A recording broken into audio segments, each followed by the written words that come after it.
Bottom of the back page. It says, not intended to solicit any cabin. Before your hat down. Eve, are you ready? Oh, yes, I'm sorry. Wait a second, I'm almost ready. I am ready. Good morning, ladies and gentlemen. Welcome to the February regularly scheduled meeting of the Tennessee Real Estate Commission.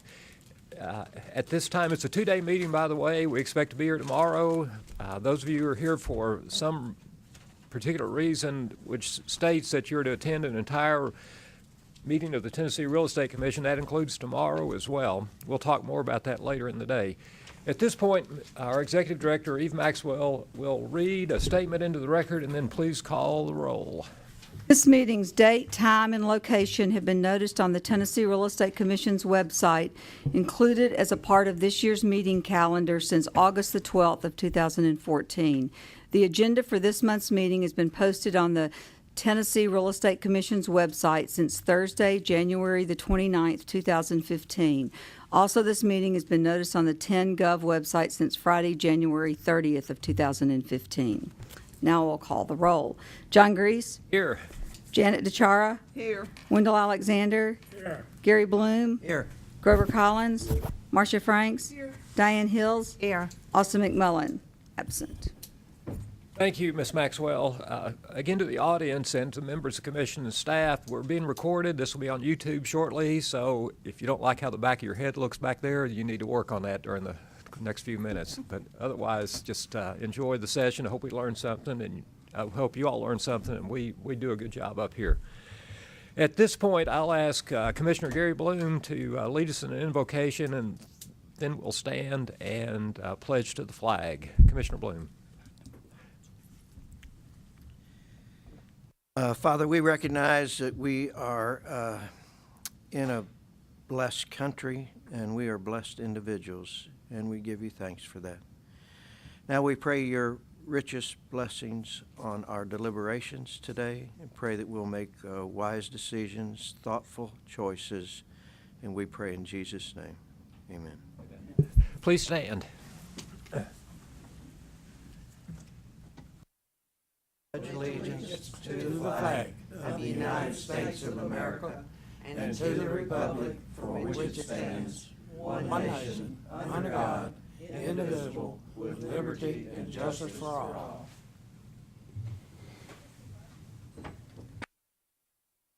Thank you, Commissioner Bloom. Please make sure your telephones are turned off or on vibrate. I'm the worst offender personally, so I'm speaking to myself as well as you all. And tomorrow we're going to have two formal hearings which involve a judge, attorneys perhaps, court reporters, and especially tomorrow I need for you to be on time and treat this place like a courtroom because that's what we're going to be doing tomorrow. All right. The next item up is to adopt the agenda. Is there a motion? Make a motion, we approve. A motion by Chair. Commissioner DeChara, I'd like to add one thing. seconded by Commissioner Hills. Now, Ms. Hills. I'd like to add one, just for some clarification for me on brokers that are out of state, Hey, where would you like for that to fall? wherever you would like to place me. How about the Executive Director's report? That's great. And Thank just you. and just so we can get the Executive Director prepped a little bit, you just want to know how they fit into the Real Estate Commission? Yes. Okay. Is there any objection to Ms. Hill's request? All right. Are there other amendments to the agenda? I hear none. So the motion, if it's acceptable to Commissioner DeChara, has been slightly amended to include a discussion on out-of-state brokers. Any objection, Ms. DeChara? No. All right, let's vote on that. The motion on the floor is to adopt the agenda as amended. Those in favor of the motion vote aye. Aye. Those opposed, no. That motion passes unanimously.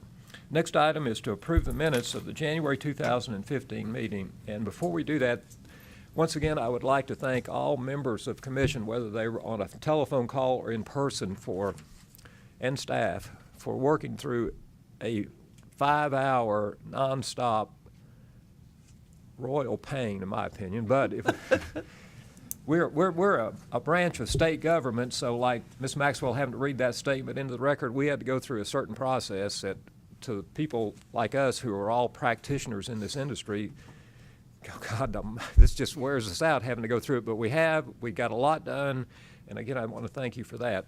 With that said, I'd like to talk with the commission. If you have looked at the minutes that were submitted to us, and I suggest we all take a quick look at it, if you can find it on your iPad or in paper copy.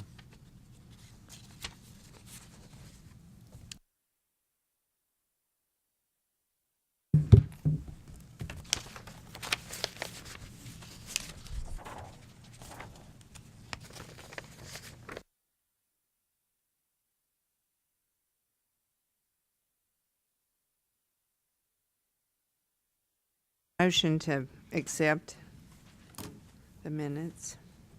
All right, Ms. Second. I've got a motion by Ms. Hill, seconded by Commissioner Chard to accept the minutes. However, I do want, before we vote on that, I'd like to make a couple of suggestions, if I could only get to them.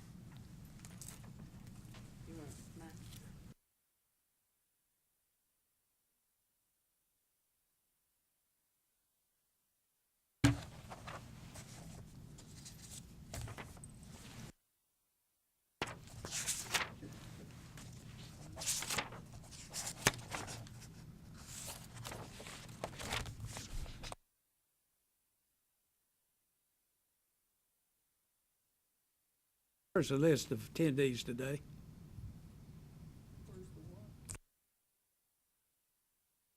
Oh, did you not get one? I'll ask Betsy when I go back upstairs. I'll ask her. Get one. Do you want my minutes, John? I thought I brought them. That'd be great. I need somebody's Here's minutes. another iPad. Let's see if it's on this one. Thank you.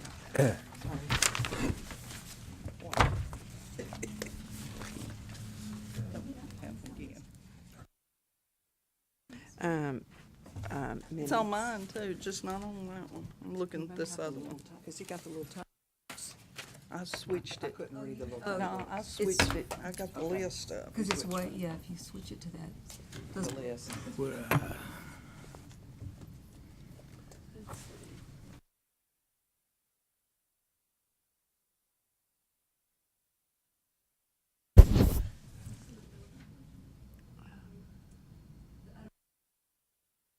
I realize.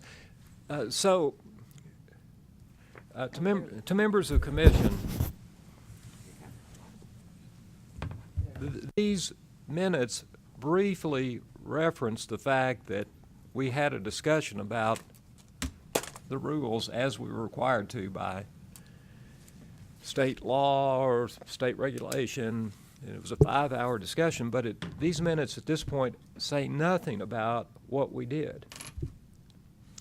And it's my understanding that members of staff have been receiving calls from licensees across the state wondering what we did, which I think is a reasonable question. And so what I would like to suggest is that these minutes be amended to reflect the decisions that the commission made. And frankly, Ms. Maxwell has given us a summary, which is also on your iPad. Many of you received that by email. I hope all of you got a chance to take a look at it. It's not that complicated. For 5 hours worth of work, you'd think we'd rewritten the book. And in fact, we only made a dozen changes perhaps. So what I would like to suggest, if this commission is amenable to it, is to allow staff to take these minutes back with them, add the fact that some rules weren't changed at all, and those that were changed, the minutes would reflect what those changes are. They're minor, they're not, I mean, they're significant, but there are not many of them. And so I think it would be helpful to licensees and to the public and to staff and to us if these minutes reflected actually what happened at that meeting regarding rules. So I would like to ask the maker of the motion and the second if they would not mind deferring action on these minutes until staff has time to add that. And I think Ms. Maxwell has indicated to me that that can be done fairly easily and certainly could be approved tomorrow as part of our session if we chose to do that. I'll make a motion that we defer the approval of the minutes until the amendments are made. Second. Conceptually, is the commission okay with these minutes reflecting what we did so people can? Absolutely. Okay, so Ms. Maxwell, is that something we could have by tomorrow, you think? Right, and we'll have them for the approval in the morning before the hearing. Because you post minutes on the website, right? We do post them on the website, and we try to get them up, fairly quickly. Obviously, it's always a month behind because the commission has to approve it before it can be posted to our website. But that would be great, and if you all can approve them in the morning, that would be great.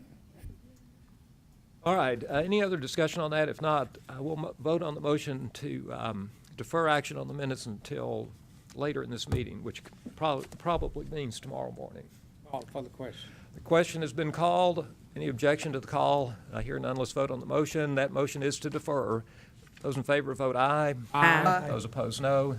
Motion passes unanimously. Thank you, members of the commission. I think at the end of the day, this is a good move.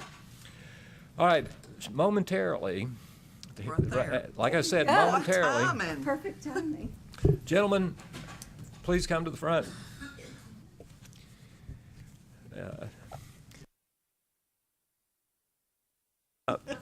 Members of the audience, these are some of those state employees I told you we had to deal with occasionally, and they're. No, we just. It got was to it. perfect timing. Just got to it. As always, you have perfect timing. Ms. Maxwell, you want to introduce these guys, or gentlemen, you want to introduce yourself? Mr. Giannini, you want to introduce your cohorts? What's the pleasure? Hey, however you guys want to do it. We couldn't have timed that any better. We're glad to be here. I want to say to my right, I have our accounting director, Bill Huddleston, who is relatively new. Some of you guys may remember Kimberly Whaley, who performed these tasks in the past. Bill has been with us since, I think, August or September. October, yep. See, I knew I'd get it wrong. But, so we're glad to have him. I'm also very excited to introduce to you the new Assistant Commissioner for Regulatory Boards, Mr. Brian McCormack. So. And, you guys- and to the audience, the gentleman that was just speaking is Bill Giannini, and he's the Deputy Commissioner for the Department of Commerce and Insurance. We're glad you all are here. We are glad to be here, and so you all have got to meet your new Director of Education, which we're also excited about, Mr. Ross White. So, welcome, Ross. As we've done the last 2 years, we are here to go over your year-end close for FY13 and 14. You all should have this on your iPad. If you do not, we brought you paper copies, so let me know. Does everybody have that up? I'm going to go through it fairly quickly. If you have any questions throughout the process, feel free to stop me and ask. We'll do that. I've got it. Let's go, Bill. Okay, sure. Up. We have, if you'll notice at the top right-hand corner, FY13-14, that's your last year. You had regular salary and wages of $495,415, which is down from the year before, significantly down from the year before that and the year before that. Part of that is due to the fact that you did go for quite a large part of last year without an education director, so that salary didn't hit your books. I don't believe if I subtract those two figures, that's what he's making. No, sir. Just a question. He did ask for that, though. I'll say that. So, and then if you'll drop down to the bottom there, you'll see total payroll expenditures of $753,287. Your travel was $57,588. We commend the board for your studious caretaking of your money. As you all know, we discussed last year, there was some period of time where we were concerned about how the year end might be, and you all tightened your belt up, and that's evident here with the travel, the reduction that you all had. I'm going to then drop all the way down to total other expenditures of $254,702. And then below that line, you'll see a grand total, $1,007,989. Again, down significantly from last year. And I'll pause there. Did anybody have any questions in your expenditures before I move on? Great. You'll notice then the next total expenditures are $1,573,201. That includes your administrative cost backs. We're also breaking out for you your investigative and your legal costs. So you can see your investigative costs last year were $4,081. Your legal costs were $116,569. That's what you pay for the fabulous services of Jenica and Keeling and Julie Crop and others. So your licensing revenue was $2,259,030, which was an increase from the year before. Very excited about that. You guys are trending back in the right direction. Case and complaint revenue of $44,745. State regulatory fee of $251,380, which is a $5 fee that is charged to all licensees across regulatory boards, leaving your net revenue of $2,052,395 and a fiscal year balance of $479,194. Added to your prior fiscal year reserve, your reserve balance is $3,466,442.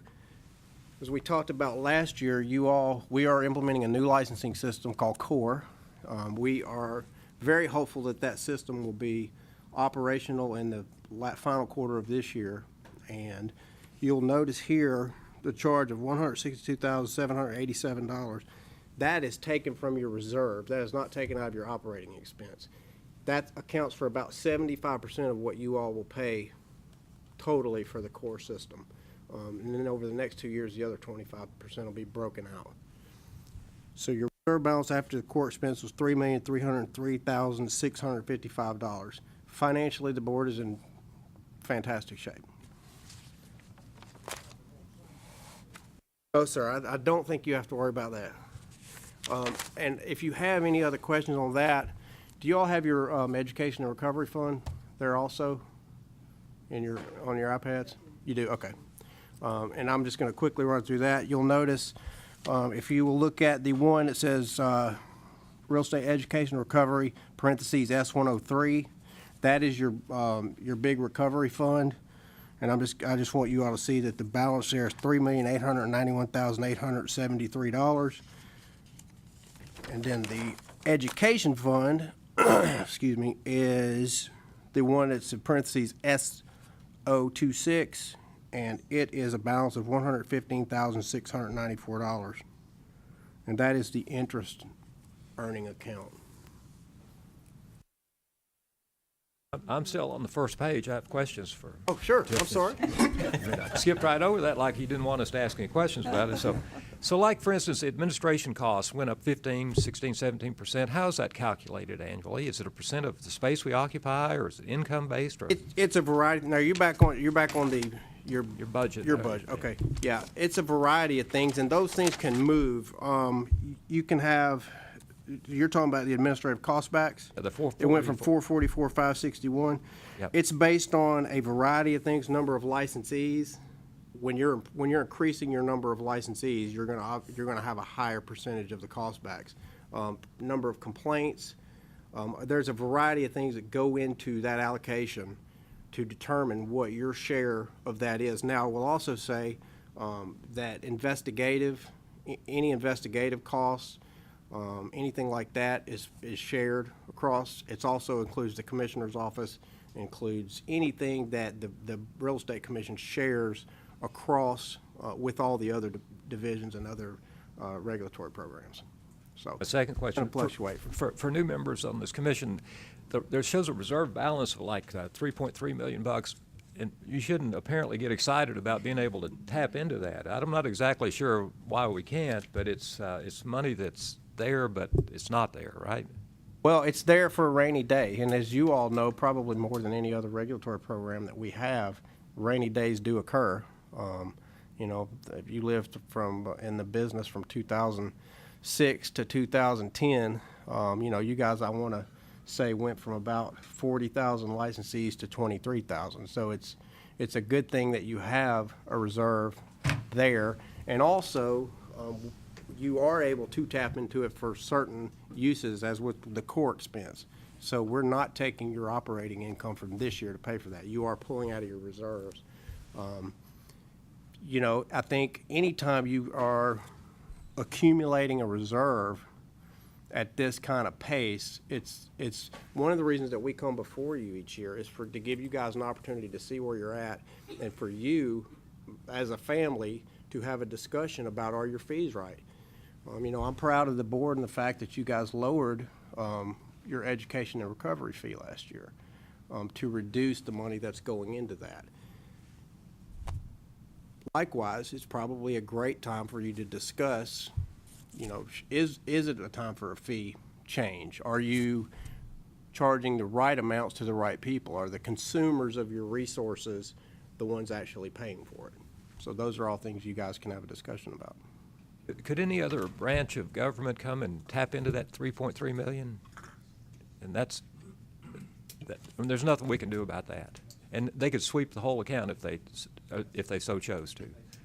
They know how to do it. Yeah, They know how to do it. so that's another reason, besides the fact that we might want to talk about fees. You can't is do that- nothing about it, but they can take it anytime they want to.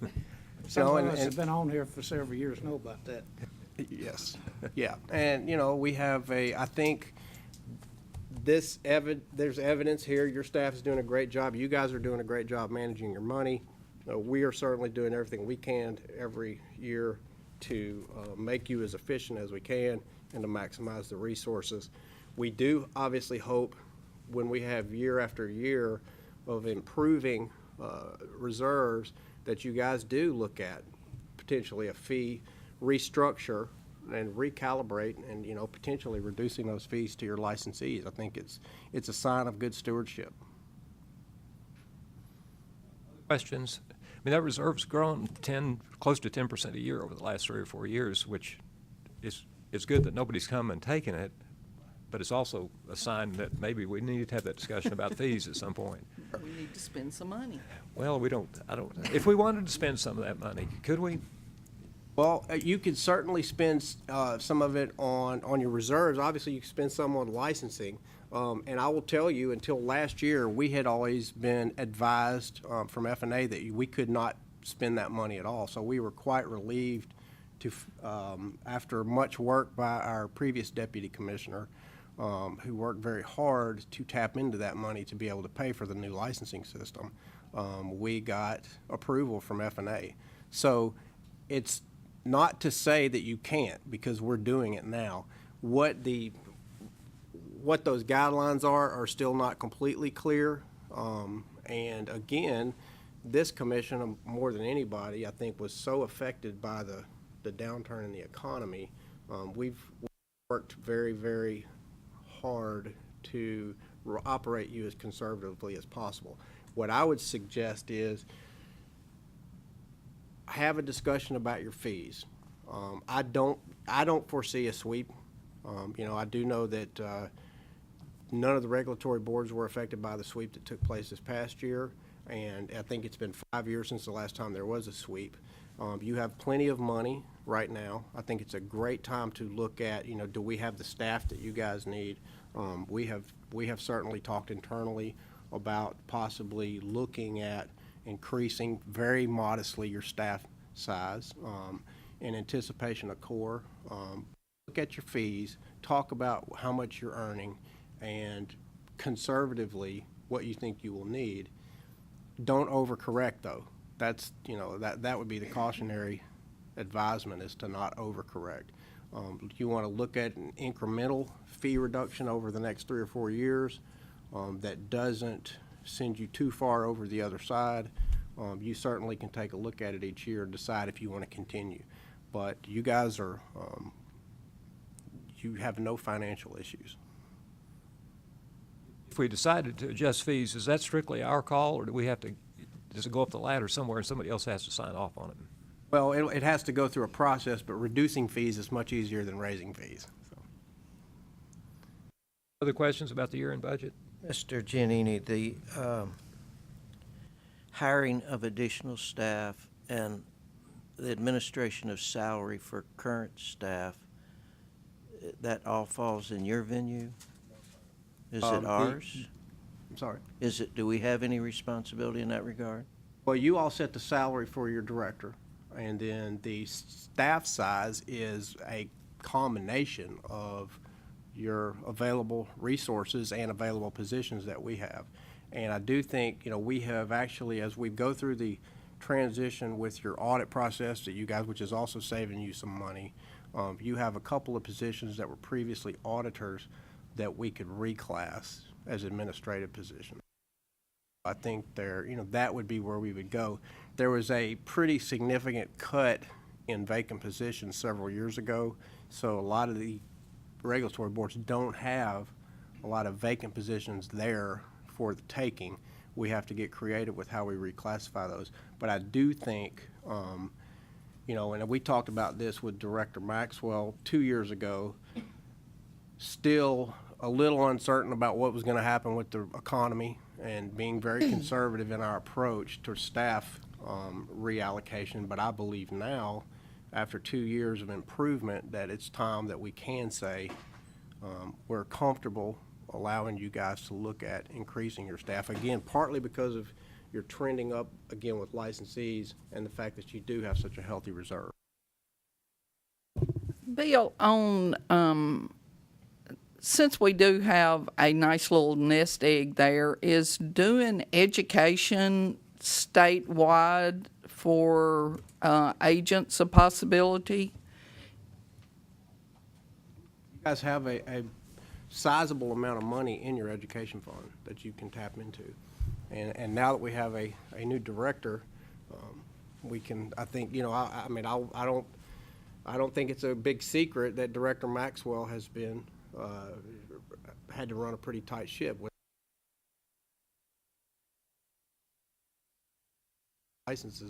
licensing done. So hopefully now with the addition of Director White, she will be able.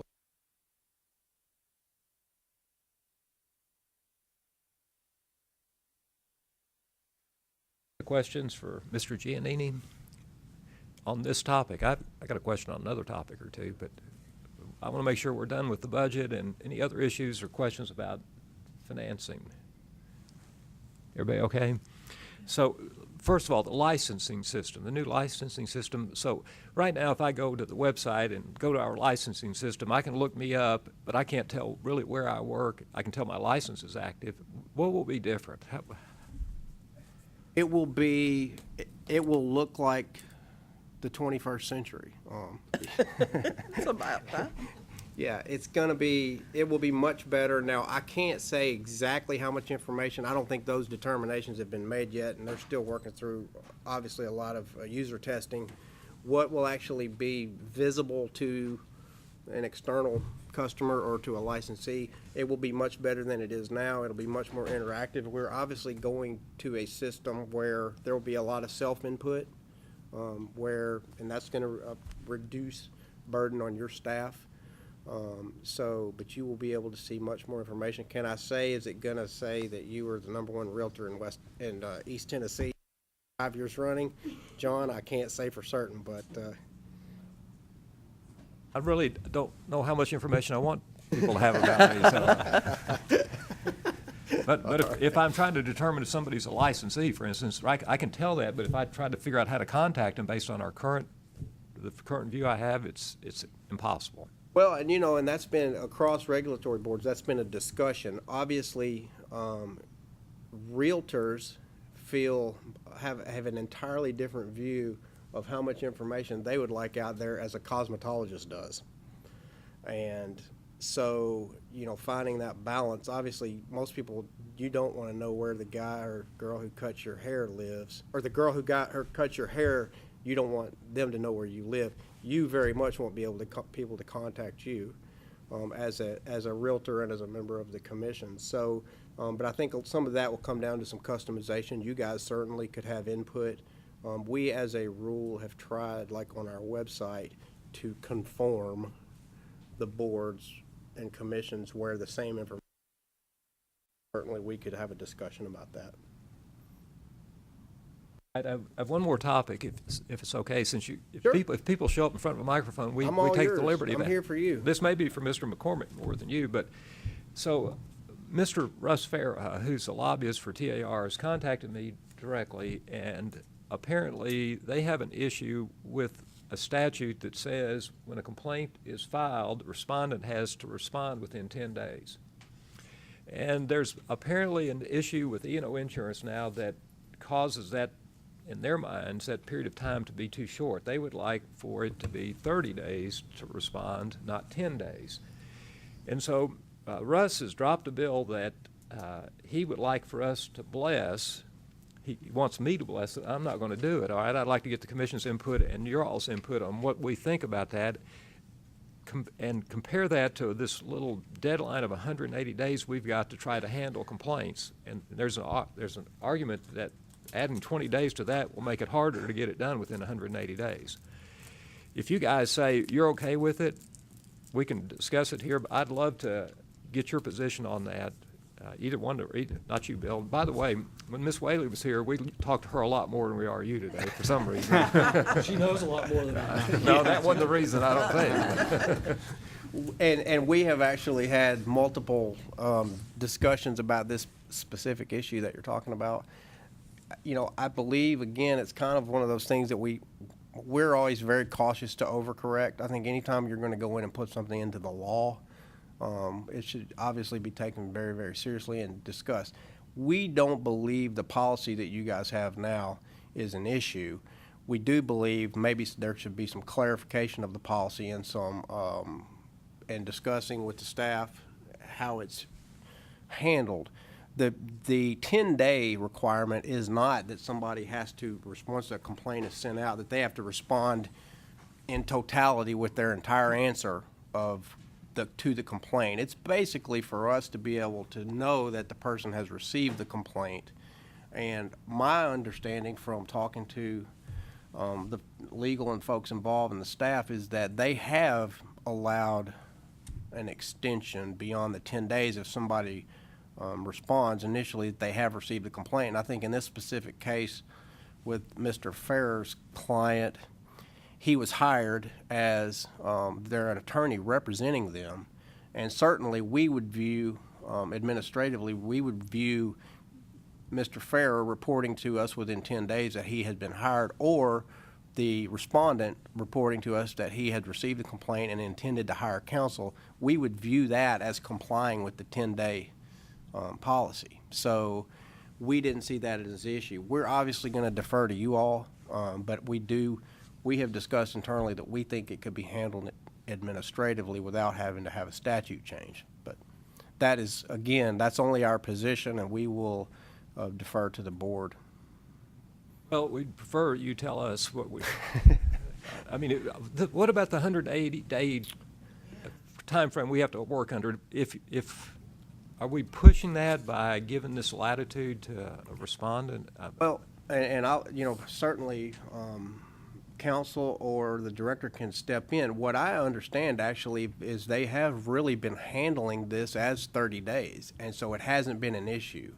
But where you might run into an issue is if you said, okay, we're going to change from 10 to 30, but if you view the 30 in the same way we view the 10, which is not that you have to give us an explanation in 10, you just have to respond to us that you've received the complaint. Now, if we do that, if we took that same position in 30, then we in fact are potentially changing affecting the 180-day count, because if we're then going to give them another 30 days to send in their explanation rather than just notifying us that they've received the complaint. Am I making a bit of sense? No, it is. And so Mr. Farrer has called me saying, there's no problem with you all, and it sounds like it could be a problem with us.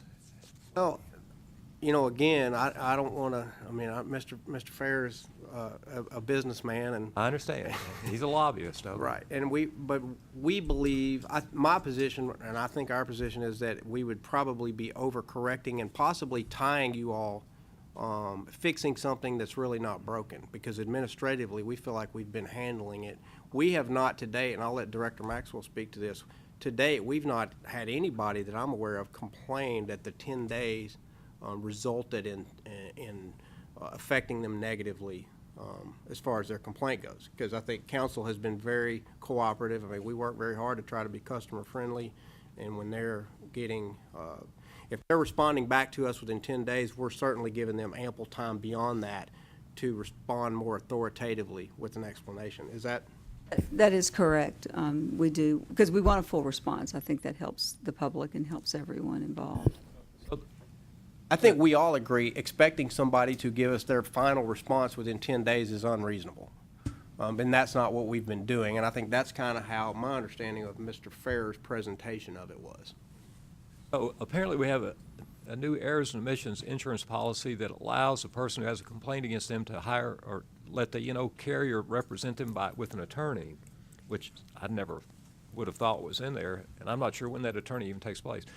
But, so we've got a statute that says respond in 10 days. It's your interpretation. We can discuss this as a commission. As long as they say, I got your complaint, I'll be back with more details later, we should be okay, and there's no need to revise the statute from 10 days to 30 days. Is that? No, and I don't necessarily see where the hiring of an attorney to defend you, and then the liability with your insurance correlates necessarily to responding to the board timely about an issue.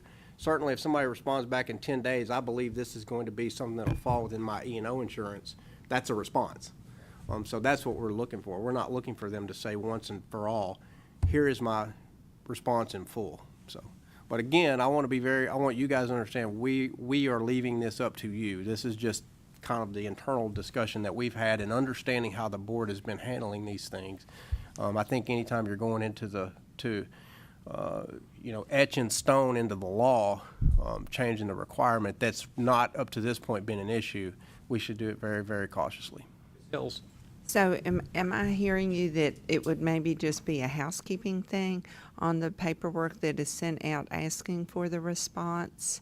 And then the other thing is, which is a concern of mine, and we had it last month, that when it got to us, and by the time it had started and the days, the trigger was pulled to start the day count, and then it got to us, for us to question something, we would have been out of the 180 days. It got here just in the nick of time for us, and then we had to act on something that had us in the corner Right. on the 180 days. Well, and I'll even say about the 180 days, it is far less important to us that we get under the 180-day wire than that we provide justice and fairness to somebody in a complaint. And if the board is saying we're receiving an initial response from a respondent that they have received the complaint that's been levied toward them, they're aware of it, and they intend to address it with the board,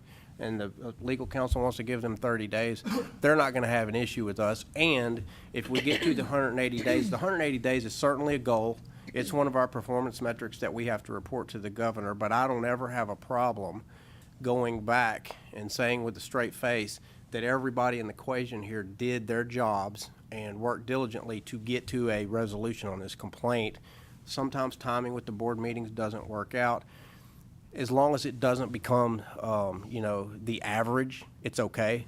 The outlier from time to time. And again, I want to say this has not been an epidemic. This is a very, very isolated few cases.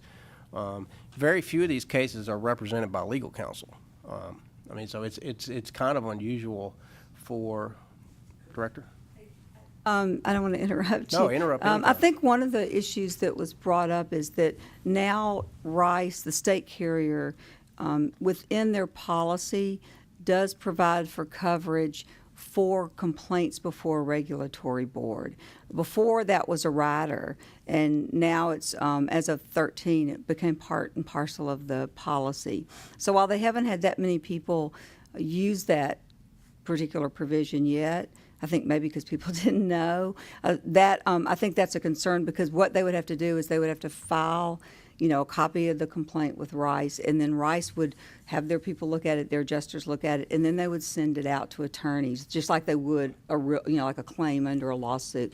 And I think that's part of what might have prompted this whole question, was that procedure. Yeah, and again, I think as long as the licensee says, okay, I've received your complaint, and I think this may or may not fall within, underneath the coverage that I have in my E&O insurance, or they respond and say, I've received your complaint and I don't give a flip, that's a response. As long as they respond to us that they've received the complaint. I think if we're waiting 30 days for them to even acknowledge that they've received the complaint, then we give them another 30 on top of that to respond substantively to the complaint. As Commissioner Hill said, I think then you do start to throw lots of complaints potentially over that wall of 180 days, rather than here where we can take on a case-by-case basis with the legal counsel and the program looking at it and saying, okay, we are not trying to be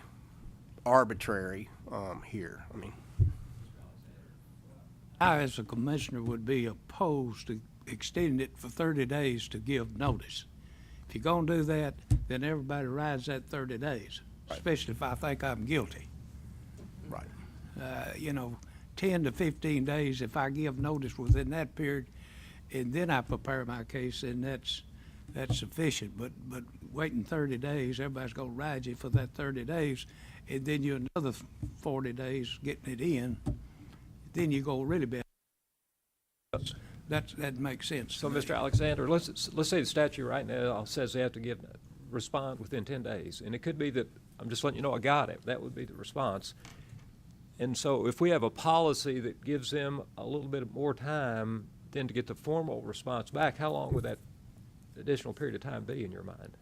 I think that I would be in favor of moving it to 15 days. Your response, you've got to, instead of being 10 days, maybe be 15 days and do it by policy. Well, so the statute says 10 days, but I understand what the statute said. I understand what the commissioner just said too, that what the group, the people upstairs feel like and doing, instead of going through a policy thing, going through a change or rules. So as I do it by understand, policy. so as I understand maybe how this should look, let's not pass a new law. Let's keep the 10 days in there. Make sure that licensees understand the 10 days is just acknowledged receipt. And how do we do that? Well, In the letter they get, right? let's. In their so- notice? Yeah, well, we could do that in the notice. However, so they'd say they're going to respond fully, but you do want to, in a policy or informal policy of this commission, say you've got up to an additional 20 days to formally respond? I think the question, and I might be wrong, I think part of the question is the 10 days, because it's a short period of time, we have allowed additional time.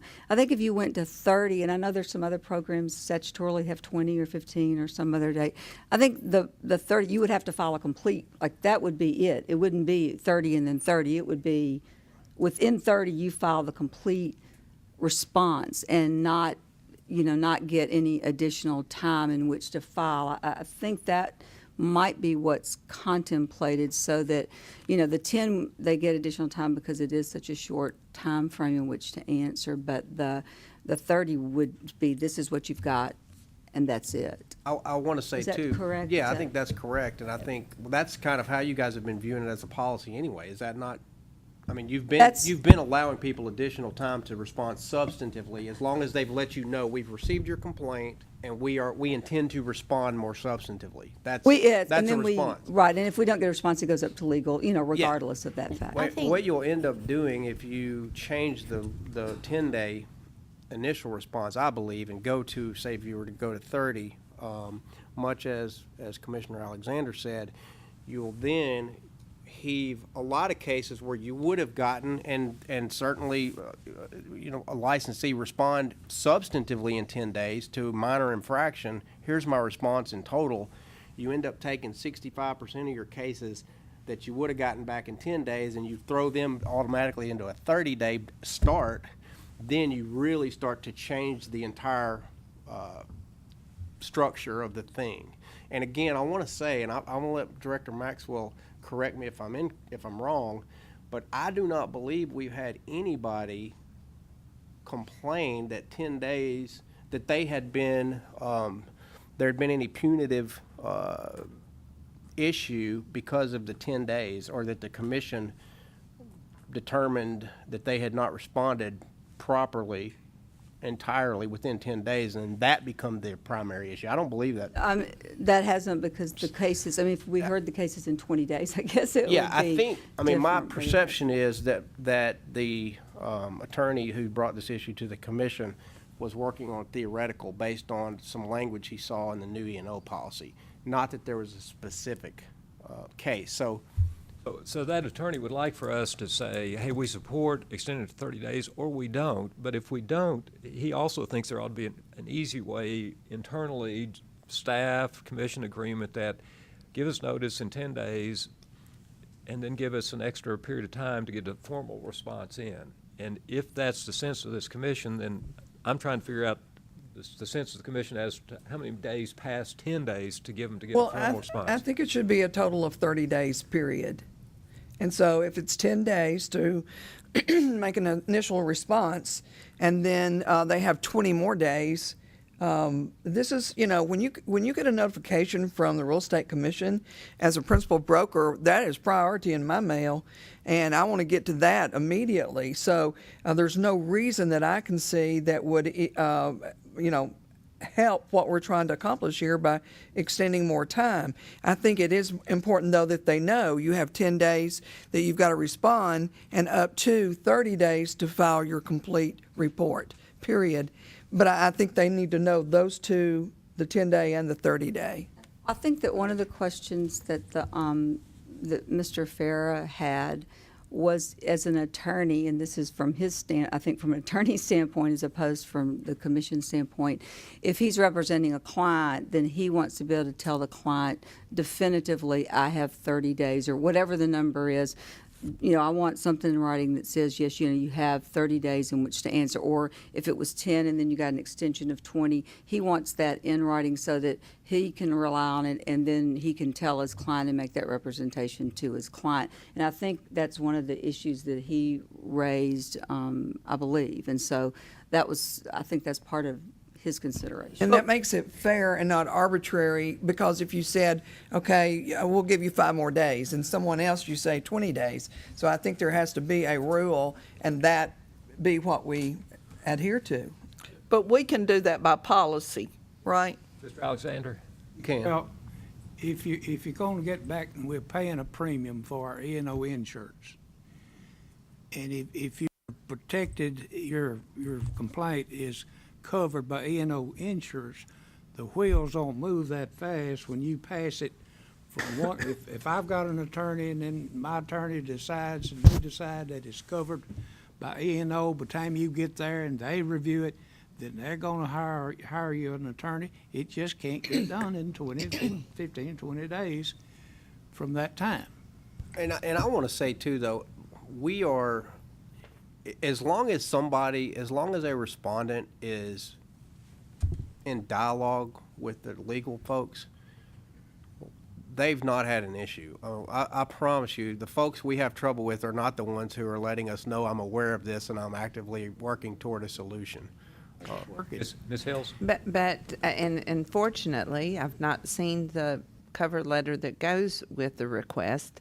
But so we could just address that 10 days we have to hear from you, because your attorney would not, like Commissioner Alexander said, would not want you to be responding. E&O probably wouldn't want you. No one wants you to respond until they give their blessing over it. That we can just cover letter say you have 10 days to respond, and any additional responses, and just give a deadline, drop dead deadline that.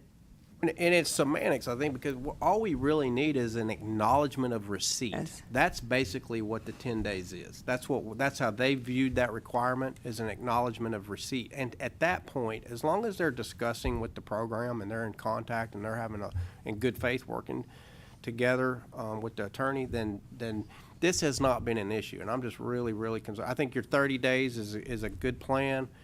To say, as a policy, the board has determined that we're going to stick with the law of 10 days, not pursue a statutory change, and then administratively grant an additional 20 for a more substantive response on top of the 10. Is that? Now, and that, I don't think Mr. Farrer really wants to push this legislation. I think he'd rather have us say, we agree with Policy the summary that an Bill just. understanding. And I think Assistant Commissioner McCormack has had some discussions with Mr. Farrer. Is that, would you agree with what? That's what basically what I committed to him was that we would be comfortable doing a total of 30 days with that 10-day existing. And so I know he options, but that's definitely fine with us. Let's see if there's a sense of commission to leave the statute as it is, but from an administrative or policy point of view, say the 10-day notice is basically to acknowledge receipt of the complaint, and then an additional 20 days to get a substantive response back. Is that the sense of commission at this point? Yes. Would it help, Mr. Farrer, do you think, if we just took a quick vote on that to see if, is there a motion to that effect? I'd like to make a motion that we put into policy that you have 10 days to respond or acknowledge that you received a complaint, and up to 30 to finalize your answer. An additional 20? An additional 20 or up to 30, whatever, either way, doesn't matter. Second. Whatever word's the best. Clear I the just clear wanna on the make wording. The total is 30, is that Yeah, correct? total's 30. Okay, so we're not in favor of amending the legislation, keep it like it is, but internally, If I'm gonna take 10 days for the complaint, then I've only got 20 days to get the complaint in, and I think that's okay with Mr. that the executive director or whoever's looking at the complaint ought to use some common judgment that if you've got an insurance carrier in place, and it's not gonna happen in that time. I'm not arguing, I'm just suggesting Mr. Farrer is okay with 30 days, so what this proposal does is give him 30 days. I still think we want to get it right first, as Bill says, so if we need more time to get it right, then I think the executive director ought to have that authority to And extend. can I also say that we don't ever say, okay, we're not going to listen to you anymore. It is a constant, ongoing, developing. Working toward a resolution of a complaint is always evolving until the day when it finally comes before the board, and they make their determination of what they're going to do. So, the 30 days, a substantive response in 30 days is still not the end of the line. The respondent still has an opportunity, and with their counsel or without counsel, to continue to add new information in defense of their case. So I don't want it to sound like, the door slams and that's it and you're done. If you don't get it in, it's over. So. Okay, so I'm going to summarize the motion as I understand it, and that is to adopt a policy that states as long as we receive a response, an initial response from a respondent, then that respondent will have an additional 20 days to provide a substantive response. Is that your motion? For a total of 30 days, yeah. Okay. Second. Motion by Mr. Charles, seconded by Ms. Franks. Wait. Yes, sir, Mr. Collins. Are we not creating an automatic 30 days? Well, it depends. As to Mr. Giannini's point, most of these people aren't going to need it. They're going to say, I did it or I didn't do it. Well, we're not saying that in this motion, though. We're adopting a policy that says as long as somebody responds and Within needs 10 more days. time, Within 10 days. they've got another 20 days to get a Oh, okay. substantive response thank back.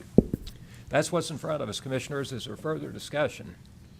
All right, let's vote. Those in favor of the motion, vote aye. Aye. Those opposed, no. That motion passes unanimously. Thank you, gentlemen, for tolerating this discussion, and your input is very helpful, frankly. We appreciate it. Our pleasure. Anything else for us? Just keep up the good work. Thank you, guys. All right, man. Thanks, Thank Bill. you. Y'all have a good day.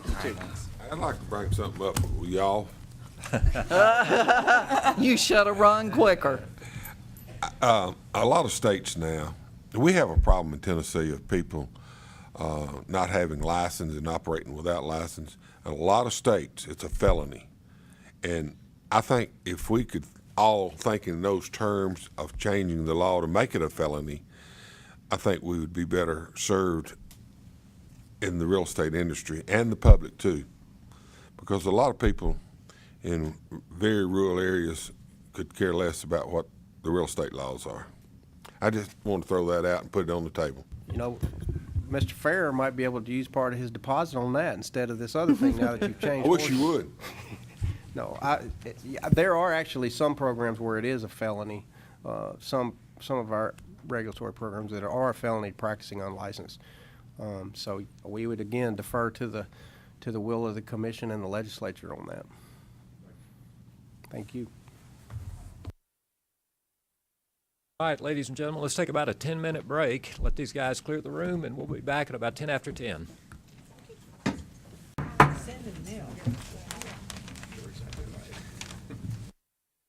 Yes, ma'am.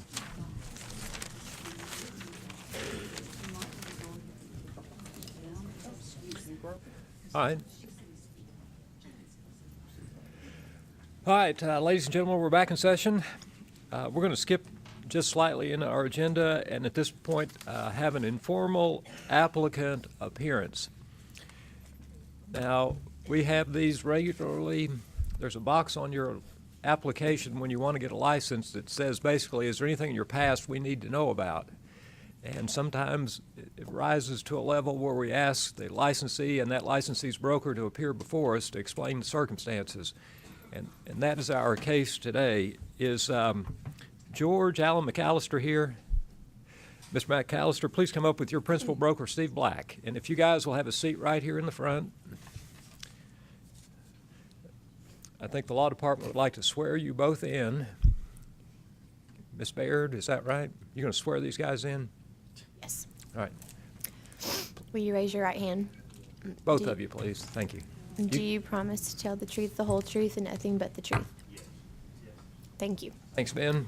Just for the record, we saw Mr. Black last month, but for the record, you're the principal broker, Steve Black, and Alan McAllister is the gentleman who would like to get a license. Got you guys identified correctly, right? Ms. Maxwell will read a narrative that should summarize what the issues are, and then we'll ask both of you to comment. The applicant is George Allen McAllister. He's applied for a affiliate broker license. The principal broker is Steve Black, who is the principal broker of Cleveland Realty Partners, LLC, DBA Keller Williams Realty. Mr. Black was first licensed as an affiliate broker on 7/2 of 1996 and was first licensed as a broker on 12/14 of 2001. Mr. Black became the principal broker of Cleveland Realty Partners, LLC, DBA Keller Williams Realty as of 8/30 of 2007. The track records reflect that the firm currently has 40 affiliate brokers and 7 brokers. Mr. Black has not had any complaints filed against him by the commission. The applicant, Mr. George Allen McAllister, has taken and passed the national and state exams and has applied, as I say, for licensure as an affiliate broker. In his application, Mr. McAllister revealed the following. On 4/18 of 1989, Mr. McAllister pled guilty and was convicted in the criminal court for Bradley County, Tennessee, of 21 counts of petite larceny, which were felonies. For the 21 counts, Mr. McAllister received 60 days in jail, 2 years of supervised probation, and 30 hours of community service. All of the sentences ran concurrently. Mr. McAllister also had to pay restitution on or before 10/16 of 1989 for all of the items which were taken. The amount listed for restitution on each of the court orders was $1,164.26, which appears to represent the total of all items for which restitution had to be paid, although Mr. McAllister may correct that in his testimony. Mr. McAllister has completed all the requirements ordered by the court, and his probation was terminated on 5 of 1991. Upon petition to the court by Mr. McAllister on 6/25 of 2007, the Circuit Court of Bradley County, Tennessee, restored Mr. McAllister's full citizenship rights. As to the felony convictions, it appears that for a period of approximately 2 months, that Mr. McAllister, along with 2 of his friends, stole certain parts off of trucks. Since his release from probation in 1991, Mr. McAllister has received his GED and worked at Lonza Chemical Company for 23 years. Presently, Mr. McAllister owns and manages 24 rental units, many of which he has renovated himself. Mr. McAllister states his passion is to help others find their dream home, and it is this passion that fuels his desire to obtain his real estate affiliate broker license. Thank you, Ms. Maxwell. Mr. McAllister, how was that summary? She good. Do you want to add to No, it? she hit it on the head. Well, okay, I'll ask you a question. Okay. What type of truck parts were? Is it certain truck parts? I mean, were you Chevrolet guys, truck parts. give us a little history of what was going on in your life at that point. Hey, I was 18 years old. It was just a stupid decision. Just got caught up to see if I could do it, I guess. Learned from my mistakes and just moved on. Able to do 20 parts, but not the 21st part? Is that? 21st one got him. Yeah, 21st one got me. All right, just checking. Okay, Commissioners, any questions for Mr. McAllister? I'd like to hear a little bit about the 24 rentals. Do you own all of those rentals? Yes. Okay, thank you.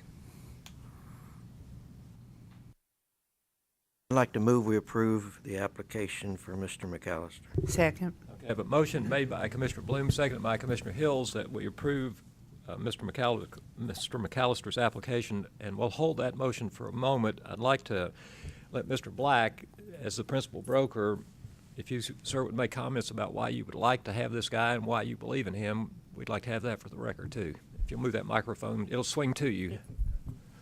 Well, I guess I've known George for, past 3 or 4, maybe 5 months, and he is one of my, one of the broker agent's clients, one of her best clients, in fact, as you can attest through 24 units, some of which he's bought through her. And just, talking with George, he's a husband, father of a handicapped child, and he is very diligent in taking care of not only his rental units but his family, providing for them. And he's got in talking with him, he has a great business mind. And in my opinion, where my background is church work, and I have a heart for forgiveness, easily, and I see that he has come a long way, and those foolish things we do as teenagers, he's put way in his past, and I don't think it's a problem anymore. He's well respected in our small community there in Cleveland, without a doubt. Any questions for Mr. Black? And I'd be honored to have him. Mr. Alexander? Mr. Black, who's gonna supervise Mr. McAllister? Is he gonna be on a team, or are you gonna take care of him? He's not a team. He's an individual, and I mean, it'll your be my company has teams, though. Excuse me? Your company has teams, Yes, sir. but he's not gonna be on one. No, sir. He's individual, and individual agent, so it'll be my responsibility. Other questions for Mr. Black? You ready to vote? All right, let's do it. All in favor of Mr. Bloom's motion to approve this applicant, say aye. Aye. Those opposed, no. That motion passes unanimously. Mr. McAllister, so we used to have a chairman on this commission named Bear Stevenson, and he liked to say that everybody at one time or another has gone up Fool's Hill. Some people don't come back down, but it sounds like you did, and we, as a commission, want to wish you the best of luck as you proceed in this career. Thanks, guys. Collect all that rent from them 24 apartments or houses? Yeah, are they paying on time? Are your tenants good? We don't have time to hear about that. Good luck. Thanks, man. All right. All right, we'll go back to, skip back up to the education report. The audience and commission heard comments about us having a new education director, who is Mr. Ross White, who's present today. The commission has met him. Those of you in the audience, the commission is an initial impression, at least from the chairman, is it's a darn good hire, and we're glad as we can be to have you with us, sir. And if you'd like to tell the audience and this commission things we don't know about you at this point, you've got the floor. Thank you so much, Mr. Chairman, and members of the commission and the audience. I've had a wonderful month of time with the commission office, and I've got to tell you, you've got the best director in the state here with Miss Maxwell. Other than that, she's got an excellent crew and a team that she's built, and I'm proud to be part of that. And I think, as Commissioner Giannini said, they were happy I was in this position, and I'm very honored to be in it. I've heard nothing but good things about the commission over the years. I've had some friends that were part of it. But mostly I've got a guy here, Mr. Grover Collins from my hometown. And back in the day, he could probably got me spanked, but nowadays we've gone further, and he says I look more like my dad. So I think that's really an honor to hear that too. As we move along, in the past 25 years, I've been in this department. So I have been an attorney and worked with various boards and commissions and divisions. At the time, I guess 10 years ago, I became the assistant director for the Consumer Affairs Division. And a lot of folks don't actually get what they do, but Consumer Affairs is a good training ground, I think, for anybody, and a good segue for me to move into this job. But I dealt with lots and lots of folks with real problems every day, and helped them to pretty much mediate concerns, and then we also dealt with identity theft and what have you. But over the time, in my time here with the department, this is a very gracious appointment, and I appreciate being a part of it. And that's me. Thank you for that summary. Now, what about your report? What do you have to tell us today? Well, I'm going to start off with just a little bit of a correction, just for accuracy. But on the education report, it has me listed as Ross E. White. Well, actually, that's E. Ross White, and that would be Elvin Ross White, as I was named after my father, my grandfather, and so forth. And Mr. Collins can confirm that. But I have had my, I guess, trial by fire in the first month. I've gone through hundreds of documents, and essentially what you have before you today under the courses presented for commission evaluation, I've gone through all of those, and as an attorney, I've been able to say and look and see that at least they comport with the rules and the law. A lot of the things about, I think, what the commission wants and what we're going to be getting going forward, I'm open ears. I'm a blank tablet. I want to know what you would have me to be looking for. But essentially, in all these courses presented today, they're in order, at least as far as your course presented for commission evaluation. I would submit these to your inspection and for your approval this morning. Is there a motion to that effect? I make a motion, we approve courses F1 through F16. Mr. Char has moved that courses F1 through F16 be approved. Is there a second? Pardon me? Is that right? They go Yes, to, The one's for approval of 22. It goes through F22, from F1 through F22. oh, okay. Mr. Char amends her motion to go approve courses F1 through F22. I need a second. F31, all the way through F31. No, 22. From 23, Yeah. Madam Commissioner, through Yeah, 31, it's, those are for discussion. Okay, through F22, F1 through F22. So, Mr. White, is the one that, the core class that I looked at that was deferred from last month, is that amongst these? I'm looking and I don't. Yes, ma'am, it is. It's on the discussion. Oh, under discussion. The okay. First one this has no motion only discussion. applies to the Okay. first 22 courses that Okay. appear to be acceptable without discussion. That is Okay. correct. But I have a question. Can I, Yes, can I sir. get a second to my motion? Second. Thank you, Ms. Franks. Now, Mr. Alexander. Any of these courses in here about reverse mortgages? No, they're not. No, sir, I don't recall. Anytime there is one, I'd like to know about it before we vote on it. Absolutely. Thank you. All right, is there discussion, additional discussion on the motion to approve courses F1 through F22? All right, since you're ready to vote, let's do it. Those in favor of the motion, vote aye. Aye. Those opposed, no. That motion passes unanimously. Thank you, Mr. Chairman, Mr. members of the commission. As- F23 now, we want to go to that? Is it your will that we go forward then with the course discussion? Let's do that. The ones that you have, you would like our input on, let's take them one at a time. Yes, sir. Okay. As we move forward, the first one deals with Trees Incorporated, Tennessee Real Estate Educational System, Inc., and contact person, Ms. Dottie Oslin. I spoke with Ms. Oslin and Mr. Ron Oslin concerning the course as it was originally submitted. Some of the language that was contained in the submittal then talked about the proposed rules. And my understanding as an attorney, and also I defer to legal counsel, but it's there's no saying it gets cart before the horse. The commission has not adopted these rules at the present time, and this course purported to start talking about those, including team concepts and what have you. But I would say after review then by Commissioner Bloom, and I had a discussion with the company principals. They agreed immediately to take out all mention of any proposed rules or any language or verbiage that might contain therein. They did that and had it on my desk before the meeting. So I would, based upon that, on the agreed changes and that they made those changes, I'd recommend that they be approved without further delay. Motion to that effect. This is just one course right now. I'll make a motion that we approve F-23. There's a motion. Second. This is the course that Mr. Bloom reviewed.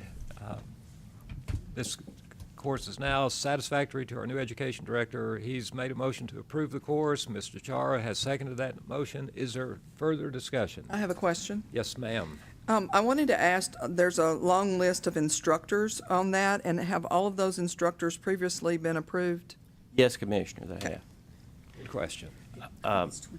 Yeah, for correction, it is 23 and F-24. That one is a classroom and one is paper and pencil and paper. So the motion is amended, I suspect, to include both F-23 and F-24, Mr. Bloom? That's correct. All right. I'd like to ask another question. Could you review and make sure all these instructors meet the qualifications as set out by the state? Yes, sir, we can. I had taken that up with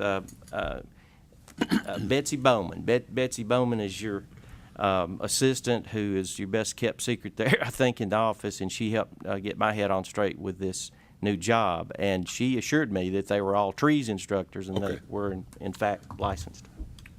All right, other questions? That's all I had. Thank you, Mr. Collins. Further discussion?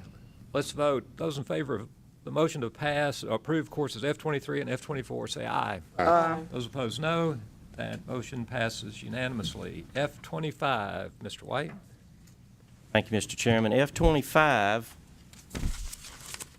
has to do with the Clarksville Association of Realtors and Kelly Johnson, contact person.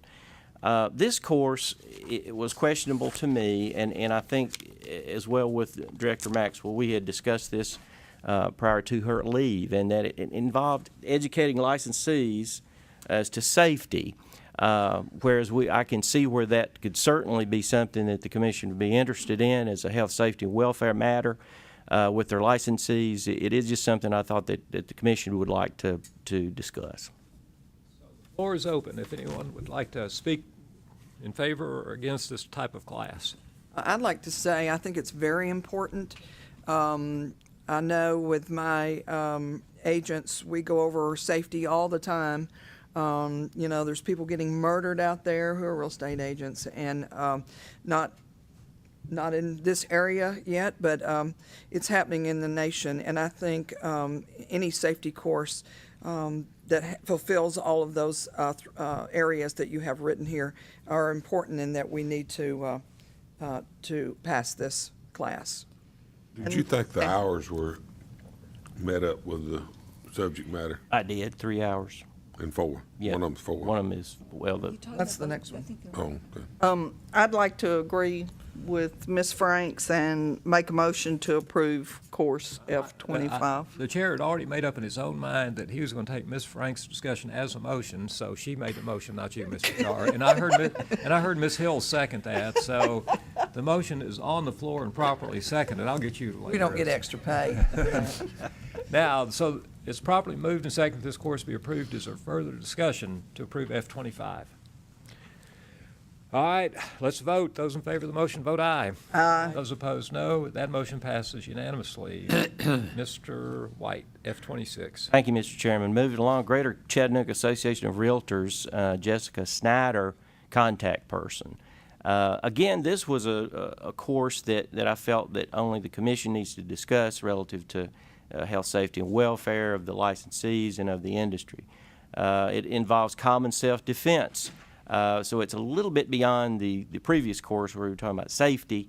This is actually getting into teaching common predictors of criminal behavior and crime prevention, and certainly it does have some bearing on the well-being of a person showing property. But it's up for discussion, and I just wanted your thoughts on that. Mr. Chara, you have the floor. Thank you. Well, in our area, we did actually have a realtor who was abducted and hogtied and thrown in a closet. And so and when you go back and talk to her now, she will tell you she missed some signs that maybe she should have known.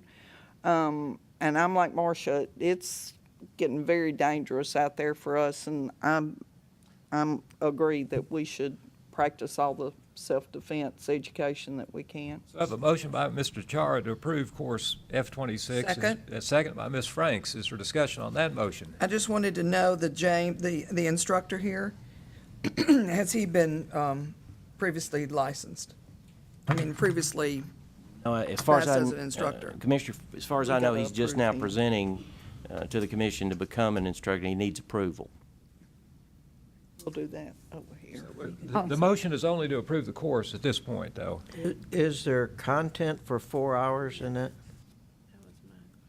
To the best of my understanding, there would be, based upon his course outline and so forth. Yeah. Further discussion. So if this vote passes, the course is approved, but the instructor is not. Is that my understanding? Yeah, then we have to do. Okay, great. Okay, so we're approving the course, not the instructor at this point. Are you ready to vote? Let's vote. Those in favor of the motion, vote aye. Aye. Those opposed, no. The motion passes unanimously. F-27. As a point of order, Mr. Chairman, and Commissioner Maxwell just pointed this out to me. In red on the agenda, I have, and forgive me because this is my first time, but there are several individuals who are needing approval. They have all submitted proper paperwork for instructor, and we now are really subsequent to that. We need approval of the commission to move forward. Is that right? Well, they can do that. If y'all want to do that, they At can this do that point, we've afterwards. approved just the courses, They're but approved separately, so. shortly, we'll go to your instructor's recommendations. I see. Okay, you can thank do you, that Mr. Chairman. separately. Did not know that. Okay, and so we'll move along then to the next, Memphis Area Association of Realtors with Nikki Lundquist, contact person. This one, we had a course that presents business planning strategies for real estate agents. And it's a roadmap to success. It's creating a business plan that works, at least allegedly. The goal is to help them create a systematic business plan that focuses on real-world applications and practices. I think this course would help improve some of the professional attributes of the licensees. However, it just didn't fit neatly within what I was looking at with the other courses. I move to approve F-27. Second. All right, a motion by Ms. Franks, properly seconded by Mr. Chara to approve this course. Is there discussion? I'd just like to say to Mr. White that I view business planning important for the realtors, and a lot of people don't even know how to do that. So that's why we voted on things on the commission previous to this that were business planning classes. So we do look favorably on those kind of things. Thank you, ma'am. For Mr. White. Yes, ma'am. So do you think that the content has risen to it, or? Yes, I mean, I would confirm that the content is there. It's just I had to have some discussion on it because of course I'm new. I look at things more cut and dried as far as the rules and the laws. This is a little bit more, I guess, academic, but at the same time, it bears on a professionalism and standards and business plans and so on that would be helpful, I'm sure, to anyone who either new or old in the industry. All right, other questions, other discussion? Let's vote. Those in favor of the motion to approve F-27, say aye. Aye. Those opposed, no. That motion passes unanimously. F-28, Mr. White. Thank you, Mr. Chairman. Moving along, this matter involves Carer Real Estate Learning Center, and this is Miss Aquanetta Harris. Her course essentially was originally reviewed with several issues that needed to be addressed. Certainly her heart is in the right place, I believe. I've discussed this with her at some length. She's now sending me for approval and for review piecemeal, piece by piece of her manual for me to go over to be sure that it comports with the law and the rules. I found her to be appreciative of that effort. She had determined that she was going to be here today, but after discussing with her at some length, I won't be coming today. But she would appreciate it if things could move along for her in this regard, and I am reviewing all her documents one by one. Chairman, I move to defer till you see the actual work. All right, there's a motion on the floor offered by Commissioner Alexander and seconded by Commissioner Collins that this be deferred till next month's meeting. Well, we've deferred her enough, I think. What I'd like to do is approve her subject to Director White's approval of the course. And if that happens between now and the next time we meet, then she could be approved. We're keeping her income from happening right now. Is that a substitute motion? If I can make that. You certainly can. Second. Seconded by Ms. Well, Hills. I'd like to say something to that, because I did review that syllabus, and she basically had cut and pasted this book right here with no explanations or anything about it. I found it very deficient, and I was so happy when Mr. White came along to help me out with this. And I feel like if I can't vote to approve this yet because I saw all the deficiencies in it. There were no, she didn't explain any of it. It was just cut and pasted out of this book. So I have a real problem with going ahead and approving it until we see the whole thing. I think we're setting a standard if we do it without seeing it all. We can tell everybody that, hey, I'm going to get it right. If we don't get it right, we're still out there. It's not fair to those who are doing it right either. Okay, let me ask y'all something. Are you then saying that you want to review all the submissions of these courses to Mr. White? No, but he hasn't received all of the classwork from her yet himself. Oh, I'm not suggesting it be approved today. I'm suggesting it be approved with Mr. White's approval. So once Mr. White is satisfied that all the content is there, that Ms. Harris can go ahead and get her course Yeah, I don't number. want to do Mr. White's work. You tried that once, didn't you? Yeah, I didn't like it. I don't think Ms. Franks liked it. None of us liked it. None of us liked it, but I was really shocked when I saw this paper and pencil class, there's,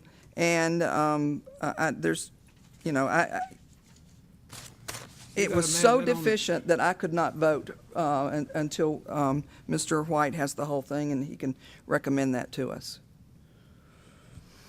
All right, other discussion.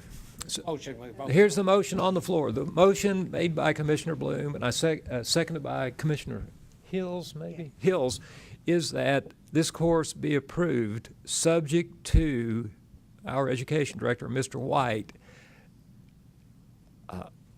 determining that it meets the requirements for a course. Is that, I state that correctly, Mr. White? Okay. In favor of Mr. Bloom's motion to give Mr. White the authority to approve this class once he's convinced all information is turned in, you'll vote yes. If you're not in favor, you'll vote no. Bloom, Yes. Alexander, No. Franks, No? McMullen, absent, Grease, Yes. Hills, Yes. DeChara, No. Collins? No. Did I get everyone? Do you have like 3 yeses and 4 nos? I have 4 noes and 3 yeses. That is correct. All right, so the motion fails. We're back to the main motion now, which is to defer for 30 days. Is that correct, Mr. Alexander? Is that your motion? Okay. That's motion was seconded by Commissioner Collins. If you're in favor of that motion, you'll vote yes. If you're not, you'll vote no. Do you prefer a roll call on this one? Roll call again, ma'am. This is to defer till the March meeting, right? Okay. Well, can we, really to defer it till he turns all the work in that, Gonna do that, you ought to voted for the last motion. Yeah. Yeah, this is. That's what he wanted to do. It could have been 60 or 90 days. But No, what he's saying is if she doesn't have it turned in by the next meeting, Oh, okay. yeah. We'll defer. Excuse me. I maybe we didn't need hear to you defer it correctly. until she gets it all in. That's the purpose of and- us approving these courses, that they've been reviewed and everything's been turned in. If it hasn't been turned in, it's not ready for approval. Is that not right? Yep. Well, let me just speak to that for a second. For instance, Mr. Bloom reviewed the trees course, and his comment was something should come out. Well, it's, in my opinion, not that we're arguing the point at this moment, that one item shouldn't keep that school from teaching if we can get the course to have that item taken out, if they agree to take it out.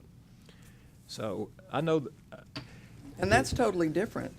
Taking out one thing and she's having to rewrite this whole thing. I'm with you. I understand. I'm Call for the question. That's right. You've already called for a roll call vote on this. This is a motion to defer until the March meeting, and we'll see what it looks like at that point. Right. Okay? Ms. Maxwell? Yes. Bloom? Yes.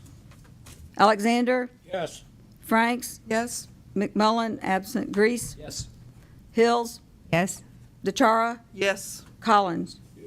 All right, that motion passes. Thank you, Commissioners. Let's go to F29.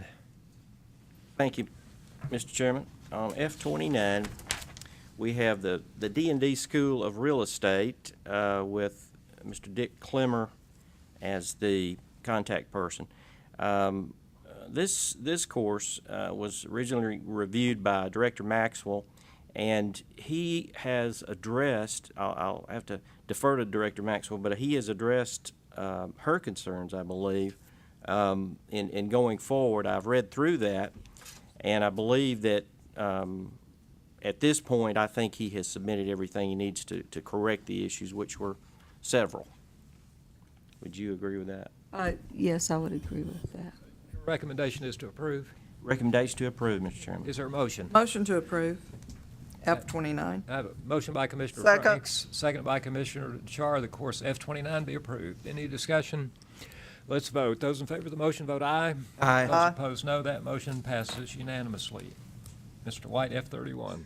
Thank you, Mr. Chairman. Last one, F31, is the TAR with Sally Cummings, the contact person. Of course, is Team Dynamics. This sort of got over into the former discussion about the new rules, some of the team concepts that represent a vehicle for business growth, allegedly, that teams can deliver a more satisfied consumer experience. While not really getting into the merits of that, it does seem that we're pushing the envelope a little bit with the discussion there and with actually teaching some of the concepts that are going to be contained in the new rules. Therefore, I thought it was open for something that you certainly would want to discuss. Can you teach them when they hadn't been approved by the Attorney General law? I move it be deferred until it's ruled on. Second. Motion by Commissioner Alexander, seconded by Commissioner Bloom, that this discussion on this course be deferred until next meeting? Until the rules have been approved. Okay, until the By rules, the Attorney General. which will be 90 days after the Attorney General. So deferred indefinitely. How's that? It's good. Okay, the motion is to defer this approval of this course or discussion of this course indefinitely. Any discussion on the motion? Let's vote. Those in favor of that motion, vote aye. Aye. Those opposed, no. That motion passes unanimously. All right, Mr. White, let's see if we can find instructors on our iPads here, and we'll talk about those guys. Thank you, Mr. Chairman. Is that under the I same? think that the instructors will be part and parcel of the report that you just Okay, so looked what'd at. you It'll say be on the this? ones in red that In you'll red. see, yes. Okay, They are marked in red, Mr. Chairman. got it, thank you. Do you have a blanket recommendation for us? Mr. Chairman, I'd recommend to you and to the commission that these instructors be approved. Out. Might want to name. Director Maxwell instructed me here. Does that lie? In reading, the ones that I would move for approval would be, as we look back, Scott Wickard, and that's under F1 and F2. Bridget Parks and Bryant Thomas under F3. James Murphy, Chris Bowles under F4. Mark Poland, Barbara Crane under F5. Karen Schultz, Ray Stewart, Carol Sweet under F8 and F9. Carol Campbell under F10. Nobu Hata under F12. John Acuff under F13. Trisda Curzadillo under F14. And again, Ms. Curzadillo under F15. Pamela Ermond under F16. Jean Lemire under F18. Jean Lemire under F19. Jean Lemire under F20. Jean Lemire under F21. And finally, Jean Lemire under F22. The instructors for trees, Ron Osland, Bill Wisnett, Brenda, oh, I'm sorry, I misspoke, Mr. Chairman. All those individuals, as previously discussed, have been approved. Moving along then to Randy Worcester under F25, James Hogwood under F26, and finally, No, she's not approved because they're not approving the course. gotcha. And that's, after further instruction, that's the entire list of instructors that I would ask for approval. Their paperwork was in order.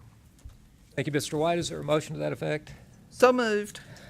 Let's get a motion in a second. Motion by Commissioner Bechara to approve. I'll second it. Seconded by Ms. Franks. Mr. Bloom. Is James Hogwood a licensee? Is F26. F26. F26. He is not at present. He has submitted his paperwork to be approved as an instructor. But he's not a But licensee. as far as licensee, I'm sorry, as far as a real estate licensee, that was not presented to me, so I cannot say. Isn't that one of the qualifications? No.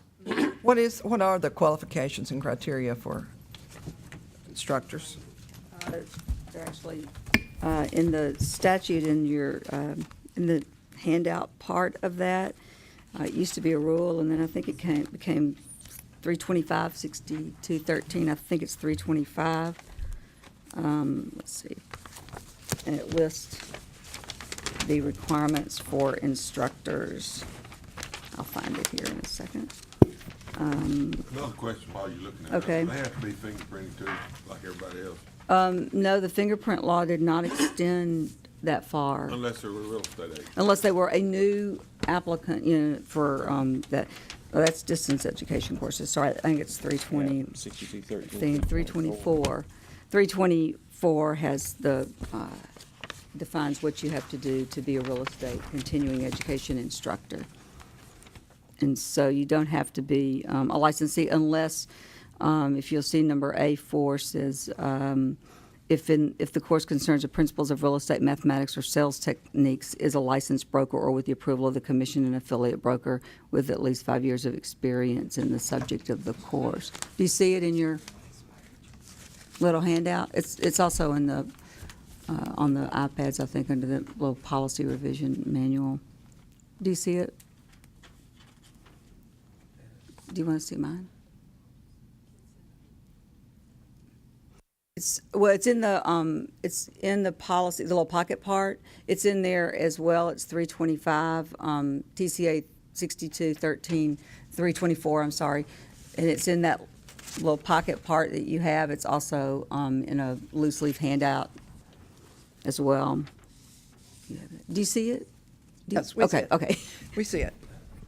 We see it. And so I know, Mr. White, because you are, you've just come on board in the last month, you think that all of these instructors then meet this criteria? Yes, ma'am. Based Okay. upon the things that they submitted, they would meet this criteria.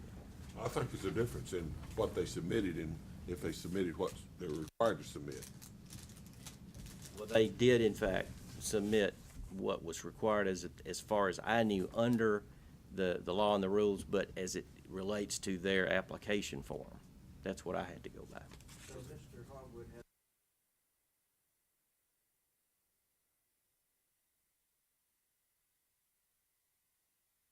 Yes, and if you recall, there is like a paper and pencil, as it were, instructor manual that was approved by the commission sometime in 2014. And that's what a number of the instructors, particularly those who I don't know where Mr. Hogwood lives, but particularly those that do not live in Tennessee. So he's done that. Mr. White reviewed, the criteria against what he submitted that he had done. And so I'm guessing that he submitted that he did that. Your question though was, did he have a license, Tennessee real estate license, wasn't Gary? Oh, yeah, I asked that, but that's not a requirement. But number one is, The right. instructor training is. I think that's the one place we don't need to let things slide for sure, is on the instructor training. Hey, Mr. White, I think the question to you, which I think you answered, but let's make sure, is that you're comfortable that Mr. Hogwood has taken that instructor training course? Yes, sir. Okay. All right, are there other questions related to approving these instructors? If not, let's vote on the motion, which was a long time ago offered by Ms. DeChar, seconded by Ms. Franks. And that is to accept the education director's recommendation and approve the list of instructors he read into the record. All those in favor of that motion vote aye. Aye. Those opposed, I'm no. gonna pass on that one. All right. So we have 6 ayes and 1 pass. Motion passes. Anything else in your report? Mr. Chairman, that concludes my report. I would like to just take a moment of personal privilege and thank you for helping with Ms. Frank's course review, Mr. Bloom's course review, and I think both those two people, I know Ms. Hills, I'm sure myself and others have a new appreciation for what you have to go through to get these courses in order, and also a great appreciation of what Ms. Maxwell has been doing on her own over the course of the last several months. And so we're excited you're here, and we appreciate your efforts today and look forward to working with you. And we thank you, and then we also want to thank Executive Director Maxwell, too, for filling this. She's been doing the job of 2 or 3 people for a long time. So we ask every meeting, where's our education director? So we're glad you're here. Very well stated. Thank you, Mr. Chairman, members of the commission. All right, we're on to legislative update. Have we already handled that, or who wants to speak to us about that? There's really only been 3 bills that were introduced that deal with real estate. One is the one that the commission talked about earlier that concerns the extension of the 10 days to the 20 days, making the change in 313. The second one is a change that the commission has likewise discussed previously several months ago.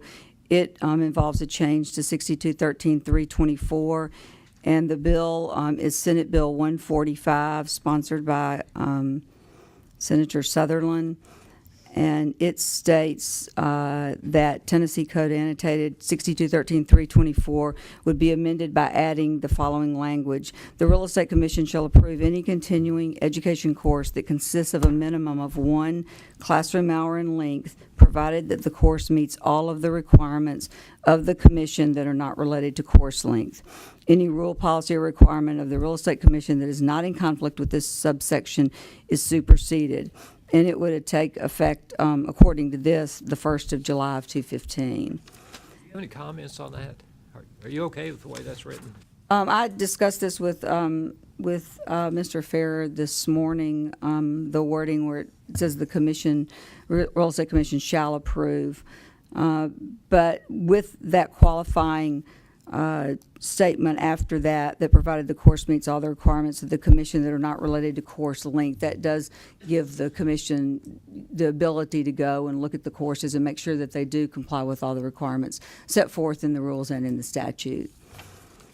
And then the only other one is one that's introduced, I don't know, seemingly every year, and it's an amendment to 6213-207, and it just says the commission shall have an executive director.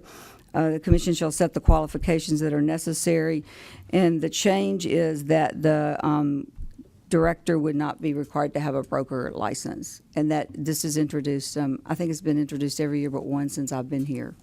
I don't know why, but anyway, that's the change for this particular provision, which is, as I say, 6213-207. Has that passed? It's never passed since I've been here. It's Okay. always introduced and just Carrying the bill this time. Whose bill is it? Halsey. That's the House Bill 38 is Halsey. The Senate bill is Crow. The Senate bill is 10193, and it's Crow. Commissioner Bloom? Ms. Maxwell, the first one you referenced, was that what we discussed at some length earlier today with Commissioner Giannini about the 10 to 30? The first one I discussed was the 1 hour classroom. Oh, the one before that. Oh, okay, the one before that? The one before that, it's 62, it amends 6213-313A2, and it deletes the language 10 and substitutes the language 30. That's Senate Bill 192, sponsored by Crow, and the House bill is by Matlock. And that's the bill that's been introduced to the legislature at this point in time. But I was asking, is that the discussion that we had with Commissioner Giannini? It is, yes, it is, yes, I'm sorry, Well, yes, it is. that's a bill then in the Senate. It's a bill that's correct. It's been introduced in the, it's been introduced. I mean, the bill is That currently. won't make any difference what we discussed. Hasn't been approved. It hasn't been approved. Let me- It's just in Is the, that a TAR bill? Yeah. Let me explain that I don't really think that Mr. Farrer wants to carry that bill. He'd like to withdraw it. Oh, But okay. he'd like to get what action this commission took this morning memorialized so he can go back to TAR and say, here's how we're going to handle it. So that, I think the bill will be withdrawn, assuming what we Okay. can put in an email to him will satisfy him. Ms. Baird, did you have something about that? Oh, you explained it. I did, thank Yeah, you. that was very good. Other questions for Ms. Maxwell related to legislation? All right, let's, we're supposed to have our full-time, what is Julie, what's her title? Assistant General Counsel. Full-time what? Assistant General Counsel. Assistant General Counsel show up about 11:15 with her newborn baby, and that'll stop the show, I'm afraid. So let's just go on and, Ms. Baird, do you want to talk about proposed rules for a minute and just give us an update of what we need to know? As far as proposed rules go, I think we're still waiting on the transcript from the prior rulemaking hearing, and we should be getting that soon because it usually takes about 30 days. So once we get that, then we'll make the changes that we talked about in the rulemaking, try to make everything work, and then file it back with the AG's office after that. Meantime, it's the Commission's intent to amend the minutes to put our interpretation of what we did in there as well. Right. I think that when we do that, we might just need to make a disclaimer that they're subject to, I don't know if the AG is going to change something, you never know. I would say just make a disclaimer on that they're subject to changes. Right. Okay, February 2015 legal report, we're not going to do that right now. We'll do that after lunch, if that's okay. I'm trying to get to Ms. Hill's request to have a discussion about brokers for a short period of time, and I think we could do that at this point. Diane, what caused you to bring this up? I was contacted in our area and questioned, and I answered to the best that I knew. They thought there was not a 50-mile rule for agents, and I said yes, is my understanding that there is a 50-mile rule as the crow flies from an agent from their office. And then the question went on to if does the broker fall under the same category, and I thought they did. Then I received a call back from the licensee saying that they had understood they didn't. So it confuses me. So I've, as we all learn, I mean, that's the best thing for this is that we learn. It does confuse me why the brokers would not be under the same. We're requiring the agent to be within 50 miles of their office so that the broker can manage, and we're not requiring the broker to be within the 50 miles or even in the state. In this case, it was an out-of-state broker. And you're saying principal broker. Principal broker is my understanding. I did look up. It is the principal broker, yes. So help me. I think your question is directed at Rule 1260-2-.01, which is supervision of affiliate brokers. And so that specifically in 2 says no principal broker shall engage a licensee other than a property manager who lives more than 50 miles by a straight line calculation from the firm office. So that applies only to the affiliated licensee. And the title is Supervision of Affiliate Brokers of Rule 1260-2-.01. So it has been applied only to affiliate brokers, not to brokers. And there's nothing that keeps a principal broker from living further from the office. It says no licensee shall engage in any real estate activity in any office unless there's a principal broker who devotes his full-time management full-time to the management of such office, but it doesn't require that they be in the office. Now, if there was a complaint filed for lack of supervision, then this commission would take action because of the lack of supervision. I think Commissioner Alexander remembers, because we looked it up and discussed it at one point, there was a discussion a number of years ago before I got here about a particular principal broker who was a principal at a high school. And at that point, he tried repeatedly, I believe, if I recall the history of it, to get licensed, and he was turned down because he wasn't devoting his full time to the office and wasn't available full time, because it says a licensee may be engaged as a principal broker who is engaged primarily in real estate and accessible during normal daytime working hours. Ultimately, the decision in that, and I think that actually went to trial. Yeah, and so it was determined, right, that if you were just accessible during normal working business hours, that you didn't have to be on site. And so that, at least for that period of time, settled that. And I have that history upstairs. I mean, because we talked about it several years ago, and I looked up the history of that, and that doesn't really answer your question. That just is kind of how that came to be, might be a better way to say it. And this broker is in a state that does not even border our state.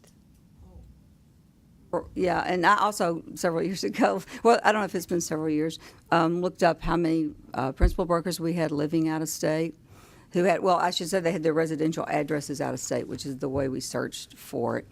And it was I have those numbers upstairs as well. It was a surprisingly small number, I think Commissioner Alexander was concerned about that in particular, and it was a smaller number, I think, than individuals thought, which doesn't make it right or wrong. I'm just saying that when I did that, there weren't as many as we had thought. A number of them lived in Florida, which may or may not be where this particular person does It live. is.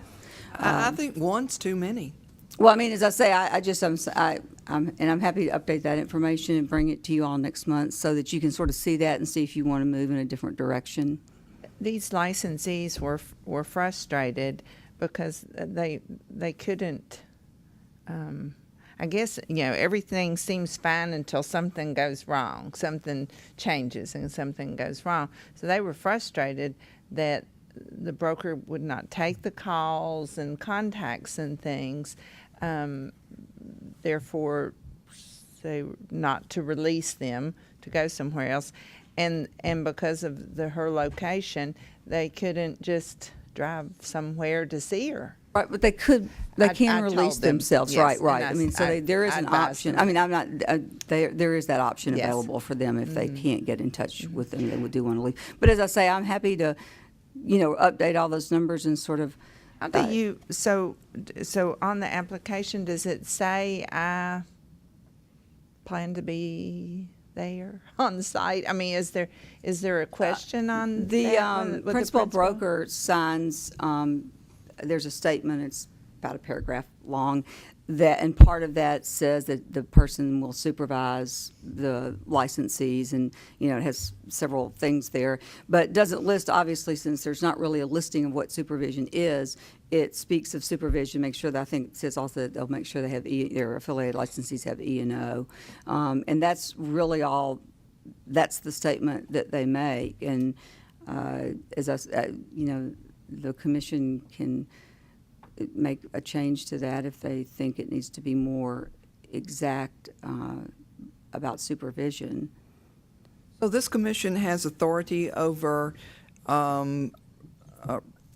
principal brokers. They would be a principal broker even though they're from Florida or another state, correct? It would be licensed in Tennessee. So They we would have a firm authority over- licensed in okay. Tennessee as well. So, you have to have a firm licensed here and be the principal, you have to be a broker licensed in Tennessee, and in this instance, principal broker licensed in Tennessee, and the firm has to be licensed in Tennessee as well. You may live, which I guess was the case here, you had a firm licensed in Tennessee, and you had a residential address in Florida or another state.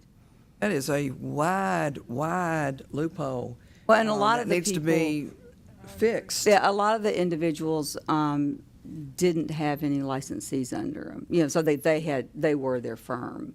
Okay. And that's one of the things that came out of that. But as I say, I'm happy to gather those numbers up for next month so you can sort of see what, the number of people affected and see how you'd like to move forward on that. In this case, they had someone acting as managing broker. And I questioned, I said, are you principal? Well, I'm managing. Well, and it just, and I said, well, the state recognizes principals being the one responsible. Kind of sounds like the deal in Memphis area this year where they wanted to come down here and have an agent to look for their land, and we told them they had to fall in the 50-mile radius. Right. But that was the affiliated licensee, like they were affiliate, that one person was just getting his license and the other person had his for like a couple of years. And then they had ultimately they were in the state and they ended up with the principal broker. But the problem there was that the affiliates lived more than 50 miles by the, crow fly calculation from the office. So what the rule prohibits is a licensee, an affiliate is the way it's interpreted, from living more than 50 miles as the crow flies from the firm office as, registered with us. And then unless you're a property manager, a true property manager, which is defined in that rule as well. So those people could come back the third time and say, we're just going to let one of our brokers from Illinois be the principal broker. That's what we're saying. As long as they have a Tennessee license. Right, but the The principal affiliate would broker- still have to be within 50 miles, but they could, Right, But- of the office. no, of wherever the broker's office is. Right, where the Uh-huh. office Principal is broker's registered office. with, as, you know, with their application where it's listed on the Trek records. So that's, yeah, The broker would have to be licensed in Tennessee. correct, as would the firm have to be licensed in Tennessee. It's the absentee broker issue that I think Yeah. your individuals So are would you, speaking. if you, since you volunteered to do it, would you get us some more details on the number of people we're talking about and put that on the agenda for next month for continued discussion about this topic? And I have one more question. So if, for example, this firm had a complaint filed against them and it came through to us, would that be something that would be included in the case to us, that this is a broker who lives in Florida? Normally that's, I mean, obviously it's up to the legal department, how they summarize the cases that are presented, but normally there would be a reference to that within the body of the, paragraph about. We would like to know. Okay. All right, audience, so we're going to break for lunch, and we'll come back at 1 o'clock. You don't have to sign out, as I understand it, but you do have to sign back in, so make sure you do on the way back in. There could be a woman outside that door holding a little baby. Be careful. Don't run out of there and hurt her. We're looking forward to seeing her, so we'll see you back here at 1 o'clock. That's right. All right, ladies and gentlemen, just for your information, at least in East Tennessee, well, let's do this first of all. All of us are licensees from all across the state. Grover, tell them where you're from. Annis Station. From where? Annis Station. I thought you were from Lewisburg. Well, that's close to Louisville. Summer. All right. Population of 50 people. No, I'm from Lewisburg. Marcia, I'm from Franklin. Jackson. where? Jackson. Jackson. I'm from Knoxville. Knoxville. Gary, From Memphis. Diane, Kingsport. and Grab the phones, Wendell. I guess. So Where you we've pretty from? well. Where you really from? Well, we've pretty much got this state covered, Where's your hometown? and Oh. maybe different people in different parts of the state react differently when they hear there's a chance of even a little snow. So just for your information, there's nobody on the staff at the Tennessee Real Estate Commission that can visualize a scenario when we won't meet tomorrow. So we will be here tomorrow. Just book it. Don't go out there and do snow dances because we're still going to meet, and you guys still have to sign in. So keep that in mind. All right, we're about to get into our legal report. And this portion of it consists of people who have filed complaints. The complaints go to the staff and to our legal department. The legal department gathers information about these complaints, reduces it to a narrative, and in addition to reducing it to a narrative, they take out any type of description of who the parties are or where they're located. So when Ms. Baird starts to read one of these in a minute, we've already got a copy of it, but we have no idea who we're talking about. And she's going to read one, make a recommendation to the commission. The commission may accept her recommendation, may want to discuss her recommendation, may want to modify her recommendation, or may just tell her, you're crazy, Ms. Baird, we're not going to handle it that way. So her job is to get it to us so we don't know who it is, we'll discuss it, and then we'll make a decision. If we dismiss any particular complaint, it's over. We don't have a legal report. She's getting us paper, so we're going I've to got have it, I think. I brought If- my if- paper copy. Let me say this, if it's dismissed, it's over. Well, that's why it's in. If instead the commission Oh, this is January. takes legal's advice and says, we're going to offer somebody a $500 fine and 2 days attendance at a Tennessee Real Estate Commission meeting within the next 6 months, that's just an offer.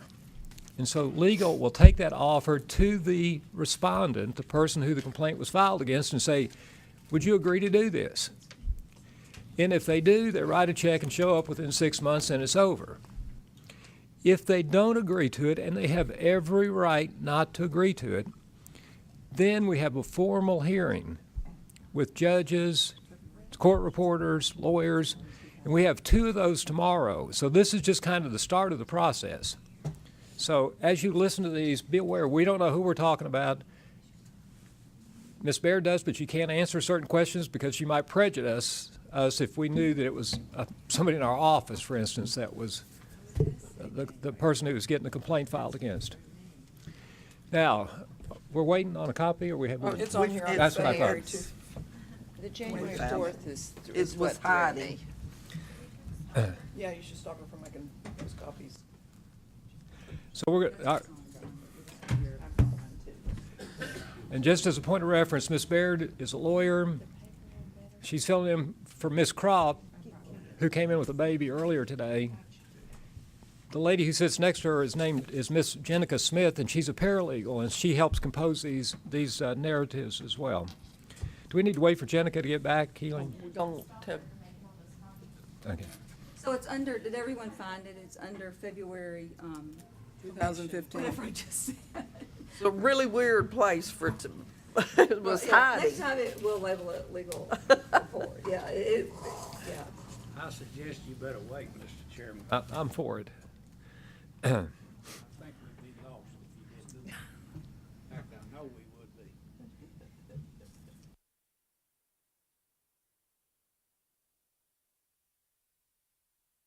It's January 4th. That's what threw me. Nothing you would recognize as legal report.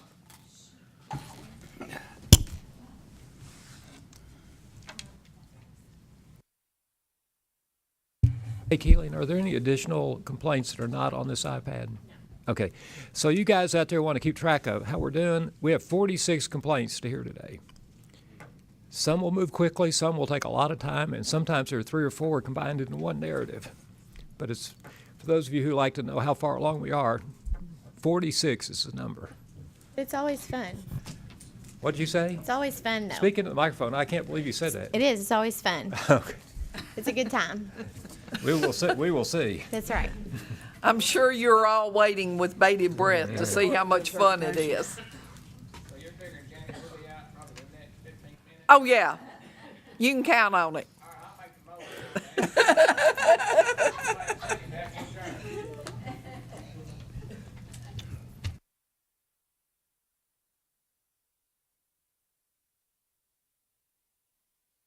You know, people in these audiences sometimes have questions for us up here. You ought to feel free to ask them, but one of the questions we get most often asked is how much we get paid for being on this commission. Let's see, Wendell, has it always been the same amount? Last 9 years I've been here, it's been $50 a day. $50 a day we get for sitting up here, plus expenses. Only at the state rate expenses. Only at the Like extravagant expenses. Yeah, if you wanted to stay somewhere other than a KOA, you'd have to pay the difference. Is that what you're saying? Somewhere nice, like a KO. I don't believe I got a check for last month. It was like just in the last few days that we got. Wasn't here, really. Oh, that's right. You don't get one if you're not here. He should have. Y'all were here on that phone call. That's true.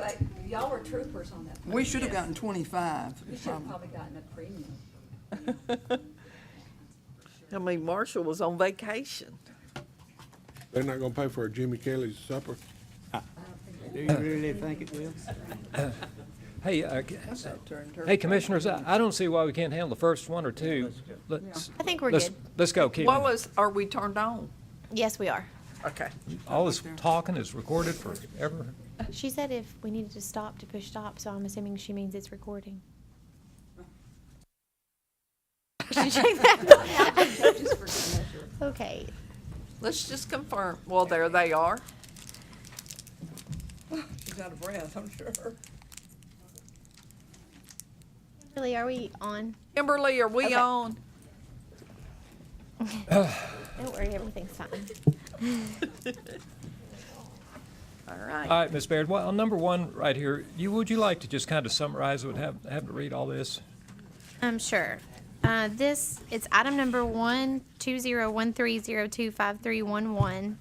This was a matter that was presented in April of 2014 Respondent accepted and paid the consent order that was authorized. Scheduled to attend the December 2014 meeting, but became ill and passed away. So, basically what happened was the consent order was paid. This person didn't make it to the meeting, and so now we're making the recommendation to close with no further action. Move to close. Second. I have a motion by Commissioner Frank, seconded by Commissioner Hills, that council's recommendation be adopted, which is to close this case. Those in favor of the motion vote aye. Aye. Those opposed, no. That motion passes unanimously. Numbers 2 and 3. Okay, items 2 and 3, 2014-017-151 and 2014-017-152. This was previously presented at the January 2015 meeting. I'm going to skip ahead, and then if you guys need to stop me, you can. So after the consent order was sent out to the respondent in that matter, Respondent 1 received the consent order and submitted a response to the complaint. Respondent states that respondent was not aware of the complaint and would have responded timely. Respondent states that after notification of the complaint, respondent contacted all parties except for complainant. Respondent denies knowing complainant, but spoke with complainant's managing brokers and determined that they were only aware that a complaint had been filed, but not the details of the complaint. Respondent 1 denies knowing Respondent 2. Respondent 1 states that an agent in Respondent 1's office has recently worked with Respondent 2 solely to translate for a few of the agent's clients. Respondent 1 requests that the Commission reconsider and dismiss the complaint. So the previous decision was for Respondent 1 a consent order with a civil penalty in the amount of $1,000 for failure to respond plus attendance at one entire regularly scheduled meeting of the Commission. And for Respondent 2 was consent order with a civil penalty in the amount of $1,000 for unlicensed activity in violation of those code sections. So basically what happened after the fact is we received communication from Respondent 1 that he was never notified of the complaint and therefore wasn't really given an opportunity to respond because he didn't know anything about it, and that he also was not affiliated with Respondent 2 in any way. I think he was just confused all the way around. So then we gave him another opportunity to respond based on the allegations, and what I just said was kind of what he responded. How could he have not known about the complaint? Well, apparently, if I remember correctly, You're gonna have to talk louder. someone signed, correct, for the I can't hear complaint. John. It says in the previous summary that the complaint was forwarded to respondents but returned as unclaimed. So no one ever signed for the certified mail. He got no, Didn't know it existed, I guess. Come back to your office? It came back as unclaimed, and it was in the summary that we gave you last month. They have a license at that company? Respondent 1 is a principal broker. The complainant stated that Respondent 2 is alleged that Respondent 2 is unlicensed and affiliated with that firm. I think in our in reviewing, it didn't appear we had no connection between the two individuals. I think that's why y'all just authorized the consent order for failing to respond. However, it doesn't seem, I guess, like failure to respond would be the best thing since he never had never had any record of the complaint in the first place. I guess that's why we're coming back and saying we found out this happened, so. you got to give them notice, or they can't respond. To their last known address. Was Are the they notice- still employed, but, excuse me, Gary, go ahead. No, go ahead. Are they still assigned to this principal broker? Respondent 2 was never assigned to Respondent 1, so far as we can tell. Respondent 2 has never had a license. And Respondent 1, the principal broker of the firm, is stating in his response that he was not aware of this individual until he started asking agents in his office. And turns out that respondent 2 may have acted as a translator for one of the agents. Was respondent 1, the principal broker, were we sending the notice to his office or her office? Yes. And they claim they never received it Right, it came back unclaimed. at the office? Yes. Did you have their correct office address? Yes.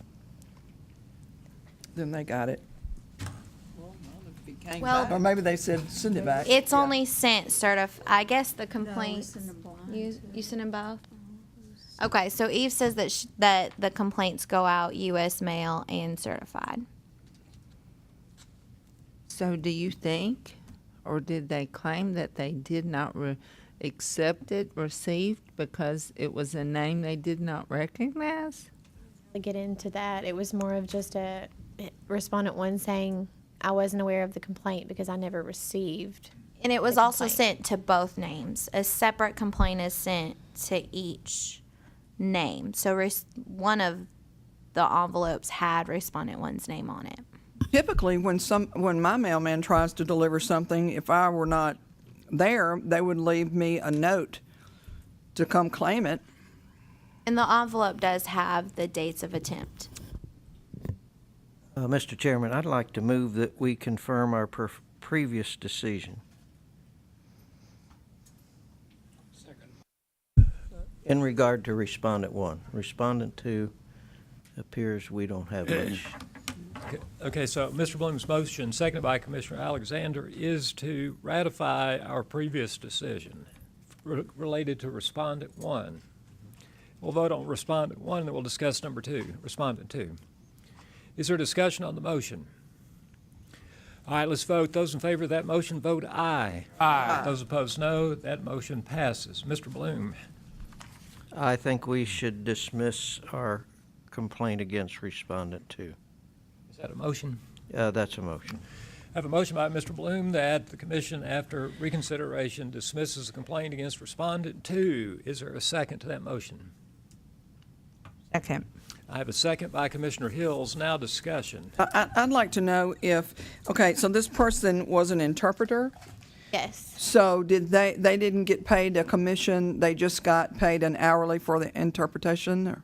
We've never had any contact with respondent 2. We don't know respondent 2's answer. This was just information received from respondent 1. After finding out this information, I found what I believe is a good address for respondent 2 and forwarded the consent order this week. So I don't know if respondent 2 has heard anything or not. That's not to say that we can't send a letter and say that, they've reconsidered and want to dismiss. I mean, if that's what you want to do, we can send information. But if the to broker respondent 2. said that that's all they did was interpret? That's I think, the basis of Mr. Bloom's motion. Okay. There's also the matter, if you look in the summary from before, where respondent 2 was posting on Facebook. So Oh, So it's conflicting. read that summary there. that's right. I just don't want you to forget about that. All right, other discussion on the motion to dismiss against respondent 2. Are you ready to vote? Let's do it. Those in favor of the motion, vote aye. Aye. Those opposed, no. No. All right, the motion in the opinion of the chair passes 6-1. 6 ayes, 1 no. Now, tell me how much you're gonna find the respondent 1. Would be the previous decision for $1,000 plus attendance at 1 meeting of the commission. All right, case closed. On to number 4. Okay, item 4, 2014019591. A complaint was filed by a potential buyer for a property that was listed by respondent. Complainant states that the home was listed as a 3-bedroom home. Complainant states that complainant's offer was accepted and alleges that the home inspection report stated that the 2 spare bedrooms do not qualify as bedrooms because they do not have windows or closets. Complainant requested that respondent reimburse the inspection fee but was denied by respondent and principal broker. Complainant filed an ethics complaint with the local association of realtors, and the hearing panel determined that complainant did not meet the burden of proof that respondent was knowingly dishonest or untruthful. Respondent did not submit a response to the complaint. Recommendation is for a consent order with a civil penalty in the amount of $500 for violations of TCA 6213-312B14 and 6213-313-2 for failure to respond, plus attendance at one entire regularly scheduled meeting of the commission within 180 days of respondent's execution of the consent order. Mr. Alexander. Recommendation of council except for each, is $500 the maximum or $1,000 for each one of them? 1,000. Pardon? 1,000.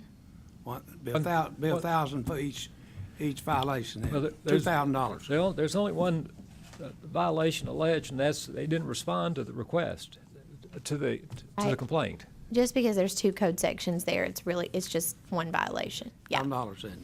Hey, That's my motion. I got it. Mr. Alexander's motion, seconded by Commissioner Franks, is to offer a civil penalty of $1,000 and a requirement to come to this meeting for a full session within the next 6 months.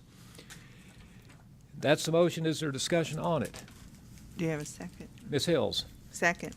You have a second? We've got a second. Thank Okay, you. excuse me. Are you ready to vote? Let's do it. Those in favor of the motion vote aye. Aye. Those opposed, no. That motion passes unanimously. And to the audience, just for a second, we discussed this notion of how much time you had to respond when a complaint is filed this morning at length. In this case, the person just chose not to respond. So Right. So There was this- just no response. So we've asked the law department now to go back to that person and say, since you didn't respond, if you'll pay a $1,000 civil penalty and come to a meeting for 2 days, we can end this deal. They might say, I want to hear it, and we can do that too. Number 5. Item 5, 2014-019621. TREC opened a complaint for a potential failure to supervise the above referenced respondent in a previous complaint number 2014-019591. Respondent states that the property has been listed as a 3-bedroom home by 3 separate listing agents. Respondent states the seller purchased the home directly from the original owner. Respondent further states that seller's previous home inspection did not note that the 2 bedrooms in the basement were not classified as bedrooms. Recommendation is to dismiss. I kind of have a little problem with that 3 different listing agents surely went through the house to get measurements and all, and I would certainly notice if there was no closet or window, which would make that not considered a bedroom. Now, for everyone's information, this is a complaint against the broker that who didn't respond in the last complaint. And so we're saying, or the allegation is that the principal broker did not adequately supervise his or her licensee. I honestly, though, have never asked one of my agents, are you sure there's 3 bedrooms? Is there a door and a closet and a window? On behalf of that principal broker, I would say that. So, But I would say that if they're selling at FHA, they better know that that's not a bedroom. Did it say it was FHA? No, but I'm just saying they should be aware of that if they're a selling agent. the question that Ms. Franks and Mr. Bloom have brought up is, should the principal broker verify information that a licensee put down on a listing agreement? If you think that principal broker should, then I'd entertain a motion that offers a civil penalty of some sort to the broker. If, on the other hand, you don't think so, then you could make a motion to adopt council's recommendation to dismiss. The rules indicate that the broker is responsible for whatever the agent does. So therefore, I move that we fine him $1,000. All right, Mr. Alexander has put a In motion on the 180 table. days. Mr. Alexander has placed a motion on the table that, if passes, would offer a $1,000 settlement, civil penalty, and attendance at a full commission meeting within the next 6 months. That's been seconded by Commissioner Bloom. Now the floor is open for discussion on that motion. All right, since we're ready to vote, those in favor of the motion vote aye. Aye. Those opposed, no. No. Let's roll call it. Ms. Maxwell? And did you want her to do that in alphabetical order or anything? That'd be fine, me. I don't Would you mind. do it? Call my name first anytime. Would you like it alphabetical by first or last name? Oh, Start at the bottom of the Eve's list and work back. up. That's right. Could I ask a question before we vote? Right. what do Sure. we- Could you explain your reasoning? My reason, I simply believe, Commissioner Collins, that you're liable for your agents. If you don't want to go check it, that's fine. But when something happens like this, then just belly up and pay. I have one little thing to say on this. If a community is less than 50,000, there are no, I know there are FHA codes, but the building codes don't apply. And it could have been that situation. That's the only thing I want to throw out. County, we don't have building codes. A lot of places don't. And consequently, the closet and the window wouldn't necessarily apply. On this sale, but how about if they wanted to sell it FHA? Well, still some counties. Still his responsibility, Grover. It doesn't matter whether, other words, you're saying if we don't have a jail or a sheriff and we don't want to arrest anybody, we don't have to. No, that's not what I'm saying. Don't get out of jail free. I'm saying if it was a town less than 50,000 people, they could call it a bedroom, they could call it a living room, whatever they wanted to. The code doesn't require it. That's all I'm saying. And I would like to know if it was. and we agree that principal broker is responsible. But as I said before, I've never asked, are you sure it's 3 bedrooms? When I get an MLS listing in and contracts in, the contract doesn't even say how many bedrooms. So I think I agree with holding principal brokers to a high standard, but I think this might be crossing over that line and expecting them to know something that never occurred to them. And I'm different because in Franklin, we do have codes and that would tell me how many bedrooms. Didn't know places didn't have codes, so. I live in the county, don't got 35,000 population. We have a different set of laws. Yeah. But you still got your own morals that you gotta live up to. That's right. Well, but too, on this case, you had 3 separate listings where all 3 of the previous people had called it a 3-bedroom. And as a broker, if I pulled that listing up and I saw that every time it had been listed, it showed it as a 3-bedroom, I wouldn't have any reason to question that.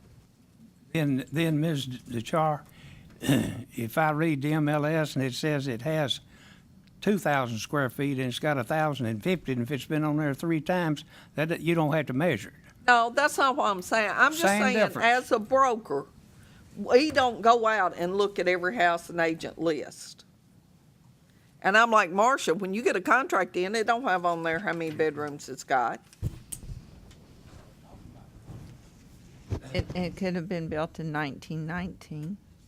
I mean, 1900. And Yeah, no when they didn't closets. put closets in bedrooms. But it didn't qualify though for an FHA loan. No, Anyway, it call wouldn't. for the question. Yeah, we don't know it's FHA. Yeah, Just call for the question, vote either way you want to. let me make one, can I make one statement? Sure. So I You don't. run the show. Yeah, that's exactly right. So my company doesn't sell houses. However, we got sued by a consumer on something that a licensee did. And the lawsuit named the licensee and it named the company because they're affiliated. So we contacted our E&O carrier, and the E&O carrier assigned an attorney to represent the company. And they said, as a matter of fact, since the company bought E&O insurance as well as a licensee, that if the company was squirrely or crosswise with that licensee, they would assign an attorney for the licensee and an attorney for the firm. That's not the case in this particular case. So we have one attorney, and in our first meeting, he said, if we can get a copy of the independent contractor's agreement you have with the licensee, I'll go to the court and get the company dismissed. So from that argument, it sounds to me like there's a distinction at some point.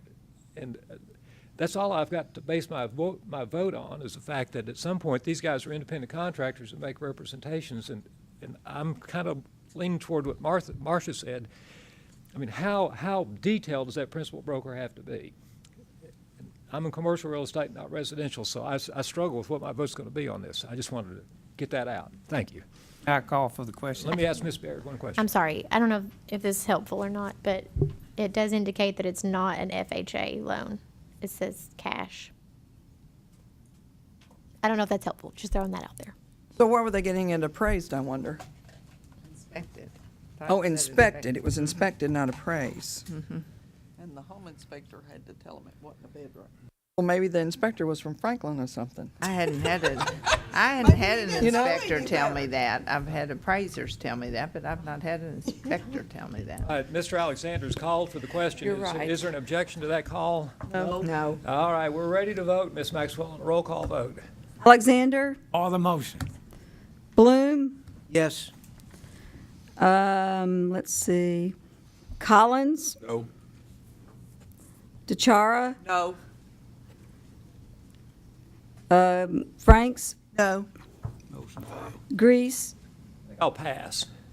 pass. Hills, No. I I changed. changed my vote to no.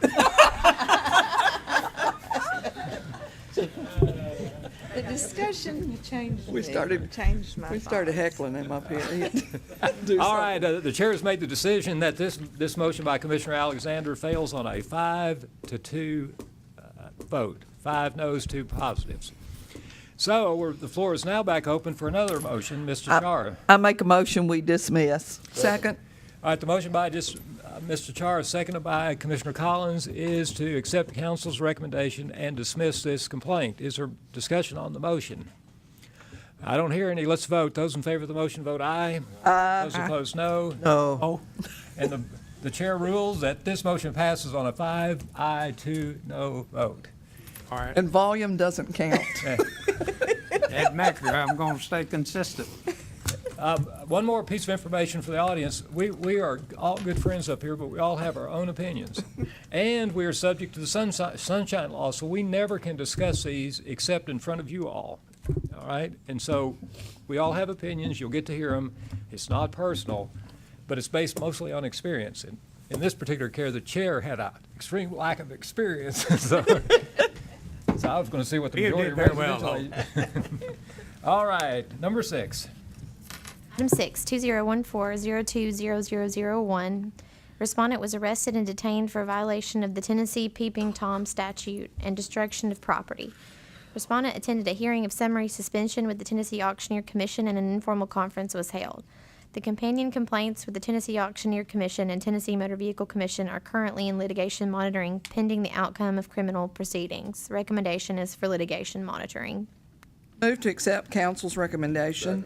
Tell these folks what that means, Mr. Chairman. Well, let's talk about first. Okay, the motion is to accept your recommendation. Okay. Before we vote, will you speak loudly and clearly in that microphone and tell us what litigation monitoring means? Yes, basically that just means that you guys as a commission wouldn't take action on this particular matter until the criminal litigation that's ongoing right now, that's pending, is completed. So basically it's kind of a way to stay the complaint until you find out what happens in the criminal proceedings and then go from there. All right. Any discussion? Those in favor of the motion to go on hold in litigation monitoring mode, vote aye. Aye. Those opposed, no. That motion passes.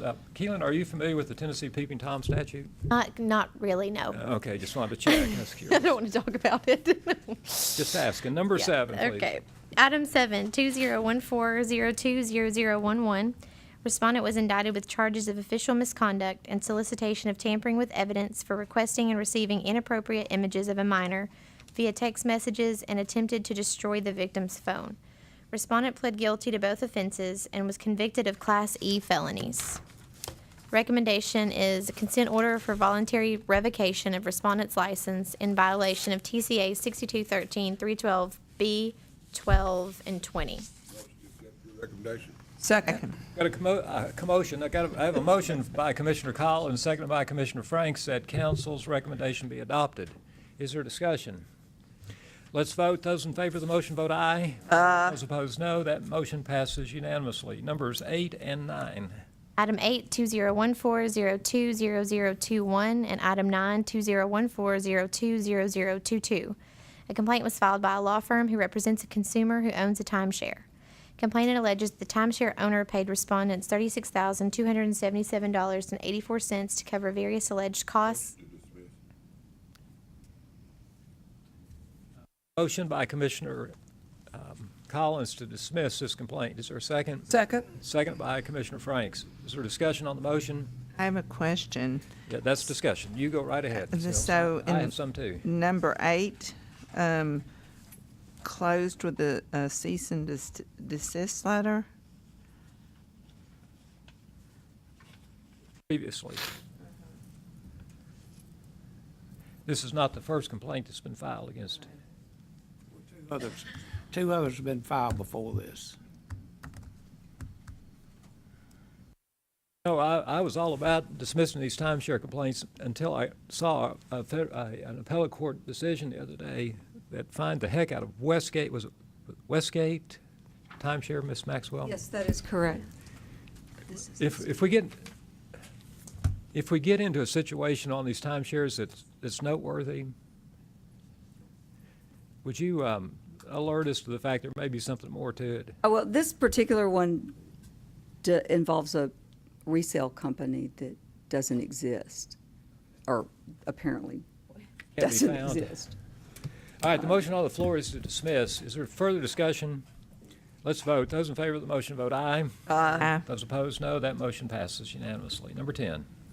Item 10, 2014-020031. A complaint was filed by a consumer who engaged respondent to purchase a home. Complainant alleges that respondent did not protect complainant's interests and assisted sellers in a fraudulent transaction. Complainant states that sellers who were previously brokers did not disclose certain problems with the home, including basement leakage, plumbing problems, ceiling damage, and a foundation crack. Complainant states that respondent urged complainant to use a specific mortgage company, and the mortgage company urged complainant to use an appraiser who happened to have the same last name of the sellers, who complainant states did not use adequate comparable sales. Respondent states that complainant did not want to sign a buyer's agency agreement, so respondent acted as a facilitator in the sale. Respondent admits to knowing of the sellers, but states respondent never had any previous dealings with sellers. Respondent states that respondent worked in the best interest of complainant and has no knowledge for sellers acting fraudulently against complainant.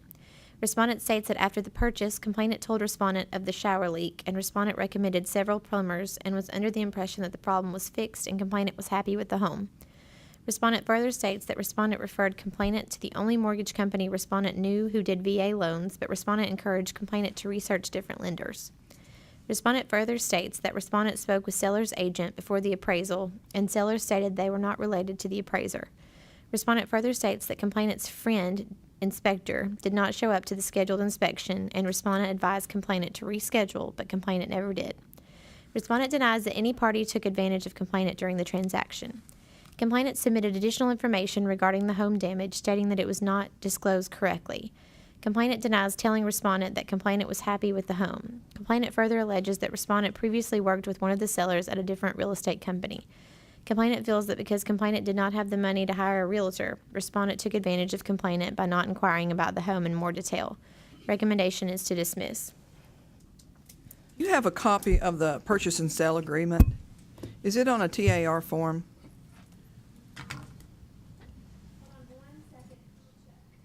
Because there's a blank on there to check whether you want an inspection or not.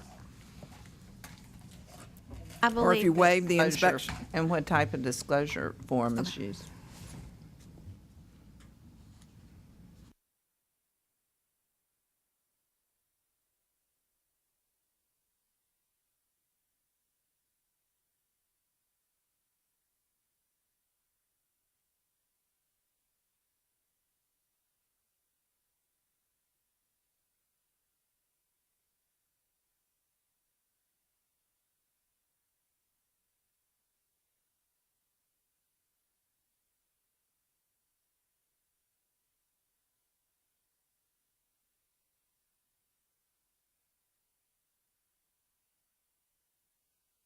There, it is a TAR form, and I guess paragraph 8 is inspections. There's 14 days for buyer's inspection and resolution period, and for 9 final inspection, there's the 2 days prior. And then you want the disclosure? No. We said- Okay. I move to dismiss. Second. I have a motion by Commissioner Franks, seconded by Commissioner Collins, that council's recommendation be adopted and this complaint be dismissed. Is there discussion on the motion? All right, let's vote. Those in favor of the motion vote aye. Aye. Those opposed, no. And that motion passes unanimously. Number 11.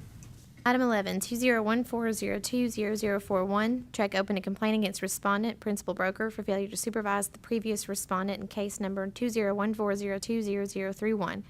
Respondent states that respondent was involved in the subject transaction from the beginning, and affiliate broker did her level best and looked after complainant's best interest, even though a buyer's representation agreement was not signed. Respondent states the listing agent supplied respondent with disclosures and information about the home, which affiliate broker presented to complainant. Respondent states that affiliate broker recommended a home inspection, but complainant decided to have a friend look at the home instead of a licensed home inspector, but the friend did not show. Respondent states affiliate broker offered to set up another appointment, but complainant declined. Respondent states that respondent supervised affiliate broker, who went above and beyond the duty as a facilitator, and is sorry that complainant felt the need to file a complaint because complainant seemed perfectly satisfied with the home. Recommendation is to dismiss. Move to dismiss. We have a motion by Commissioner Franks, made by Commissioner Franks, seconded by Commissioner Collins, that this complaint be dismissed per council's recommendation. Is there discussion? Let's vote. Those in favor of the motion vote aye. Aye. Those opposed, no, and that motion passes unanimously. Number 12. Item 12, 2014020071. A complaint was filed alleging that respondent, registered agent for an LLC, engaged in unlicensed activity. Respondent states that the LLC, along with its affiliated LLCs, acquired over 100 properties with the intent to redevelop properties into detached duplexes. Complainant states that the LLC hired unlicensed individuals representing themselves as investors to solicit and entice homeowners to sell their property. Complainant states that the purchase contracts were very simple and were in favor of the buyer.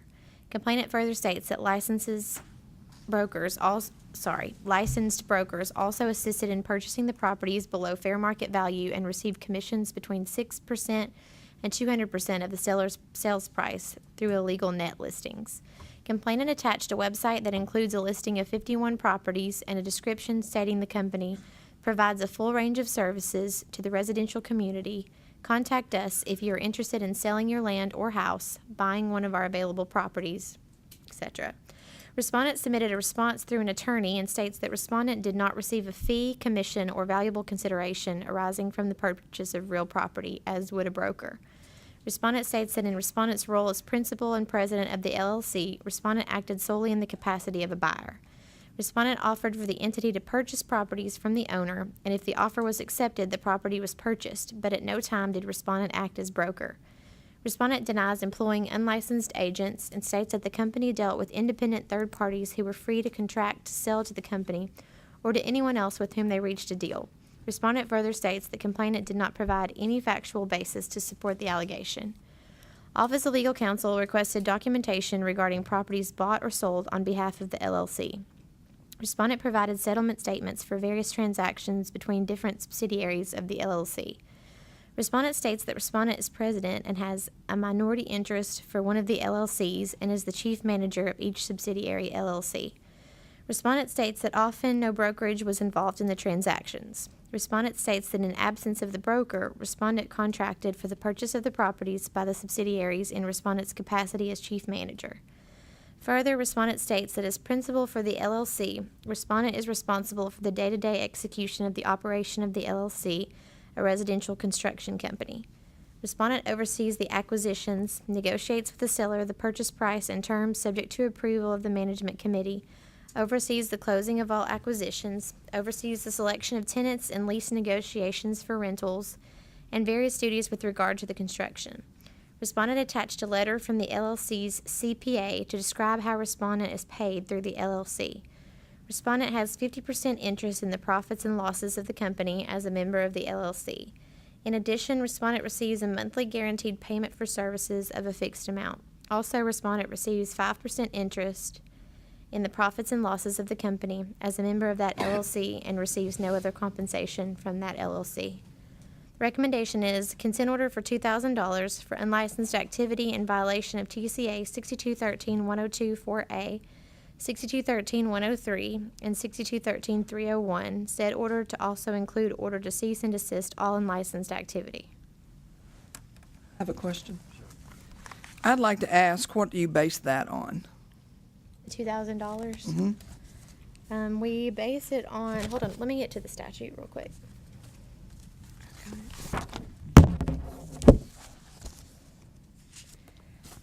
So basically, we included the definition of a broker, and then said there was a violation of 6213-103 and 6213-301.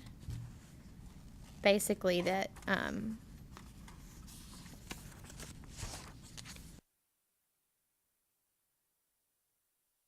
And what do you base that on then? Basically, we're saying that it was unlicensed activity in that they didn't have a licensed broker completing these transactions. They were acting. So what is the rule for an LLC as to who can buy and sell in that LLC? At what point do they become a broker and not a buyer? The AG opinion states that LLCs are not exempt pursuant to 6213-104. And so that's why we included the definition of broker. Right, because an LLC is not considered a corporation, so it wouldn't be exempt under the statute. So, broker means any person who, for a fee, commission, finder's fee, or any other valuable consideration, or with the intent or expectation of receiving a fee, commission, finder's fee, or any other valuable consideration from another, solicits, negotiates, or attempts to solicit or negotiate the listing, sale, purchase, exchange, lease, or option to buy, sell, rent, or exchange for any other real estate, or of the improvements on the real estate, etc. So in the AG opinion, it states that,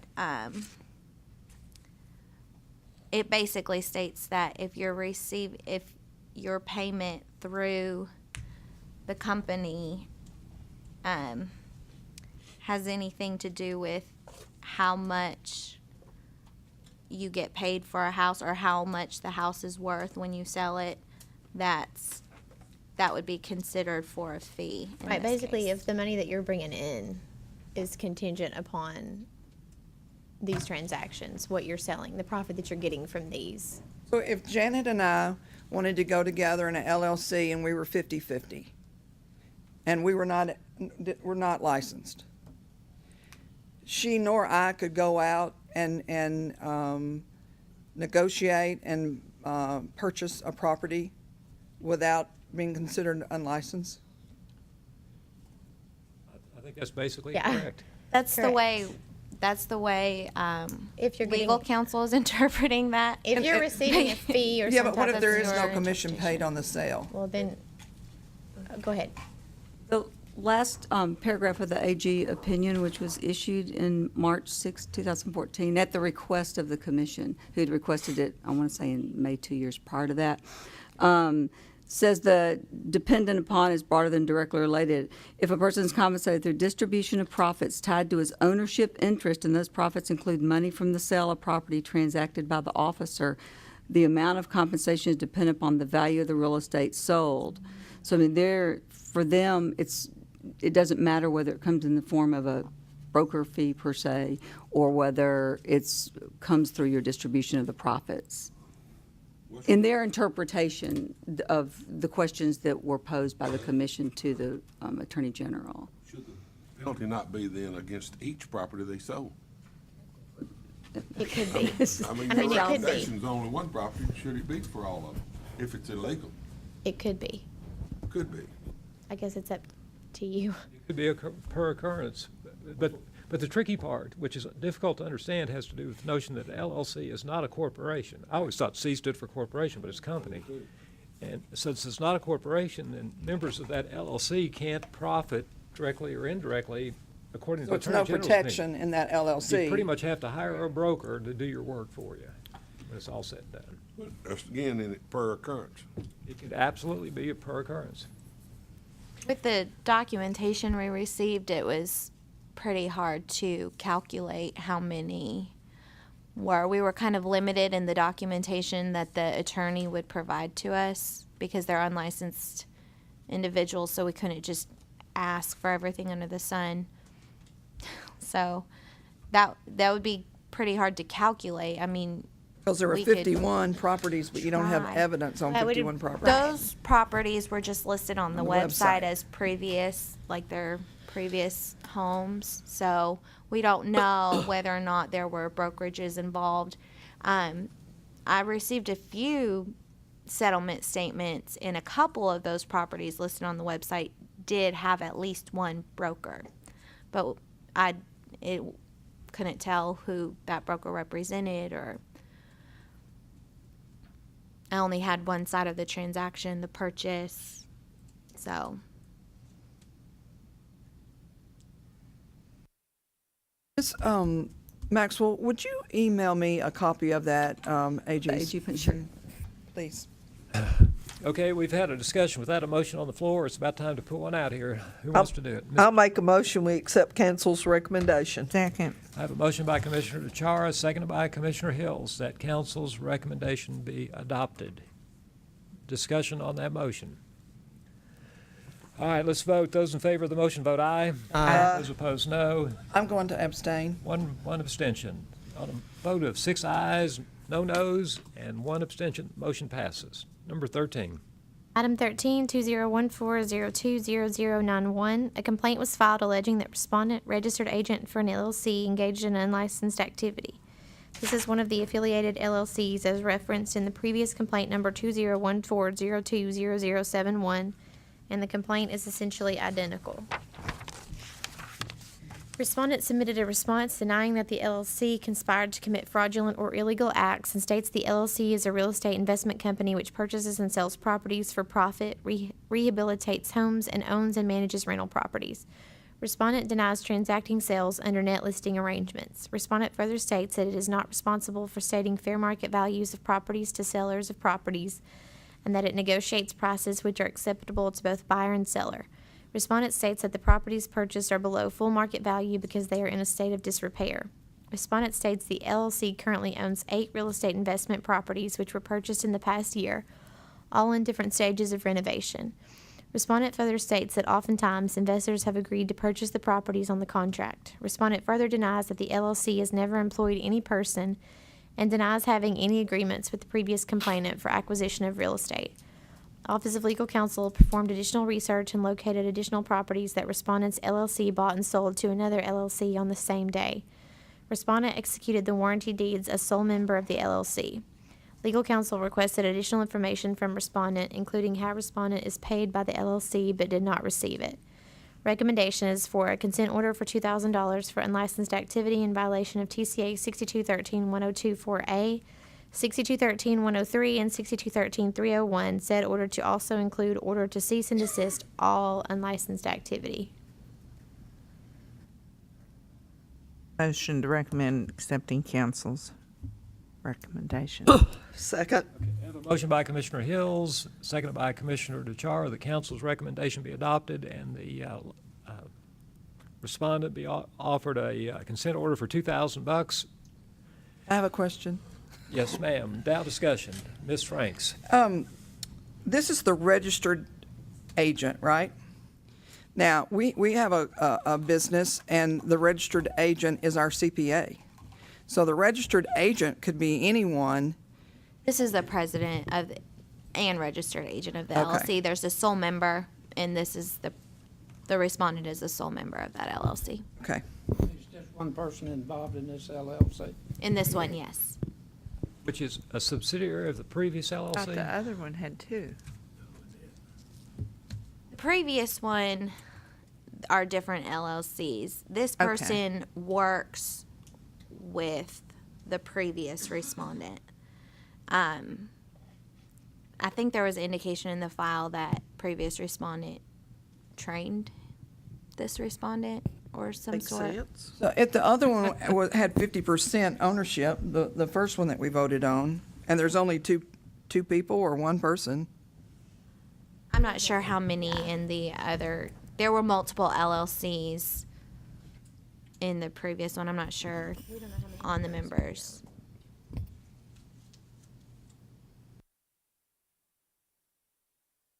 Y'all pursue why one LLC would transfer to another LLC in the same day? I mean, I found that information on the tax assessor's website. I sought to contact this respondent and didn't get any further. They're unlicensed, so they're not required by the statute to respond to us, so. All right, the motion's on the floor to accept council's recommendation. Further questions or discussion? Let's vote. Those in favor of the motion vote aye. Aye. Those opposed, no. No. I abstain. Let's roll call it, just for the heck of it, give you something to do. I should have voted no on the other one. Somebody's gonna have, they'll set a precedence on this thing here if they got any money. So this is a motion to accept the recommendation of council. Bloom, Yes. Alexander, No. Franks, Abstain. McMullen absent, Grease, Yes. Hills, Yes. DeChara, Yes. Collins, That motion passes on a 5 aye, 1 no, and 1 pass vote. Number 14. Item 14, 2014-020101. Respondent is the agent for complainant. A complaint was filed alleging that complainant and complainant's 2 living brothers signed a 6-month contract for the sale of their inherited property on May 1st, 2014. Complainant alleges that respondent needed to have 4 others representing complainant's deceased brother's estate to sign and was to provide complainant with copies of the contract later that day but failed to do so. Complainant states that respondent's wife is complainant's niece. Due to continuous harassment from respondent's wife, complainant offered to buy the interest of complainant's deceased brother. Respondent rejected complainant's offer but later suggested that complainant's increase the offer by 50% and informed complainant that he would tear up his contract for $1,500 additional paid to him. Complainant declined. After several weeks of negotiations, another niece corresponded with complainant to let complainant know that she would accept the original offer. At that time, complainant contacted respondent's office to ask respondent to create the documents which they agreed to do and have them ready to sign on July 8, 2014. On July 6th, after complainant's bank check was on its way to Tennessee, complainant received a text from respondent informing complainant that unless complainant paid him $1,500 or entered into a new contract for 1 year with an automatic auction conducted by him, he would not let the lady sign the new deed. Complainant did not respond to respondent. Respondent sent the text to complainant again, threatening not to allow them to sign the deed. Complainant alleges complainant ignored respondent's threats and again asked for a copy of the contract that had been signed. Complainant alleges respondent never received the contract. Complainant withdrew the offer, explaining that complainant was not going to be threatened or extorted. Respondent's wife produced the document as promised the next day, and it was signed and notarized and filed at the courthouse on July 10, 2014. Respondent then sent complainant a threatening text, threatened to file a lien on the property. Complainant states that this behavior on the part of respondent agent is vindictive and unprofessional. Respondent stated that respondent was hired by the family to sell their property. Respondent's spouse is part of this family. The will called for any profits from the sale of the house to be split 4 ways, the 3 brothers and the deceased brother's heirs, which meant a 4th would go to 3 sisters and their mother. Respondent stated that all the family does is bicker and that respondent stays out of it. Respondent was only helping with this transaction at the request of respondent's spouse.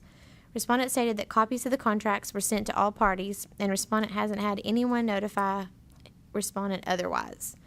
Respondent stated that respondent informed complainant that when the heirs signed the documents, it would be considered a closing transaction and that the realty company would be due a commission of $1,500. Respondent stated complainant declined to pay the commission. Respondent stated respondent told the heirs to sign the document anyway and then informed respondent's principal broker that there would not be a commission on this transaction. Respondent stated this is the last respondent heard about it. Respondent stated the family is still feuding over material things and that complainant is trying to use whatever is necessary to make it look like respondent has done something wrong. Respondent stated there were never any threats or coercion in any way and stated that respondent did not threaten to put a lien on the property, rather did make them aware that if there was a property transfer that the realty company would eventually get a commission. Recommendation is to dismiss. Move to dismiss. Second. I have a Motion by question. Commissioner Frank, seconded by Commissioner DeChara. Now discussion. Mr. Alexander. I have a copy of the listing contract. Yes, would you like me to get it out? Is it signed by all of these heirs? It's signed by 6 individuals, so I believe so. 6 heirs? Yeah. Yes, sir. 4 of them? Thought there was, No, there's 3 and a mother. 3 and 3, yeah, 6, because there's 4 brothers, and one of them was dead, and they had there's 3 children. I'm not sure. The mother was. I don't believe the mother was on there. They didn't list the Mother would've who's the gotten a names. third, though. So You have a copy of the court order as to how it's supposed to be sold and divided? we have a copy of that. yeah, because they were asking about Did the property, May. did the property close? No, they fought over the listing, and so they withdrew the listing, and there was never any auction or offers on the It property. never sold during that listing period. That is correct.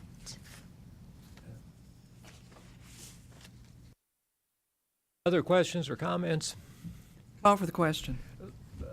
Can I ask Ms. Smith one question? In your opinion, is this a prime example of why you shouldn't handle real estate transactions for your family? Yes. Thank you very much. There's been a call for the question. If you're in favor of the motion to accept council's recommendation and dismiss, you'll vote aye. If not, you'll vote no. All those in favor of the motion vote aye. Aye. Those opposed, no. That motion passes unanimously. Number 15. Item 15, 2014-020111. Trek opened a complaint for a potential failure to supervise above referenced respondent, previous complaint number 2014-020101. Respondent stated that respondent and respondent's affiliate broker have had several conversations over the course of this listing about this listing and the family issues that surround it.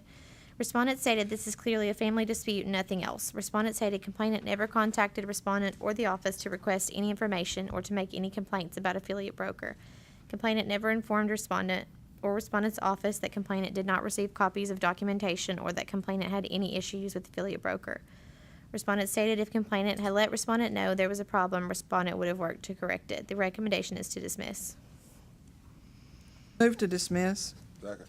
Motion by Commissioner Frank, second by Commissioner Collins, that council's recommendation be adopted and this complaint be dismissed. Is there discussion? Let's vote. Those in favor of the motion vote aye. Aye. Those opposed, no. That motion passes unanimously. Number 16. Item 16, 2014-020471. This complaint was opened by the staff of the Tennessee Real Estate Commission after receiving information from the Virginia Department of Records. Respondent pled guilty to a misdemeanor larceny on or about May 16, 2013, and did not disclose the conviction upon renewal of respondent's license on February 14, 2014. Respondent states that the misdemeanor charge was reported to a neighboring state while attempting to obtain a broker's license in that state. Respondent states the neighboring state held a fact-finding conference regarding the charge and granted respondent licensure in that state. Respondent is remorseful that respondent did not disclose this information to TREC and states that respondent did not know it was required but has since read the code and takes full responsibility for the mistake. Respondent also attached a summary of the fact-finding conference, which concludes by stating it does not appear that the convictions involve the profession of real estate, and it appears that respondent's current Tennessee employer is aware of the criminal background. In consideration of respondent's criminal history and conduct and work activity following the incident, the board approved respondent's application for licensure. Character references were also included in the response. Recommendation is for a consent order for $2,000 for failure to report larceny conviction in violation of TCA 6213-312B12 and 6213-312F, plus attendance at one entire regularly scheduled meeting of the commission within 180 days of respondent's execution of consent order. So this is somebody who's come before us, or not? The conviction happened after respondent was licensed, but before respondent renewed such license, but it wasn't disclosed, so. Yeah, the information about going before the board, that was the neighboring state's board. Respondent notified that state. They were supposed to notify us of the conviction. Yes, and that's what respondent's saying, and the response saying respondent didn't know and is sorry. And was this a theft of over $1,000? I'm not sure the amount. Do you want me to look it up? We can look it up. We have the Because Court was it a documents. felony? larceny. larceny. It wasn't over. Misdemeanor. It wasn't. Misdemeanor larceny. It was not over $1,000.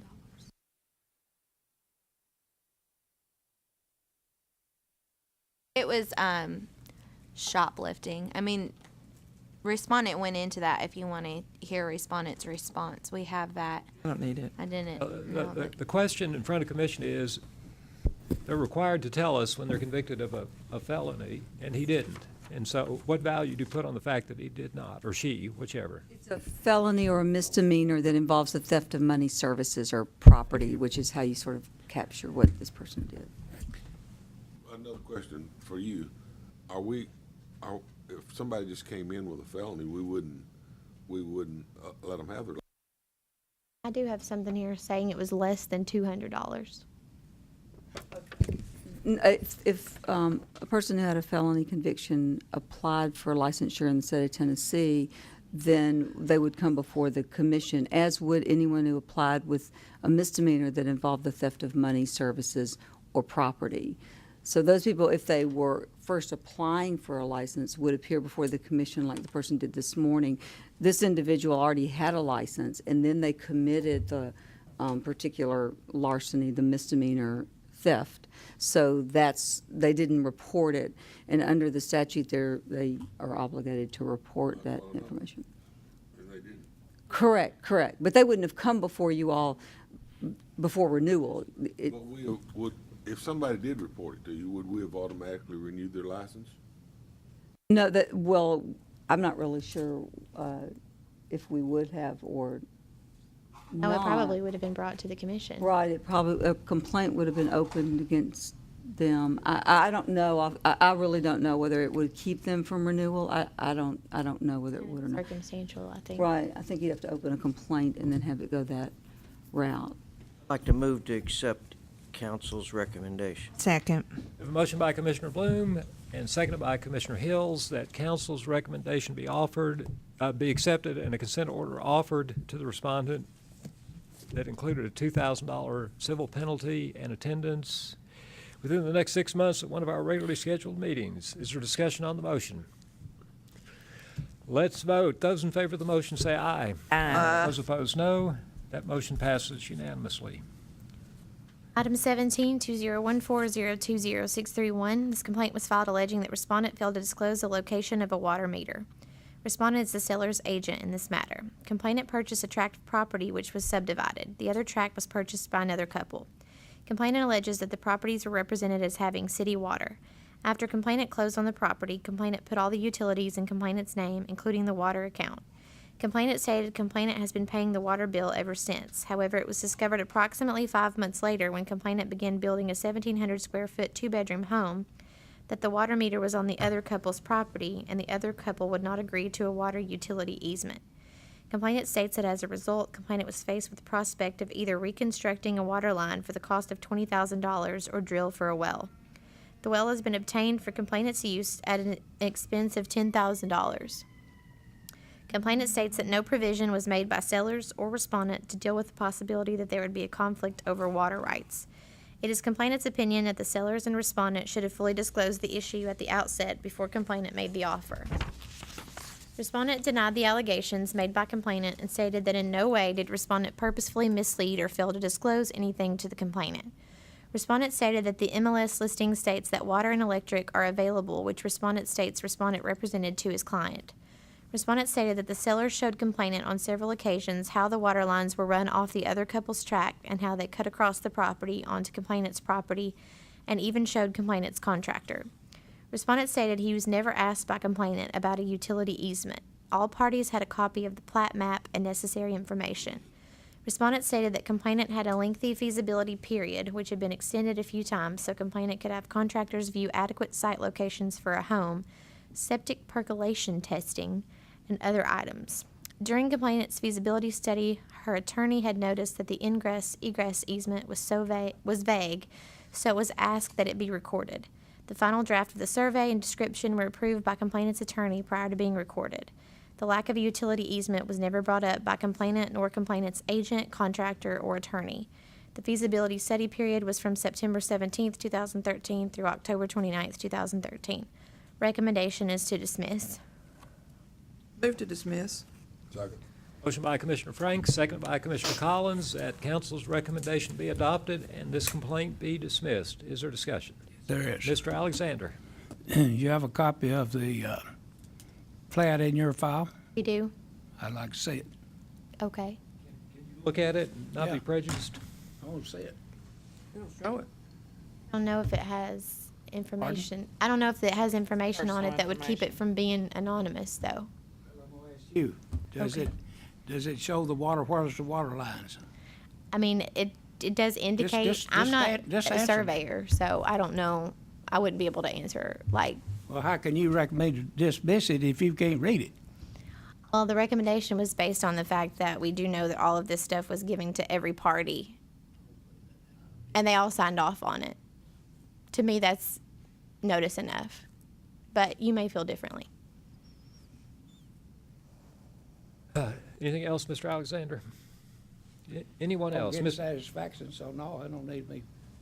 Is this property in a municipality where water would normally be provided? I don't know, but I can look it up. It's in Metro Public Works, so that's Right. Nashville. But there are places in Nashville that do not have water lines, except this is telling me there's a water line on the property next door.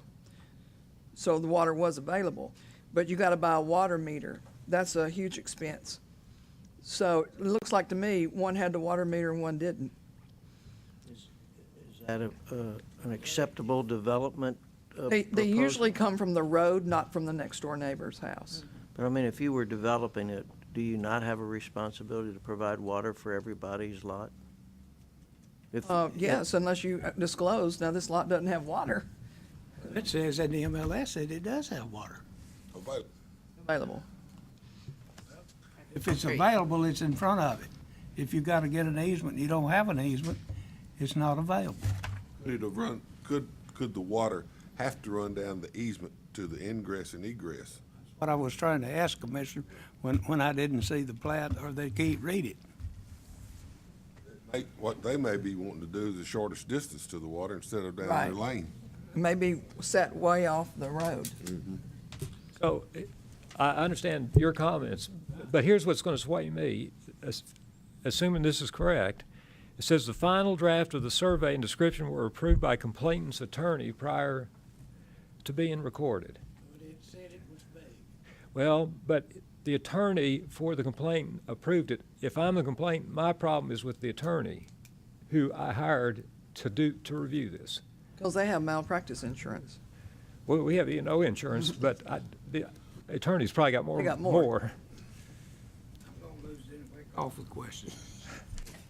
You never lose. Never As lose. long as you make your point, you're not going to lose. We're looking up, what are we looking up, Keeling, before we go on? I was just looking to see if there was something on the plat map that would help, but I'm not an expert, so I That's can't. okay, but you will, this narrative does represent that the complainant's attorney did review it and Yes. signed off on it. Okay. If her plat map is that size, it's probably not gonna show it. If she had a big fold out, we could look at it and see. Hey. Anybody Right, else? Did you have a mortgage on the property? Because he didn't build a house, he's just fixing it. Oh, I don't know, he may have financed a lot. In Call Met- for the questions. Can I ask one other question? Yes, sir, go ahead. In Metro Nashville, can you develop and sell a lot that does not have water on it? In No. Metro Nashville? No, not now, but it could have been from some, it would have to be many, many years ago. But you couldn't develop one today without putting water and sewer on it. And who's to say that they bought it from the person that had the water tap? They could have just bought it Been from paying Joe the Blow. water tap. What? The man that bought the other lot, he didn't have the water, but he'd been paying the water bill. Is this a subdivision or just two platted lots? I understand it's two platted lots that are subdivided. Right, It's not a subplatted Right. subdivision. that's why she may have it on one piece of paper then. He probably got the money back when he paid the water bill. I'm just, ladies, are you looking for something you think might be pertinent or just trying to satisfy? It was a cash deal. All right, it was a cash purchase. No mortgage. Cash purchase. All right, so the motion, as the chair recalls, is that there's a motion properly second to accept council's recommendation and dismiss this complaint. If you're for that motion, you'll vote yes. If instead you don't agree with that motion, you vote no. Let's try a voice vote first. All in favor of the motion, vote aye. Aye. Those opposed, vote no. Abstain. All right, so the chair is going to make a decision that there were 5 ayes, 1 no, and 1 abstention. Motion passes. We're going to handle 2 more complaints. We're going to take a break, so you guys stand by us. Number 18. Okay, item 18, 2014020641. Track open a complaint for a potential failure to supervise above referenced respondent in previous complaint number 2014020631. Respondent stated that the complainant buyer was provided copies of information from the surveyor as well as the health department. Respondent stated that her affiliate provided information from the seller in the form of a plat map and disclosure that stated water was available to the property. The seller marked the location of the water meter. The plat map provided to the buyer showed the location of the water meter by the seller, which was confirmed by the buyer through text messages stated that on 2 different times the seller drove the buyer around the property, showing them the features of the property. Respondent stated that the complainants requested and the seller paid for a survey to clear up the wording on an easement because the ingress-egress language was vague. This shows a clear indication that the seller had disclosed and was willing to make clear what the buyer was buying. Respondent stated that affiliate disclosed all information given to him by the seller regarding the property on MLS and to the buyer's agent and to the buyer. Prior to receiving this complaint from the commission, respondent stated respondent was never made aware of any issues from complainant or complainant's agent until the complaint was filed. Recommendation is to dismiss. Move to dismiss. Second. Motion by Commissioner Frank, seconded by Commissioner DeCharo, that the complaint against the principal broker of the licensee in the previous complaint be dismissed. Is there discussion on the motion? All right, let's vote. Those in favor of the motion vote aye. Aye. Those opposed, no. That motion passes unanimously. Number 19. Item 19, 2014020671. This complaint was filed alleging inconsistent spending of HOA funds by respondent. The complaint alleges that respondent did not follow the laws or ethics that apply to the Tennessee Real Estate Commission. Complainant alleges that respondent has controlled the HOA for about 7 years and has dictated how the money is spent. In November 2013, complainant agreed to take over the treasury from another homeowner and immediately noticed inconsistencies in the bookkeeping and brought it to respondent's attention. Such items included missing tax forms from 2010, 2011, and 2012. Respondent then informed complainant that he wanted the treasury position to go to one of his coworkers and that he wanted complainant replaced. Respondent Motion informed... to dismiss. Second. All right, there's a motion properly made and properly seconded that this complaint be dismissed. Is there discussion on the motion? Are you ready to vote? Let's do it. Those in favor of the motion vote aye. Aye. Those opposed, no. That motion passes unanimously. And 1 abstention by Commissioner Alexander. 6 ayes, no noes, 1 abstention. As a matter of fact, we're going to do 1 more before we go. Number 20. Item 20, 2014020681. Track open a complaint for potential failure to supervise above referenced respondent. Previous complaint number 2014020671. Move to dismiss. Is there a second?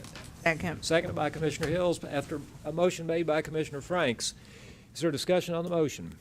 Let's vote. Those in favor of the motion vote aye. Aye. Those opposed, no. That motion passes unanimously. We'll take a 10-minute break. Check your clocks. We're halfway through. Not quite. What did you say about the weather? We'll be here tomorrow. Well, I reason I asked. 1 January, when I was chairman, I canceled it. I'm adopting a no cancellation policy. I need the $50. He is in dire need of that $50. Yeah. What? He's in dire need of that $50. That's what he said. Yeah, he can't do it that way. All right, ladies and gentlemen, we're ready to get started. I'd like to just editorialize for a second. Several commissioners, including myself, have received comments from you all individually and sometimes as in a group about what you're observing today. And for the most part, those comments are positive, and we appreciate that. And I hope at the end of this session, you'll find showing up here was more worth it than not worth it. Just because you get to see how we operate, what we deal with. But I will mention to you, it's too late at this point for you all, but if you didn't want to come, but you did want to satisfy the requirement, instead of showing up for a 2-day meeting, you always have the option of sending a check in for $750. And if you send that in, that will waive the requirement. Not for the attorney people, not for the people with consent orders. Yeah, if you have a, That's what we're talking about. well, we got two different types of people Right, here, right? right. We've got people that have to be here because of a consent order. You can't waive your way out of that. But if you're here for another reason, Here for reinstatement. Reinstatement. You can pay, until the proposed rules become effective, you can pay $750 to not attend. And then some people might be here for CE just for, just to get 8 hours at CE. you can't pay $750. You can't pay that just to get out of CE. All right. Okay. All right. You want to take this a while? How's your voice? Okay, Keely. Okay. I think we're on item 21, 2014020881, item 22, 2014020882, item 23, 2014020883, and item 24, 2014020884. A complaint was filed against respondents stating that the firm publishes information about recent sales which they did not make and states that sharing information about clients and other brokers are in poor taste. The attached advertisement was a newsletter soliciting business for homes and lot purchases and included statistical sales figures for 2013. The newsletter included a website. Copies of the website were printed on August 20th, 2014, and it appears the full firm name and phone number as registered with TREC were not printed on every page of the website. Office of Legal Counsel reviewed the website again on January 23, 2015, and it appears that the website has been edited to include the firm's full name and phone number on each page of the website. Respondent 3 is the principal broker of the firm and submitted a response in which the other respondents signed, stating that the affiliate brokers listed in the newsletter did not have anything to do with the composition of the mailer in question, but Respondent 3 compiled and sent the newsletter. Respondent 3 states that the affiliate brokers work in the community every day and their pictures were included for identification. Respondent 3 states that the primary allegation of the newsletter was that claimed sales figures were misrepresented, and Respondent 3 included closing statements to validate the claims. Respondent 3 reviewed the website and agreed that the full firm name and telephone number were missing from certain websites and apologizes that this information was dropped when the website was rearranged. Recommendation is for Respondent 3, consent order with a civil penalty in the amount of $1,000 for violation of Rule 1260-02-.12, highlighting 2B, stating that all advertisements shall be under the direct supervision of the principal broker, and 4, regarding Internet advertising, plus attendance at one entire regularly scheduled meeting of the Commission within 180 days of Respondent's execution of consent order. Do I hear a motion? Oh, and I'm sorry, this should have been included. As to the other respondents, it would just be dismissed. I don't know why we left that out. I apologize. I'll move to accept the recommendation. Do I have a second? Second. But I do have I do have a question. Okay.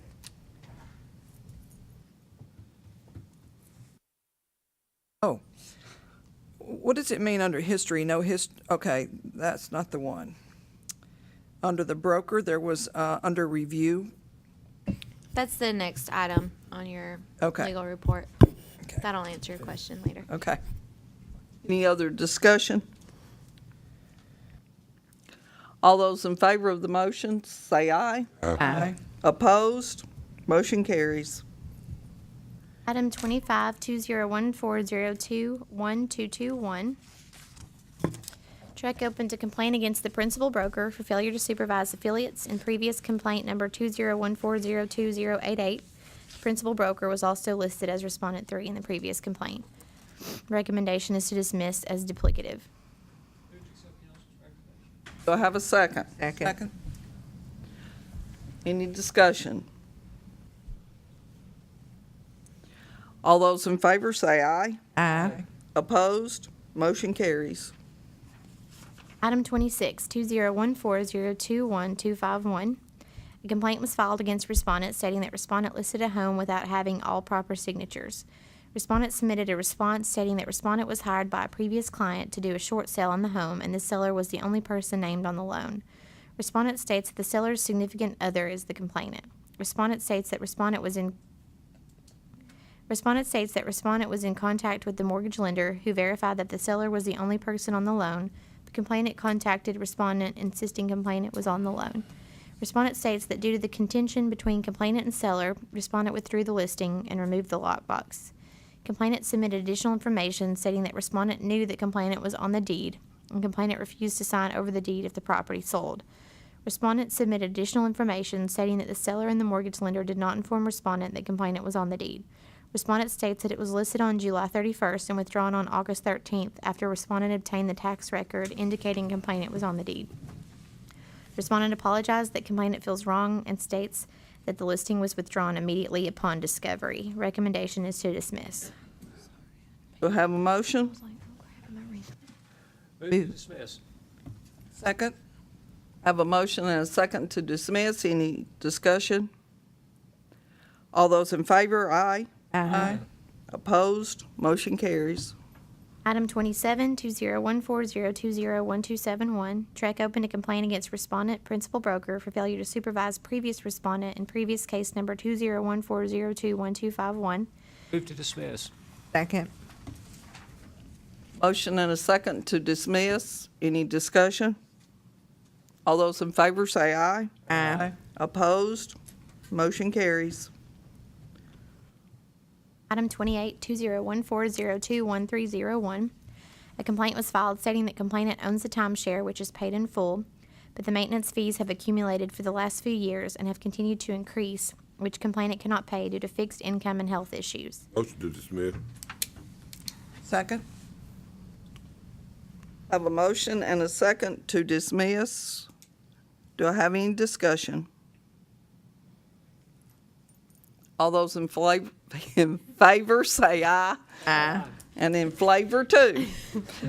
Opposed? Motion carries. Item 29, 2014-02-1571, a complaint was filed by an agent who worked a transaction with respondent. Complainant represented the sellers and respondent represented the buyers. Complainant alleges that a binding agreement was entered on May 31st for a 50% cash transaction and requiring an earnest money check. Complainant requested the check, proof of funds, and a lender's authorization to no avail. Complainant states that their principal brokers were in touch and alleges that respondent's principal broker was not aware of the transaction and had no documents in the office but would contact respondent. Complainant also alleges that respondent's principal broker stated that respondent does not live in the same city. Complainant alleges that complainant got in touch with respondent on June 13, 2014, who indicated that respondent was unable to work due to a back injury and would obtain the earnest money check and documentation that day. Complainant states that the buyer decided not to have a formal home inspection but requested a termite inspection, and complainant advised that a termite inspection was outside the contract date, but assisted in setting one up for June 16th anyway. Complainant states that the termite inspection was canceled on June 16th because the check and documentation was not received. Complainant states that the earnest money check was received on June 18th, as well as bank statements which appeared to indicate funds were available but no lender's letter was provided. Complainant states that respondent indicated buyer decided to do an all-cash transaction, but on June 20th there was only proof that half the funds were deposited for closing. Complainant states that respondent was not responsive to the title company but finally provided an addendum to the contract on July 1st but did not provide the additional funds needed for closing by the closing date of July 10th.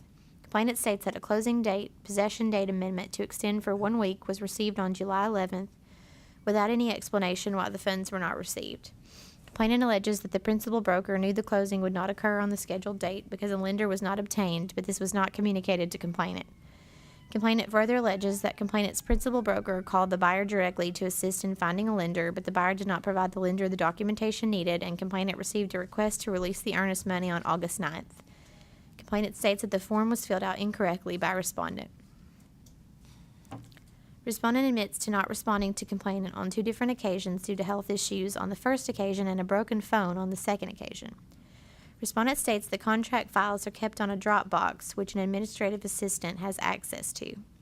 Respondent admits that the earnest money was not received in compliance with the contract, stating the check was at an old building. Respondent states that the buyer had 50% cash for the transaction and was able to obtain funds from a property owned in another state. Respondent states that buyer did not have the home inspection because the seller was not willing to do any repairs with the accepted sales price. Respondent denies being unavailable on June 10th, the original closing date, stating that respondent was on the way to closing when respondent was notified by the buyer that the funds were not there yet. Respondent states that respondent spent the rest of the day helping the buyer since the buyer had already brought the U-Haul and belongings to Tennessee for the move. Respondent states the complainant's principal broker requested to speak with the buyer to offer finance solutions, but buyer was not comfortable with using the lender and began looking for another home. Respondent states that complainant's principal broker was notified immediately and the extension was not signed by seller. Respondent states this was a hard outcome for everybody involved, and the buyer has had medical problems and is back in the other state receiving treatment. Respondent further states that respondent's ailing father lives in the city where respondent's firm is, which is why respondent is working in that area. Respondent denies being dishonest or unethical and apologizes for the earnest money situation.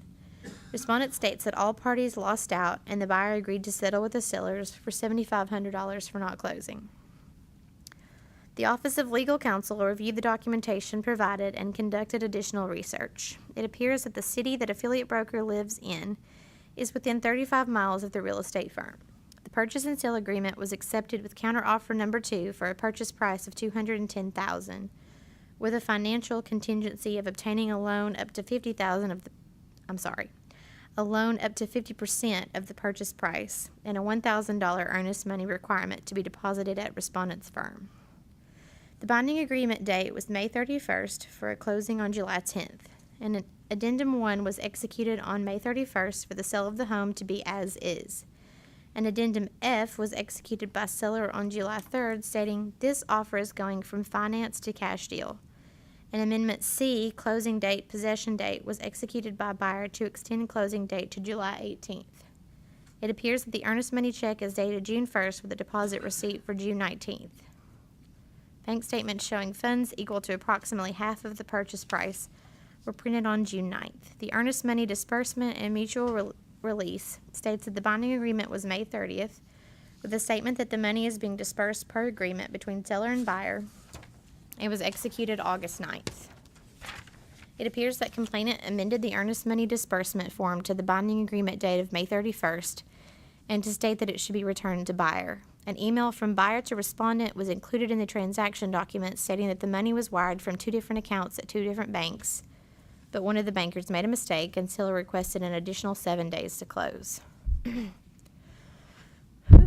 Recommendation is for a consent order with a civil penalty in the amount of $1,000 for a violation of TCA 6213-4031 and 6213-312B14 and Rule 1260-02-.09, highlighting subsection 2, stating that an affiliate broker shall pay over to the broker all earnest money immediately upon receipt, and 9, stating the earnest money shall be deposited into an escrow or trustee account promptly upon acceptance of the offer, plus attendance at one entire regularly scheduled meeting of the commission within 180 days of execution of the consent order. Do I have a motion?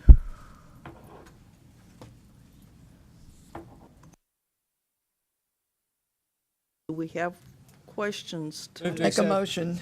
Okay. Move to accept council's recommendation. Second. Okay, now, Now, so how long, in your opinion, did this affiliate hold that earnest money before he gave it to his broker? The deposit receipt showed 18 days. It was the first of the 19th. Well, do we know if the broker was holding it or the affiliate was holding it? You don't know. What does the it's- contract say as far as how soon it had to be deposited? It was just the TAR form saying it was going to be deposited into respondent's firm's account. I guess Usually it it's just should have how days. many days? probably. What's the traditional 3? Is that? Contracts? Whatever. Yeah.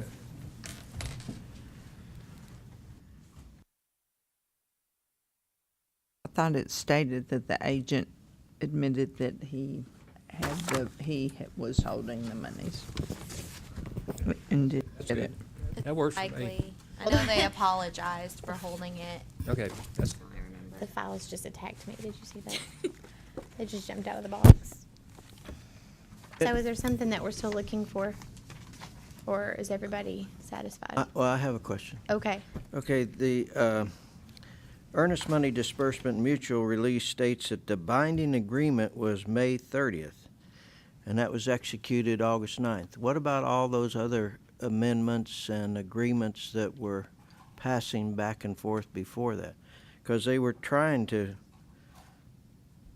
execute an earnest money release on August the 9th based upon a binding agreement date of May 30th. The amendments and addendums were After May 30th. after May 31st when they were I know having that. trouble I know getting that, closed. but they were trying to disperse the earnest money based upon a binding agreement date of May 30th on August the 9th. They executed it, which is well after all those other amendments. Because the transaction failed. I'm sorry, I don't quite understand. Because your it died question. and did not close. Yeah. They, But it's like these other agreements were not binding at all. Because you're referencing something that happened May 30th. The binding agreement date was from May the purchase and sale agreement. Right. That's the date stated. I think those dates were in there because complainant was stating that respondent filled the wrong date in. So the Amendment F, executed by the seller on July 3rd, was evidently never executed by the buyer. Amendment C, executed by the buyer, was never executed by the seller. Is that correct? One of them was executed. Let's see.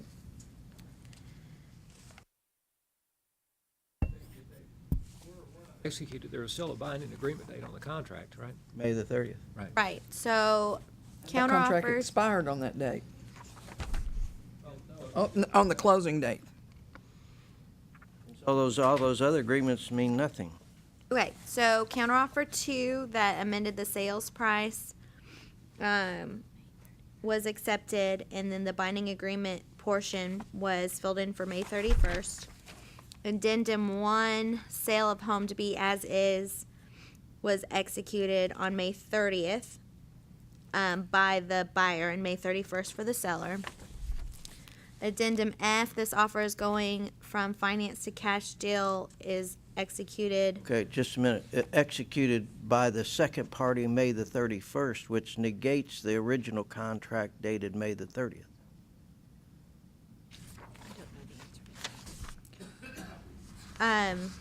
It appears that addendum 1 was submitted with the counteroffer 2 when the contract was accepted.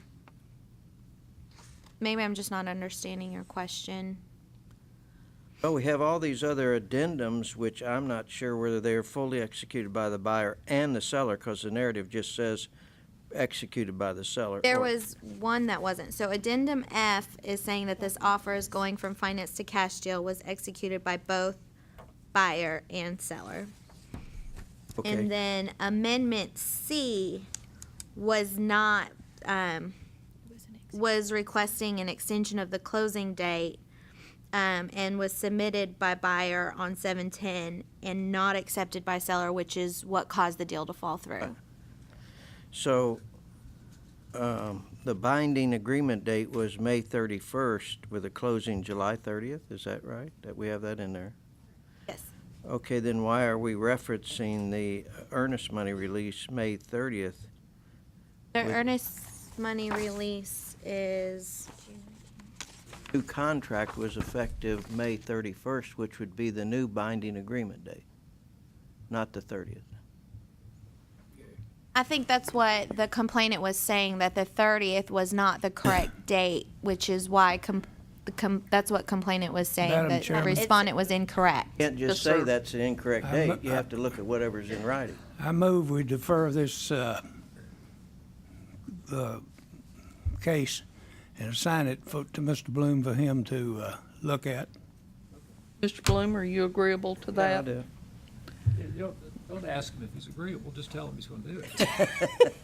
You're running the place right now. I mean, you know, you can get more flies with honey than you do vinegar. Yeah, that's right. I don't want the flies. You want that emailed or mailed, hard copy, email? I'll just get with you after. Okay, I need a vote on this motion. We have a motion, and I guess Mr. Bloom is agreeable to it, to defer it, and Mr. Grease has seconded that motion. All those in favor say aye. Aye. Opposed? Motion carries. Thank you, Mr. Bloom. Okay, item 30, 2014021591.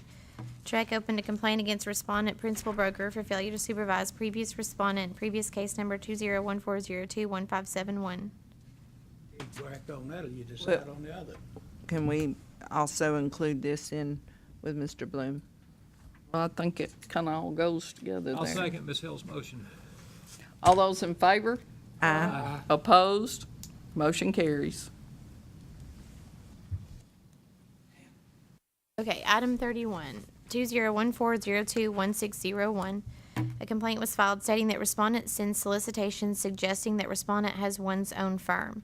Complainant alleges that respondent has a personal website that states the firm name is respondent's last name, real estate, and the website does not list respondent's firm name or phone number. Complainant further states that the About Us section lists respondent as owner and realtor. Complainant also states that respondent sends letters for solicitation, and the respondent's last name, real estate, is more prominent than respondent's firm name. Complainant further states that the envelope only includes respondent's name and the return address and not respondent's firm name. Complainant submitted additional information requesting to withdraw the complaint. Respondent submitted a response denying the allegations, stating that every marketing piece sent includes respondent's firm name. Respondent states that the personal website includes the firm name and phone number on every page. Respondent admits that the About Us page states that respondent is the owner and realtor because respondent is the lead agent of respondent's team, but that does not suggest respondent is the owner of the firm. Respondent states that the letters sent include respondent's team logo on the header along with respondent's firm logo. Respondent points out that respondent's firm name is in respondent's signature line. Respondent states that the postcard included in the complaint is an old postcard, and the new one reflects a larger logo, but each postcard includes respondent's firm name. A business card included in the complaint is also an older one, but each business card includes respondent's firm name. Respondent states all marketing materials acknowledge the brokerage, and respondent states that respondent has attended all meetings by respondent's brokerage to discuss the proposed rule changes, so respondent can properly promote respondent's business. Complainant submitted additional information stating that it is complainant's belief that the About Us page leads others to believe that respondent is the owner of the firm. Complainant also states that complainant did not intend to give the commission outdated materials and points out that respondent never mentioned when the materials had been updated. Office of Legal Counsel reviewed the documentation. The letters include respondent's last name, real estate, in the center letterhead, and respondent's firm name to the left of that in smaller font. The signature line includes respondent's name, respondent's firm name, and respondent's website, along with the firm contact information in the footer. The return address on the envelope states respondent's last name and an address. The postcard and business card each include respondent's name, contact phone numbers, website, email address, and the respondent's last name real estate logo, then states each firm name office is independently owned and operated. Copies of each page of respondent's website printed on August 26, 2014 include respondent's firm name in the footer and the phone number on the navigation menu. Office of Legal Counsel viewed the website again on January 27th, and it appears that it was rearranged so respondent's firm name and phone number is now in the header above the respondent's last name real estate logo. Recommendation is to dismiss. I hear a motion. Motion to dismiss, and I have a question. I'll second the motion. Okay. You have, So, do you own a team? Do we recognize that? I mean, so the respondent says that it's only because he owns the team? That's what it says. The team. He's the owner of the company. team. LLC? He's the or- owner of the team. He's the owner of the team. I And don't you believe own TREC teams? recognizes a team. No, sir, they don't. And you want to dismiss it? On what grounds? And the return address of the envelope states respondent's last name and address. I'm asking legal counsel a question. Well, the recommendation was to dismiss because Why? I was under the impression that it was okay within the current rules by having the brokerage on there. That she changed? The firm name and telephone number were always on the website and were on every piece That of. larger than her name or his name? Under the current rules, that only applies to signs on properties. So to me, it boils down to this notion of, is it misleading advertising to say you're an owner without suggesting that that's kind of just a little puffery or marketing that you're suggesting?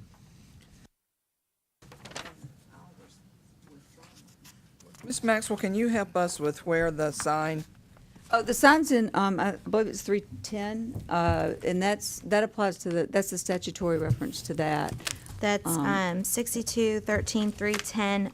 Licensees may not post signs on any property advertising themselves as real estate agents unless the firm's name appears on the signs in letters the same size or larger than those spelling out the name of the licensee. Oh, it is just on signs. I think Well, the in that question is that false, point. misleading, or deceptive. So Really. it says Said that about us pages. 1260-02-.12, all advertising regardless of its nature and the medium in which it appears which promotes the sale and lease of property shall conform to the requirements of this rule. Did you withdraw your motion? I have a question. So a postcard and business card each include respondent's name, contact phone number, website, email address, and respondent's last name, real estate logo. And that each firm is independently owned and operated, so it is missing the company name, correct? On the I'll have to double postcard? check that. Because that's what it says.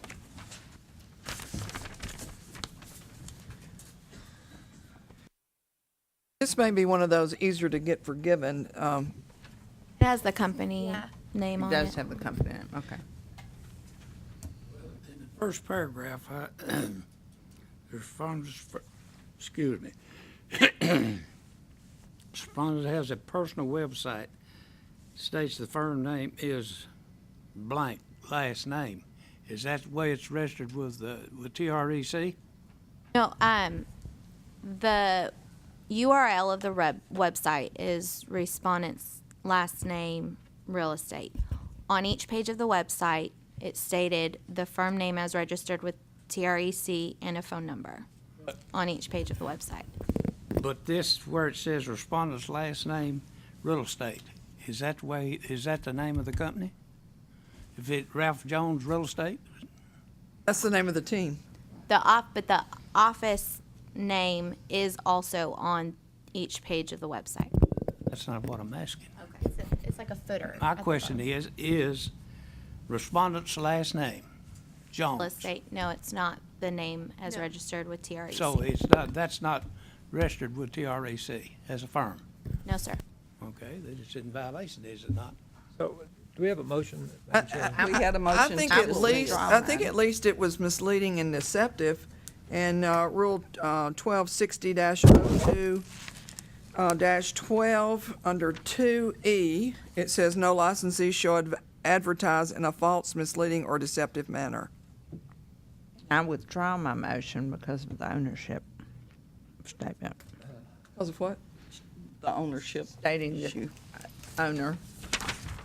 So and then that read motion that is right there. based on what, the About Us section, is that?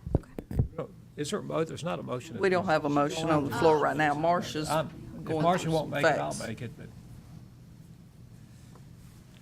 'Cause we- Yeah, it also says any licensees using a franchise, trade name, or advertising as a member of a cooperative shall clearly and unmistakably indicate in the advertisement his name, broker, or firm name and firm telephone number adjacent to any specific properties advertised for sale or lease in any media.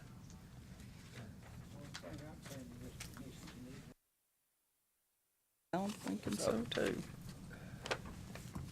so I don't, Madam Chairperson, Yes, Chairwoman. Mr. Grease. So I'd like to make a motion that would offer a consent order with a civil penalty of $500 and attendance at an entire regularly scheduled commission meeting within 6 months, and base that recommendation on what I perceive as false and misleading advertising when the licensee tries to parse his or her words and say owner doesn't mean owner, except it means owner of a team. That's my Second. motion. Okay, I have a motion and a second. Could you read it again? Yeah, $500 civil penalty and in the consent order and attendance at a 2-day commission meeting. Or deceptive advertising, 1260-2-.12. Commissioner Grease. Yes, sir. 2E. Would you agree to change that 500 to 1,000? In the second sentence, it says, her website states the firm name is Ralph Jones Real Estate. Yeah, I've been thinking about my motion. I'd like to change it from $500 civil penalty to $1,000. Is my second Yes. agreeable to Yes. that? I do. Okay, we have a motion for a consent order with a $1,000 penalty and attendance at a TREC meeting. Is there any other discussion? All those in favor say aye. Aye. Opposed? Motion carries.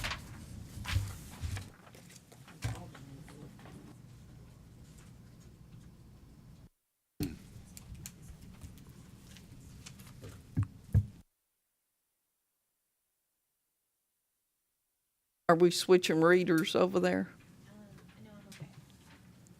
I was just getting my bearings. Okay, are we ready for item 32? Yes. Okay. 2014021611, track open to complain against respondent, who was respondent's principal broker at the time of the complaint for failure to supervise previous respondent in previous case number 2014021601. Respondent states that affiliate brokers advertising clearly identifies the firm. Respondent's firm strives to train their agents in the correct procedures with regarding to TREC rules and potential rule changes. Respondent states that respondent's firm reviews advertising by agents on a regular schedule and teaches biweekly sales meetings. Respondent further outlines the specific information as addressed by affiliate broker in the previous complaint. Respondent states that these issues are compliant under the current laws and rules, and respondent constantly reviews the firm's practices and counsels agents on a regular basis. Recommendation was to dismiss. Do I hear a motion? Yes. Go ahead, Mis- go ahead.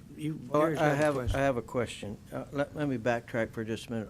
On number 31, it says complainant alleges that respondent has a personal website that states the firm name Right, is. that's just an allegation.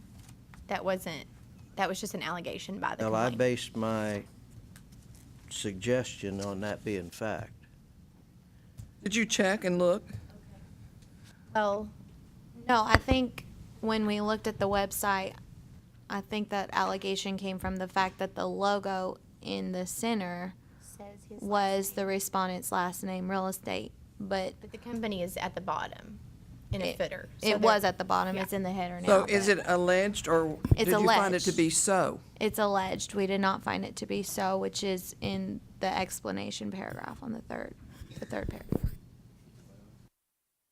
And that name at the bottom, is it, when you look at this website, have you got to search to find the company name? I mean, it's just right there. pretty big in the bottom of it. It's not small or anything. And they moved it to the top after this complaint. so. After the fact. But it was always on there. the whole time, just in a different place, but it was always on there and visible. You didn't have to go on a wild goose chase looking for it. I need to repent. Okay. We can go back to item 31 if we need to do that. Make a motion to reconsider. Well, I based my decision on the fact that that was a fact, but I just went back and read it and says the complainant alleged that. Correct. And it- if that's not a fact, then No. I'm not for that. Okay. I'm Well, sorry. That's So okay. you're back to the 500 Well, First, we So, need to so have- it's, for the owner. I'm back to dismissing. so is it alleged or is it not true? it was alleged by the complainant. We did not find the complainant's allegation to be true. However, it still remained that it stated False advertising. owner. Yeah. Yeah. It's still false and misleading advertising. Yeah. Oh, it says that she's the owner? Or he, or whatever? And was not the owner, just the owner of the team. Correct. About Us section lists respondent as owner and realtor. Still got false and misleading Okay, advertising. I'm all right. I don't- Yeah, but do we know that's true or not? Yeah, that's true. Yes, Okay. they said it was. Okay. Then all that right. one's okay. I'm gonna just restate my original motion. I'll be happy with that. Okay, are we on back to number 31? I am, yes. Well, we already 32, aren't voted we? on that. Okay, We're we- on have to- 32. We don't have to go back to it. Okay, Okay, all right, great. we're all right with 30. Great. Madam Chairman, Mr. Alexander, I move that we find the principal broker, in fact, failure to supervise, and the fine be $1,000, and attendance to the commission. do I have a second? Whatever your Second? number is, use it. Okay, we have a motion by Mr. Alexander for $1,000 penalty, civil penalty and attendance at a commission meeting. And we have a second by Ms. Franks. Do we have any discussion? Yeah, we may want to use, instead of the failure to supervise in the code, you may want to use that rule, that advertising rule stating that all advertising should be under the direct supervision of the principal broker instead of the failure to supervise. It's up to you. That's what we generally do. Go ahead. Or quote them both? What about doing both? Yeah, it's Do both. both. Now I'll add another 1,000. Okay, is that serious? That's my motion. Yeah, add was another serious. One for 1,000. each infraction. Okay, so a $1,000 for each. $2,000 civil penalty and attendance at a commission meeting. And Ms. Franks, are you still agreeable to that? Yes. Okay, any other discussion? All those in favor say aye. Aye. Opposed? Motion carries. Put me down some no. Put me down for no, too. Okay. 5 yeses and 2 nos. Number Item 33. Item 33, 2014021721. This complaint was filed stating complainant sent out an email looking for an agent in the Nashville area to show complainant around as complainant was relocating from out of state.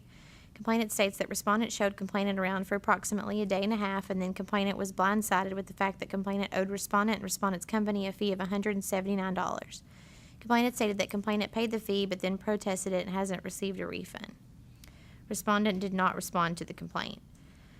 Recommendation is for a consent order with a civil penalty in the amount of $500 for violations of TCA 6213-312B14 and 6213-313-2 for failure to respond, plus attendance at one entire regularly scheduled meeting of the commission within 180 days of respondent's execution of consent order.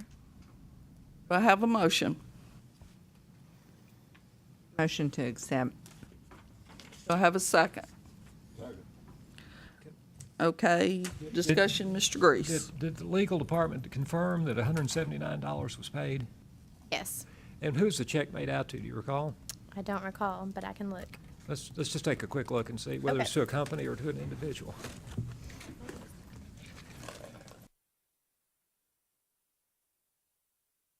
Also might be helpful, the principal broker responded, so if you guys want to wait and hear the PB in the next round to make a decision. Yes. You never know when the affiliate doesn't respond, if you guys want them together or separate. Well, that's a good point. The affiliate didn't respond, period, right? Regardless of what the principal broker has to say, unless they both signed the letter. of We response. always look for signatures and whether or not the complaint number is listed, both complaint, because they have separate complaint numbers. So if those are listed separately and there are 2 signatures, then it's. It is. It may be in the next file to come because it's not. So what do we do? Just wait. I think we need to look at that next one. All right. So are we postponing voting on this one till we look at the next one? Or, I would recommend that. Yes, I agree. I'll read while she grabs it. okay, we won't wrap this one up together. Okay. Number 34, 2014-021-771. Truck opened a complaint for a potential failure to supervise above reference respondent hereinafter affiliate broker in previous complaint number 2014-021-721. Respondent stated that the retainer fee agreement is a form that the realty company has implemented to allow agents to collect fee up front as they begin to work with sellers and buyers that covers their efforts should a buyer or seller choose to rent or not proceed to closing. Respondent stated that this is disclosed up front. Respondent included both the buyer representation agreement and the retainer fee agreement in respondent's response. Respondent stated that she became aware of complainant's frustration through the affiliate and immediately spoke with complainant and assured complainant that the money would be returned and that complainant would be released from the buyer representation agreement. Respondent stated that there is a misunderstanding between respondent and affiliate broker and complainant, as affiliate broker is very professional, organized, and detailed oriented. Respondent stated that when the situation was brought to respondent's attention, respondent immediately sought a resolution to release complainant from the agreement and sent the uncashed check back. Respondent stated that the check was sent registered mail to ensure that it arrived and was received. The file showed that complainant signed both the buyer representation agreement and the retainer fee agreement on July 20th, 2014. Okay, what's your pleasure? Who's the check made out to? Here's that it's made to. Don't tell me, is it a company or an individual? It's the company. A company, okay. And did the respondent give you a copy of the certified mail receipt that the complainant did receive a check and just decided not to cash it? Say it was made to the company? Company. Well, the respondent said that the agents,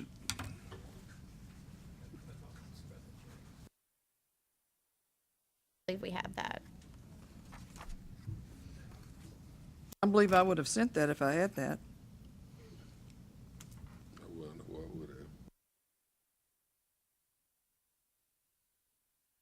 I'll have a copy of the check. We don't. The check. No. The check copy of the check you received, right? Then how you know who it's made to? She said there's a company name on the check. But if they don't Copy have the a check, copy, how you know do we that? The agreement says make check payable to. It says check made payable to, but I don't have a copy of the check. Oh. To the company. And did the buyer or the looker, did they sign it? The retainer agreement? They did. All right, so, Madam Chair, I'm ready to make two motions. All right, let's hear them. Regarding item number 3, I'm going to... 33? 33, excuse me. I'm going to recommend we accept council's recommendation. Okay, do I have a second? Second. Any discussion on that? Well, is this the one that squired these people around and collected $179 and had them sign the purchase agreement? Yeah, But he did everything. No, No, this he didn't person did respond not to the respond to the complaint. complaint. Oh, he didn't respond to the complaint. Yes. Okay, all right, That's where he went wrong. Right. all right. Okay, any other discussion? All those in favor say aye. Aye. Opposed? Madam Chair. Motion carries. Chairwoman, lady, person, I'd like to move on item number 34, that we accept council's recommendation and dismiss this complaint. Any discussion? All those in favor say aye. Aye. Opposed? Motion carries.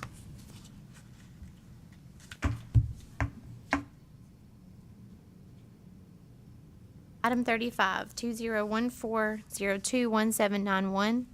Item 36, 2014-021801. Item 37, 2014-021821. Complainants attended a presentation that respondent to affiliate broker gave and state they were offered a 12-week vacation package for $15,000, which would cost no more than $169 a month. Complainants state they were told they could use a credit card to earn points to pay toward membership fees. Complainants state they were told that they could sell their additional weeks if they wanted them. Complainants state they signed the documents and did not receive any financial papers, but a huge notebook with information about the timeshare. Complainants state they were offered 90-day training on how to schedule their weeks, but allege they were not contacted to schedule this training. Complainants state their credit card bill was $300 and their owner's statement was $597, so they were told they would have enough points to cover the first owner's statement. Complainants request to be released from this debt. Respondents did not respond to this complaint. The certified letters were returned attempted not known with no forwarding address. The complaint was subsequently emailed to respondent principal broker, who stated respondent's attorney would forward a response. Recommendation is to dismiss. Did they forward a response? Not to my knowledge. This is under the timeshare code, and I don't believe there's a failure to respond in there.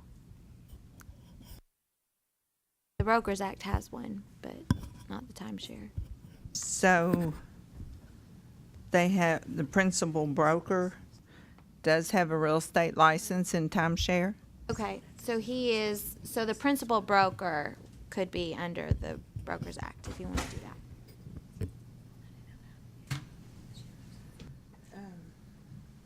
What's your pleasure?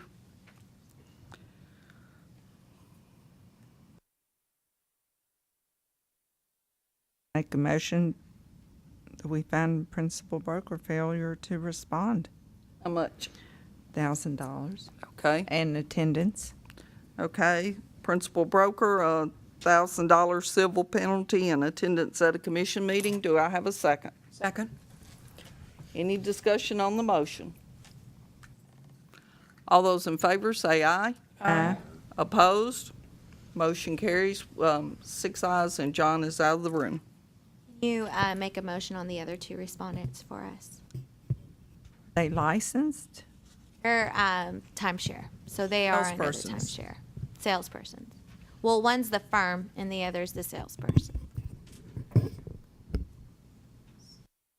To sort of further clarify the timeshares, sometime I'll get my whole little diagram finished and actually be able to present that to you all. The timeshare developer is covered completely under the Timeshare Act, which is 66. So it's a totally different chapter in the code. And then each timeshare developer, in order to sell in the state of Tennessee, has to have a firm which is licensed just like any other real estate firm is licensed. And that firm has to follow all the requirements of the Broker Act because that's the act under which it is licensed. And then that firm has a principal broker, and then that they have affiliated licensees, most of whom are timeshare salesperson, which are licensed, under the same portion of the Broker Act as affiliates and brokers, but they have a very limited license in that they can only sell timeshares when affiliated with a timeshare developer. There are sometimes affiliates and brokers who work for timeshares as well, but they're all covered under the Broker Act. The Timeshare Act puts some additional requirements on those individuals as well, but they are fully, licensed under the Broker Act, and they have to follow all those laws and rules as well. If that makes it maybe a little. So they would have had to have responded. Correct. They would have. As the license is the firm, and the affiliated licensees being the timeshare salespersons and the principal brokers, they would be covered under 362.13 and have to respond. The developer itself is not covered under the Broker Act. They're covered under the Timeshare Act. There's not an obligation, as there is in 313, for them to respond to a complaint, not specifically for them to respond to a complaint. But as far as the timeshare salespersons and the principal brokers, they are under the Broker Act in 62.13, 313. The firm is not. Is this the developer? Yeah, this is the timeshare registration. So the first, number 35, the first respondent, that's the developer, that's the timeshare registration. I mean, the timeshare registration is the developer. They're the entity that files the public offering statement that's handed out to the individuals who come through and are interested in purchasing a timeshare. So that developer is covered under the Timeshare Act, which is, as I say, Chapter 66. So it's a different section of the code, and they're not covered by the Broker Act. And then the license that's suspended has been suspended since the complaint? Yeah, that was E&O E&O. coverage.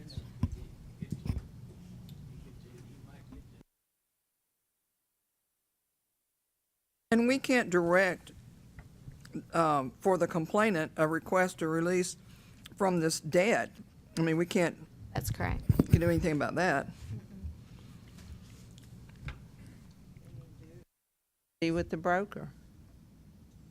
I need a motion on how to dispose of those. Of respondents 1 and 2. Yeah. What's your pleasure? Madam Chairman, Mr. Alexander? I move that they receive a letter of instructions how to perform. Okay. Do I have a second? What would you want the letter of instruction to inform them of? Pardon?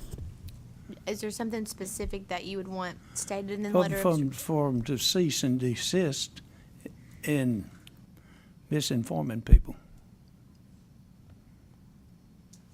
We might need a rule or a code to attach that I'll to. let you find that.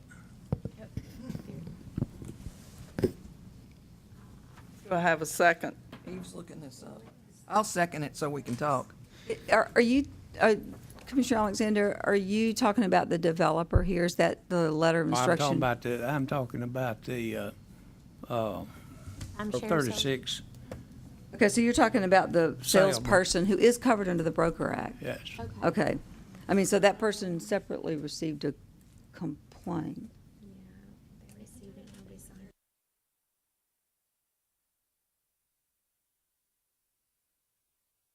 So the timeshare salesperson is actually covered under the Broker Act, under the failure to respond, just like anyone else. It's the developer who's not, you know, so it's number 35. 36 is under the failure to respond. Right, 36 and 37. 35 is the developer. I mean, you can do, but So do you want however to want. change 36? You haven't done anything on 36, who's the salesperson. Pardon? Start with 35, make a decision on that one. Oh, and then move down. 35, we can't do anything. Is the with developer. Can't do that anything because to it. they're Number 30, all right. 36 Okay. and 37 we can. All right, then let's find $36,000, same as the other, as a broker for failure to respond. Okay, I'll second that. all right. Any further discussion on that? Okay, well, we might have a little issue because we're not sure if he actually received the complaint. It may have just been sent to the principal broker.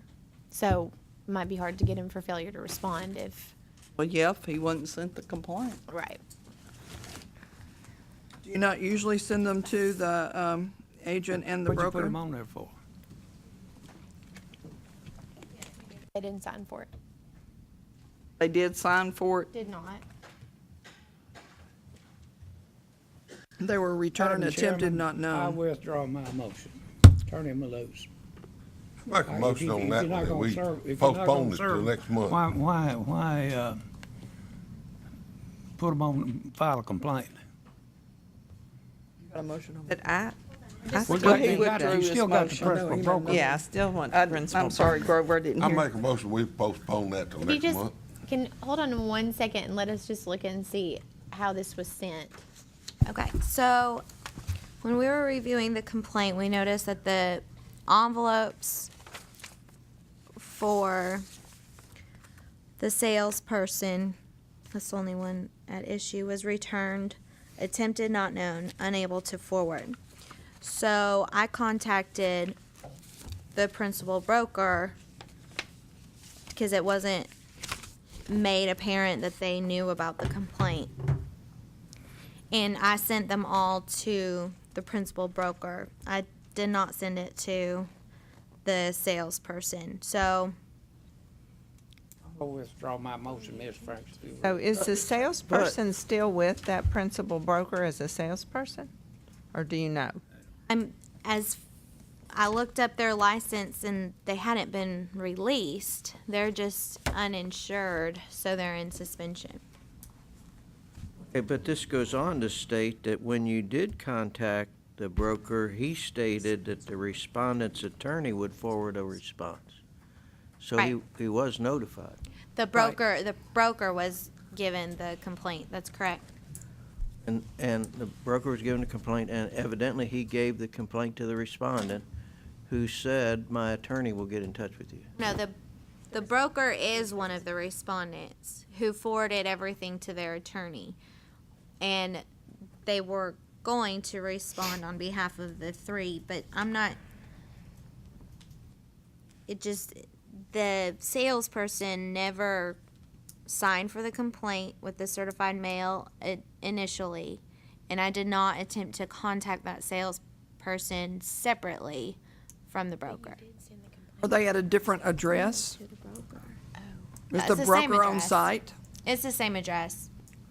Well, why don't we just send them one now and tomorrow, and do this next month when everybody's had a chance to get the information.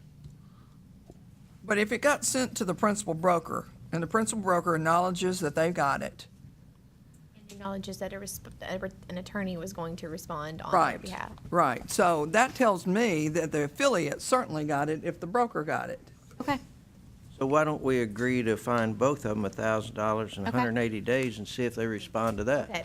So you're saying That's a good idea. number 36 and 37, we're gonna do a civil penalty for both for failure to respond. Right. Okay. Yeah, we need a All the way motion. back to where Mr. Second. Alexander started. Pardon me? Can you make that in a motion, a second, and a vote? We did. We've got a motion and a Almost. second. We're about to vote. Okay. I'd like to call for the question. You want a roll call? I want to vote. I'm ready. Tired of listening to this crap. All those in favor say aye. Aye. Opposed? Motion carries. Okay, we still have to dispose of number 35. Yes. Well, he's under no obligation to respond then, right? And we have Right. no authority or. We have no Number authority. For 35 be dismissed. Second. Okay, we have a motion and a second to dismiss number 35. All those in favor say aye. Aye.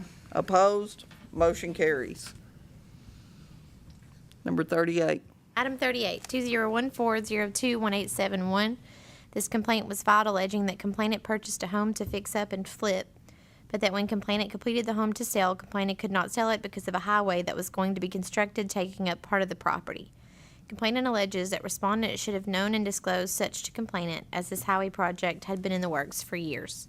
Respondent stated that respondent was unaware of a road widening project by the Tennessee Department of Transportation until he received a letter from complainant dated June 30th, 2014. Respondent stated that he was engaged by a regional bank on February 14th, 2014 to do a market value appraisal of the subject property for the purpose of mortgage financing for the purpose of the subject property by complainant. Respondent stated respondent made a physical interior and exterior inspection of the property on February 20th, 2014, and there were no survey markers, spray-painted lines in the yard, no signs posted, no kind of physical activity that road work was going to be done, much less a road widening project. There was no mention of a road widening in the listing, and respondent was not responsible for finding the property for complainant. Complainants listed the property with the same listing agent that sold them the property on April 25th, 2000. Motion to dismiss. Do I have a second? Second. Any discussion? All those in favor say aye. Aye. Opposed? Motion carries. Okay, item 39, 2014021901. This complaint was filed alleging that respondent lied to complainant and that complainant relied on this in purchasing the property. Motion to dismiss. Do I have a second? Second. Mr. Collins, would you like to tell the audience why you want to dismiss that one? Not particularly. It is a timeshare, and we have found that when they involve these timeshares, their paperwork is typically done to perfection. And that's why Mr. Grease asked Ms. Maxwell earlier to alert us to any that stands out. But typically, timeshares are not something we have a whole lot of power to enforce with. In this particular case, Mr. Collins, if you'll let counsel read the last sentence of her report into this, it'll make it even easier, I think. Would you read that last sentence, Keeling? On November 25th, 2014, this office received written correspondence from the attorney for complainant stating that complainant wanted to retract the complaint filed with the division and that both complaints should be dismissed. I'd already read that. That's right now. All those in favor say aye. Aye. Opposed? Motion carries. And I'd like to say, we do get these things in advance. So when we stop someone from reading, it's not like we haven't read the whole thing. We've read them in advance. Right? Hopefully, Maybe. theoretically. I have.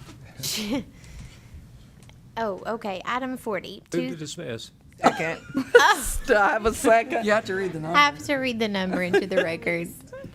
Item 40, 2014021911. Okay, now, we have a motion to dismiss. Did I have a second? Second. Second by Ms. Hills. Any discussion? All those in favor say aye. Aye. Opposed? Motion carries. Item 41, 2014022741. Respondent is the designated agent for a vacation lodging service. Complainant spent a week at one of respondent's cabins alleging that it was filthy with no apparent sweeping of the living room.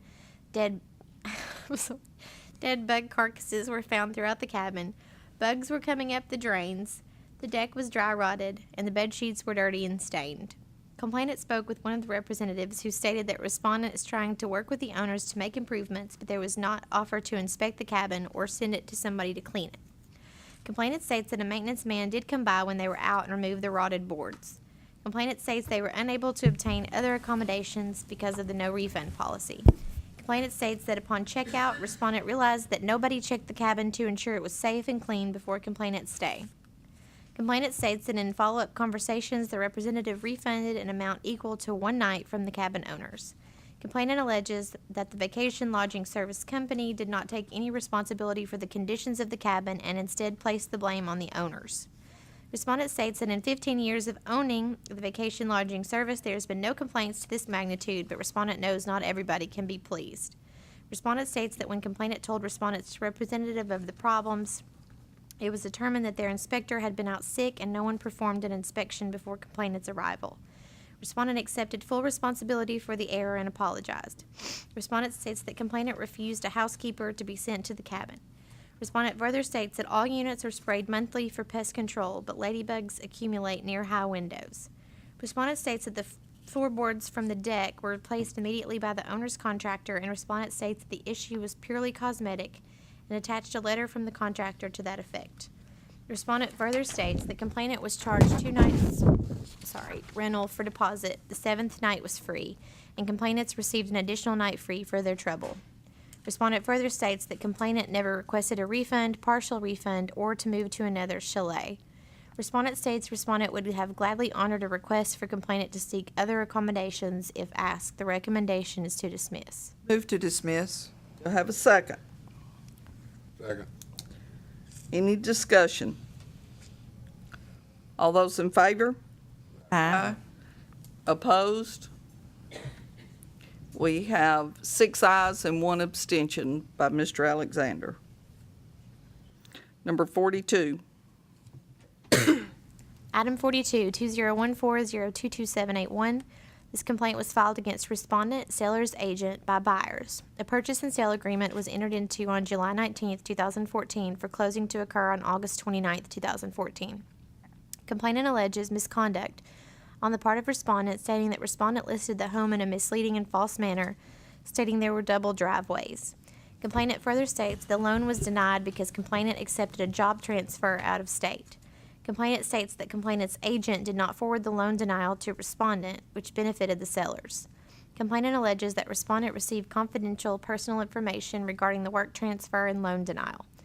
Complainant alleges that respondent demanded that complainant proceed with the closing, knowing that complainant was no longer qualified for the home mortgage. Respondent states that respondent never received any form of a written notice of loan denial or job transfer from the complainant, despite multiple attempts to require it from complainant's attorney. Respondent stated that the sellers signed the earnest money release and termination of contract sent by the complainant's attorney on August 25th, prior to receiving the loan denial letter on August 26th. Respondent stated that respondent never had any contact with the complainant. Respondent does not see how complainant can claim that respondent was trying to bully them into closing on the home. Respondent stated that respondent represented sellers to the best of respondent's ability. Recommendation is to dismiss. Move to dismiss. Second. Motion and a second to dismiss. Do I have any discussion? Question. So They were a facilitator? There was one realtor involved, one licensee involved? No, complainant was also represented, and that's the or later on, the Oh, number excuse me. 44. I forgot that. Okay, I'm all right. Okay. All those in favor say aye. Aye. Opposed? Motion carries. Item 43, 2014-022-891, Trek opened a complaint for a potential failure to supervise above referenced respondent, previous complaint number 2014-022-781. Respondent states that affiliate broker is co-owner of the office. Respondent stated that once respondent received the letter from complainant's attorney and the termination of contract to mutual release agreement, respondent had conversations with the attorney on the matter. Respondent stated respondent never had conversations with complainants themselves.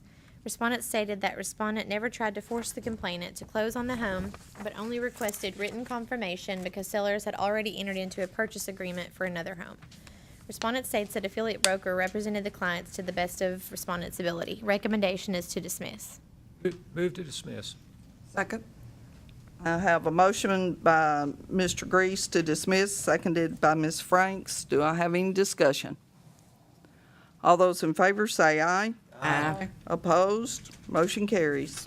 Item 44, 2014-022-901. This complaint was filed against buyer's agent regarding the previous transaction referenced in case number 2014-022-781. This complaint alleged that respondent, complainant's agent, provided confidential information and was not working in the best interest of the client. Complainant states that respondent obtained this confidential information through respondent's part-time employer, through which complainant is also employed. Complainant alleges that sellers refused to make any repairs to the home because respondent had knowledge of the transfer and reported it to seller's agent. Complainants further allege that respondent worked with seller's attorney to force them to close, which is not working in the best interest of complainant. Respondent acknowledged that respondent and complainant were employed by the same company but denies having any knowledge of the confidential information. Respondent stated that complainant told respondent on August 13, 2014 that complainant had accepted the transfer and that complainant would not be buying the house. Respondent stated respondent had to have some documentation to justify canceling the contract. Respondent stated that respondent never informed the sellers about the transfer. Rather, complainant's attorney sent respondent and the sellers a letter. Respondent states that complainant hired an attorney and terminated respondent's representation. Respondent apologizes for the misunderstanding. Recommendation is to dismiss. Have a motion. Move to dismiss. Second. Motion by Mr. Grease, seconded by Ms. Franks to dismiss. Do I have any discussion? All those in favor say aye. Aye. Opposed? Motion carries. If y'all will just hold on a few more minutes, we want to finish these complaints, and then we'll take a short break before we get into the rest of our agenda for the day. Item 45, 2014-022-941, Trek opened a complaint for a potential failure to supervise above referenced respondent, previous complaint number 2014-022-901. Respondent stated that respondent's standard practice of procedure with regard to supervision of agents assigned to this firm is to have daily contact with each of them to discuss matters relating to listings and or sales contracts that are either about to occur or which have already begun a process to closing. On or about August 19, 2014, respondent stated respondent was apprised by affiliate broker that the contract with complainant might be in jeopardy of not closing. The following Monday, August 25th, the release of earnest money form was signed by all parties and the contract was terminated. Included in the file is a letter to respondent from complainant dated September 2nd, 2014, stating that complainant makes no claims that respondent or respondent's company instructed affiliate broker to act in such a manner. Respondent states this letter serves to absolve respondent of any wrongdoing in complainant's mind in this matter. Recommendation is to dismiss. Move to dismiss. Second. I have a motion to dismiss by Ms. Franks, seconded by Mr. Grease. Do I have any discussion? I have a question, Okay. because I may be missing something. What is the standard practice of procedure? It's, I think it's just their firm's It's- policies. Is that the agent's policy and procedures? The company?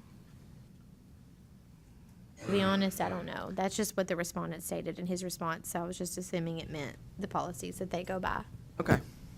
I have a question too. Can this commission file a complaint against the complainant who's wasted a bunch of our time for no good reason that I can tell? It was very confusing, I will tell you that. I guess that's a no. Family too. all those in favor say aye. Aye. Opposed? Motion carries.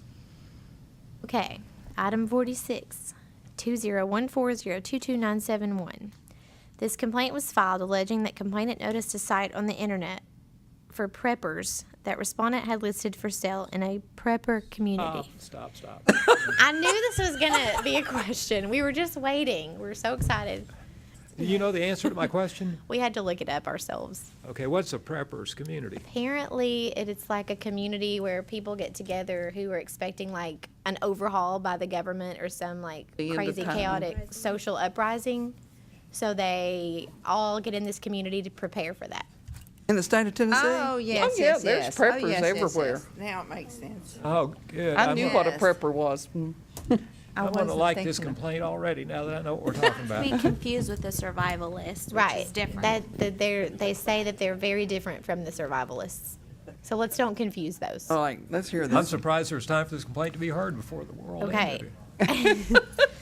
Complainant indicated that complainant contacted respondent, who was a listing agent for the subject property, in reference to this and was assured that the community was all preppers. Complainant indicated that complainant is not a prepper, but would like the solitude of a vacation home without others around. Complainant indicated that respondent lied and that this community was not a prepper community at all. Complainant alleged that complainant moved in December 2013 and noticed there was no dining room table nor chairs left in the home. Complainant stated that complainant bought the furniture that remained in the home for $3,500, but complainant did not have an inventory. It was not sure of what was actually in the home. Complainant stated complainant only saw it once, along with several other properties 6 months prior. Complainant alleged that complainant went to respondent's house for Christmas dinner and made the comment that the kitchen table and chairs look familiar in respondent's home, and respondent indicated they should because they came from complainant's house. Complainant also alleged, guys, don't get me tickled because then, okay. Complainant also alleged that respondent admitted to taking complainant's firewood without permission. Complainant also alleged that respondent also informed them that it never snows on the mountain where the home is located, and within a few days of arriving, it snowed twice. Complainant alleged Complainant alleged respondent will say and do anything to sell property. Complainant alleged that neighbors informed complainant that respondent has keys to everyone's homes and respondent uses them freely. Complainant also alleged that respondent removes other realtors' signs from properties and has done so in complainant's presence. Complainant alleges that respondent has hired a man to threaten complainant. Respondent denies the allegations made by complainant, stating that respondent has been in the real estate business for 27 years and has never had a complaint filed. Respondent states that the complaint seems to be about respondent's character and not the transaction itself. Respondent stated that respondent offered to show complainant homes listed by other agents and other companies as well and did not monopolize the transaction in any way. Respondent stated that with regard to the kitchen table and chairs, the former owner of the home offered them to respondent and they were moved out of the home prior to complainant arriving at the home. Respondent indicates that respondent has a notarized statement proving they were given to respondent. Respondent stated that complainant offered the firewood to any of his neighbors who wanted it because he would not be returning until early spring. Respondent stated that after being informed by complainant that respondent was not entitled to the wood, respondent returned it immediately. Respondent stated from that point on, complainant turned against her and began making derogatory remarks to the neighbors, as well as on the internet, including spreading rumors that respondent hired someone to threaten complainant. Respondent stated that complainant does not seem to be unhappy with the purchase of the property, rather just has negative accusations about respondent's character. Respondent claims respondent holds many keys for properties there for reasons of showing for sale properties, friends or service people requiring access, alarm codes, or simply to check on the owner's property for them if requested while they are away. Respondent sent many letters from property owners as well as community leaders on behalf of respondent's character along with the complaint. Office of Legal Counsel reviewed the transaction file, and it appears that respondent was the listing agent for the subject property and acted as transaction broker facilitator. According to the purchase and sale agreement, the items that were to remain included the washer, dryer, stove, dishwasher, microwave, and refrigerator. There is a handwritten bill of sale in the file that states complainant purchased from seller the following: sofa, love seat, end tables, lamps, shelves, 2 beds, dressers, flat screen television, patio table and chairs, miscellaneous bathroom supplies, towels, and full kitchen, dishes, utensils, pans, etc. There is no mention of dining room table and chairs. Recommendation is to dismiss. Move to dismiss. Second. I have a question. Okay. I thought you I might. knew he would. I have two questions, actually. Generally speaking, can you tell me whether this occurred in East, Middle, or West Tennessee? No, we cannot. All right. Middle. That meant it's Somewhere where middle. it snows, apparently. Okay, and secondly, has I mountains. noticed that there's no, where it snows, that's a big, has that's mountains. a lot of help right there. Second of all, there's no additional complaint against the broker for hiring, well, never mind. There's no additional I complaint. think she is the broker. Broker. She is the broker, okay. Complaining is Yeah, the it says principal broker? principal broker. No, the respondent. Oh, She's the principal. even better. Okay, any other questions or discussion? Now, just one more point. You shouldn't have told us it was a she, right? We shouldn't know that it's a she. Did I say that? It's written, someone did. It's in the narrative. Well, I apologize. But it might help prove a point to some people. I don't know. Is this watch That it? might be your own opinion. Okay, all those in favor of dismissing, say aye. Aye. Opposed? Oh, abstain. You're one of them. You're, Mr. Alexander abstained, and so did Mr. Collins. Okay, we're going to take about a 10-minute break, and then we'll come back and go to Ms. Maxwell's report.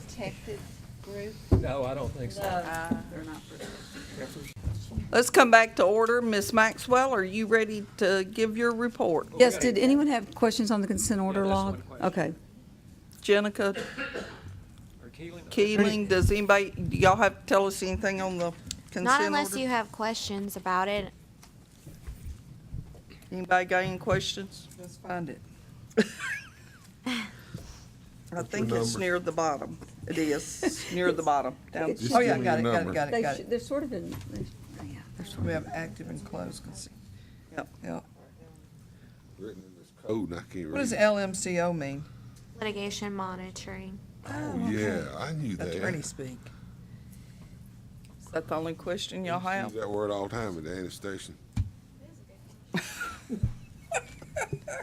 I think we got in a few more consent orders since I sent that out last week, so.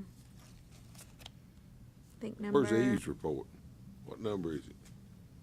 Hers is up Well, near if you're the top, looking I at it, it think. is, it's under complaint, you're looking at it, aren't you? Okay, Yeah. nobody have any questions for Keeling or Jenica?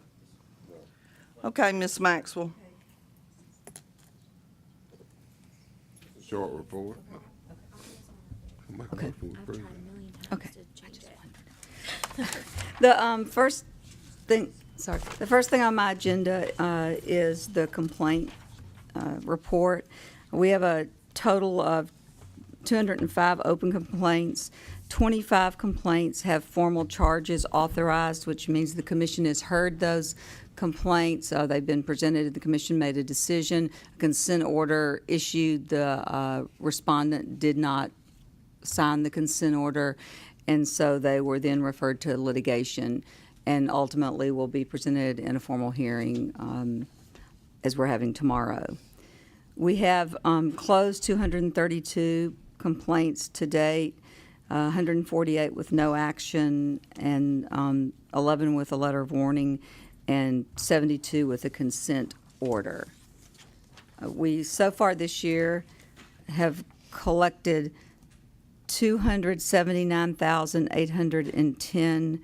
$279,810. And as you see the breakdown underneath there, so for January, the 1st through the 31st, we collected $32,030. $600 was from agreed citations, $4,500 from consent orders, and $26,930 was from reinstatement fees. That's just what that is. And then the next two are the graphs that show the breakdown. And these are, again, the breakdown of the consent orders that were authorized by the commission. It's not a breakdown of actually people who signed their consent orders. It's the breakdown of the violations, and then the second graph is the breakdown of the decision and the penalty amounts that were authorized by the commission. And as I say again, it's not, all of these have not been signed and agreed to and paid by the respondent. It's just what was authorized by the commission, and it breaks it down by the type, and then the rules, I have it also broken down by rules, which I don't have on here, but it has it broken down by the rules or the statute that was corresponding to these particular violations.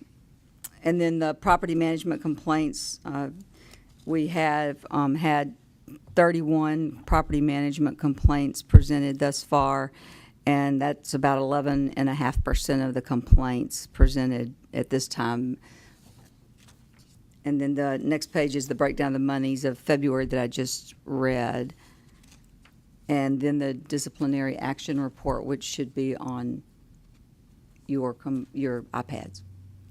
In the budget that Mr. Giannini went over with us, and there's a category, licensing revenue, does that include our fees that we The collect? penalty fees? Yeah. No, the revenue is purely revenue from license renewals and license applications and transfers, those. Another 270,000 some dollars? So that's, we've generated? and that's correct. I mean, in the way they broke it down the budget that you saw, they had the penalties, and it was just consent order citation penalties. We just show the reinstatement as well. So Where does that money go? that money goes into the operating fund. It's on you'll see a section on the budget that says penalties on there. And then each month when you get the budget, that was the year-end budget, but each month's budget then has what the cashier's office sends us that has that. Are there any questions about any of the complaint information? If not, we'll move to the statistics. And we had a decrease in our number of active licensees this month. I'm not going to do this in any particular order, so that we did have a decrease. I think that was probably due to the fact that we put 2,400 active licensees in suspension, so therefore we had fewer active licensees than we had the previous month. And I'll go over that in the E&O report, but I think that we actually had an increase. We had an increase of active licensees this month, but we did put 2,400 in suspension. So we suspended a lot of active licensees, and we had an overall decrease this month of our totals. Can we talk about that just a second? Sure. So I've heard from licensees who said they got letters saying that they had been suspended. That's correct. However, they swore that they'd written a check and it had been cashed prior to December 31st. Can both of those things happen? Well, both of those things, if an individual in our database showed on 1/13 of 2015 that they did not have insurance in the future, then they were placed in a suspended status pursuant to the statute. And at the time that we placed those individuals in a suspended status, Rice had cleared the state vendor had cleared everyone this is what they told us, that they had cleared everyone that had come into their office. We had cleared all the downloads that we had. So about 2:45 in the afternoon on 1/13 of 2015, we instructed the IS department to go ahead and flip the people who showed uninsured into the suspended status pursuant to the statute. So we gave everyone an additional couple of weeks for hopefully all of the items to clear. I don't know why some of the people had insurance that wasn't in our file. The large insurance carriers, whether alternate or state, download into our system. Some of the firms likewise download into to say they download, they submit information and then we put it in a format that it goes up to and then downloads into our system. But anyway, then we check it for errors to see if there was a license number that didn't match up or something like that, and then we correct that. So I can't explain that particular situation, but our information was cleared at the time that we placed everyone in suspension. Here's my concern. So if these people are correct, and that did happen, the record, unless we figure out how to take it off, is going to show a suspension, even if it might have been a clerical error somewhere along the way. Is that correct? That is correct. It'll show it as it'll show it as an E&O suspension. But if it's cleared in the first 30 days, you're basically reinstated back to where you would have been. So it's sort of like our reinstatements. You'd be back where you would have been.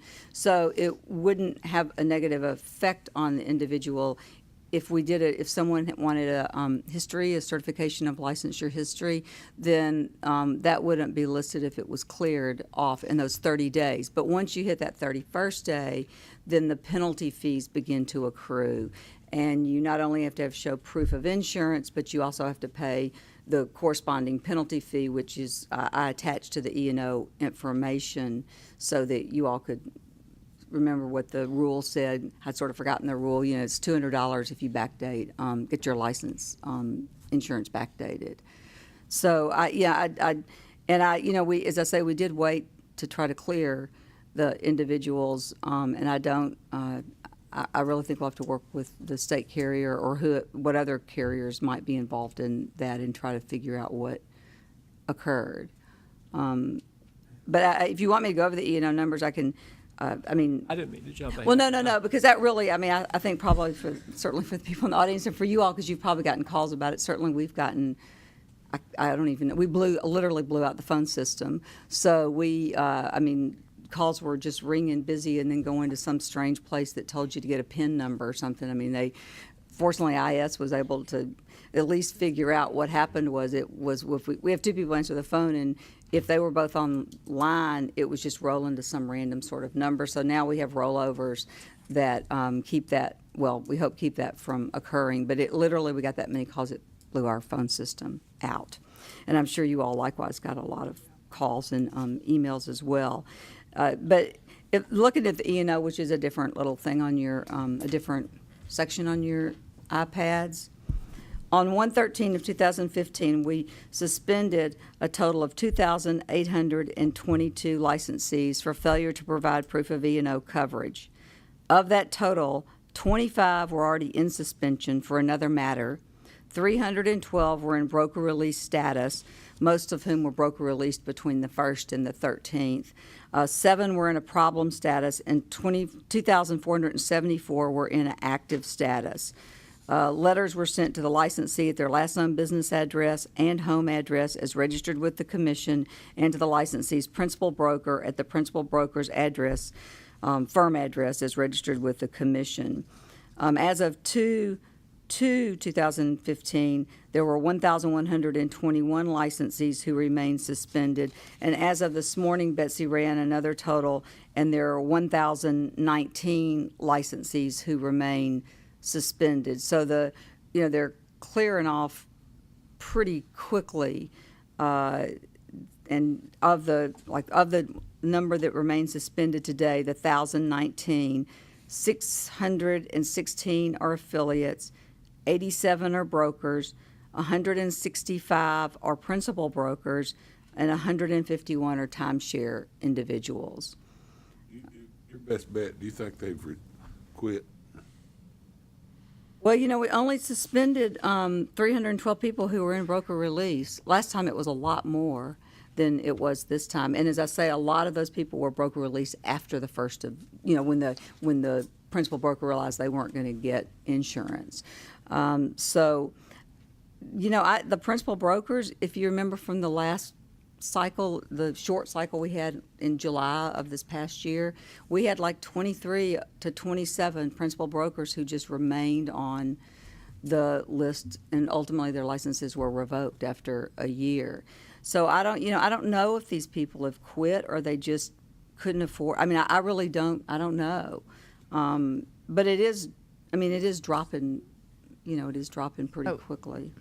So the fine, if I showed up with a receipt dated January 10th, 2015, would the broker still be fined and the licensee still be fined since it was after December 31st? Well, right. So you have, under the statute and the rules that the Commission adopted, the licensees have 30 days from the date of the suspension letter to show proof of coverage. And if they show that proof of coverage within 30 days, then they're placed back basically as if they were, where they were before. So like we track, IS has tracking of what you were, like if you were broker released or active or whatever your situation was before, they have that and you'll be placed back in that.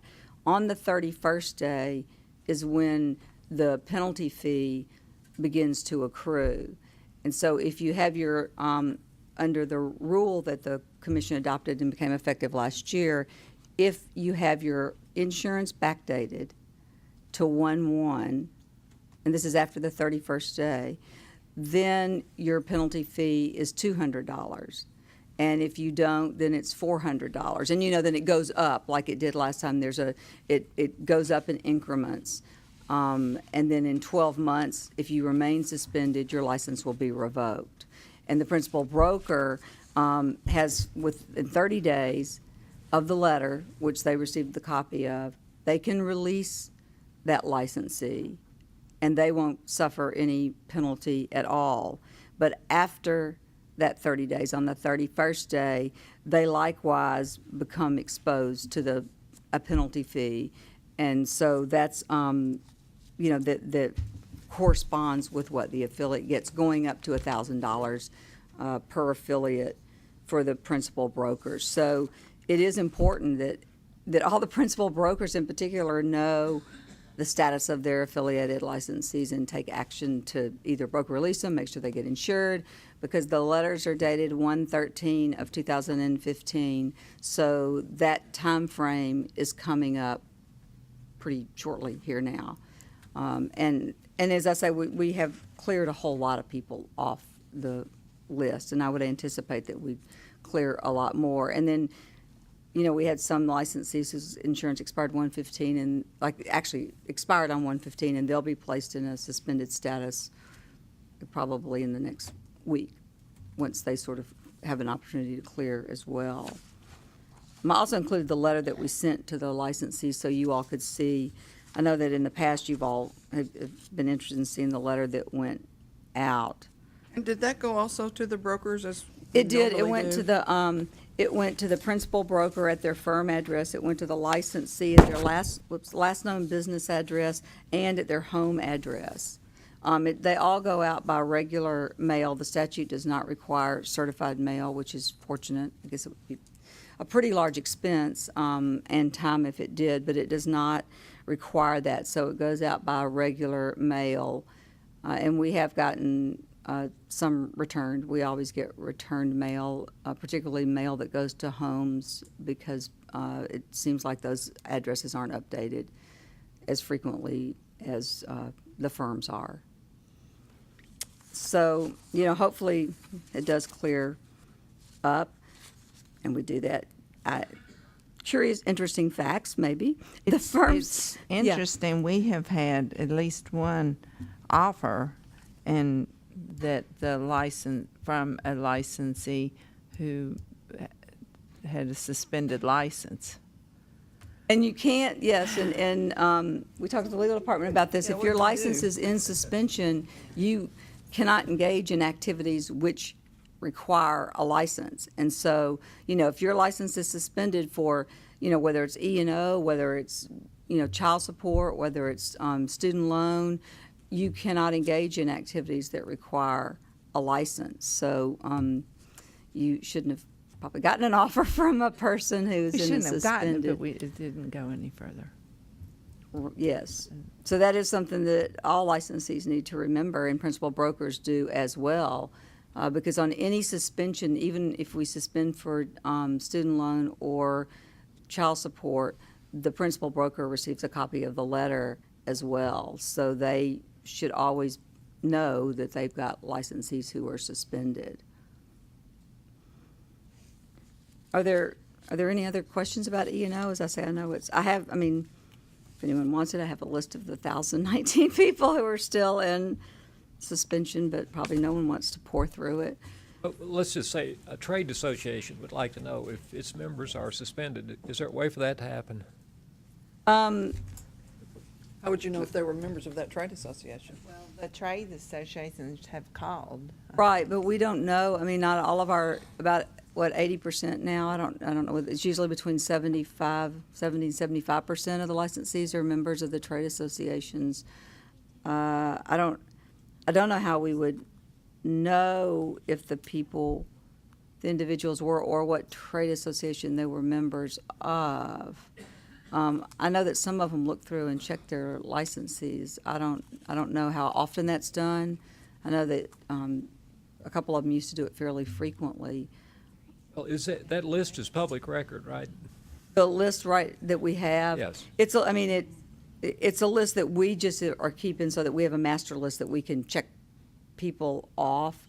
Once the fine or penalty fees or civil penalties, in this statute they're called penalty fees, once those attached, we published that list as part of our newsletter, if you recall, but we didn't do that. And I mean, right now, these people, within the first 30 days, they can clear this off and be none the worse for the wear. So if after the 31st day, if the commission would like it published as part of the newsletter, then we can do that, the people that remain on that list. I think we need to do something because it's hard it's not really the MLS's job to keep up with whether the people have active license or not, but yet they don't have any way of easily finding out if they have members who are practicing real estate that shouldn't be. Right, well, we don't deal with the MLS, Well, but that's the trade association. Right, the trade so- associations. But, I don't know, we wouldn't be able to handle it if they asked us, if they sent a request and said, could you tell us all these people that are suspended? We'd either have to send the list in But total if you do or a not. list, that's what I was going to say. Right. If you do a list, then they can go through the list and. Right, and our list, it's not in a, it's done on Access, so it's not in a sortable manner, but they might be able to figure out. I mean, we haven't been able to convert it easily to Excel spreadsheet, this particular list out of Access. Someone who has, greater knowledge might be able to do it. And We a haven't broker been able to. can, through those MLSs, add and delete people too.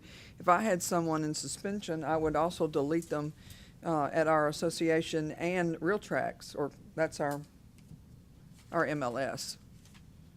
We can't do that. It has to be done through our association office. Your association office owns the. Well, as I say, we can send the list to the associations, and they, and they can take the information and do what. Might be different though by the time they get it. Well, I wouldn't do it until after like the 31st day, and you're right, it might be different. I mean, they would have to check, they would have to then go to the website, because just from the time that Betsy gave me the numbers, actually on Monday morning, there was probably about a 70 people difference, and then from when I actually typed this up, and then what I hand wrote in this morning was about 100 or some odd difference. So, I mean, yeah, it's a dynamic list. I think that we would have to do it, as I say, after the 31st day, and then before they took action, they would need to check and verify the status of that person's license, because the person, could have paid the money. But hopefully next time around, the next big hopefully. renewal. I mean, we did have fewer people that were placed in suspension than we had remain uninsured in past years. But hopefully in that next big renewal, we don't even have this many people that are suspended. I hope that's the case at least. You don't have any problem sharing that with RealTrax, do you? Well, I mean, we would send it to the association, I think, and let them. And let them distribute it. You mean, do we have any problem with their it's public record? I was going to say that. Yeah. I mean, why they could not go just on put the- it on the website, the list people on the can website. look up themselves even. Yeah. It's on there. Well, it's I mean, it's not like as a list on the website. Not like a It's- suspended Yeah, list. and as I say, it's not. You'd have to look up each person. Yeah, it's not in an easily sortable fashion. It is in Access, but if somebody was looking for someone, they could look through it and see. Maybe when we get this new website that's going to be of the 21st century, it will work better. Well, the new system is supposed to work a lot better for at least running statistics, so that we could easily run them ourselves and put them in a format that, Say that's Microsoft. So. Last He quarter? said the last quarter of this year. Yeah. So hopefully that comes to pass soon. The fingerprints, I guess, are the next thing. And I'll just go over those real quickly. Since 1/1 of 2015 to 1/31, we had 331 individuals fingerprinted. 65 had indications. That's about 20%, which has been consistent now for a year. The number of reports with no indication is 259, and the people with no read on their prints was 7.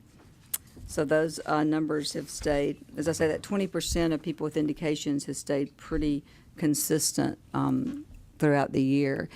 The location, yeah. So, Ms. Maxwell. Yes. I've heard from a few brokers who are complaining about the length of time that it takes to get a licensee approved. Licensed. And I've said it's probably because of the fingerprinting requirements. It's got to hold it up somewhat. However, they tell me there's another recent document that people have to fill out. There is, and we talked about it briefly last month, but it's the Eligibility Verification for Entitlements Act attestation. And it has to be signed by, it has to be filled out by every single person applying for any license in the state of Tennessee, or a license will not issue. In that particular form, you have to verify that you're a U.S. citizen. It asks for proof that you're a U.S. citizen, and if you're not a citizen, and correct me if I'm wrong, but anyway, if you're not, then you have to submit additional documentation. We haven't had anyone in our program who's had to submit additional documentation, but apparently you have to submit additional paperwork if you have a visa or you're here, under some other sort of situation. And there's a large database that the legal department has access to that apparently it's a federal database they can check individuals on. Is this a state mandated?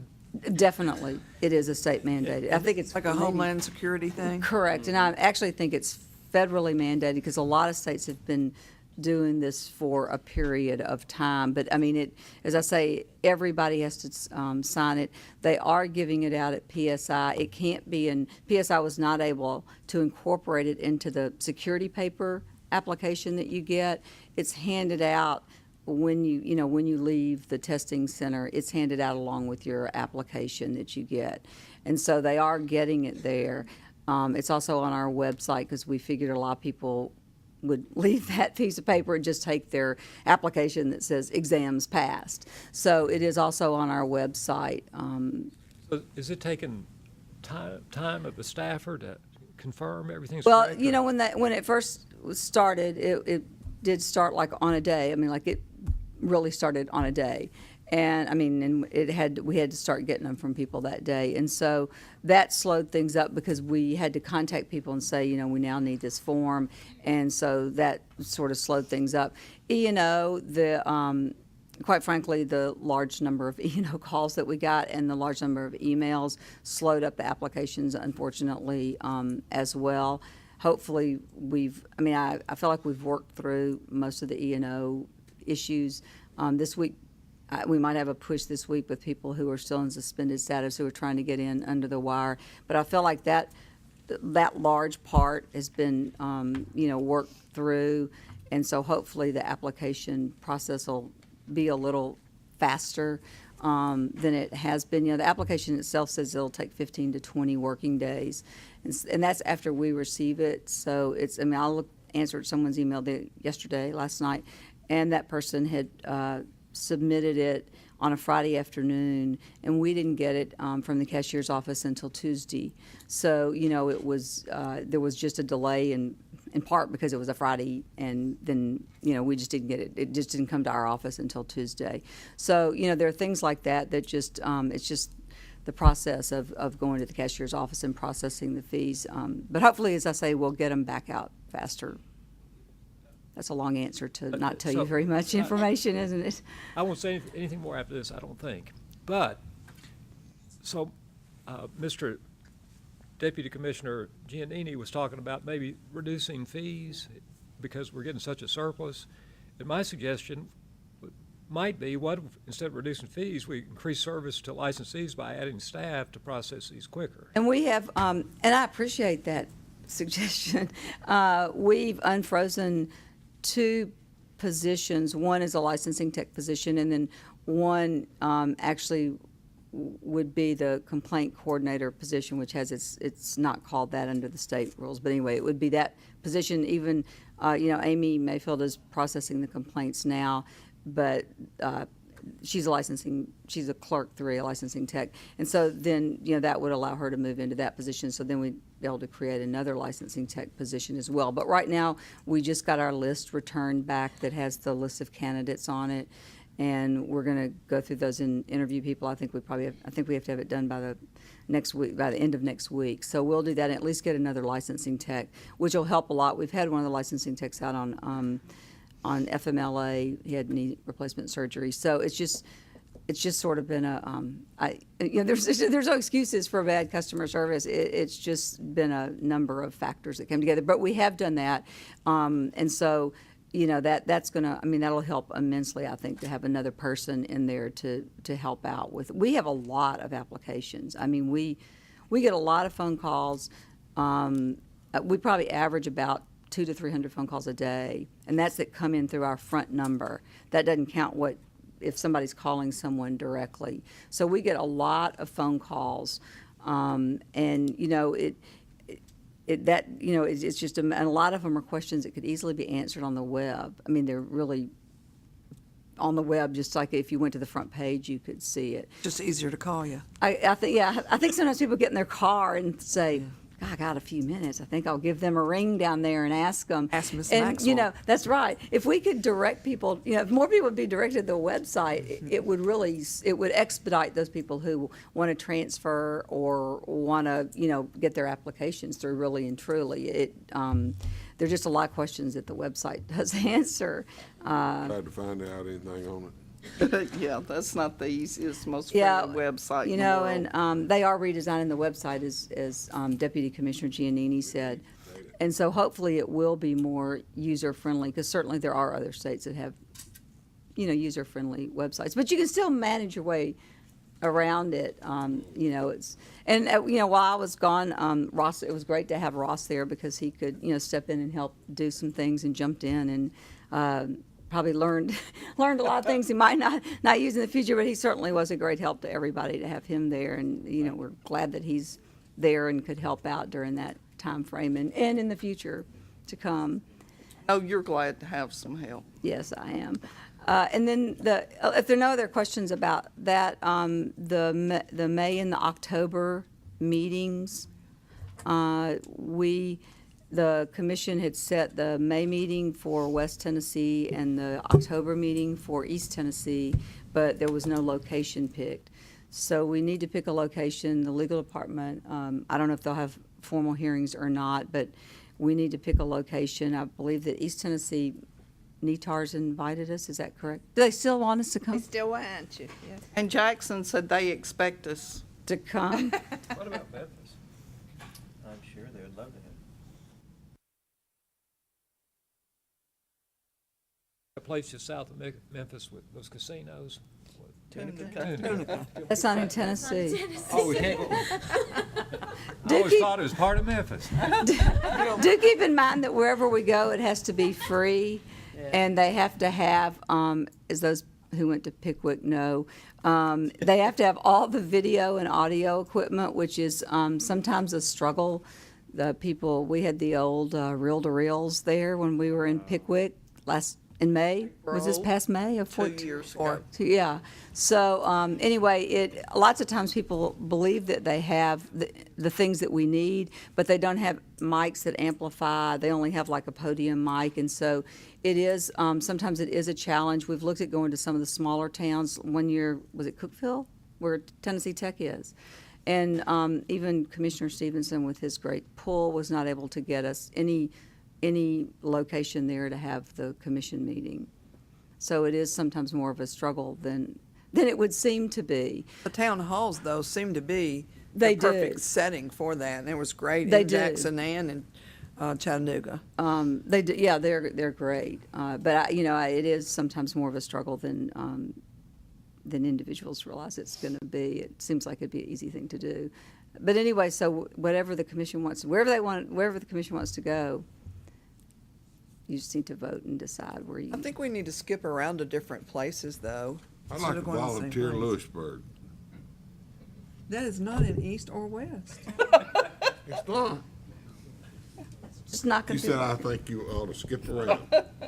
It's not in middle. Oh, Remember, you have to go to each Grand Division at least once a year under this, Go to under the Yellow? statute. Well, we went there in Let's go to addition. Memphis. We traveled, remember, we used to travel like 4.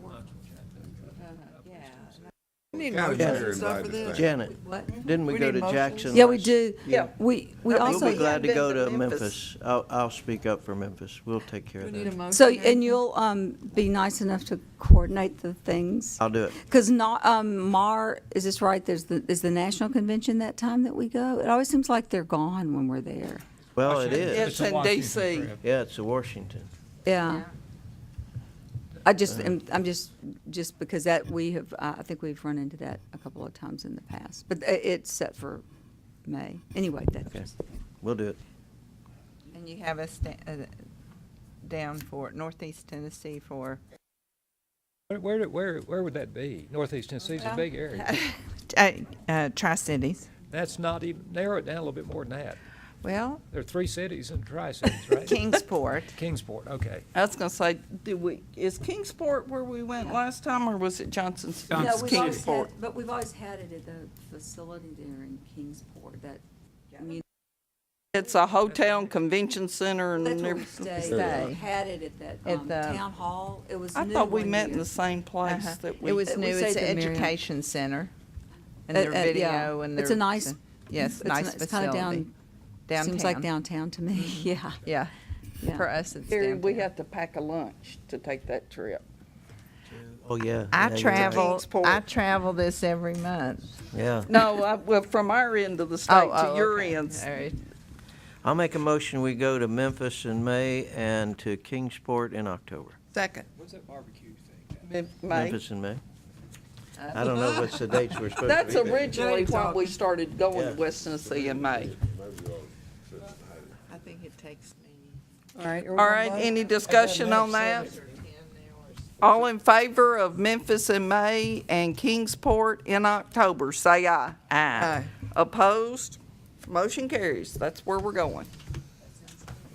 I think that's all, unless anyone has any other questions. Okay, so we're about to adjourn, but I'd like to, I want to understand this. We've got one vote tomorrow regarding the minutes. Correct. Now, do you anticipate that would happen between the 2 hearings, or could we come in 5 minutes earlier? What's the I way? almost think the hearings are possibly combined, given the list of questions that I've been given. I'm the only witness. You're not testifying at all, are you, Jenica?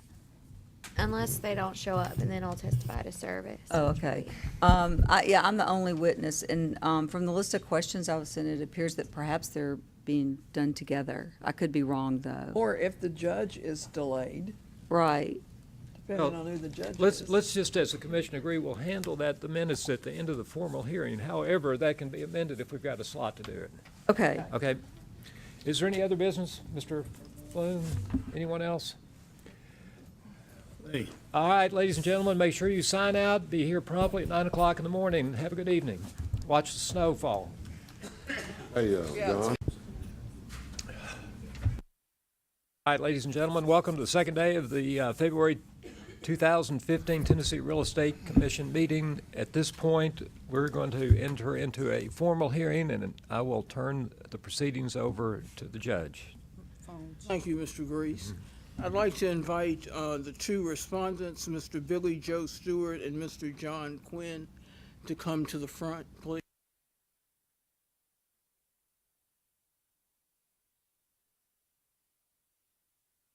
All right, if you'd have a seat there. There you go.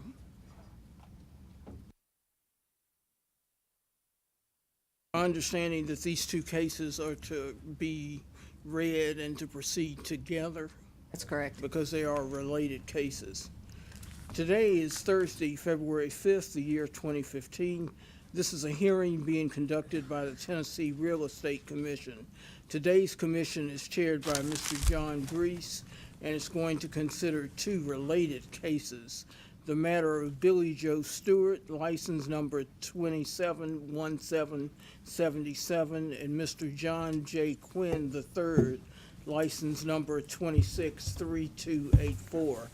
The docket number in the Stewart matter is 12.18-129268A, and the docket number in the Quinn matter is 12.18-129270A.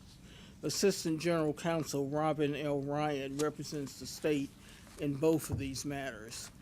Both of the respondents are here today and appear to not be represented by counsel. Let me ask each of them. Mr. Stewart, are you aware of your right to an attorney, and are you electing to waive that right and to represent yourself in this matter? Yes, ma'am. Okay, and Mr. Quinn, are you aware of your right to an attorney, and are you electing to waive that right and to represent yourself in this matter? Yes, ma'am. All right. Counsel's waived by both respondents.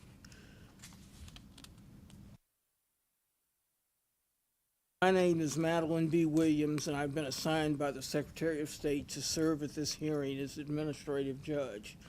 I'll make rulings regarding the order of proceedings, admissibility of evidence, and questions of law under the authority granted me by the Tennessee Administrative Procedures Act, but I'll not participate in the findings of fact or the ultimate decision of this commission. Those decisions will be made by the commission members. At this time, I would invite the commission members to introduce themselves for the record, starting with the gentleman to my immediate right. Wendell Alexander. Diane Hills. Gary Bloom. John Grease. Janet DeChara. Marcia Franks. Grover Collins. Thank you, and a quorum exists of the commission. Members of the commission are reminded that during the time this hearing is being conducted, no discussion of this case should take place between commission members, witnesses, attorneys, or other persons unless all parties are present. This commission sits as a jury and must only consider evidence introduced at the hearing in reaching its decision. The Sunshine Law requires that all commission discussions and deliberations be in public before all parties. Failure to observe the Sunshine Law may result in the commission's action being reversed or remanded if appealed. Commission members, you should not draw any conclusions until all of the proof has been submitted. Please listen to all of the proof with an open mind. I would ask the state to distribute the notice of hearing and copies of the law and applicable rules at this time.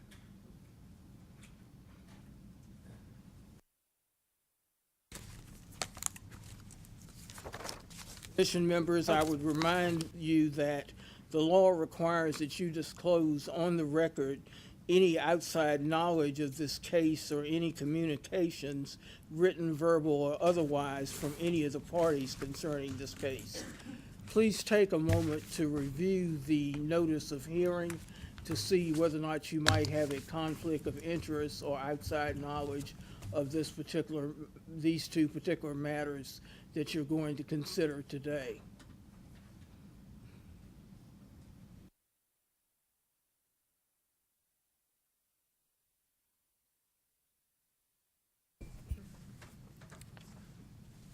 Thank you.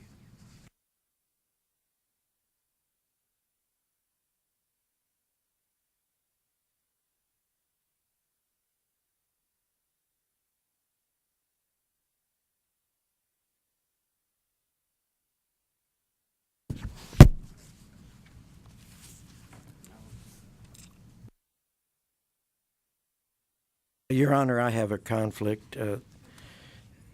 I work with these gentlemen. Okay. All right, and Commissioner.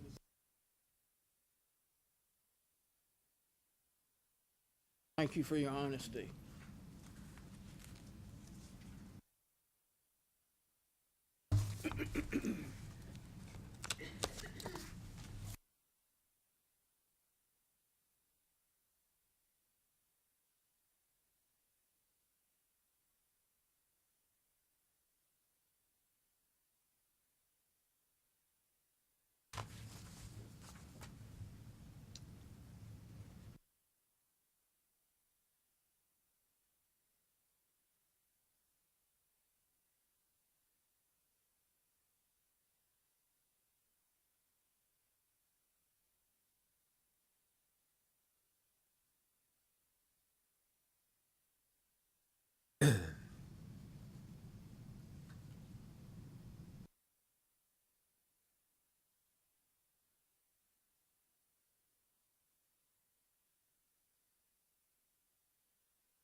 All right, is there anyone else who needs to disclose anything or recuse himself?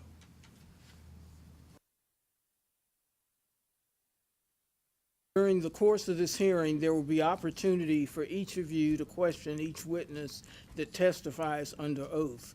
Please use your questions as opportunities to gain any clarification of the facts that you feel would assist you in making your decision in this case. However, you must reserve any expression of opinion until that portion of the hearing that's set aside for the Commission's deliberations after all of the proof in this matter has been heard.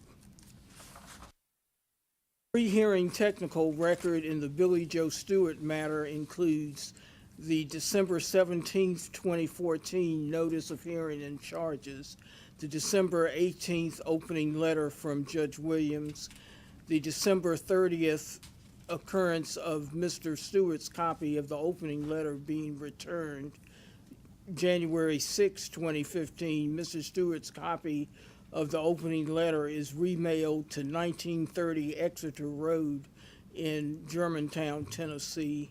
And January 12, 2015, the state's witness and exhibit list is filed.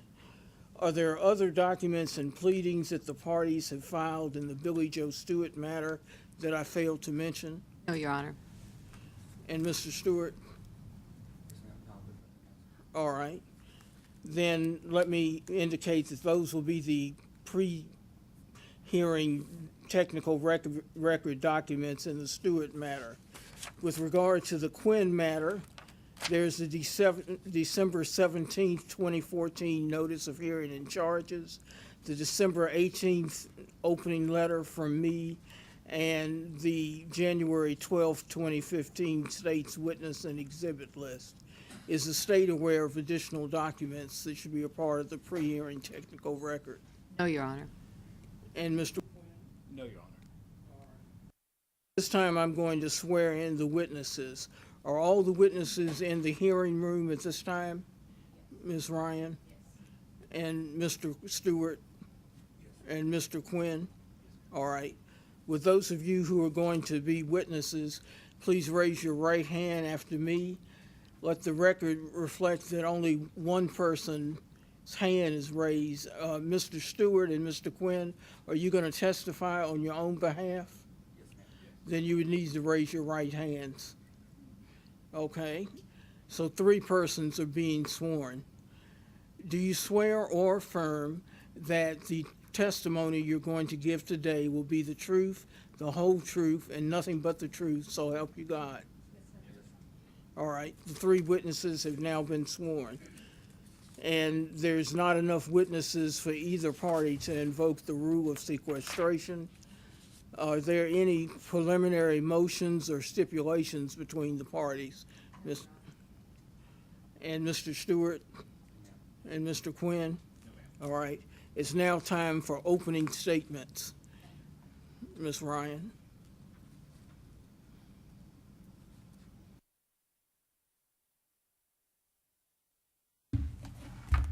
Good morning. The issues today concern advertisements and the advertisements of Mr. Quinn. You will learn that a complaint was opened based on an advertisement, a hard copy advertisement, and that advertisement provided that Mr. Quinn would pay $10,000 in cash guaranteed if Mr. Quinn did not sell a listed home within 59 days, period. The advertisement states that the offer was 100% risk-free and did not alert any potential seller to any limitations or qualifications in that advertisement. Tennessee Law 6213-312B4 provides that a licensee shall not use misleading advertisements, and the rules provide that a licensee shall not advertise in a false, misleading, or deceptive manner, and further provides that any guarantee must be in writing and all pertinent details must be in any advertisement of that offer. The rules also provide that if a licensee offers valuable consideration as an inducement to list real estate, that offer also must be in writing with the disclosures. These provisions are found in Rules 1260-02-33 and in Rule 1260-212. Tennessee law also provides that any claims, like any offer or guarantee, must be in writing and all terms must be on all advertisements. Mr. Stewart, the other respondent today, is Mr. Quinn's principal broker. And as a principal broker, he has a responsibility to not only supervise his affiliates, but under the advertisement rule, he must supervise and review all advertisements. In the responses from both of these respondents, you will learn that neither Mr. Quinn nor Mr. Stewart did disclosures because they state such disclosures are not required in advertisements.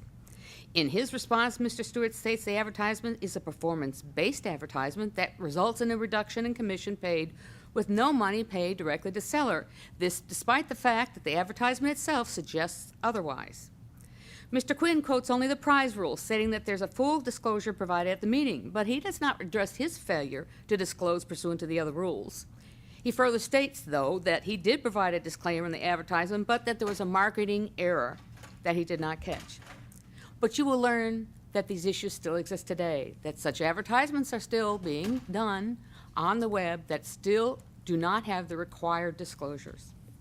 The states believe that such actions are not acceptable, and that each of these parties had a responsibility to know the laws and the rules and to make sure that any advertisement followed all the laws and rules before, not after, the ads are placed in the hands of the public.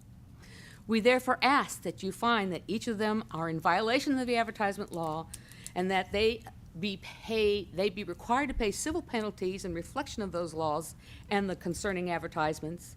And we further ask that you find that Mr. Stewart, in his role as principal broker, failed to supervise this particular affiliate. And after finding these violations, we ask that the respondents also be required to pay all the court costs in this matter.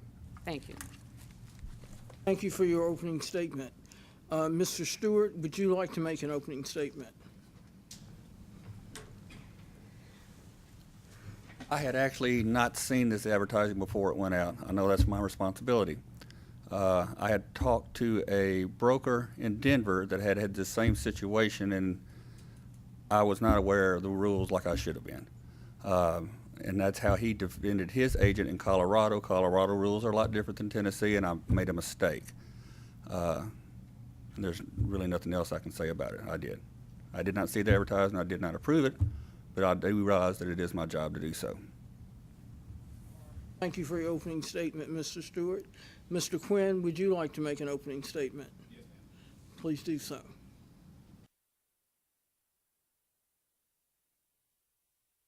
I guess I'm probably here looking for more like leniency. When this postcard went out, it was during the time that I had taken over the RE/MAX and I was spread pretty thin.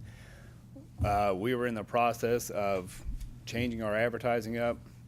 This postcard was not even proofed. One of my assistants said, "Oh yeah, make it, print it," and it went out, and I had no idea that all those things were done. We hadn't even had final copy on it, so I know as the postcard went out, it was wrong, and I totally understand it, and there's nothing more.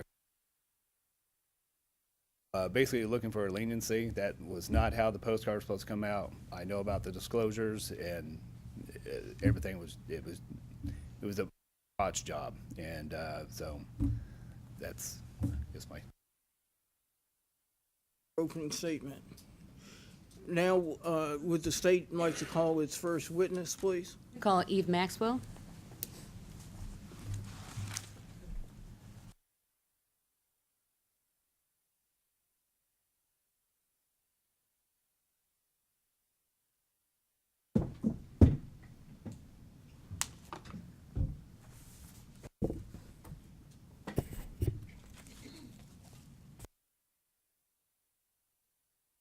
Please state your full name for the record. Eve M. Maxwell. And Ms. Maxwell, what is your position with the state of Tennessee? I'm the Executive Director of the Tennessee Real Estate Commission. And as the executive director, are you therefore familiar with both the license files and the complaint files of all the licensees, including the two here today? Yes, I am. What kind of license does Mr. Quinn have? Mr. Quinn has a broker license. He was first licensed with license number 263284 on 1/31 of 1997. That's when he received his affiliate broker license. He became a broker on 2/11 of 2009. Since he became a broker, he has been a principal broker at one point in time and is now currently a broker working for RE/MAX Real Estate Experts, LLC. And what about Mr. Stewart? Mr. Stewart was first licensed with license number 271777 as an affiliate broker on 5/19 of 1999. He became a broker on 1/26/2005, and he became a principal broker of 8/29/2006. And where is he principal broker? He's principal broker, according to the track records, of Real Estate RE/MAX, RE/MAX Real Estate Experts, LLC, firm number 262452, and On Track Referral number 261076. Do your records reflect whether or not Mr. Stewart is Mr. Quinn's principal broker? Yes, our records reflect that Mr. Stewart, Mr. Bill Joe Stewart, is the principal broker of Mr. Quinn, Mr. John J. Quinn III, at RE/MAX Real Estate Experts, LLC, firm number 262452. Now, do your records refer any prior disciplinary action against Mr. Quinn or Mr. Stewart? Mr. Quinn does not appear to have any prior disciplinary action. Mr. Stewart has disciplinary action on 1/20 of 2012. He paid $1,000 for an E&O supervision penalty, civil penalty, and then he had a consent order that was issued in last year in 2014, which has not been signed, so that's been referred to litigation for a formal hearing. And then we show that he made a payment of a miscellaneous fine on 1/28 of 2015 of $1,000. You don't know what that is for? No, it was a miscellaneous fine that was on his file. What was the original reason this complaint was opened against Mr. Quinn?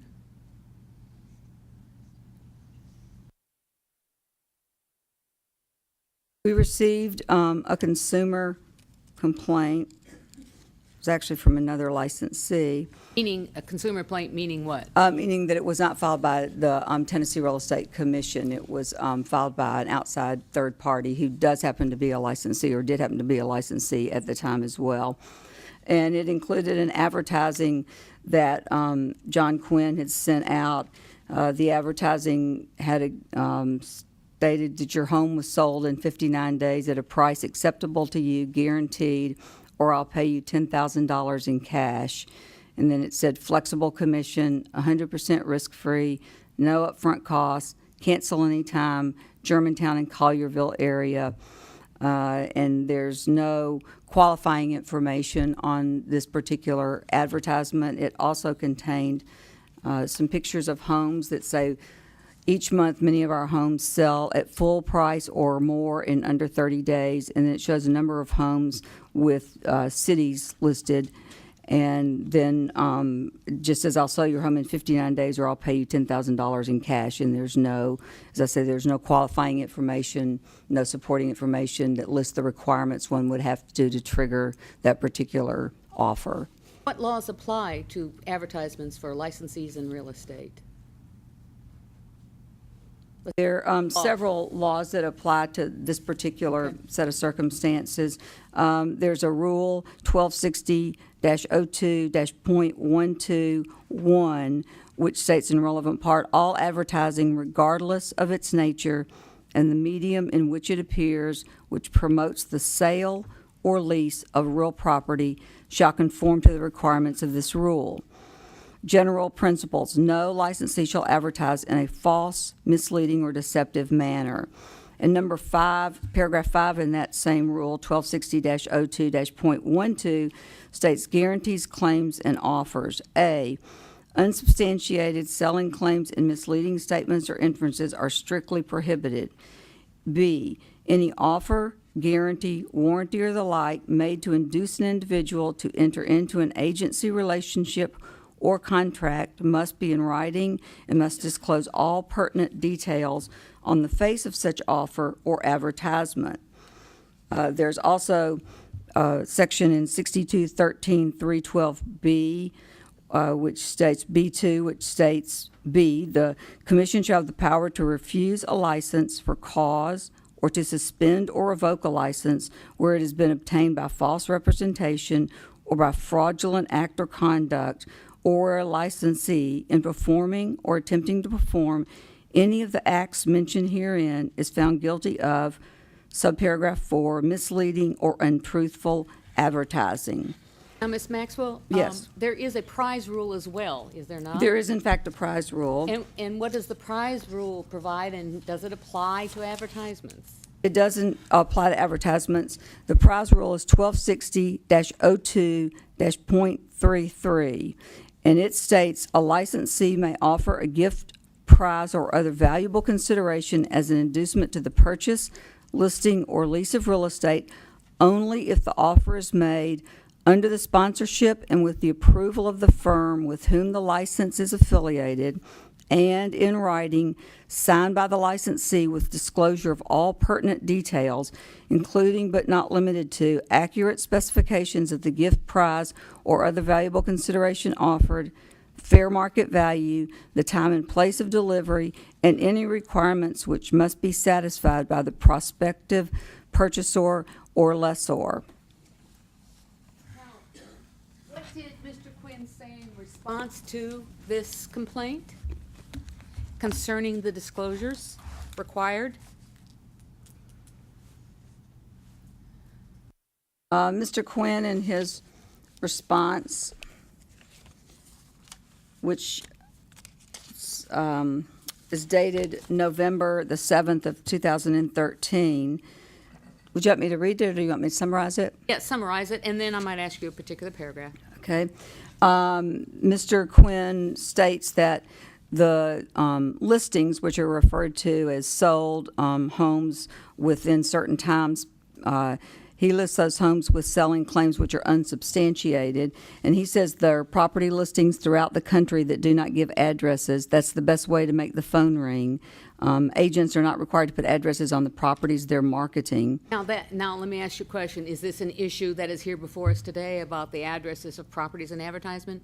No, it's the inducement and the fact that the properties have a legend at the top that say sold within certain numbers of days, and then each house says sold for percentage over list or under list, and then it has a number of days in which it was sold. So that's the part that violates or potentially violates the statute and the rules. The second response that Mr. Quinn has relates to the gift and prizes rule. And he said that as part of a marketing program, the $10,000, which is referred to in the ad, is a reduction in the commission paid at closing in the event the home is not sold within the 59-day requirements, that no money is actually ever given to a non-licensed person, that the key is that the program is that Mr. Quinn never pays money out, and so that it's just a commission reduction at closing. The requirements set forth make it very difficult to probably meet some of those allegations of some of those statements that he makes. Then there's a point that there's no asterisk, nothing that sets forth the requirements that must be met in order to trigger the particular claim that he makes. And he states that there's not a disclaimer required for this type of marketing, but he provided a disclaimer on the marketing, but there was an error in the asterisk, which led you to another asterisk would not have been it was left out, and that's why that was not on there.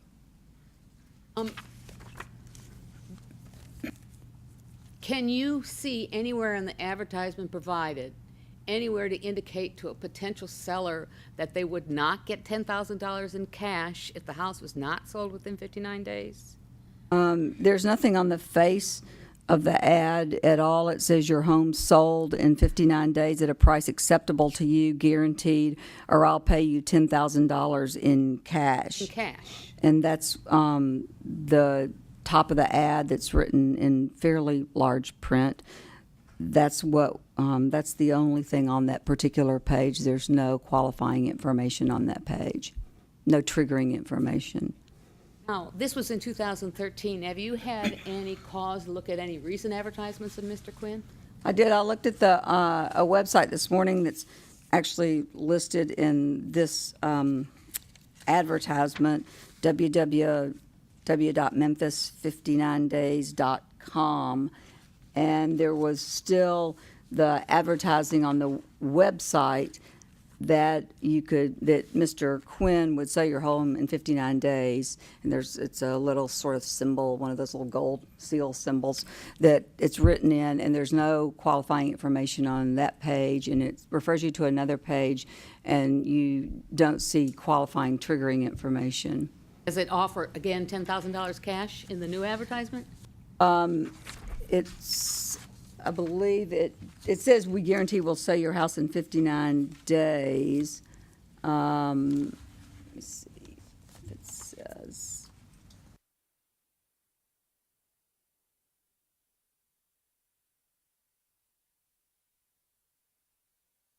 Find it here in a moment. It says your home sold in 59 days guaranteed, or we'll sell it for free. And it doesn't offer the $10,000 on the front page here, or in that gold seal mark that's at the top. It goes on to lead you to another page that says, talks about buying houses and your home sold guaranteed, and a number of other things. In any of that advertising you downloaded today, is there any further explanation about what that offer is and how it might apply, or any limitations or restrictions on that offer? There's really not. It refers to when you become a VIP buyer, you'll find out more information, basically. But not in the advertisement? Not in the advertisement itself. It's a number of web pages. I mean, it's not just, one page. It's a number of web pages. How many web pages were there, did you find? Well, I only copied like maybe 9 or so. There were, there were a number. There were probably, I don't know, maybe 20. I didn't copy all of them. But in those 9 pages, there was no explanation or further. It just continues to send you to different parts. There's one place that says, we buy houses, your home sold guaranteed at a price acceptable to you, or we'll buy it for cash. And that's different from buying than selling it free. He said he'll buy it for cash on one page and sell it free for another. And then it's 5,000 home purchase savings guaranteed. So there's a whole number of programs that one would have to go through and look at. But on any of those specific offers or guarantees, are there any restrictions or limitations outlined concerning those offers or guarantees?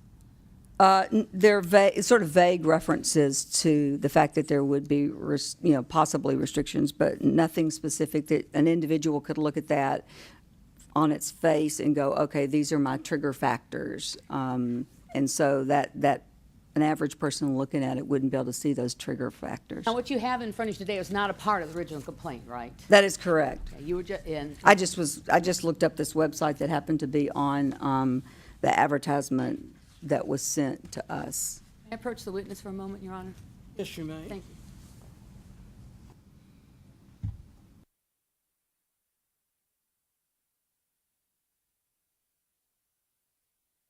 Copy of the complaint that was filed.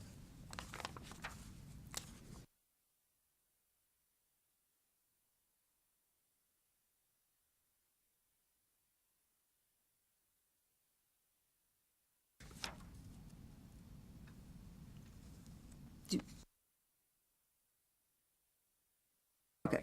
I thought you complaint just file. meant the Sorry, I complaint. That didn't. was It filed. was a copy of the complaint file. That's Right, what- okay. What was sent to legal. Right.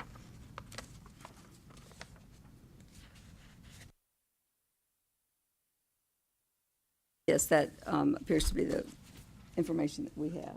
Your Honor, if court please, I'd like to pass out this particular claim. As Exhibit 1? All right.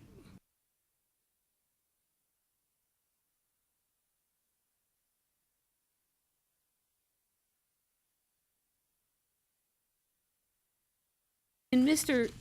Quinn's response, did he include an additional page that appeared to address some of these issues?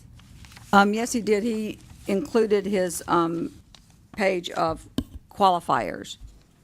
Does it address the matters that we have concern about today? It's a page that, would you like me to read the restrictions? The top of this page says your home sold in 59 days at a price acceptable to you, guaranteed, or I'll pay you $10,000. And then it says 59 days or I'll pay you $10,000. Performance guarantee restrictions. 1, seller must have the home professionally staged by a licensed home stager. 2, seller must hire a licensed appraiser to appraise the home. 3, seller must hire a licensed inspector to inspect the home and fix everything on the inspection report. 4, seller must be purchasing a home through the John Quinn Home Selling Team. 5, seller must agree to a predetermined list price established by you. 6, list price must be between $200,000 and $600,000. 7, seller must agree to a full commission. 8, seller must agree to a predetermined price reductions. 9, money is paid as a reduction of the listing side commission up to $10,000 at time of closing. 10, seller must agree to pay cooperating buyer agents 3% commission. And then further down, it has another subparagraph that says days on market. And these are bulleted points. Seller is obligated to adjust the asking price at day 10 to reflect a 3% reduction from current asking price. And the second bullet is seller is obligated to adjust the asking price at day 20 to reflect a 3% reduction from the current asking price. The next bullet is seller is obligated to adjust the asking price at day 30 to reflect a 3% reduction from current asking price. And the next bullet is seller is obligated to adjust the asking price at day 40 to reflect a 3% reduction from the current asking price. Now, this particular portion of the advertisement was not included in the original advertisement, is that correct? No, it was not included in the original information that was sent to us, And sent to Trek. And this is something that Mr. Quinn provided, and what was his reason? He said that this was not part of it? He said that he didn't believe that there was anything that required a disclaimer, but that he provided it, and there was supposed to be an asterisk that would lead the reader to a second asterisk where the disclaimer was located. But that Not a two-part, but this was a hard copy, not on the computer, not on the internet. This was a hard copy, correct, and the rule requires that it be set forth so that an individual would be able to see what was required. So in the original hard postcard copy. Correct. This was not included? It was not included. Okay, thank you. Now, Mr. Stewart, what was his response to the complaint filed?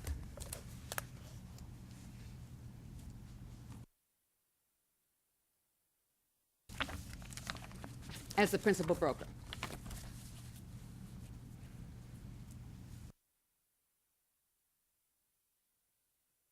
Mr. Stewart's response was dated November the 7th of 2013. And he states that it's a performance-based advertisement, and that there's a house that's sold in 59 days, there's a reduction in commission. A disclaimer is not required for the advertisements. The agents go into full disclosure mode once contacted by a potential seller. And he says that I did approve this piece, and I do not feel it is false and misleading in any way, just good marketing. Did he not say earlier that he didn't approve it, didn't oversee it in the first place before it went out? I believe that's what he said. But he said in his response to you that he did approve it? He said, I did approve this piece, and I do not feel it is false or misleading in any way, just good marketing. Did he address the requirements under the rules or laws at all? No, he has a one-page response, and he also included those restrictions that I just read earlier in regard to Mr. Quinn. The restrictions that were not included in the original? Correct, that were not included in the advertisement that was sent out. May I approach the witness, Your Honor? Mr. May?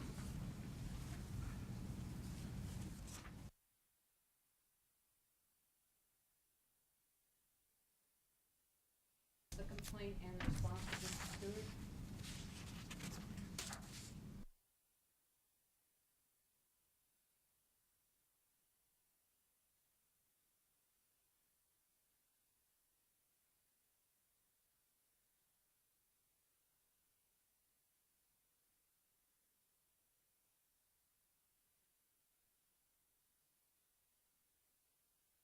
Yes, it is. Your Honor, if you please, I would like to pass out this document as being exhibit number 2. All right, the document becomes exhibit number 2 at this time, and you may distribute it to the commission members.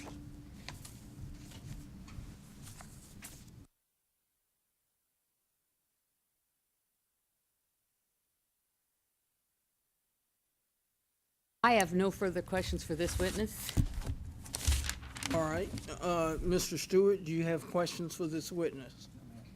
Mr. Quinn, do you have questions for this witness? No, ma'am. All right, commission members, this is your opportunity to question Ms. Maxwell. Ms. Franks? Ms. Maxwell, both of these gentlemen have broker licenses. Are either of them grandfathered? Don't believe so. Mr. Stewart was first licensed as a principal broker after CE requirement came into effect. He was first licensed in 2005, 1/22 of 2005. And then Mr. Quinn was licensed as a broker in 2009. So Mr. Stewart is and Mr. Quinn is not? Neither are grandmother. Okay. Collins? Yes.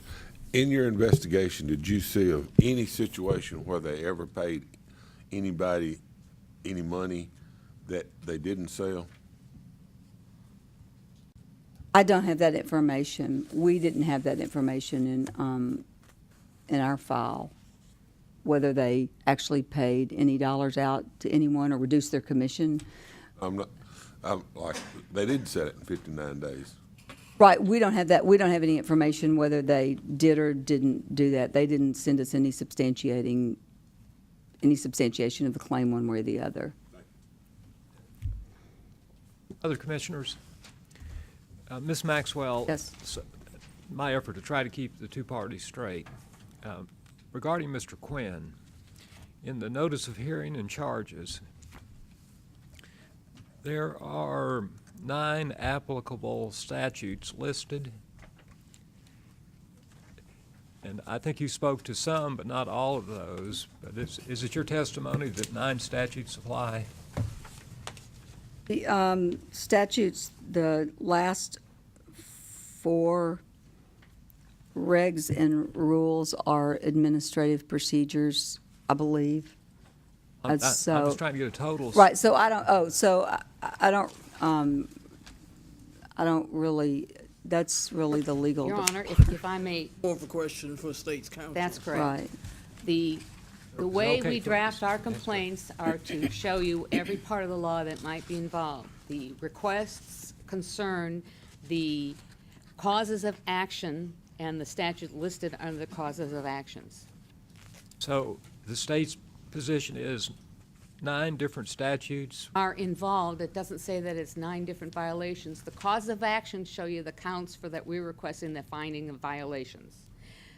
Regarding the rules and regulations then, what's the state's position on listing item 9, for instance?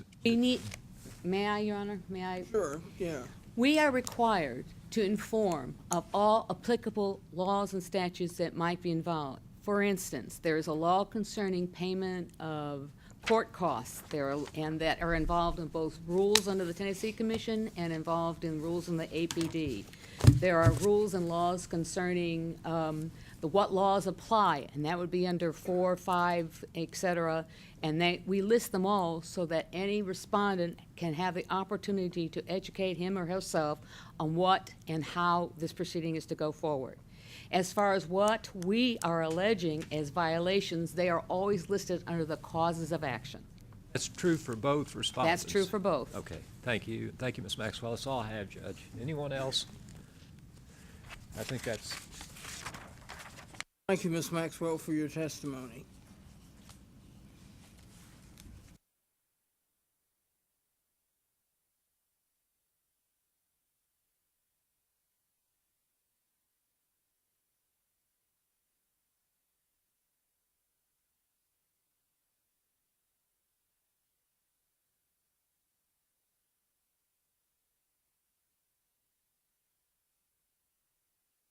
Second witness. Only respondent, Mr. Quinn. All right.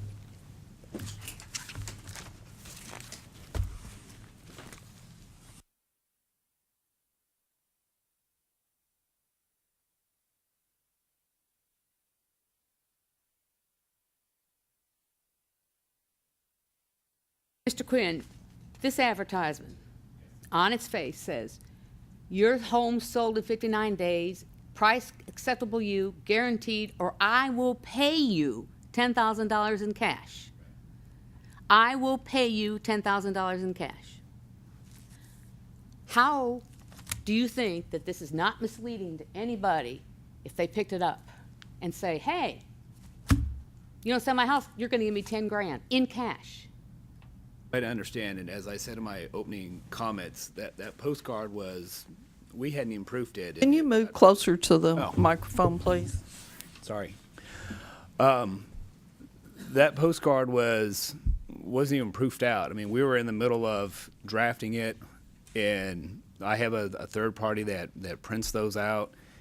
And, you know, it was a copy of another real estate agent in another state's marketing piece that he had, and we were in the process of getting it changed over. How did it get out in the public? I have a staff, I have a team of 8 people. They distributed this out in the public without you reviewing it. Yeah, during the time that happened, I had just taken over the RE/MAX office of 50-some agents, and it was a company that was basically failing, and I had to take a lot of my attention towards getting the company back together. And, you know, my staff was, you know, they have certain things that they do on a daily basis, on a weekly basis, and one of the things that they were supposed to do is make sure there are postcards that go out every week to, say, expired listings or for sale by owners. Without your review? No, they're supposed to get my review. This was a brand new assistant. She'd been with me for only a few months. Well, let me ask you this. She When thought the she was doing a great advertisement job. When the advertisement came back from that, before you gave it your stamp of approval to print, didn't you review it then? It comes back in boxes. They set them in the boxes. They sent them out. I was not. So the answer is no. I did not have. I didn't even know that they'd come in, and then I found I went out. Like, oh crap! You know, because it wasn't even a finished product, and it had gone out. Now, you say in your response that no disclaimer is required for this marketing. Where did you get that from? I don't know if those are the right words to use. I know that when we would have a marketing program like that, it's going to have an asterisk, and at the bottom it will say, you know, restrictions, disclosures involved, like that. But You say, point out that no disclaimer is required, did you not? yes, in my response, yes. You know what rule we're talking about, sir? The advertisement rule, are you familiar with it? Do now. You didn't read it before you did all this?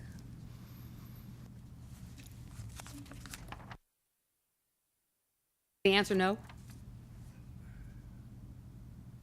You know, I'll just say no.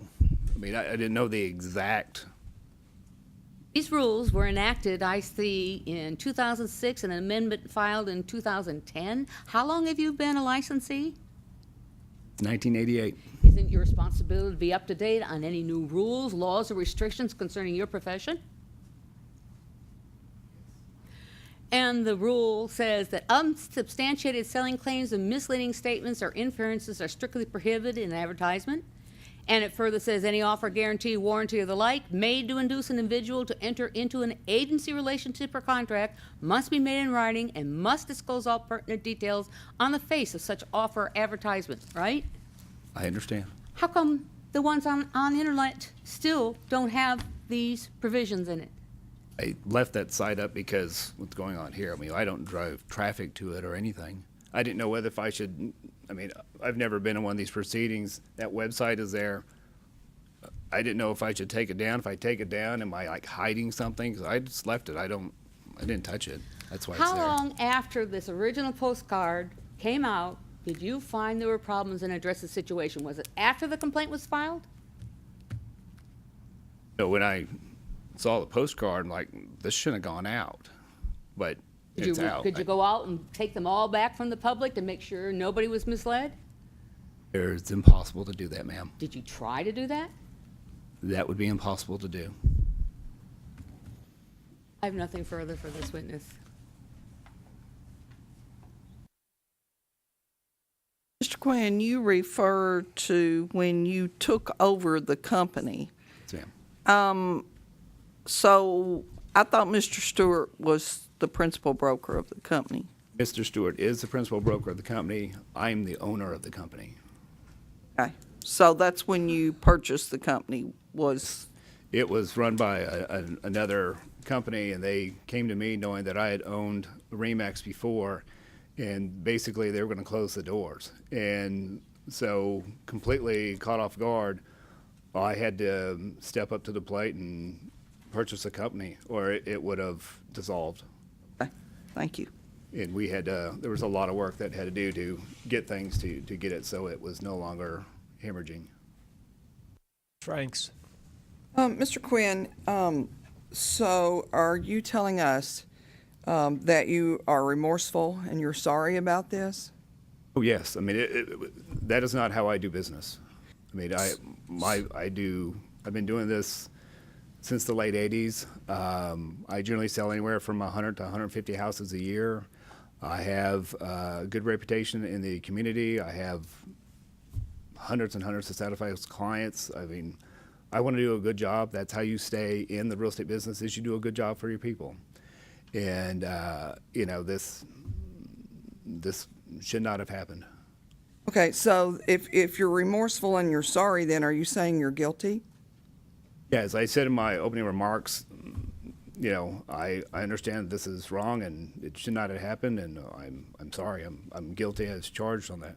And how many postcards did you send out? I believe it was 1,000 postcards that had gone out in a thing called Every Door Direct, where you hand the postcards to them on the zip codes and they send them out. You don't even have to address them. And the staff can, quite frankly, count them, send them in the system, and they'll be out the door within an hour and a half's time. Is this one piece of advertising the only time that you use this? Yes, ma'am. That was the one and only time. Except you used it on your website? Well, that's on the card. It would direct them to go to the website. And would you agree that's two different pieces of advertising then? Yes. Okay. And you said you had 8 staff members on your team. Are any of them licensed? Yes. Is the person, you said you had a new person for about a month. Is that new person licensed? No, she's just staffing. She was hourly, a 10-hour worker, $10 an hour worker type thing. So I'm a little bit confused how, it's a pretty good size piece that you never saw it at all, that you obviously had discussed and wanted to do the sold in 59 days and Oh, yes. or I'll pay you $10,000 cash. When somebody tells me I'll pay you $10,000 cash, I'm expecting I'm going to get $10,000 cash. So you would agree that that is nowhere on this advertisement, right? That is true. Okay, that's all I have. Ms. Hills. Mr. Quinn, have you ever awarded anyone or the $10,000 in cash? No, ma'am. Have you ever reduced your commission by the $10,000? No, I've reduced it on other things, just reducing commission, but I never had to reduce it because of like this postcard or anything. One of the things, if I remember correctly, that if something's not done, that you sell for free. Is that correct? Yes, that, you know, once this went out, because it's part of our marketing, I was like, no, I'm not going to do the $10,000 cash. It's part of, it wasn't the whole marketing that I wanted. What I wanted was to do it, we'll sell it for free, as opposed to $10,000 cash. The original marketing piece I got from somebody else and said $10,000 cash. I'm like, I like the one that sells it for free, as opposed to that. Have you Because, you know- sold any houses for free? Yes. Okay. And is that part of your business plan to get a company that was struggling up and running? Is that? No, I was selling a lot of real estate before that. It was just the company, somebody had to buy the company or it would have just dissolved. And it was the last RE/MAX in the city. And I wanted to make sure that RE/MAX did not go away. It also stated that you buy for cash, so if you bought any houses for cash? Yes. Yeah, okay. And you have I own 40 properties. I own a lot of property. And a number of them are houses that I have purchased from people. But through this program is what I'm asking. Oh, yes. Okay. Oh, yes. And how do you come up to the price as to what you purchase it for? We find out what fair market value is of the property, and I would generally discount the house about, say, 10%, so about 90% of market value is what I would generally pay for a house. So so you have had an appraisal. That's one of the criteria. You've had an appraisal done to determine the value of the house. Yeah, if they would so like you're to have an saying appraisal about with them. 90%, 10% or something. Yeah. If I were to, I'm sorry, go ahead. Yeah, and some of them I keep as rentals, and other ones I will, rehab them and put them back on the market. Now, if I were to have been a member of the public and entered into this, and I had a house price of $600,000, which was the range you had listed, and I reduced it by 3% in 10 days, I would have reduced it by $18,000, and then in 20 days, I would have reduced it another $17,490, which would have. And then another, in 10 more days, $16,937, and 40 days, $16,428. So in 40 days, after the appraisal's been done to determine my $600, and in 40 days, I would have reduced it by $68,825, which is already 11.5% at 40 days. So do you take your 10% off of the 600, or do you take your 10% off of the price of $531,175? It'd be the 600. The Whatever 600. what we determined was market value. You wouldn't have waited for 40 days and got it at the 531, because that would have been a little better deal. But that's not my goal is not just to be collecting houses. My goal is to get them sold. Okay. I think I'm okay. Mr. Alexander. And who hires the appraiser? Either I can or the sellers can. It's their choice. And or the seller? Yeah. Whoever wants to, it's their choice. If they want one, they can pick one out of the phone book. Step up that back a little more. Sorry. Yeah. Repeat that again, would you? They can pick one if they have one, or I can pick one, or we can go online and find one. Whatever. I want them to be comfortable with whatever decision that they make. What about the home inspector? Whichever one that they want. There's quite a few home inspectors. They can choose anybody. Don't recommend the appraiser or the home inspector. No, they can choose whoever they want. Gonna buy it? You gonna let them pick the appraiser and the home inspector? Yeah, If but I you're will. buying it now. But I will come by and of course have my own go through there too. because we're talking about a substantial amount of money, and I'm going to stand behind my word. But I want to make Understand sure it. that the property is in Having good been an shape. appraiser, I know a little bit about appraisals and appraisers. And they have varying opinions about what properties can be. Now, did I understand Ms. Maxwell to say, and I'm asking you, sir, that the web advertising is still on the web? I can see it today? There is the web page that's on there's a website, one of my websites. I have multiple websites, and that page is still there. That ad, that card is still there. The page on the website is still there. I've not touched it. I've not done I anything. want to ask this question. And I can make a phone call and have it taken down in 5 minutes if you need me to. So today, that's still there. That is. Yeah, I didn't know what to touch it or not. I don't know how this would go, but I can have that turned off in 5 minutes if you need me to. Steve, if I had a consent order, and you've had a consent order, that you could settle this if you had signed that consent order and asked what this commission. I don't understand what you're saying. They never had a consent order? Am I allowed to answer that? I don't know. Mr. Quinn would know the answer. I don't know. Never had a consent order. The commission never said, Mr. Quinn, if you pay this, you're done? Yes, sir. And you elected not to pay that consent order. Yes.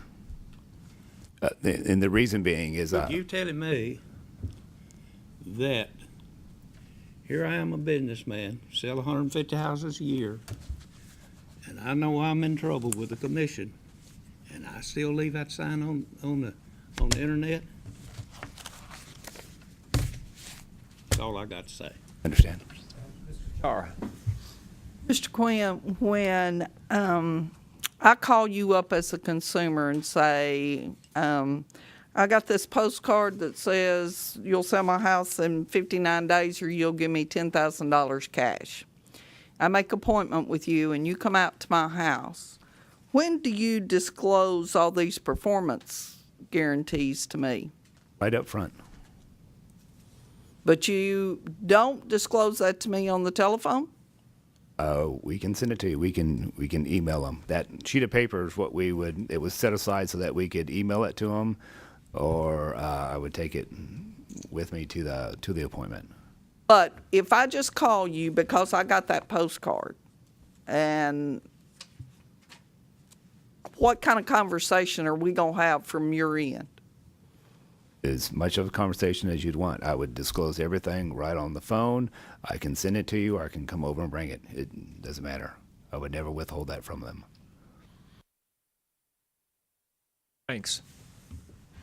I'm wondering, you said you took over this company, you've been a principal broker before.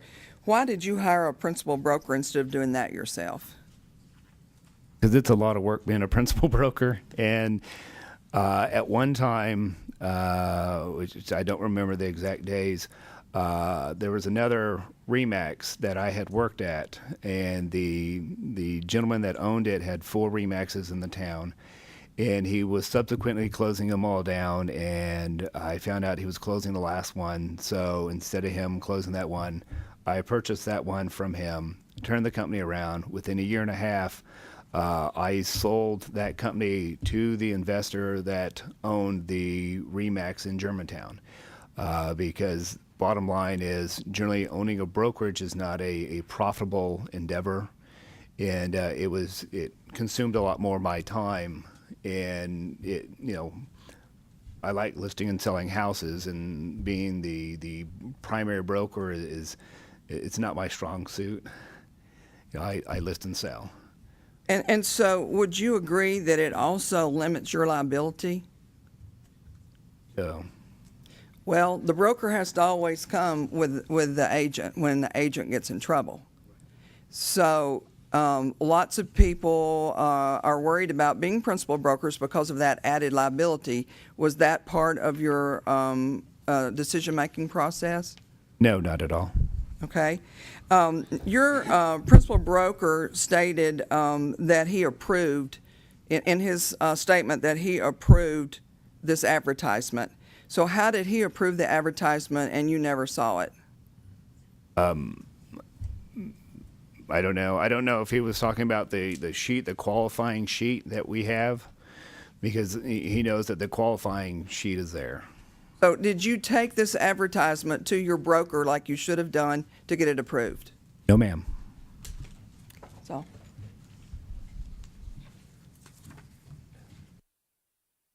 Question. Yes, sir, Mr. Collins. Who does your internet?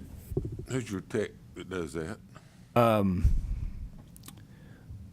Generally, it's the internet company that has them, the website that does it, and I may call up and say, put a picture of me over here, move it around, they'll move it around. And so the company for, I think that site is ConsoleNet. What I was concerned about is on the disclaimers, where it keeps referring to another page, and you'd have to have a lot of patience to go through all that, wouldn't you? Yeah, it's a site that Was that done on purpose? No, it's one of those Craig Proctor sites, which is, we're pretty much getting away from that. I've ordered a new site that's being done because I don't really like their site, and it's too busy and has way too many things going on. Regardless of what happens today, don't you think that site should be taken down just because you're a good guy? Yeah, I will take it down. Okay. Yeah, I don't have a problem doing that at all. Thank you. Mr. Quinn, just a couple of questions. Okay. So I'm having to deal with what's presented to us today. I understand. And it says you'll pay up to $10,000, or you'll pay $10,000 in cash.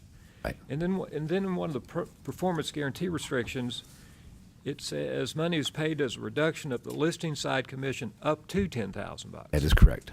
So, do you see why somebody might have sent this complaint in if it says you're going to pay $10,000 in cash, which may be problematic on its face, but then in the small print it's up to $10,000 in cash? That's how I read this ad.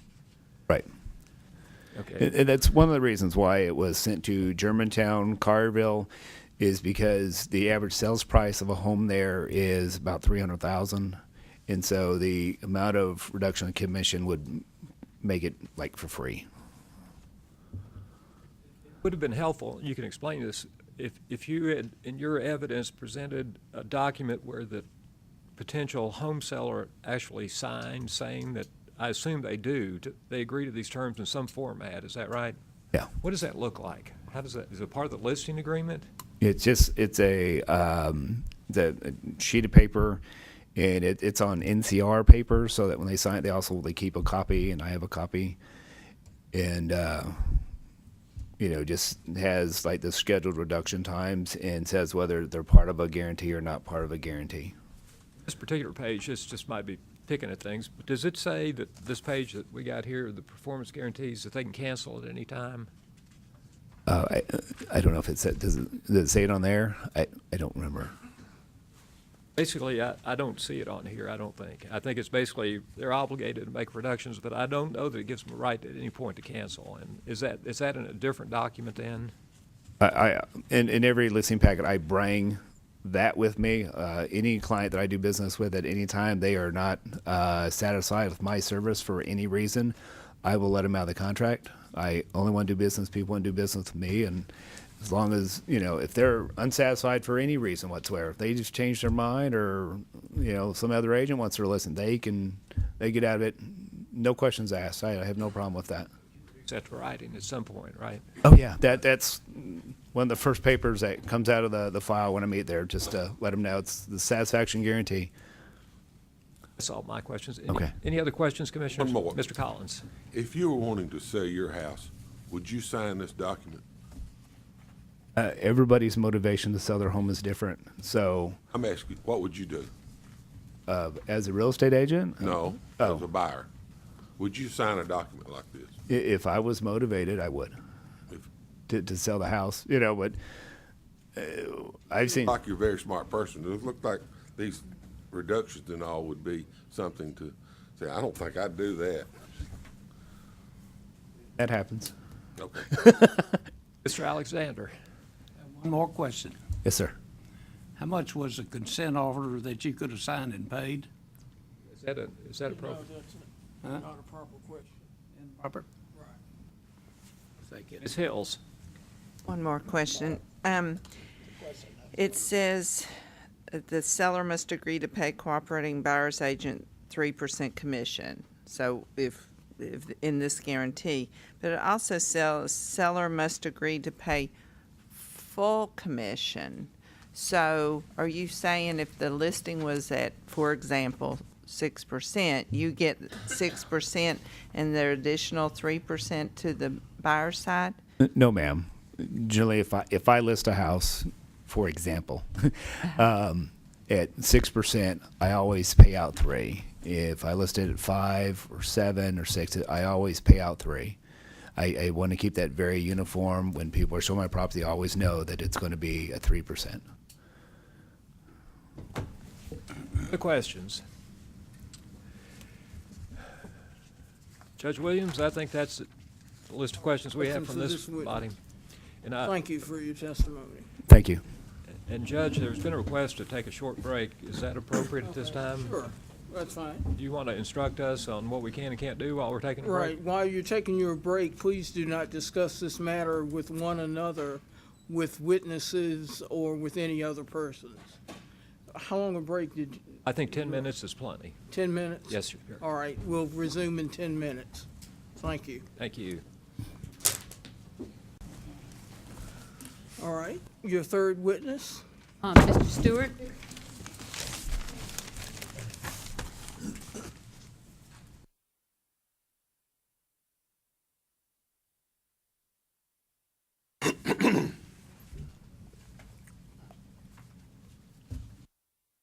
Stewart, let me ask this question. How long have you been a licensee? Since May of 1999. Okay. 1999, and it is 2015, so a while. Yes, ma'am. In your response to this complaint against you, you said, a disclaimer is not required for this advertisement.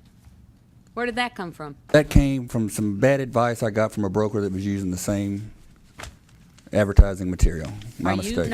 Are you not responsible to know the laws of Tennessee? Yes, ma'am, I am. Are you not aware of the rules concerning advertisement? I'm much more aware now than I was. I have read the book back and forth, and evidently I can't retain everything, but yeah, I made the mistake. Well, before you do an advertisement, do you not check to make sure it conforms with the rules and laws of the state of Tennessee? Yes, ma'am. You said in your opening statement that you did not review this advertisement, but you said in your answers, I did approve this piece, and Well, I don't find it false or misleading. Well, I approved it after the fact, but I thought I had seen this advertising before, and I found out later that I had not seen it because I see everything that comes through. 99% of our marketing is done from templates from our marketing department that's all approved. They just fill in the blanks. Here's what you said, though. You said, John is a top producing agent who is in mastermind groups with other top producers around the country. This marketing strategy is used by several of those agents with no problems. I did approve this piece, and I do not feel it is false or misleading in any way, just good marketing. I've never had a consumer call and complain about this marketing. Now, if you didn't see it, why did you say this? Because I normally see 100% of the marketing and I approve it. I just took it for granted I had seen it sometime before, and then I found out later that I had not seen it. I did not mean to lie or anything like that. Isn't it your responsibility to look at advertisements? Yes, ma'am, it is. Do you know where that's found in the law? No, ma'am, I do not, right off the top of my head. Okay.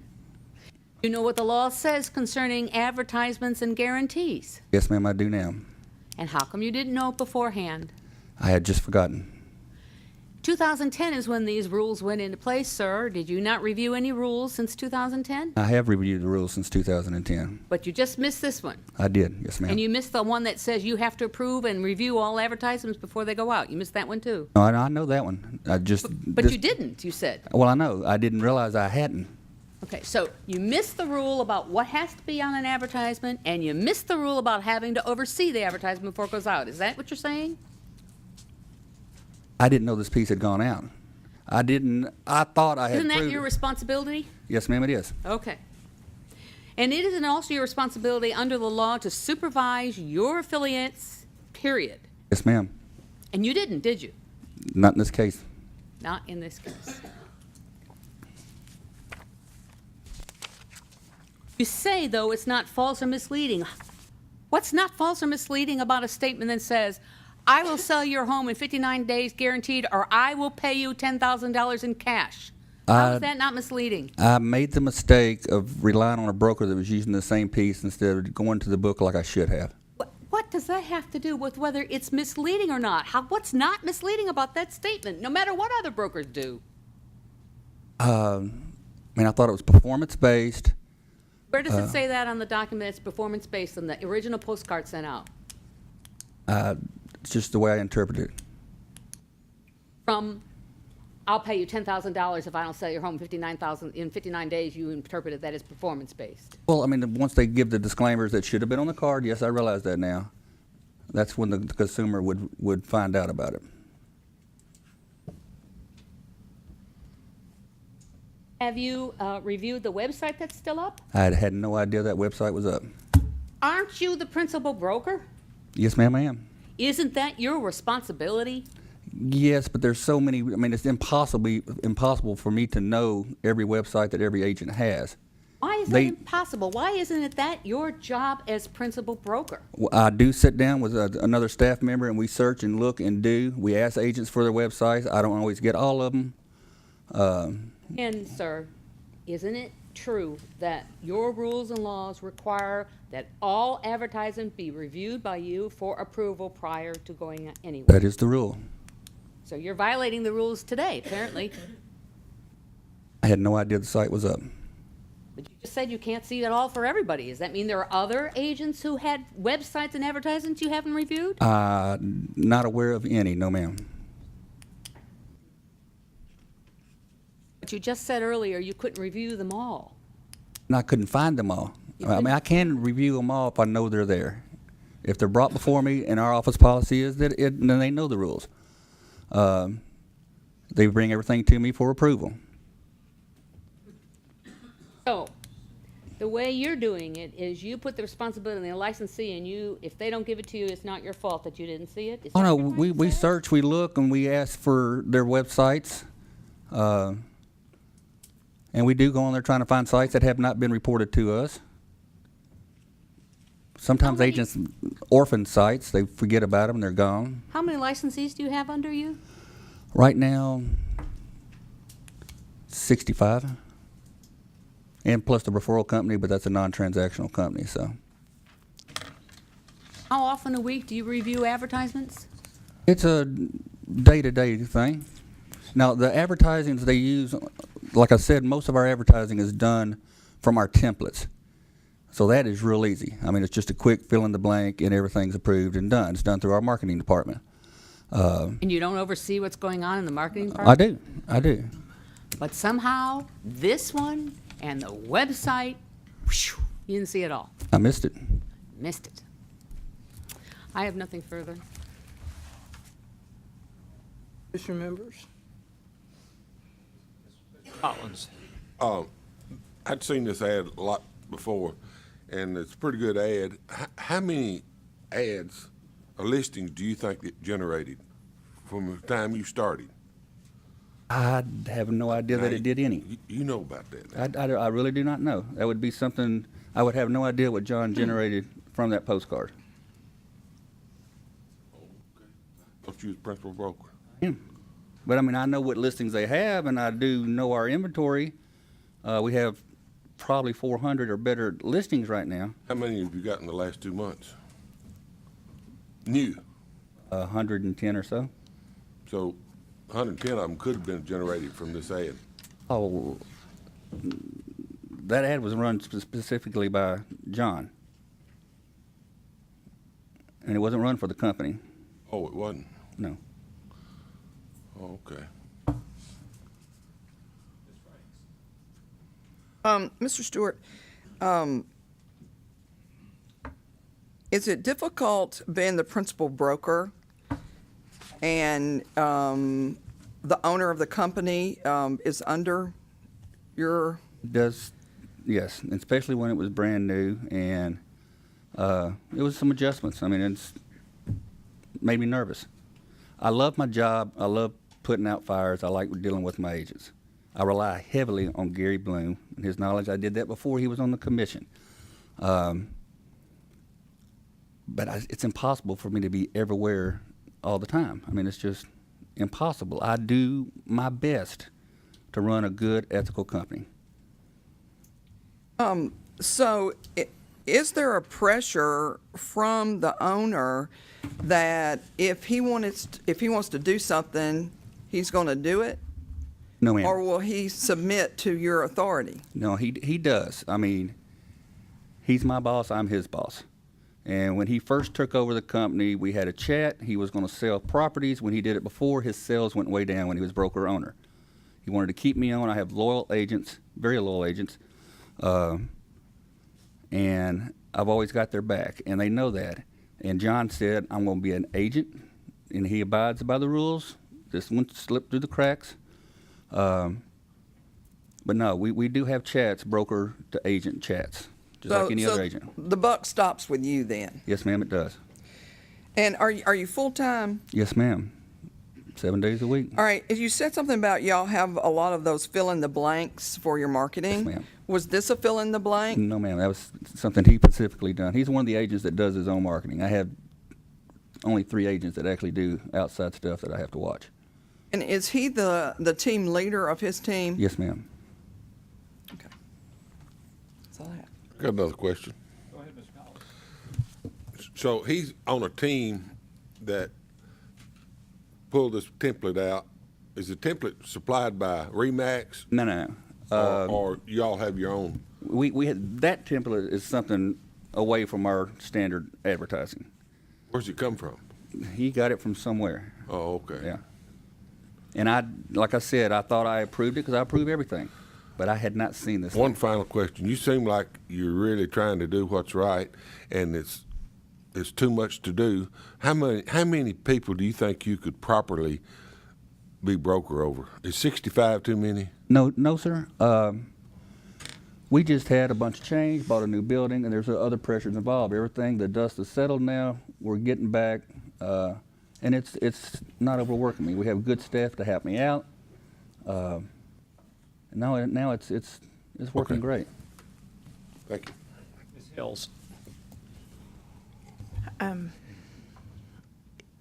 There in the information we have, you were aware of this November 7th, 2013, not 14, 2013, over a year ago, is when you answered Trek with the complaint. In it, you did say, I did approve this piece, and I do not feel it is false or misleading in any way, just good marketing. Now, so you knew a complaint had been filed. I don't know, when I get in trouble, I sort of, pull back. So were you aware that this site was still up I had no idea the over site a was. year? No, ma'am. Have you checked? No, ma'am. Okay. That's not one of the sites that I pull up on my list. I thought that site didn't exist.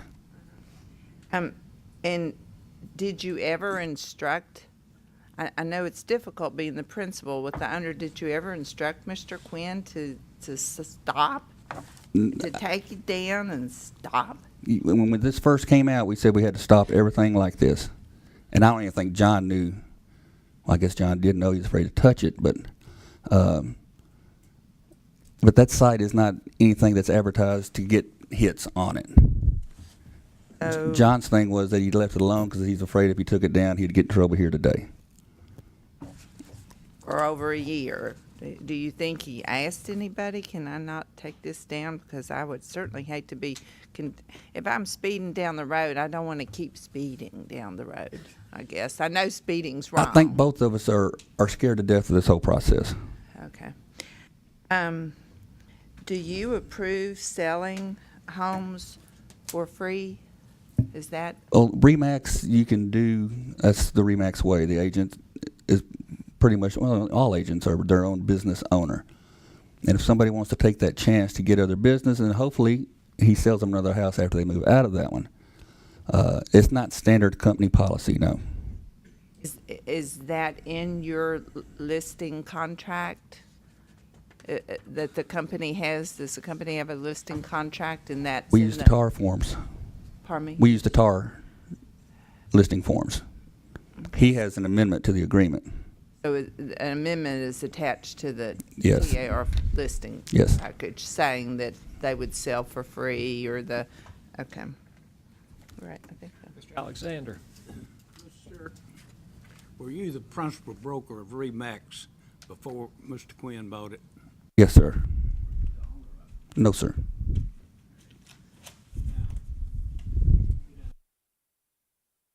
Questions? Pick up a little bit. Wendell.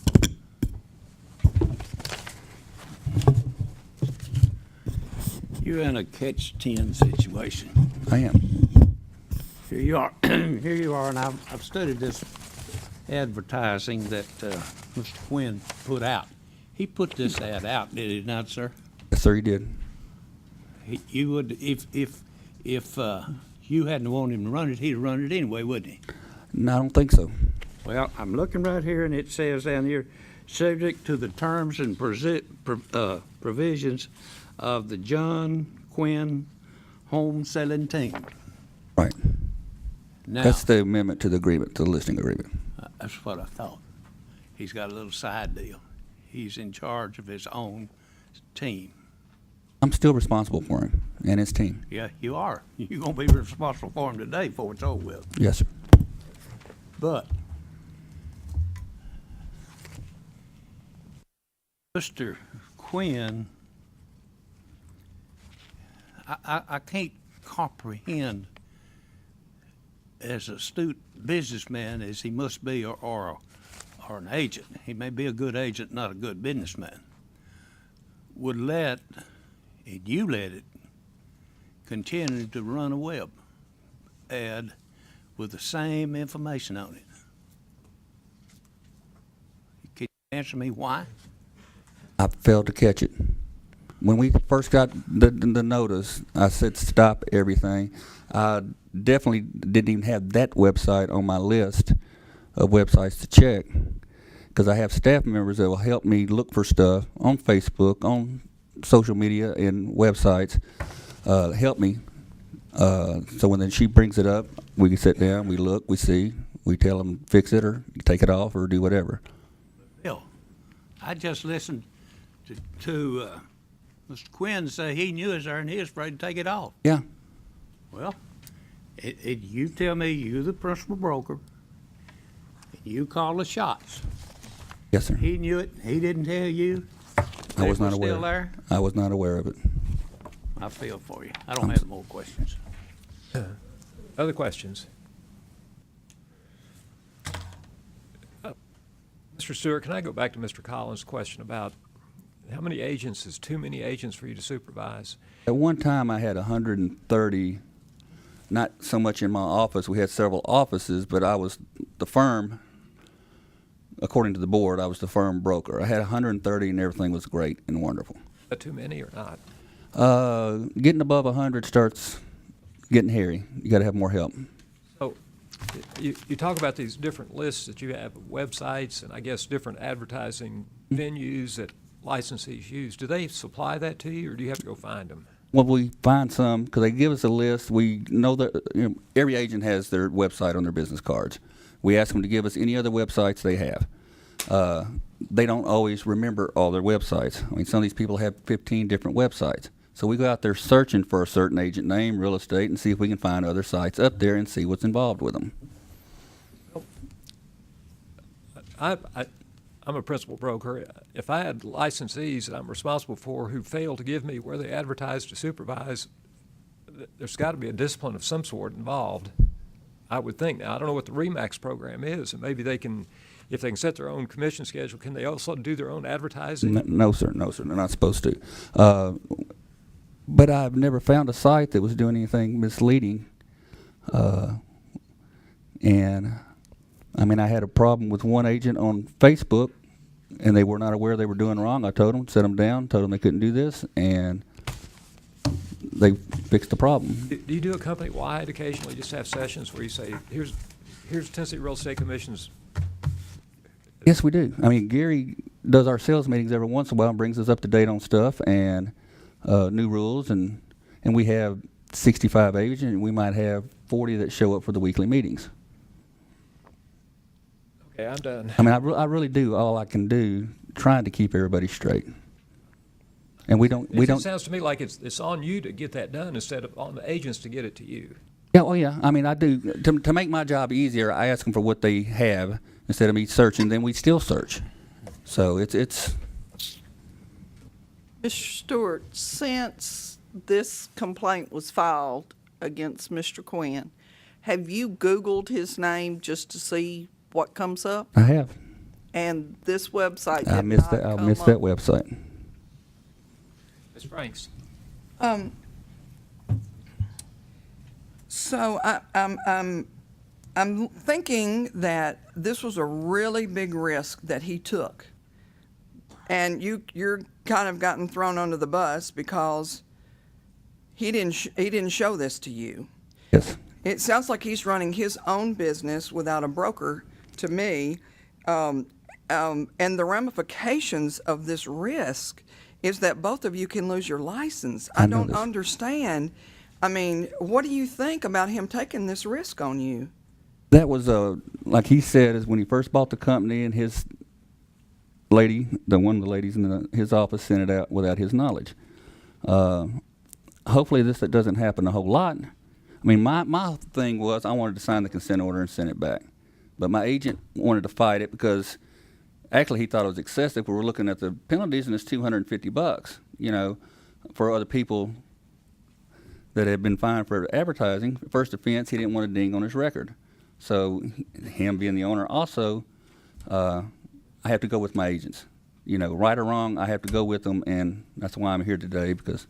The problem is, though, he said he's guilty, you've said you're guilty. So what did you have to accomplish by coming here today when you could have paid that little bitty fee? That was a major mistake.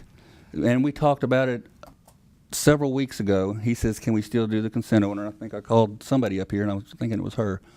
And she said, no, sir, it's too far gone. You know, you have to, the hearing's already been set, you have to go to the hearing.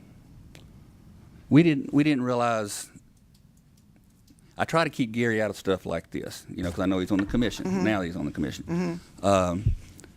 But people from other states, and now I have realized this is Tennessee, and Tennessee's different. They go before the board, they get it reduced. We found out that that's not going to happen here, and that's when, on a very rare occasion, you know, presenting new evidence or something like that. We had gone too far. I mean, I made a mistake, and I know it. And I hope not to make another mistake. I feel bad for you, so. Thank you. That's all I have. By the way, other states are different, not Tennessee. Oh. Mr. Alexander? You made a reference a while ago, and I'm going to ask you this in a question. When you were principal broker, and you said that at one time you had 130 or so agents, but they were at different locations. Yes. What do you mean by that? Well, there were other principal brokers. I was the firm broker, so the state didn't have me responsible for those 132 agents. My boss did. There were principal brokers in each office. But I was responsible for those principal brokers, and to my boss, I was responsible for those agents. You're telling me that you were responsible for some other agents at different locations. Well, it's not state, by the way state looks at it, I was not responsible for them. The principal brokers are responsible for them. To my boss at the time, he wanted me to overwatch the entire firm. Now, we'll come back and ask you one other question. And you just told Mr. Grease that you wanted to sign the consent order, but you had to go with your agent. Yes, sir. And your agent is John Quinn. Yes, sir. Thank you. Ms. Hills? Mr. Stewart, I just want to have something clear in my head that I thought I had, maybe I don't. Does Mr. Quinn still have this same program and is still using this same program? No, ma'am. It's not being offered? No, ma'am. Did it stop in November of 2013? It started when that complaint was filed. If I'm not mistaken, that's the only mailing that he even did on that program. It was stopped immediately. So I am confused, and I know it's not your testimony as to what Mr. Quinn says, but I was under the impression from the questions I asked. So you tell me what I thought, that yes, he had sold for no interest. Yes, he had. Well, he has sold houses for free. He and has bought houses purchased. 120 days, or those are all national programs through Craig Proctor.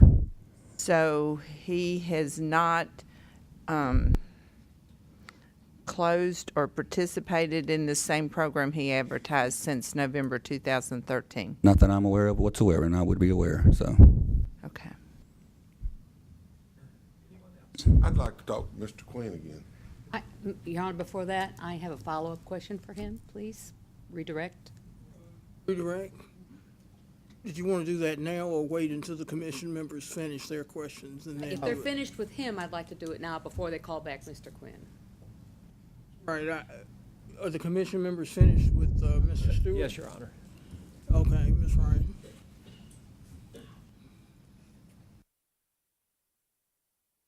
I did have a conversation, but I did not tell you you had to come to a hearing, did I? You told me that the hearing was already scheduled. And I told you the couldn't pay it. hearing was scheduled. I told you you could comply with the terms of the consent order, but you wanted a reduction in the civil penalty, and I told you I could not do that.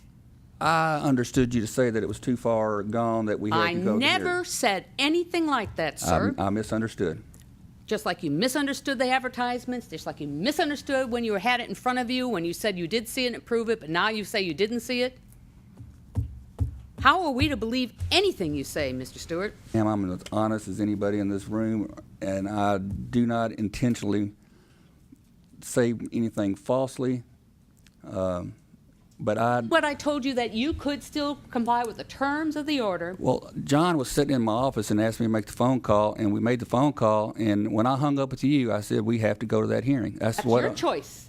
I didn't hear the part of having a choice, or we would have paid it and been gone. Sir, you asked me to reduce the civil penalties. Your complaint was how the civil penalties were, how much they were, and that's what you asked me to do, and I told you I have no authority, and that's the only thing I told you, but I also told you you could still comply with those terms of the consent order, I didn't did not remember you telling us that, 'cause we would have done it that day.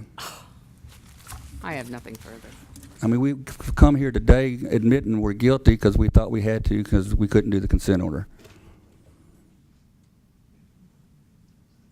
In light of the redirect question, do the commission members have any additional questions for the witness?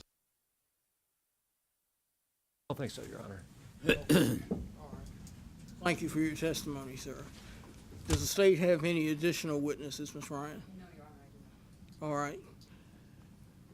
Mr. Stewart and Mr. Quinn, you have an opportunity now to testify on your own behalf. Would you like to do that? Have the opportunity to ask his question first. Yes, I'm sorry. Do I go up Mr. there? Quinn, you've been recalled. Okay.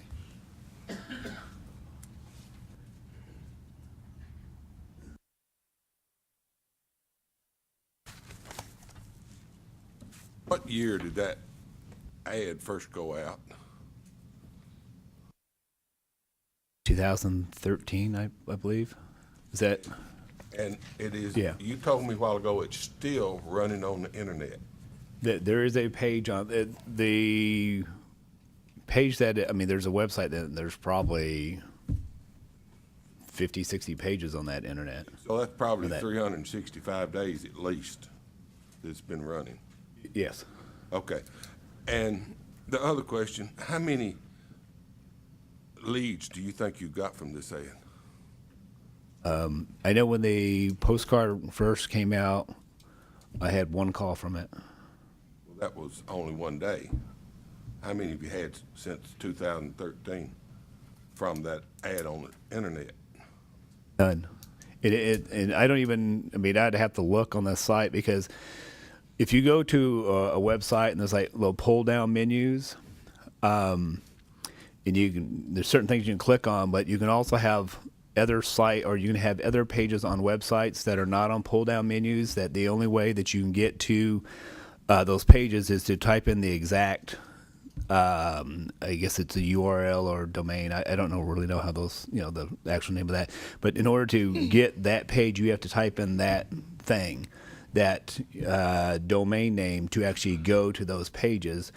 And with a lot of advertising, if you no longer advertise that domain, nobody ever goes to that site anymore, because they can't get to it just from the site. They would actually have to type in that actual address. And you've read the rules on advertising. Yes. And the penalty for it. Yes. Do you realize it can be per day? No, sir. It is. It's in the book. Okay, I will have it done when we are done here, and it will be off the site. Details. And you, from Mr. Stewart's testimony, the listing form you use is a TAR form, listing form, and you attach an amendment to sell for free or adjust that listing. Is that correct? If they want to do a guarantee, I would have a form that said that they wanted to do that program. So you're still using this program? No, the program in question, which we're talking about, the 59 days or $10,000, we don't use that program. It's a dead program. And do as the owner, even though you're not the principal, that amendment is for everyone under your company to sell for free? No, ma'am. It was just that I would run for myself, for my team. And the programs, any programs that I was offering, it's not for the office. It's with real estate agents being independent contractors. They can run different programs that are under the law to use that. They're not using any of our guarantees. There's nobody. I don't run advertising for the company. I run advertising for John Quinn. But you're saying what's available to you is not available to the other agents in that company? If they want to run programs, they can. There's not required or anything like that. If somebody was from another real estate firm and they want to run a program to, sell somebody's house for free, that, they can do that according to what's allowed. Just a quick follow-up question, so I'm clear. So you sent one postcard out that says guaranteed or we'll pay $10,000. Yes. Were there subsequent mailings that said guaranteed or will sell for free? Did the program continue past this one mailing? We've had other times when we've sent it out and said, sold in 59 days, or we would sell it for free. But that only went out a few times. It didn't really produce any results, so we just canned it. Do you recall those additional mailings that said we'll sell it for free had disclosures that weren't on the initial postcard that we're looking at today? I'd have to go back and check. That's a year and a half ago, postcards. Ms. Hills? Can I have one? So it wasn't just a one-time send out, as you've just. It was a 59-day program that was done again. The postcard in question, the one that says that pay you cash, the inducement of the prize, I guess, even though it was not the correct postcard to go out, but it went out one time, and that was it. And we changed it to go, we don't sell your house, that we would sell it for free. And the amount of money that a broker can charge a client, that cannot be I don't know the right words, regulate it. I mean, we charge somebody $1 or we can charge them $1 million. That can't be regulated. So to sell, I could run an advertisement and say, I'll sell, you can list your house with me, I'll sell it for free without any conditions. But that would not be a good business practice. But it makes me wonder, the business practice is selling it for free. But so you disclosed on those that you were selling for free what the terms and conditions and things were? We'd have, make sure the asterisks are in there and say, terms and conditions apply, call for details. But now that we know that, that we have to disclose all that stuff, that's not, because those were they were sent pretty much after the very first one was sent out. And then, it was probably a few months later when the complaint came in and they're, okay, stop that. And so, we stopped that. Can I have one little thing? Can I ask you a question Yes, first? On this commission for free, I understand you were the owner of the company at the time. I also understand as a principal broker, you can't run a company if your agents are out there selling for free. Correct. Did you feel that because you were the owner of the company, you did not have to clear that with Mr. Stewart in order to sell houses for free? No, ma'am.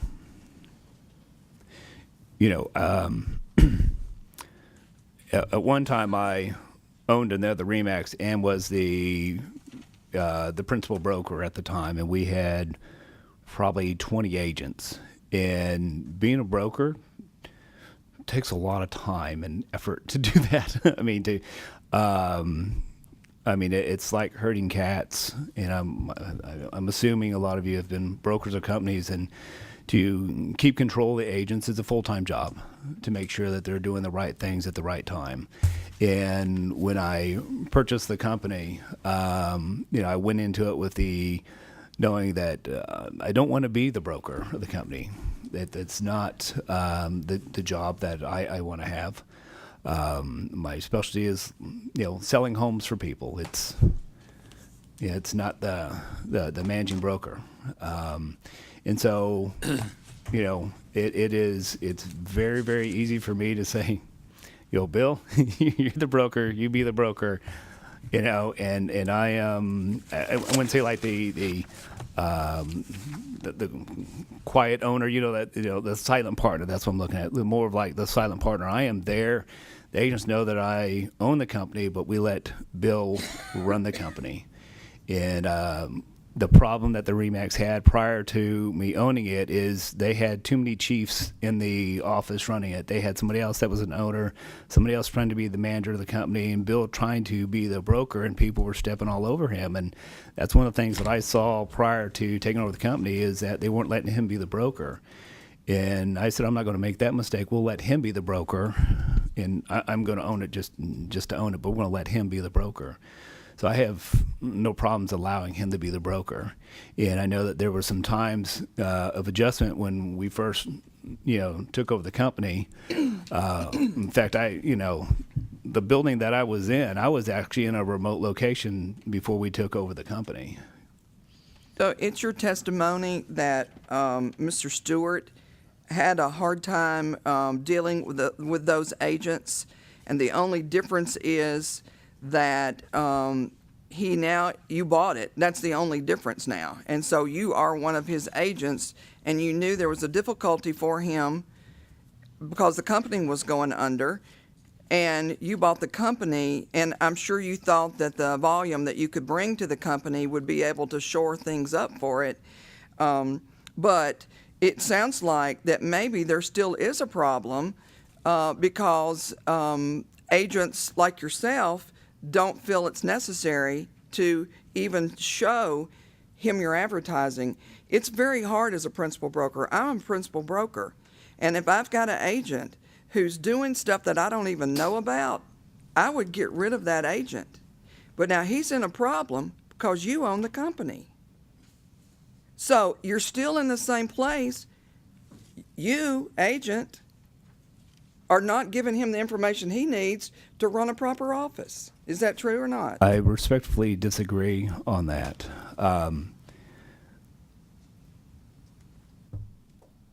The reason why the company works now is a completely different management style.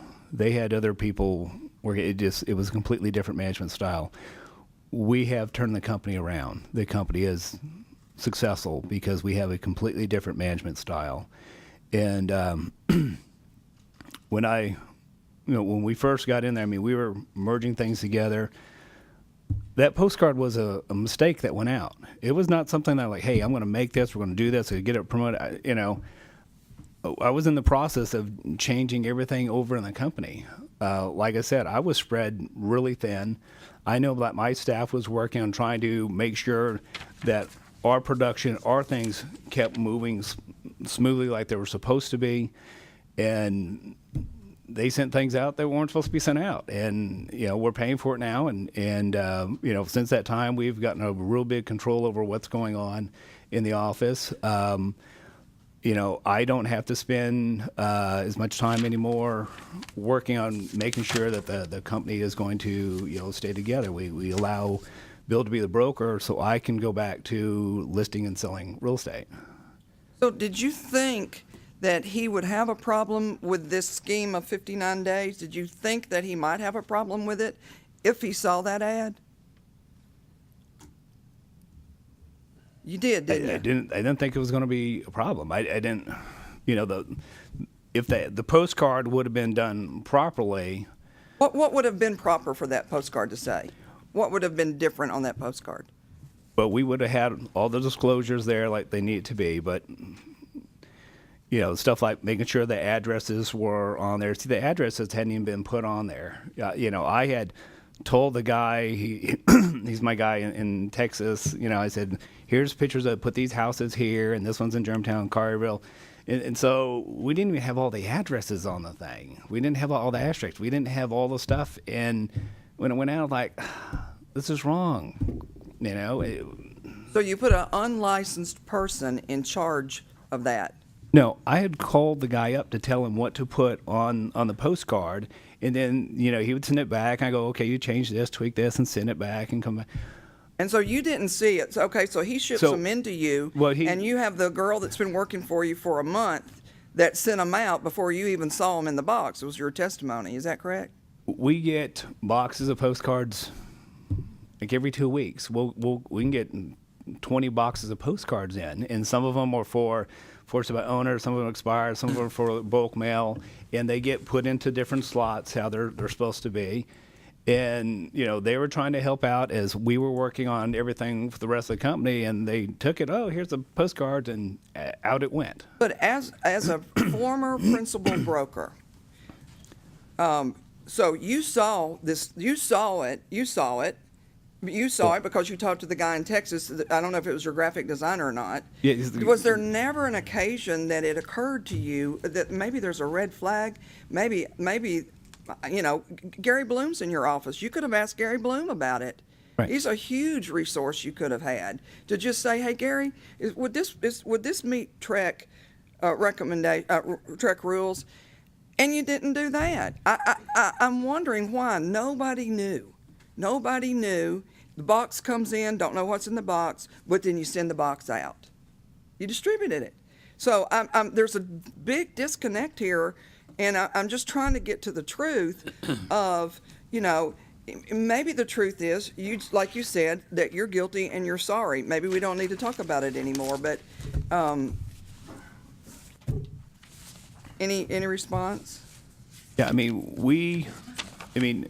I'm constantly always trying to tweak on the postcards with marketing, always tweak, because what will work today may not work 6 months from now. What will pull, phone calls will not pull it a year from now. And when things aren't pulling as well, you tweak them, say, okay, let's move this around, or put this picture there, and moving things around. So I'm always having different postcards at different stages of, we're going to try this, and we'll try that, I have postcards that I've sent the graphic designer guy, 6, 7 months ago that we haven't gotten back to get completed on. And he will send me something, what do you think of this? And we'll tweak it, send it back, and he will send other things to me. This was one that was, it was sent, my staff has access to my email, and they say, okay, that's one of the postcards. And it, at some point they called them up, said, yeah, it's approved, print out 1,000 of them, 1,000 come out, they sent it off in the mail. Who called him up and said it was approved? One of my staff. One of my staff. I mean, Is that person a licensed person? no. Were you running any radio or TV ads in conjunction with this program? With that program, no, ma'am. Ms. Hills. That was going to be my question, but it says that you are. Oh, that's just as heard on 98.9 and AM 600. Basically, it's I'm endorsed by Ben Ferguson and Glenn Beck on the radio. For payment. Yes. You advertise, you pay Yeah. Glenn Beck's for the payment. Right. Mr. Alexander. If you didn't want to be the principal broker, and you don't want to have any relations of that, you just want to be a salesman, why did you run in your advertisement that you're the broker? Now, if I'm a layman and I look at your ad and it says John Quinn, broker, owner. Now, how much higher can I get to the top of the ladder to call? It indicates to the general public, does it not? And I'm asking you this question, and I'm not answering it. Okay. That you're the principal broker. Plus, let me add a little more to that. You also told us, this commission, and that, is this not true, that you have a side deal other than that the rest of the agents that Mr. Stewart oversees is under a different contract than you? I don't know what you mean by that. I don't have. I am an agent working at the office, and if a real estate agent with Brand X company said, you list your house with me, and I'll charge you a candy cane. That would be a program. So these programs are not exclusive to me. Anybody can run these programs in any company. Yes. But he could sanction them. He could have fired them. It's hard to fire the owner. Now, we'll come back and ask you this question, because you didn't answer me this question once before, and you've changed your answer this time. Do you not have a separate deal than the other, you and your team have a separate deal and contract other than, different from the other agents? You have the authority to do things, do your own advertising that the other agents in your company can't do, right? Nobody has to prove what you run. That is not true. Well, that's what you told me earlier in the morning. Then I must have misunderstood. I mean, I call it the John Quinn team, or the John Quinn home selling team, and so it's my team and my assistants. And when I run ads for my team. I'm not running ads for the company, but there are other teams in our company, and they have their own team. If they want to run marketing, they can run marketing. Obviously, all marketing needs to be approved by the broker. Welcome to ask them anytime you want. Sir, I hope I've answered the. I don't know if I've answered your question or if I'm not understanding the question precisely, but I'll. Okay. Anyone else? Do you write your own check, or does he write your check for commission? The broker writes the check. And all teams are on the same rate of commission? No. Okay. Does he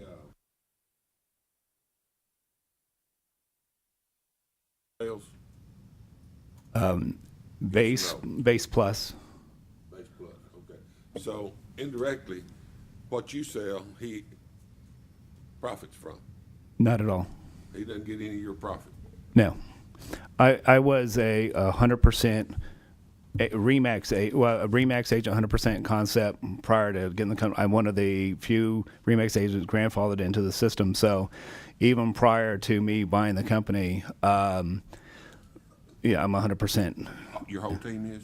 No, I am. No, what I asked you was your team help increase his salary?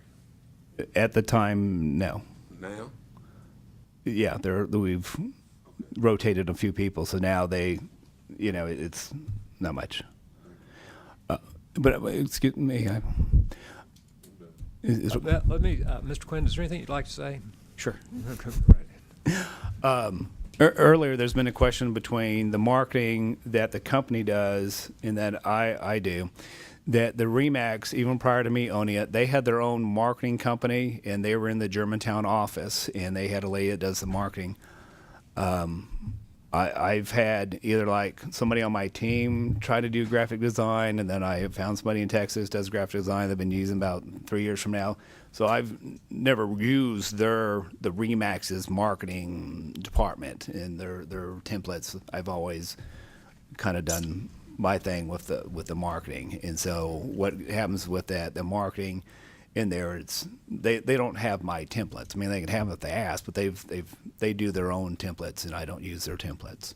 So I know that was a point of what was going on with the marketing. Thank you, Your Honor. I think we're finished here. All right. Mr. Quinn and Mr. Stewart both have the ability to testify on their own behalf. Did we want to start with Mr. Stewart, or should we go forward? Oh, okay, so you would waive your opportunity to testify on your own behalf.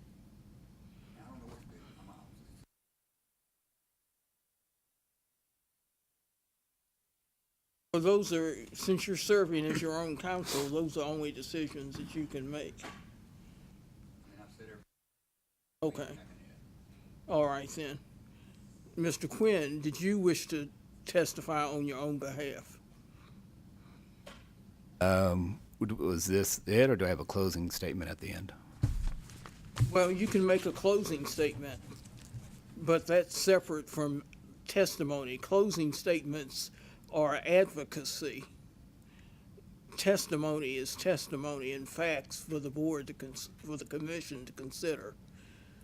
So do you feel that you have said everything you want the commission to know, or are there additional facts that you want the commission to know and consider? I think we're good.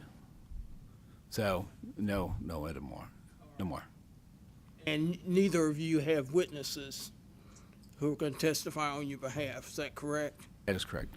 All right. And Step down. Mr. Quinn, if you'd please return to your seat there. And does the state have any rebuttal witnesses? Okay. Well, then it's now time for closing arguments. Thank you.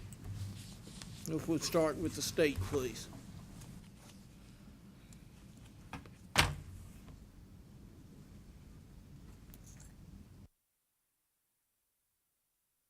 We have laws to protect the public. Advertising laws are to protect the public.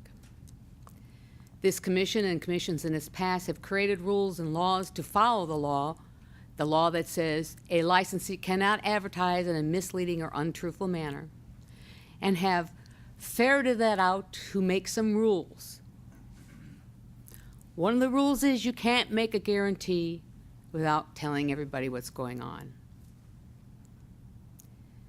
In this particular case, we've got an advertisement that we know for, as far as we know, we heard no testimony otherwise, that at least from the date of the opening of the complaint, which was October 22nd, to 11/7, when this was responded to by both respondents, this advertisement was out there. There was an additional set of disclaimers. Who knows when that went out? But they're not correct either.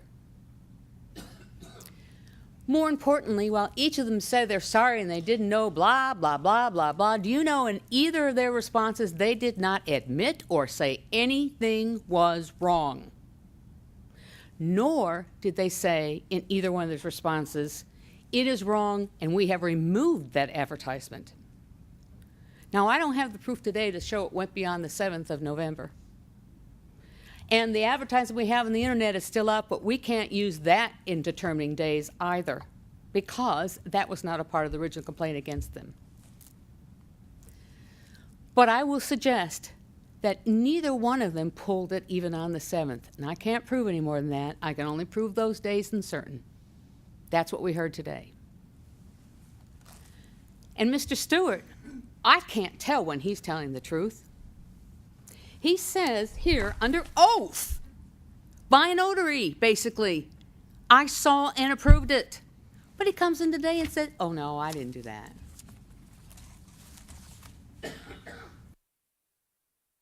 We have advertising rules because we don't want somebody out there to think, I'm going to get $10,000 because he didn't sell my house in 59 days. That's why we have those rules. That is being fair to people who are doing business with you. I'm asking you all to consider that they're both in violation at least daily from October 22nd through the 7th of November. I'm asking that you cite them with a civil penalty at the maximum amount for each day, and that you require them both to split the court costs in this matter. Thank you.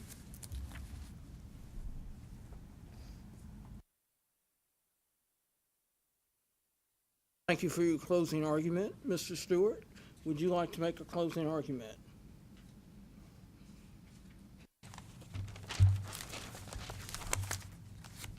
I did say in my response that I had seen the thing. I was mistaken. I was not being untruthful. I totally believed at that time that I had seen it because I see everything, or so I thought. John did quit the $59,000 or $10,000 cash immediately. And the situation with me being broker and him being owner, his people do bring the advertising to me. They didn't bring this piece to me. He knows I'm still responsible and my license is on the line. But this one fell through. I do everything to the best of my ability. I personally care for my agents, and I want them to do right. Like I said, Gary's my phone a friend, and whenever I have a question whatsoever, I can't interpret something, I don't hesitate to call him, and have for many years. I'm very nervous. But it is office policy that I do see everything. I do have everything across my desk, and I do everything to my ability to make sure everything's right. And I do apologize. If I'd known I misunderstood her, we would have paid the consent and it would have been over with. And I realize now that would have been a whole lot better deal than what we're going through today. And I guess that's it. Thank you, Mr. Stewart. And Mr. Quinn, would you like to make a closing argument? Yes, ma'am.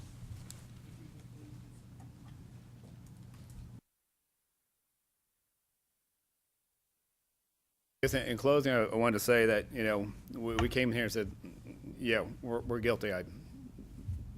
I sent out bad postcards, and we made a mistake. I apologize. I'm not an attorney, so I'm not used to being up here like this. So I'm kind of nervous.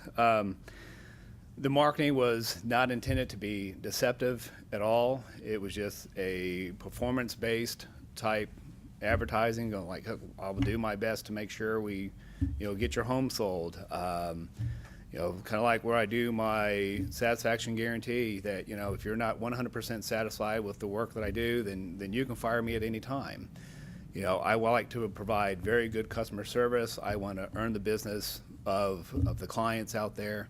I mean, it's just what I do. I do that every single day. You know, I found the marketing piece from, you know, a mastermind group that I'm in. I thought, hey, that'd be great. Let's try to run something like that. And, you know, it's one time it went out, and, you know, we've never used it again. I could have that site shut down within 5 minutes. I'm gonna make a phone call and tell my staff to, get that page off that site. I didn't know if you'd touch it or not, because I don't know how all these things work.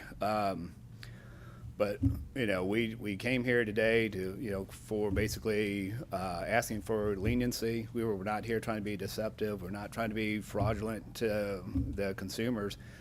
I just sell real estate. That's just all I've done my adult life. And, it was a bad piece of marketing that went out. And that was it. And I know as we have this dialogue today that it is highly unusual for the broker of the company to not actually be the owner of the company, and that the owner of the company not be the broker, yet still be a licensed agent selling. And, we've done our best over the last year and a half to allow Bill to be the broker, because companies just don't work well if you have too many chiefs trying to run the place.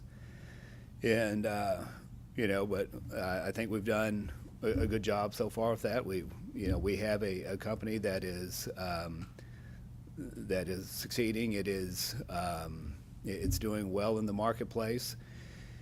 And it's not because I brought my numbers along, because my numbers were part of the company before, I bought the company. But it's a different management style, but we want Bill to be the broker. And, I didn't catch the postcard before it went out. Bill definitely is not going to be able to see the postcard if I didn't see it. And we apologize to the court for that, that postcard, of course, will never go out again. And the site will be, gone as soon as we get done with these proceedings. It was not our intention to, in any way harm the public out there. Like I said, we're just selling houses. So. Thank you for your closing argument.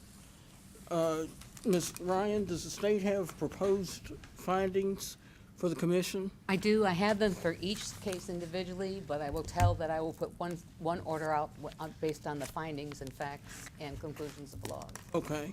You may distribute those to the commission members at this time. Your Honor, did Ms. Ryan just say we're going to get two sets of findings of facts? Yes. And we're going to consider them one at a time? Or separately. It would be up to the commission how you want to consider them. She also said that ultimately she's going to issue one order. Court, please. Mr. Stewart's our allegation, you should see, is failure to supervise. We're going to handle that first. No, that. That would be up to Mr. you Chairman, as board I member. want to talk about them separately. We I'd do. like to consider them separately, too. Okay, well then she's got it set up for separately. You can combine them if we get through, but I want to discuss them separately if we may. Yes, you may. All right, I just want to make sure that's All right. started.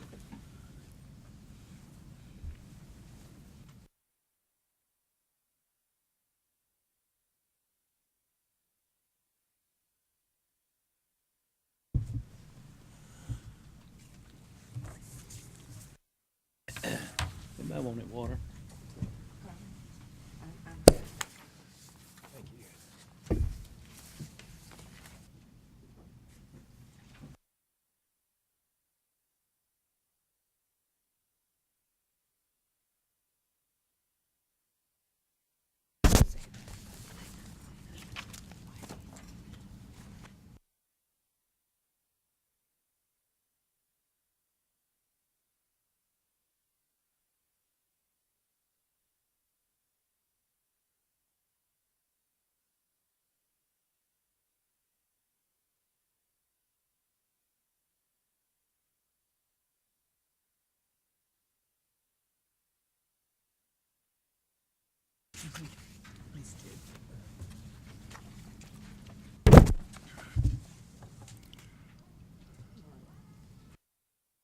Mr. Stewart, do you have proposed findings for the commission to consider? You just received the state's proposed findings of fact and conclusions of law. A proposed order's function is to assist the commission in developing their own findings of fact and conclusions of law. Each party has the opportunity to submit those to the commission. The state took advantage of that opportunity. I'm trying to determine whether or not you wish to take advantage of that opportunity as well. Have a written proposed order for the commission's consideration. No, ma'am. Okay, all right.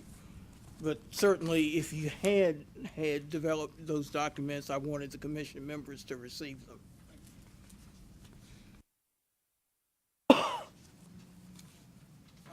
The commission members are reviewing those proposals now, and when they finish, I'll give the charge to the commission.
All right. The commission now has heard the proof in the matter of Billy Joe Stewart, license number 271777. In the Stewart matter, the state is seeking that the respondent be disciplined for allegedly violating the Tennessee Real Estate Broker License Act of 1973, found at Tennessee Code Annotated Section 62-13-101 etc. particularly Section 62-13-312B15 concerning failure to exercise adequate supervision over the activities of any licensed affiliate broker. In the Quinn matter, license number 263284, the state is seeking that the respondent be disciplined for allegedly violating the Tennessee Real Estate Broker License Act of 1973, found at Tennessee Code Annotated 62-13-101 etc., particularly Section 62-13-312B4 concerning misleading or untruthful advertising, and Section 62-13-312B14 concerning violating any provisions of the chapter or rules. The state also alleges violations of Rule 1260-.02-.12 concerning advertising and Rule 1260-02-.33 concerning gifts and prizes. TCA 56-1-308 permits the commission to assess civil penalties for violation of statutes, rules, or orders. Rule 1260-02-.32 delineates those civil penalties. TCA 56-1-311 and Rule 0780-5.11-01 also permits the commission to assess the respondents the actual and reasonable costs of investigating and prosecuting this matter. As sole and exclusive finder of facts, You must conduct open deliberations and make findings of fact and reach conclusions of law based on the facts found, determine the penalty if appropriate, and determine policy reasons for your decision. You must make findings of fact based solely upon the evidence presented before you in this hearing. This evidence includes the testimony of witnesses, any stipulations of facts which may have been agreed to between the parties, and any exhibits introduced. The notice of hearing filed by the state is not evidence, but may be used as a guide to assist you in making your findings. Similarly, the proposed order filed by the state is not evidence, but may be used as a guide to assist you in making your findings, but it's the sole responsibility of the commission to make its own findings of fact in this matter. The attorneys and the respondents representing themselves have argued their respective theories of this matter. The statements of counsel or the statements of the respondents while serving as counsel, in other words, their opening statements and their closing arguments, are not evidence but are merely arguments to persuade you to see the evidence in the light most favorable to their particular position. Give such arguments whatever, if any, consideration you feel is appropriate. In making your findings, the commission must determine the credibility and weight to be given to the evidence presented by each witness. If there's conflict in the testimony between witnesses, it is the responsibility of the commission to reconcile those conflicts if possible.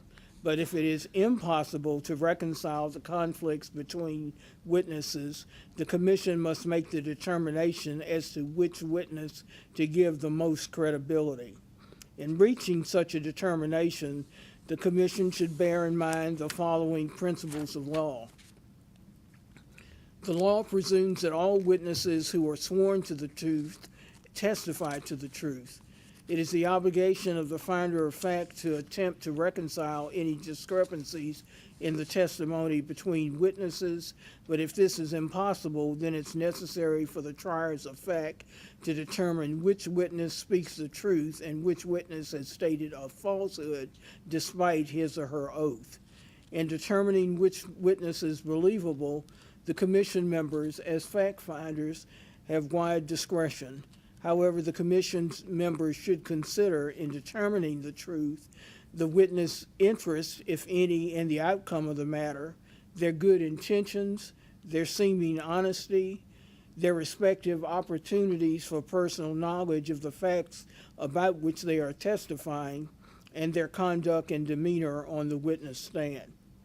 Before the commission should consider any possible disciplinary action, the commission must first determine whether the state, the petitioning party in the Stewart and Quinn matters, has met its burden of proving the charges that it has brought by a preponderance of the evidence. If the commission finds it helpful, it may weigh the evidence mentally on the scales of justice. If the scales tip in favor of the state, the commission must find for the state. If the scales tip in favor of the respondents or one respondent, the commission must find for the respondent or respondents. If the scales are evenly balanced, the commission should bear in mind that the state has the burden of proving the charges. The respondents do not have the burden of proving that he is innocent. If after a full and impartial review of the evidence presented to you, the commission feels that the state of Tennessee has carried its burden of proof by preponderance of the evidence, the commission must then, based on its findings of fact, determine whether the conduct of the respondent is such that he is guilty of either one, none, or all of the charges.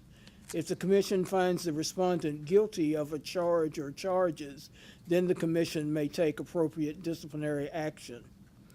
If after a full and impartial review of the evidence presented to you, the commission may find, for example, that a given respondent has not violated the Real Estate Brokers Act and its accompanying regulations, you may find that the respondent has violated the Real Estate Brokers Act and regulations and the discipline of the license is warranted. You may find that respondent has violated the Real Estate Brokers Act and accompanying regulations, that discipline of the license is warranted, and that civil penalties should be assessed as well. And fourth, you may decide that the respondent should pay the cost of this proceeding in addition. In assessing the alleged violations and appropriate penalties, if applicable, the Commission may consider any evidence that the parties have introduced, including but not limited to whether the conduct was or is of a continuing nature or a one-time occurrence. 2, whether the amount imposed will be a substantial economic deterrent to the violator. 3, the circumstances leading to the violation. 4, the severity of the violation and the risk of harm to the public. 5, the economic benefits gained by the violator as a result of noncompliance. And 6, the interests of the public.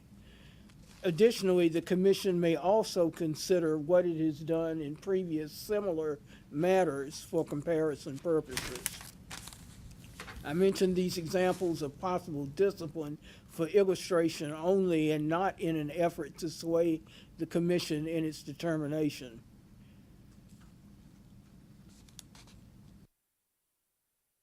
Chairperson Reese, please proceed with the deliberative process, establishing findings of fact, conclusions of law, and policy reasons for your action. You may take both respondents as a whole in your discussion, or you may elect to discuss one respondent and then to discuss the second respondent separately. Depends on the wishes of your Commission members. Thank you, Your Honor. To the Commission, I would suggest, based on just a couple quick indications, that we consider findings of fact, conclusion of law, and the penalty phase for each respondent separately, and then have a final policy statement that would incorporate both respondents within the policy statement. Is that satisfactory with the Commission? Does the Commission have a preference on which respondent we Let's take Mr. Stewart first. Is there objection to that? Mr. Chairman, Yes, can sir. we take a 3-minute break? With your permission, Your Honor? Certainly. Let's make And it, please let's make it remember quick. not to discuss this matter with any other persons while you're on break. Oh, he took a break. All right, code out of it. Members of the Commission, we're in the phase where I'm expecting at least one commissioner to make a motion to have one or more findings of fact approved. And I'm going to start with Mr. Chara and see if she can help me out with that. Okay, we're going to start with Mr. Stewart. I move that finding of fact number 1, respondent was at all times referred to below principal broker of RE/MAX Real Estate Experts, LLC, a licensed real estate firm. Second. I've got a motion by Mr. Chara, seconded by Ms. Franks, that that particular finding of fact be approved. Is there discussion? Let's vote. Those in favor of the motion vote aye. Aye. Those opposed, no. The motion passes unanimously. Mr. Chara. I move that at all times relevant herein, broker John J. Quinn III, Mr. Quinn, license number 263284, was affiliated with respondent's firm, with respondent acting as Mr. Quinn's principal broker. Second. I have a motion that the finding of fact just read into the record be adopted by commission, seconded properly by Ms. Franks. Discussion? Let's vote. Those in favor of the motion vote aye. Aye. Those opposed, no. That motion passes unanimously. I move that while respondent acted as Mr. Quinn's principal broker, the following acts transpired. A, complainant Sue Stinson Turner provided copies of an advertisement placed by Mr. Quinn and respondent's firm, which complainant Stinson Turner states was mailed in the Memphis marketplace by Mr. Quinn. Second. Let's go ahead. Do the whole thing? Let's get through. Go Wait a ahead. minute, I have a problem with that because I have not bought into number B yet. Okay, well, we'll take, let's just make the finding of fact that I Mr. seconded A. Mr. Char proposes to be adopted by commission, which is referred to as 3A in the document in front of us provided by the state, and properly seconded by Ms. Franks. Let's go ahead and vote on that as a standalone finding of fact. Are you ready to vote? All right, if you're in favor of the motion, please vote aye. Aye. If you're opposed, vote no. That motion passes unanimously. Okay, I'm going to ask, just so I can keep track of it, that you're about to make a motion to adopt a finding of fact that I'm going to reference as number 4 at this point. Okay.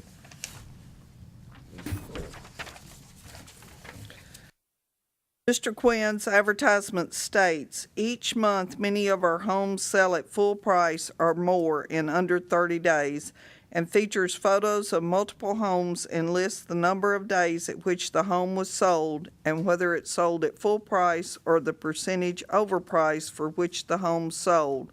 But the advertisement does not include addresses for each home to verify the sale information. Second. All right, we have a finding of fact suggested by Commissioner DeCharo, properly seconded by Ms. Franks. Mr. Collins. I don't feel that was. Pull your microphone down. I don't feel that particular fact was proven, or that it was relevant. I don't know that it's relevant to prove that, according to our law. That's just my feeling. Oh, is it your intent to vote against the motion? It is. Okay, I just want to make sure we are. Other discussion on this particular proposed finding of fact? If you're in favor of the motion, you'll vote yes. If you're opposed, you'll vote no. Let's vote. Those in favor of the motion vote aye. Aye. Those opposed, no. No. The chair votes no as well. The motion passes on a 5 aye, 2 no vote. I'm gonna, whatever you're about to say, Mr. Char, I'm gonna make it proposed finding of fact number 5. Number 5. Mr. Quinn's advertisement also includes the statement, I'll sell your home in 59 days or I will pay you $10,000 cash, and does not disclose that the $10,000 is not given as cash, but as respondent and Mr. Quinn state is given as a reduction in commission at closing. Second. All right, you've heard the proposed finding of facts, proposed finding of fact listed as number 5, properly made by Mr. Char, seconded by Ms. Franks. Is there discussion on the motion? All right, let's vote. Those in favor of the motion vote aye. Aye. Those opposed, no. That motion passes unanimously.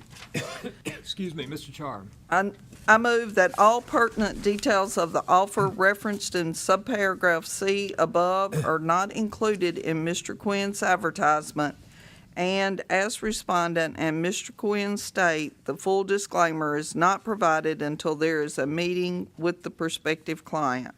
Second. I have a motion made by Commissioner DeChara, seconded by Ms. Franks, that the finding of fact just read into the record be adopted by commission. Is there discussion? Question, is this number 6? Yes. Okay. It is number 6, and just as a point of order, your proposed finding of fact referenced a subparagraph C, which we do not have at this point. It might more properly be referencing paragraph 5 above. Thank you. Okay? Other discussion? Let's vote. Those in favor of that motion, please vote aye. Aye. Those opposed, no. The motion passes unanimously. Ms. DeChara. Number 7, the full disclaimer submitted by Mr. Quinn lists a number of performance guarantee restrictions and restrictions regarding pricing and days on the market, but appears to resemble the format of a flyer and is not signed by the licensee as referenced in the gifts and prices rule. Second.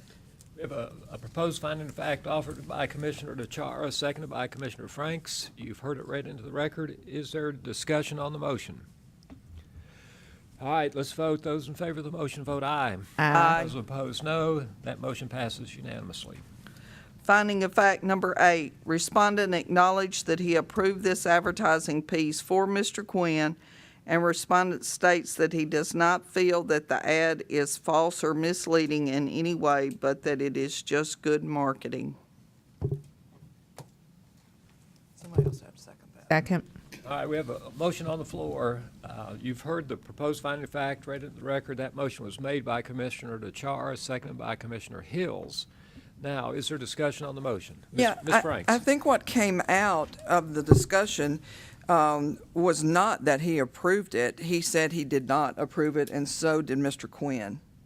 So I don't think that is a correct statement of fact. In his affidavit, he did say that. Yes, but after that, and in the public testimony, he said he did not, and so did Mr. Quinn say he did not.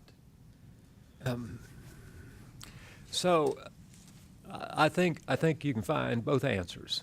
I think in a document, he said he did review it. In testimony, he said he did not. We can add an additional finding of fact, Ms. Franks, that might say just the opposite of what Ms. DeChara is proposing.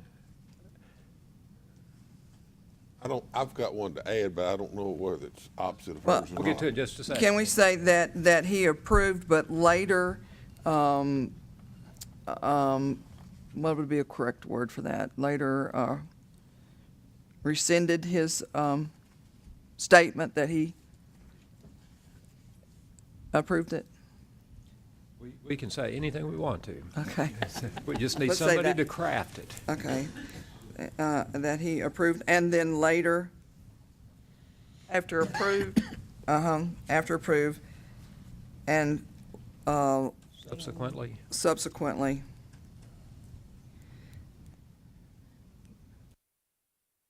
Read that to me. Okay, We're still doing working it. on We're it. doing Okay. And subsequently stated that he did not approve the advertising. So we're adding, and subsequently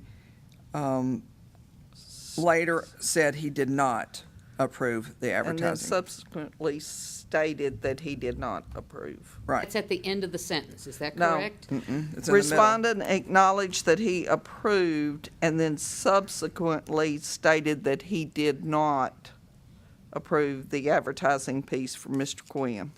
Can I add something to that sentence? Yeah, you're absolutely. I just want to make sure everybody's on the same page before we go off and add more. I was going to change it to another thing, but saying, however, after he was notified of his error, continued to violate the law. Why don't we put that in an additional finding of Okay. fact? All right. Because this has to do with the approval of the advertising piece. Right. This That could is be number Mr. 9. Stewart, Right, not this is Mr. principal. Quinn. Yeah, this is Mr. Stewart. Do members of the Did you commission? get that time, Robin? Thank you. Do members of the commission understand the motion, which includes language that's been amended to basically say, on one hand, he said he did, and on another, he said he didn't? Okay. Is there any reason to vote on that, or by common consent, can we go ahead and vote on the Let's vote. motion offered by Commissioner DeChara, seconded by Commissioner Hills, as amended? It's amended, yes. All right, so that's the motion. If you're in favor of that motion, you'll vote yes. If you're opposed, you'll vote no. All in favor of the motion, vote aye. Aye. Those opposed, no. That motion passes unanimously. Mr. Collins. Respondent continued to allow agents to advertise after being notified by the state of the violation. Say it again. Respondent continued to allow agents to advertise after being notified by the state of the violation. Second. All right, so Mr. Collins is offering, made a motion to offer a proposed finding of fact that says the respondent, in this case, Mr. Stewart, although he knew that there was a violation, I'm not trying to paraphrase it, he continued to allow the advertising to go along. Is there discussion on that motion? That would be finding of fact number 9 if it passes. All right, let's vote. Those in favor of the motion vote aye. Aye. Those opposed, no. That motion passes unanimously. Mr. Collins, any other findings of fact?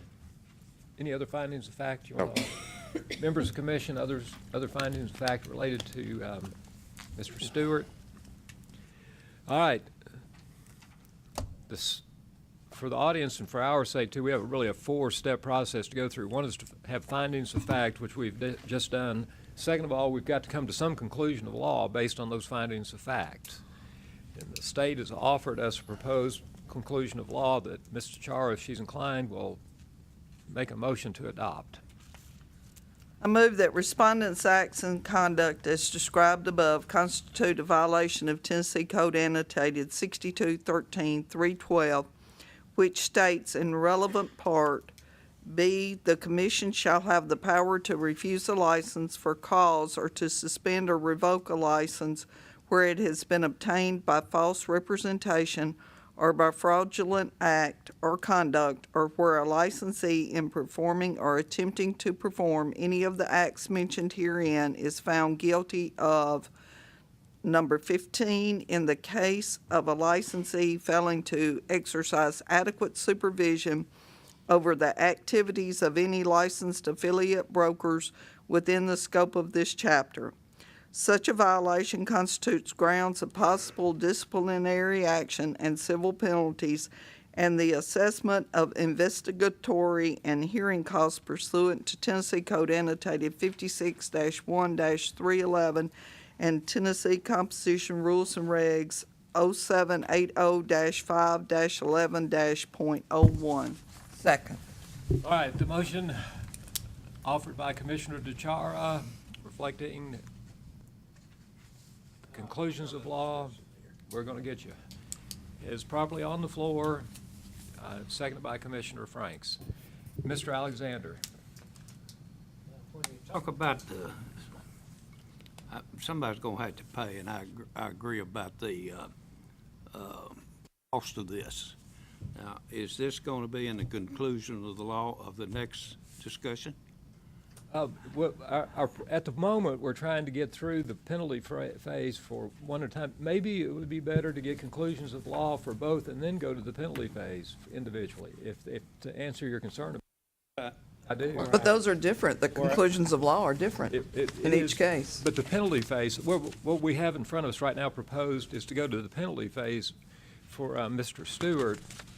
And Mr. Alexander is suggesting that it might be more relative to handle the findings of fact and conclusions of law for Mr. Quinn prior to we go to the penalty phase for either party. Okay. What does the judge say? Where I'm going here is that the next defendant part of this cost, and I don't see that he's assessed it at all. We haven't got to the penalty phase for either one of them yet. Yeah. But it, okay, leave it like it is, and I'm clear. But I understand your concern, Your Honor.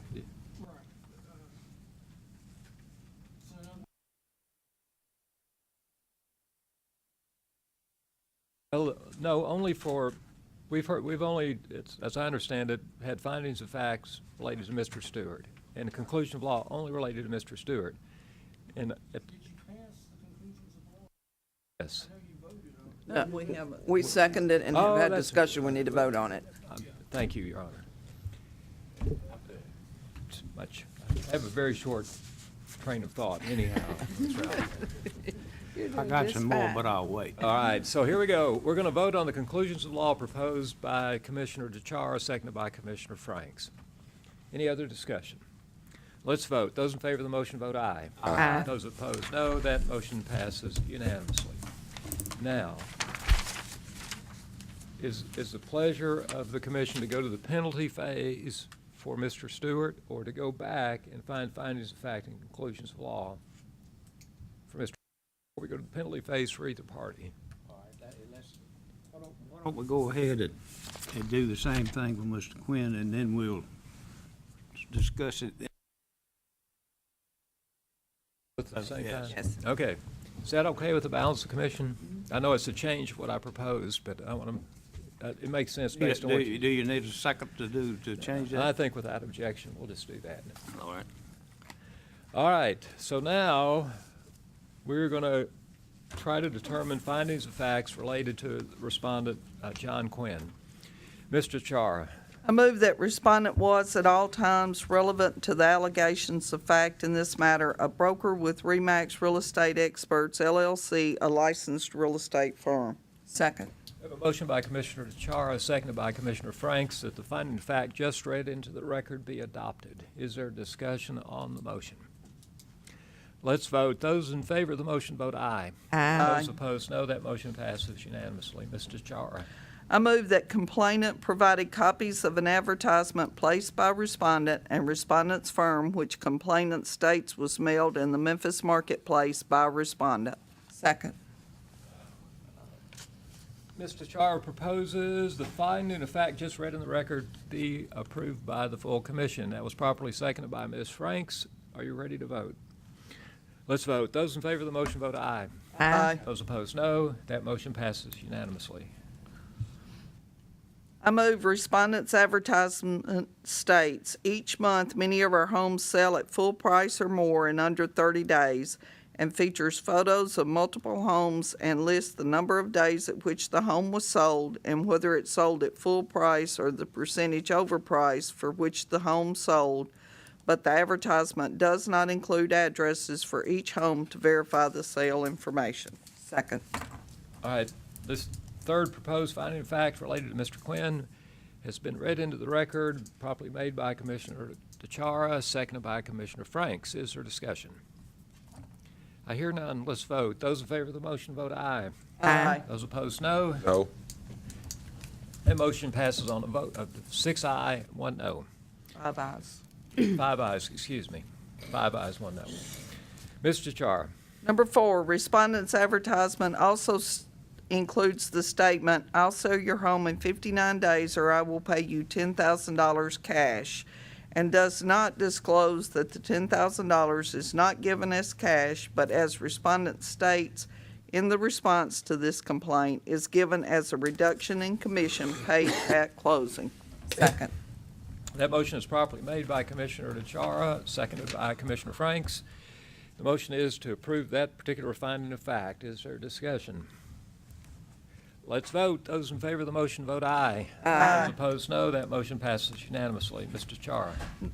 I move that all pertinent details of the offer referenced in paragraph 4 above are not included in respondent's advertisement, and as respondent states in the response to this complaint, the full disclaimer is not provided until there is a meeting with the prospective client.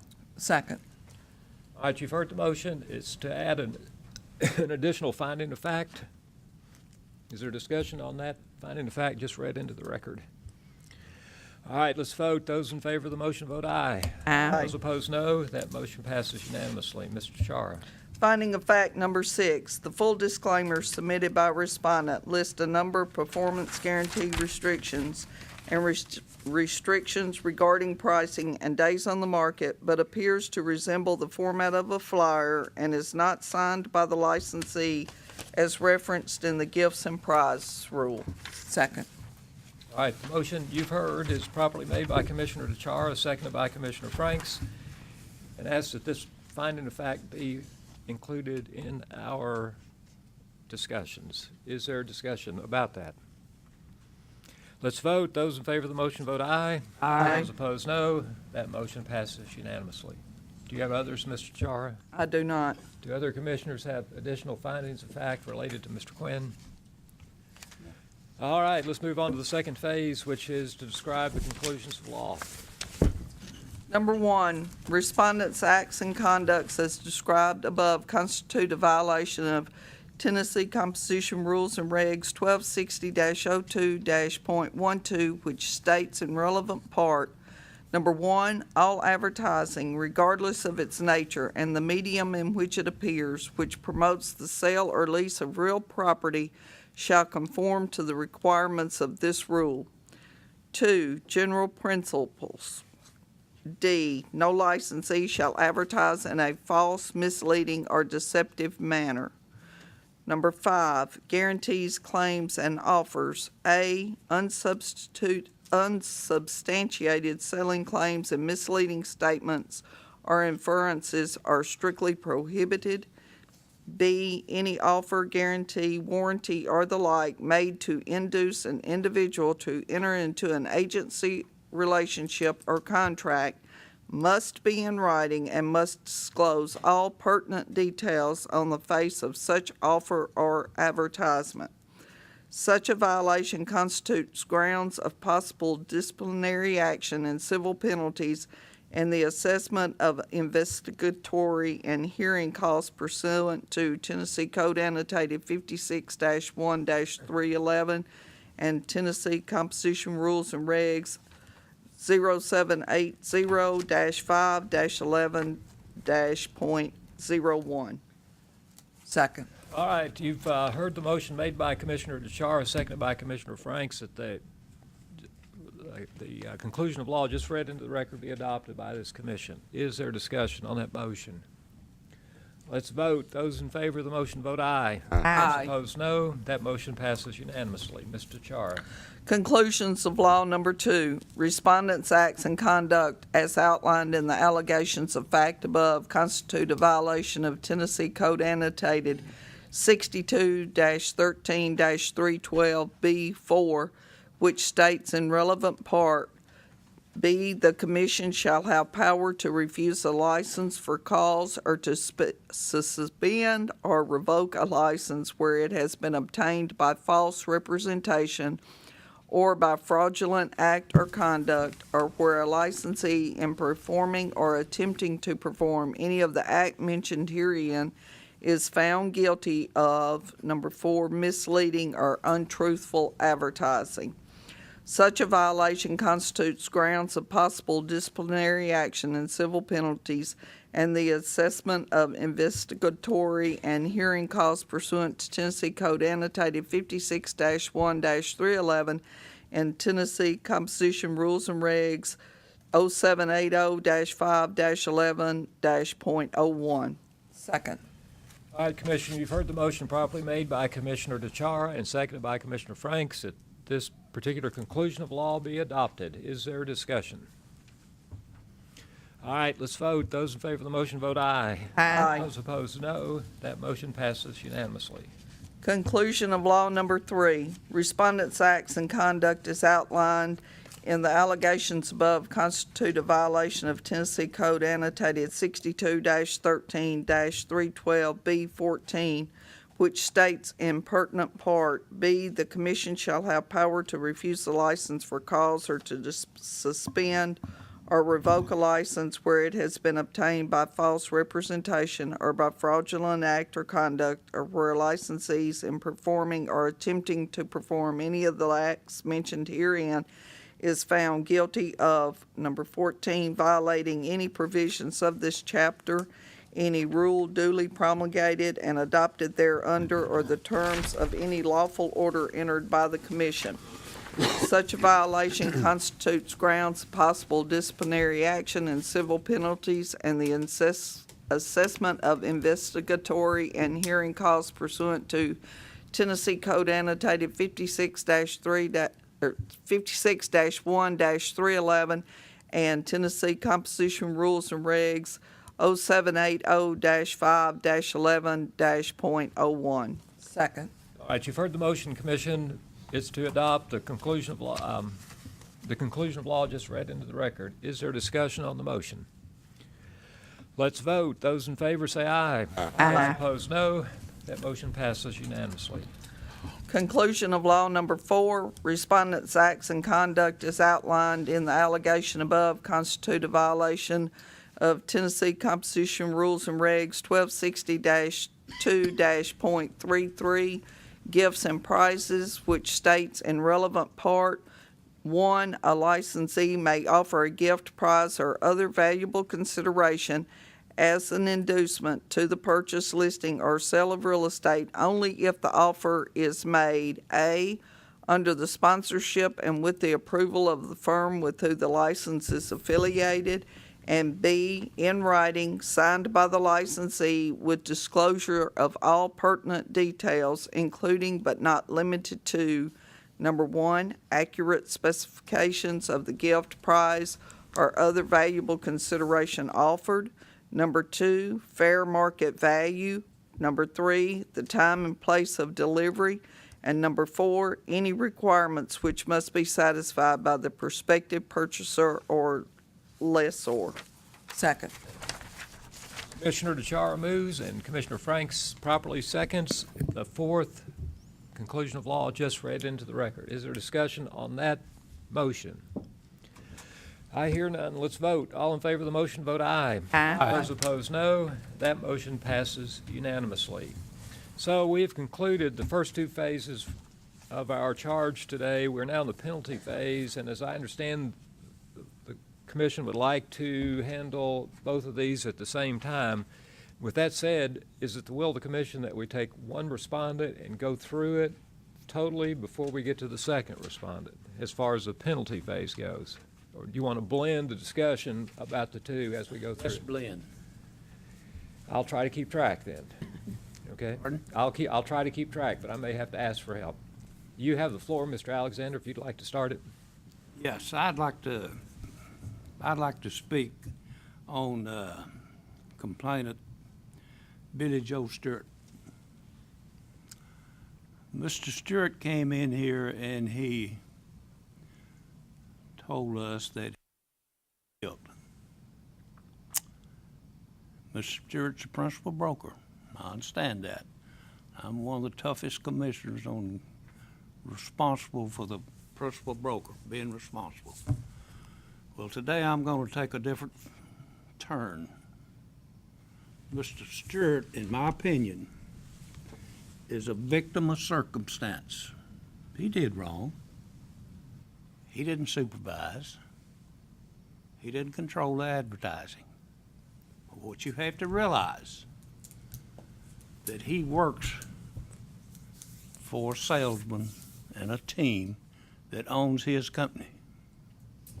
He managed this company before, and he had two choices, in my opinion. He had the choice of quitting his job, leaving the firm, being unemployed, or doing what this man said. Man says he's got a separate deal. He does his own advertising. Bill Stewart could have said, hey, the advertising's wrong. You think the other man, Mr. Quinn's gonna listen to him? Here's a man that's got Quinn in his advertising says, I'm the principal. I'm not the principal. I'm the broker. If I'm a layman and I'm reading this ad, and it also says that I'm the owner. My picture's here. Here I am. Here's this deal. I can make you a deal. I'm the principal, or I'm the broker, excuse me. I'm the broker, and I'm the owner. I ask you to have compassion for Bill Stewart. I'd like to make a motion that all the cost of this hearing be deferred and added to John Quinn's side, if that's appropriate. Well, let's, so. We need a motion to have discussion. Yeah, we won't, not necessarily. I Okay. just want to make sure I understand where Mr. Alexander is headed. So is it, I know you haven't, did you make a motion? And if you did, was the motion? I haven't made a motion. Okay. I'm not gonna make a motion. All right. I'm simply speaking on behalf of this principal broker. All right. I think he's a victim of circumstance. All right, so we haven't. I'd like to add something to this statement. You've got. I feel the same way, and I feel like, though, after the state told him that it was wrong, he continued to do it. I think we need to suspend his principal broker for 30 days or 60 days and drop him back down to a broker until he can think about what's right and wrong in the world. That's what I'd like to add to that. Okay, we don't have a motion. We're just having I discussion. know, this that's morning. what I'm thinking, though. Okay, Ms. Franks. I would like to say there's several principal brokers sitting in this room. it's one of the toughest jobs in the world because you're asked to supervise agents who you may not even know what they're doing. And I think this is one of those things that happened. And then to boot, it's the owner of his company, which put him in an even bigger predicament. I do think that he should have done something about taking that website off or doing something after he was notified of the problem. But I really believe that this was done without his knowledge. The card went out before Mr. Stewart knew anything about it. He had no way of knowing it went out. So I too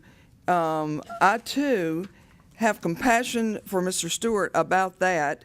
The only thing is what happened after that, and I'm not sure how I'd want to handle that. So somebody else may have something else. Mr. Alexander. Now, we also heard in the evidence that Mr. Stewart wanted to sign the consent order and pay. He didn't call John Quinn's name. He said, I had to listen to my salesman. He didn't call any names. He's been very cautious. Wouldn't surprise me if he hadn't lost his job anyway now. But that's not my business. But I think this man, again, I come back and tell you, he's a victim of circumstance. And I feel like Mr. Quinn knew the rules because he had been a principal broker before. I think he has caught up Mr. Stewart in something that Mr. Stewart would never have been involved in. But because of he being the broker, he's now here. My only concern is what happened after he found out. And, you know, to any principal broker, you need to look at the paperwork, and if you're offered a deal to me, Mr. Stewart had to be brought here and embarrassed in this place in front of these people when they could have just handled it, had his agent say, let's handle it, let's pay the fine, instead of throwing the dice and seeing if he could get away with a smaller penalty. It's just made the whole thing bloom and bigger, I think, here. Is there a motion? I'll make a motion. I would like to make a motion that Mr. Stewart's penalty for failure to supervise be $1,000 because that is still his job, and I too have some compassion for him. Well, Second. Commissioner, you've heard the motion. The motion at this moment includes a $1,000 civil penalty to Mr. Stewart, period. Is that correct, Mr. Chara? That is correct. And no charge of the cost. And no charge of the cost, but also attendance at a 2-day commission meeting. So you've amended your motion then? Yes, to Okay. include our commission meeting. Second. Okay. The motion in front of commission at this moment is a $1,000 civil penalty assessed to Mr. Stewart and a requirement to attend a full Tennessee Real Estate Commission meeting within 6 months, period. At this point, does any commissioner wish to speak to that motion or amend that motion or offer an amendment to the motion? Call for the question. All right, there's been a call for the question. Is there an objection to the call? All right, I hear none. Let's vote. You've heard the motion. If you're in favor of the motion, you'll vote aye. If you're opposed, you'll vote no. Do we require a roll call on something like this, Your Honor? Or can we do a voice vote? It's up to you. All right, we'll voice vote it. Whatever your tradition is. Our practice is sketchy at best, but. All right, this is going to be a voice vote. If you're in favor of the recommendation of Commissioner Chara, you'll vote yes. If you're opposed, you'll vote no. Those in favor of the motion vote yes. Yes. Those opposed, no. And that motion passes unanimously. Mr. Alexander, would you like to speak to the second respondent, or? All right, the floor is open then for anyone that has comments or a motion regarding Mr. Quinn.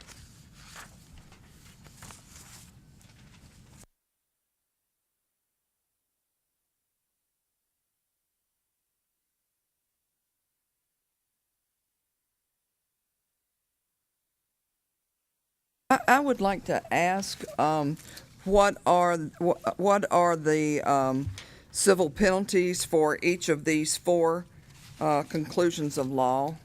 What the ranges are? May I address that, Your Honor? You need to understand this, the rule violations. I can't hear you, ma'am. The rule violations would be a part of section 14. Number 14 is under 312B. Number 14 is $50 to $1,000 per occurrence. That would be per rule violation or per violation. The advertising rule, which is number 4, B4, that is $100 to $1,000 per violation. So that's under the rule, that's under the statute. The rule violations, although multiple, are under 14 Per day? per day. I'm sorry, Ms. Ryan, up to 1,000 on two. Number 14 is violation of any statute or rule. On the complaint. Now, and that's under 312.14B, 312B14. The commission can, violating any provision in this chapter, any rule promulgated and adopted, or the terms in order. That's number 14. The rules themselves are not under the civil penalties. The rules themselves are under the statute provision. You could conceivably fine him $1,000 a day for every day that he's been violating that, right? That's regardless, yes. You could conceivably fine him more than that per day because there's more than one violation, correct? That's correct as well, and more than one rule, and that's correct as well. And so the days, are we determining, was that October 22 to November 7? Yes. Which is 16 days? A year. Well, or are we looking at a year?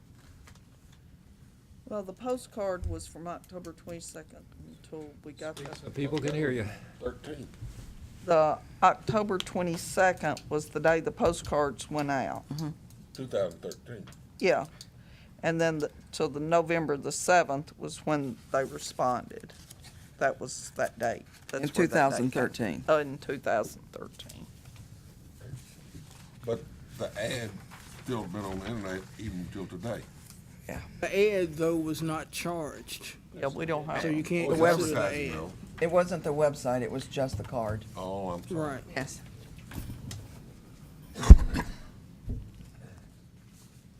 I guess you can open a separate complaint for the website, but that's not You why we're also here. have the ability to, if I remember correctly, to suspend, to revoke, downgrade.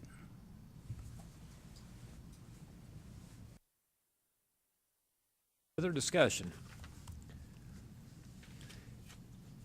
Is there a motion? I think we're still pondering. Well, I'm going to help you ponder in a minute. I'm going to make a motion, and let's see what you think about it. And I'll keep making motions till you like it, if that'll help. Let's go for it.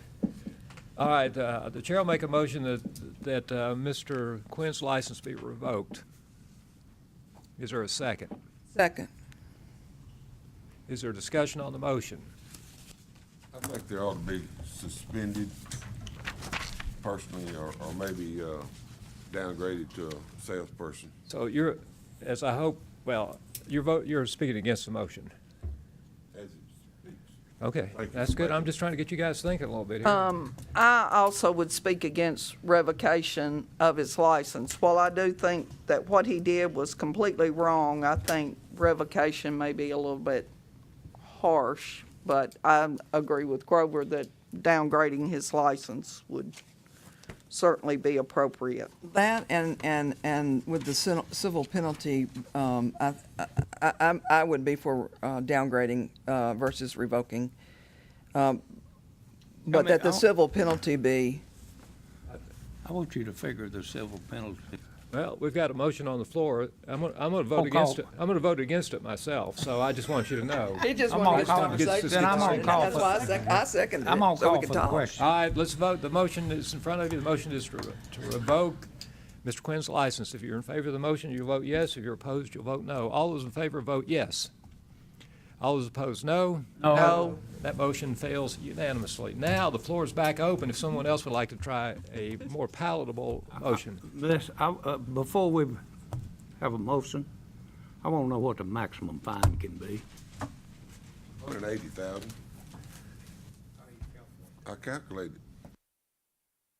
I don't But I think think so. that's too much. I think That's unreasonable. That's unreasonable.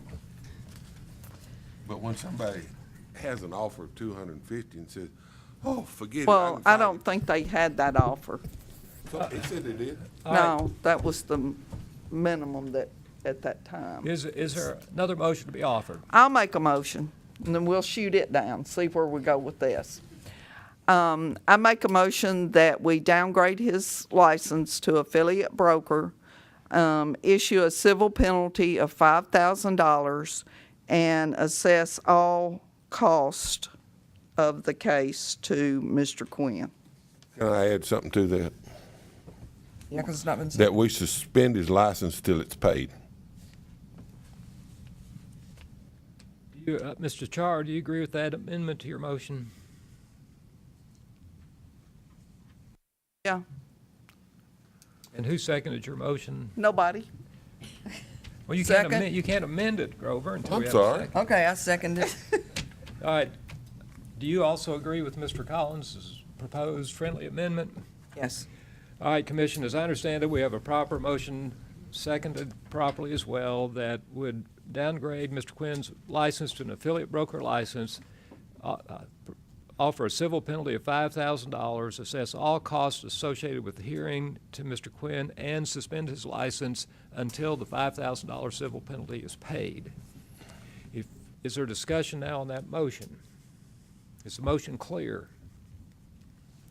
All right, since we're ready to vote, if you're in favor of the motion, you'll vote aye. If you're opposed, you'll vote no. All those in favor of the motion vote aye.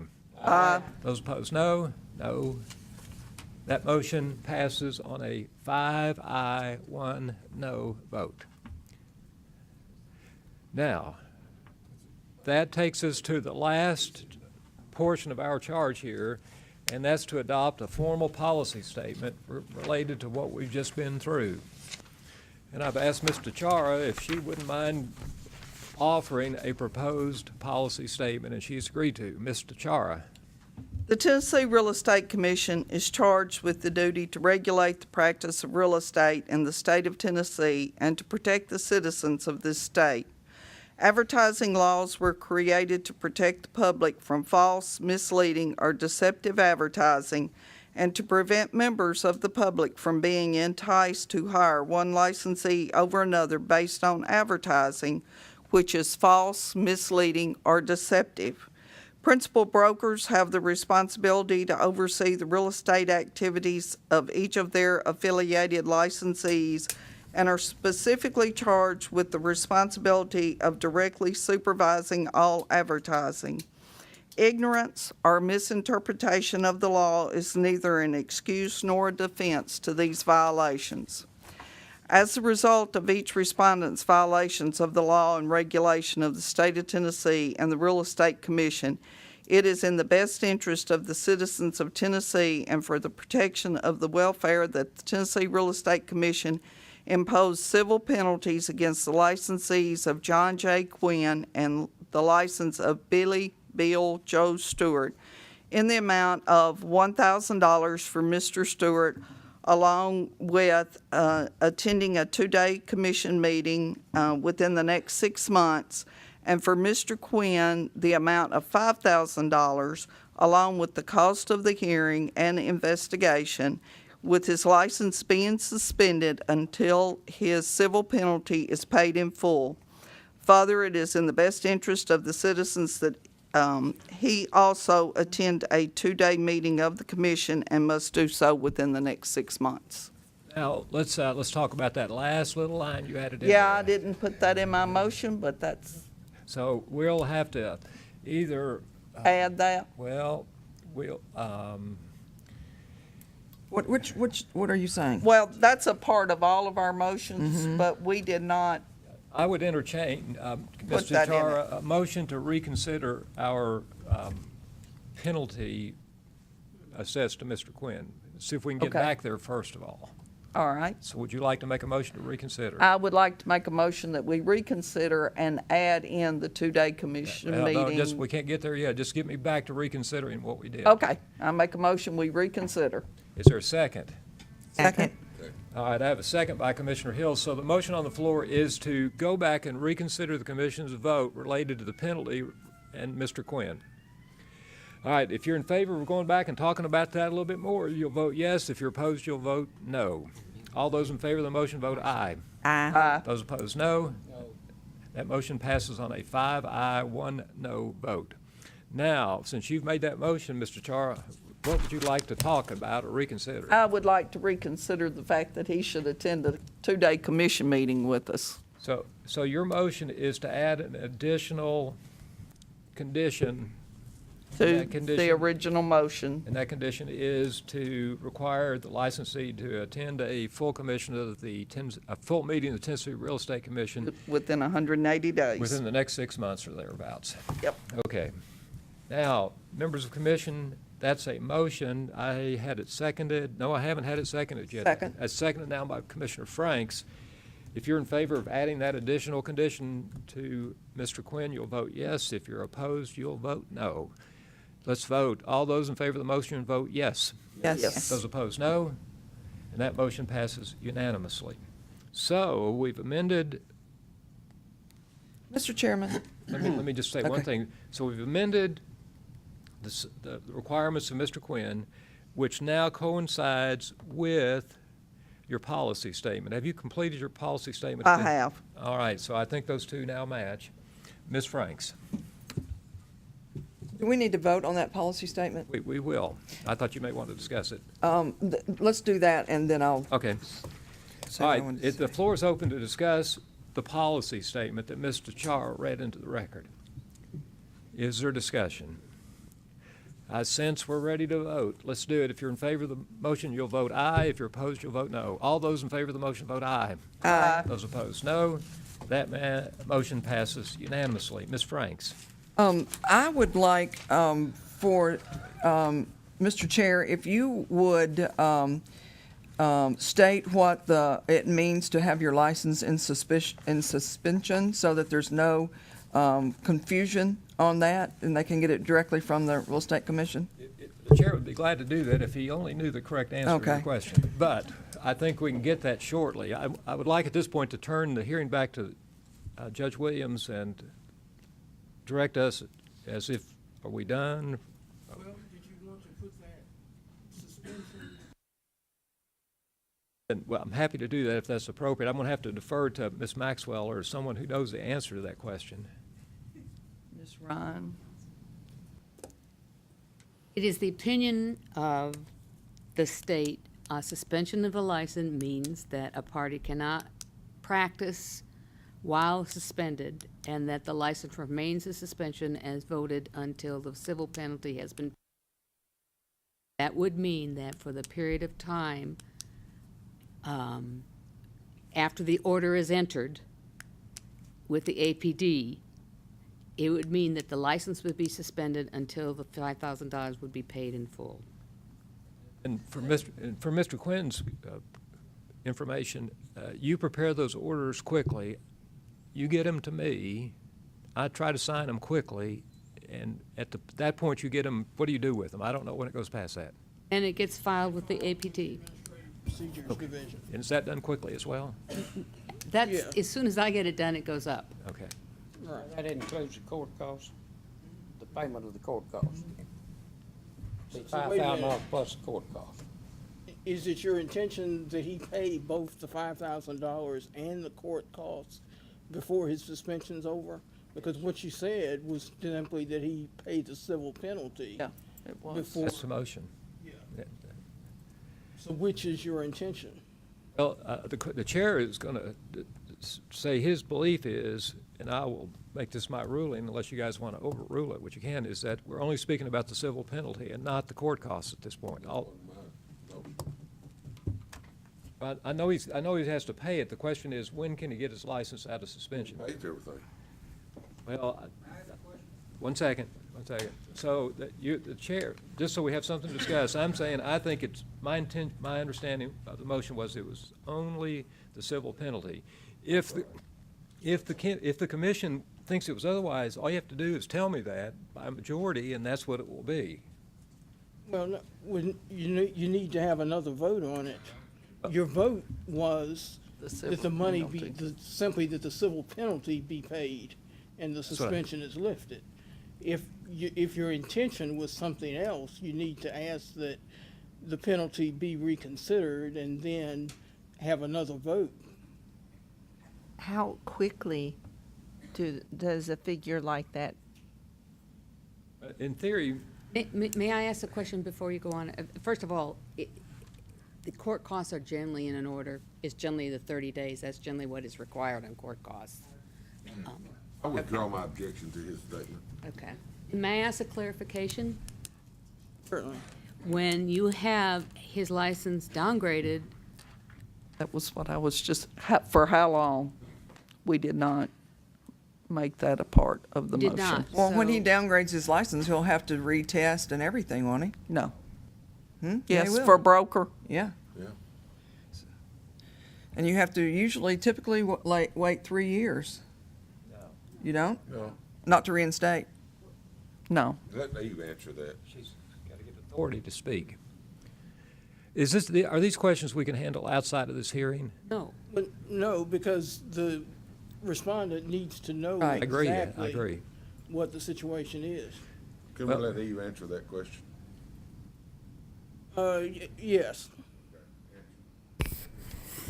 So, Mr. Quinn has already fulfilled the requirements for broker. He's got 3 years' experience and, 120 pre-hours. So all he would have to do is retest and then reapply at whatever point in time the commission determines. And, he's already got his education because he's already taken that, unless the commission would determine he had to take that over again. And so that would be where it would be. And he would still have to get another post-120, since, you're starting back at the broker at square one, but he wouldn't have to go 3 years. I mean, he wouldn't Okay, have to do that's that good. according to the law.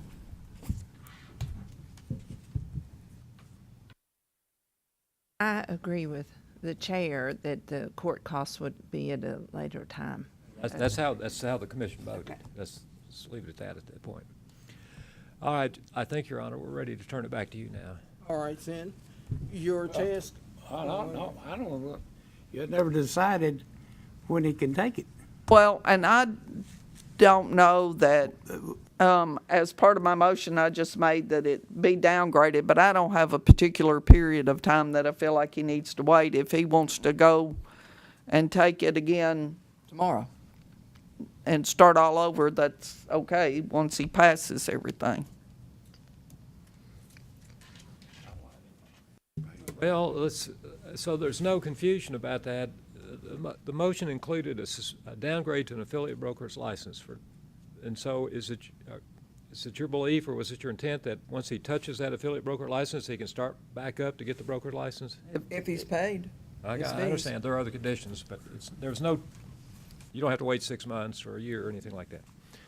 I mean, he's gonna have to start all over. Has he got Excuse me, let me get up to the mic. What about, does he have to go back and get his 120 hours before he can do it, Ms. Maxwell? Post, Post, not pre. Huh? Yes. After he gets his broker's license, he has to take 120 hours within a certain period of time. Doesn't have to have any additional education before he gets his broker's license. Okay. All right.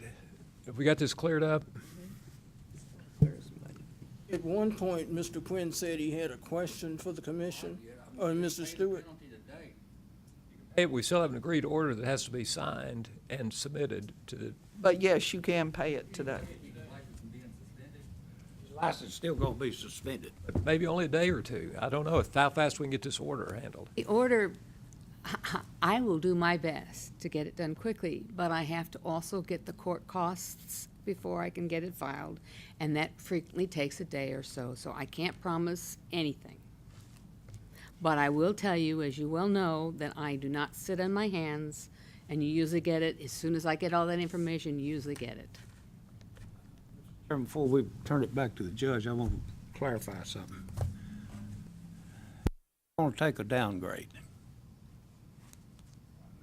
That license, I don't care if it gets you back 2 days or 2 days, but he's going to be an affiliate broker before he gets his license back. In other words, you're not going to pay this thing today. He's got to re-examine and reapply. My point is, you're not going to walk out of here, write this $5,000 check, and you never take the downgrade. You see what I need to clarify this as well. The $5,000 won't be accepted, cannot be accepted or attributed to this until there's an order down. I'm just saying. Well, as of right now, you're out of business. So he can't do it today. It won't be today. And he'll be affiliate broker. But none of the terms of your order go into effect until the order is filed. Right. So he's still, until Until the order is filed, he's still a principal broker. okay.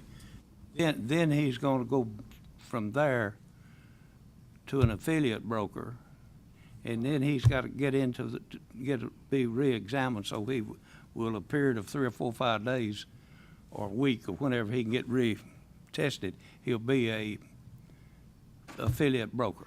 He's going to be suspended until he pays the fees, Yes, but not he may until write he that- takes a test What I'm again. telling you right now, he may pay that fee before he walks out of this building. That's not possible till it goes to the, Well, isn't it more, Ms. Ryan, that you can't deposit the check? That's He correct. can write the He check. can write the check Right. while he's here. But we can't do a thing with But it. you can't deposit it until the order's issued, because the check has nowhere to go until That's the correct. order's issued.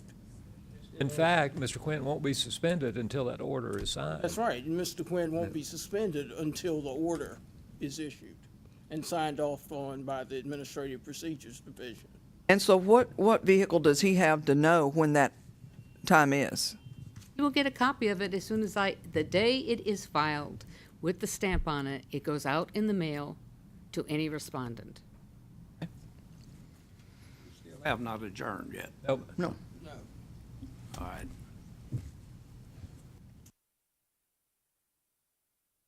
My intention, and if I need to make a motion, I'll do this, that he become affiliate broker. I don't care if it's 1 day or 2 days. And I think that's what it's the intention of this commission. Is that right? Yes. Huh?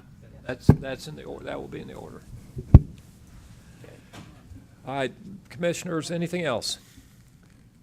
There being nothing further, this hearing is concluded. All right, now, Mr. Quinn, since this hearing's concluded, we're glad to talk.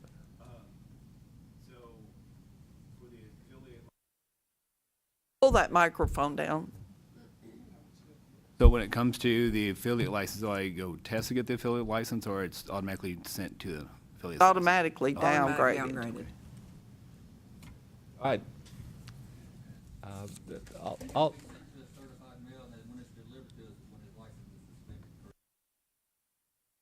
I do not send the order certified mail. I send it regular mail.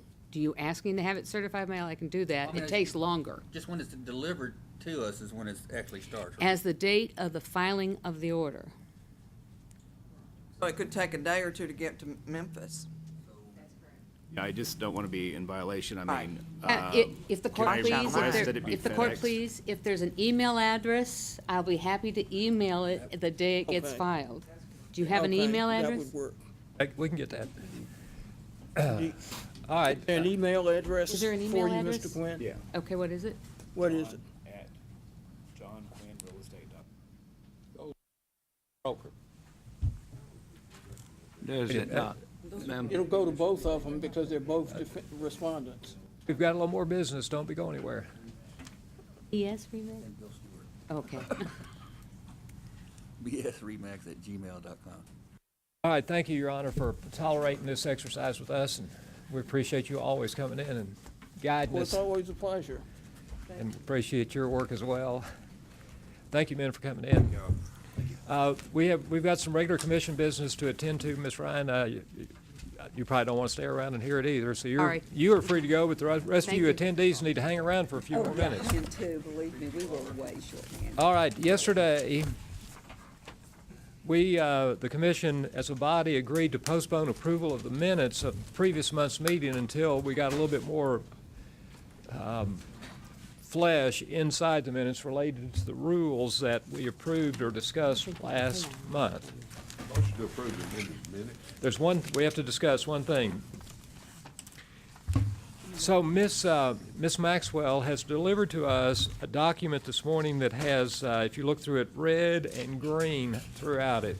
So pretty. But she stayed up. Don't sleep, she's supposed to be working. All right, so if we can hold our conversation down, we'll get this going quickly. Ms. Maxwell, as I recall your notes, which are now reflected in these proposed minutes, there was one area that was slightly confusing that I would like to make sure this commission expresses its will on before we put them in the minutes. Could you talk to that just for a second? Yes, and if you look at the top, what would be your top copy with the comments, you'll see comment A3. And that's on the, the top copy that has the comments out by the side, and it's on page 3 of 56, and it's comment A3, and it speaks to Rule 1260-02-.12F. And that particular, has everyone found that? Yes. Okay. That particular provision, there was a lead-in sentence that said, the lead-in sentence said advertising, the firm net, well, let me find it here. Wait a second here, let me find. It says, no licensee shall advertise in a false, misleading, or deceptive manner. And it originally said false, misleading, and/or deceptive advertising includes, but is not limited to the following. And it had originally 5 or 6 different little subparagraphs.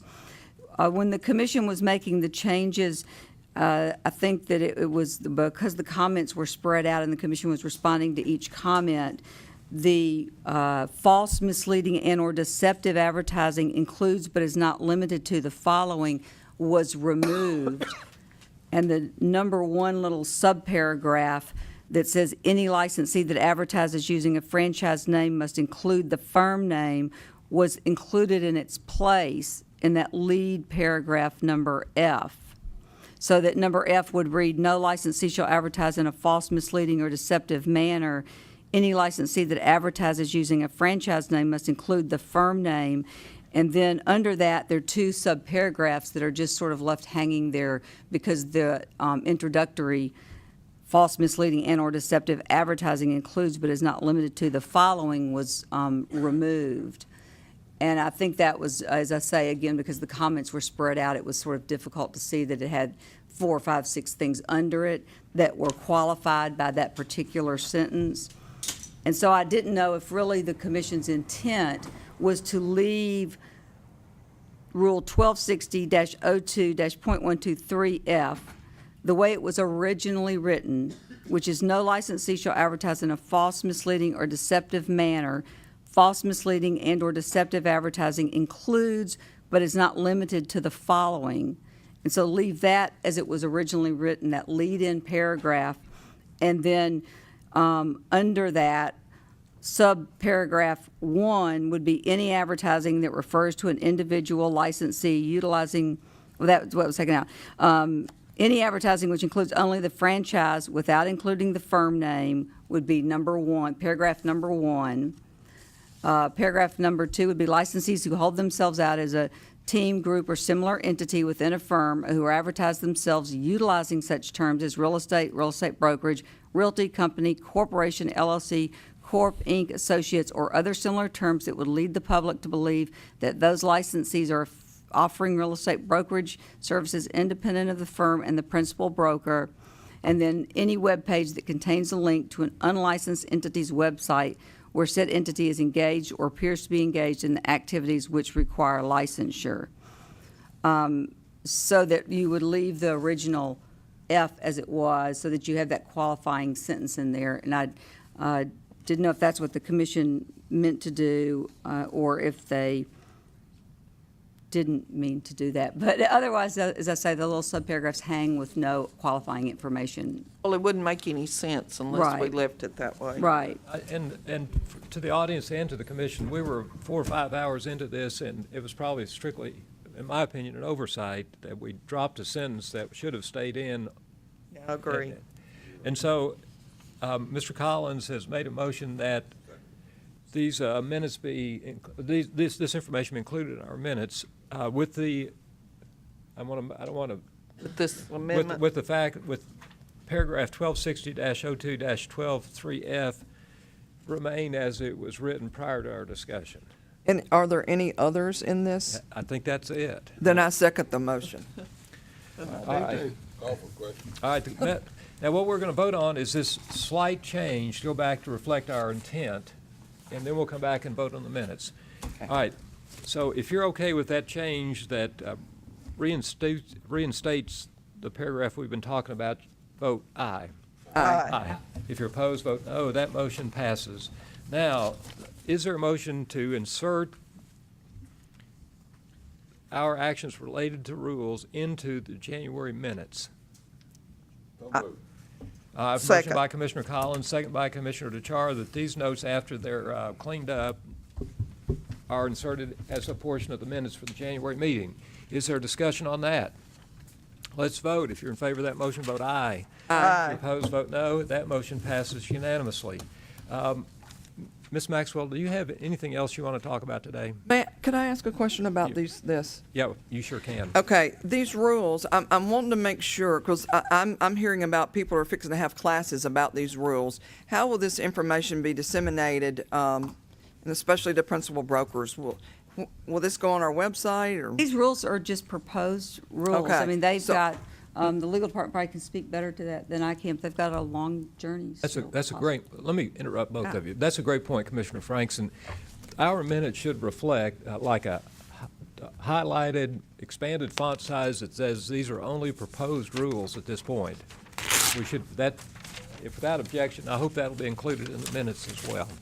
Annette, I'm going to draft a disclaimer saying that these are not effective, they're not finished. These are just proposed rules at this point. They still have to go back through the AG's office, the governor's office. They may make changes depending on what they think. So I'm just going to make sure that we put a disclaimer into the minutes so that the public doesn't think this is final. So are we talking like a month? Well, A week? More like 6 months. it's 90 days once they get to become effective, once they get filed with the Secretary of State's office, but they still have to go back The through. earliest mid-year. Okay. But the earliest probably July. I mean, they have to go back, the 90 days doesn't start running until they've already passed through the AG's office and the governor's office. Right. Then they have to go and remain at the Secretary of State for 90 days. So you're probably talking summer maybe, I mean, Do before. this every year? Make Not these- like this. But the Been thing is, excruciating. everyone, I mean, like, if licensees ask you questions about them, they need to remember these could really change. So Okay. they're not the law. They don't They're- even need to look at them then. Right, I at this mean, point. and, you know, that's Okay.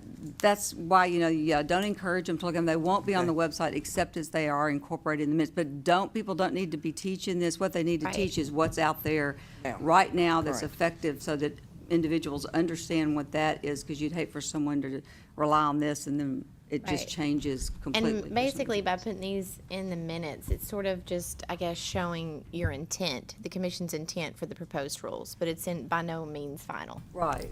And then they will be posted on the website once they're final. Once they're final, they will, I mean, definitely they'll be posted on the website and added to our lovely little pocket part if we don't have our online resource by then. But they will be posted, and then they'll be, you know, people can run them off and, you know, they'll be ready to be used. But they will be effective as soon as they do clear the Secretary of State's office. So there's no grace period, as you all mentioned before. Thank you, Ms. Maxwell. Thank you, Ms. Breed, whatever your last. All right. Mr. Alexander, do you have any comments before we adjourn this meeting? Well, I think we've had a very productive meeting. I hope you in the audience have, it's been worthwhile till you see what went on this morning. Not that anybody's happy about it. I'm certainly not.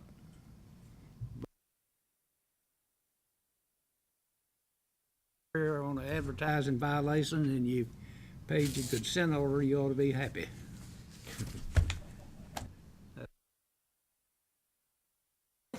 Ms. Hills?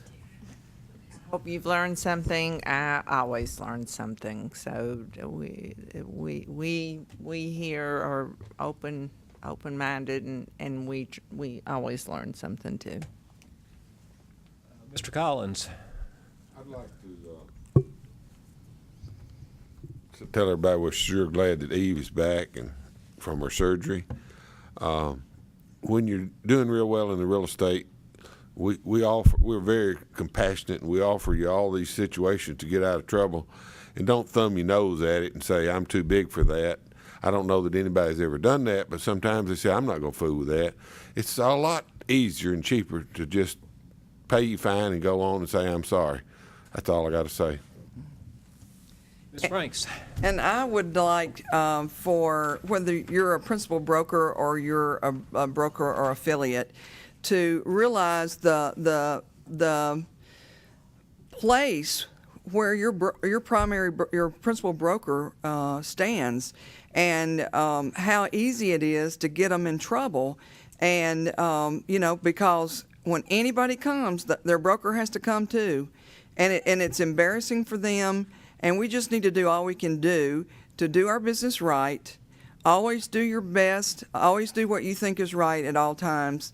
And if you have a question, if there's a flag, is this right or not right, go ask your principal broker.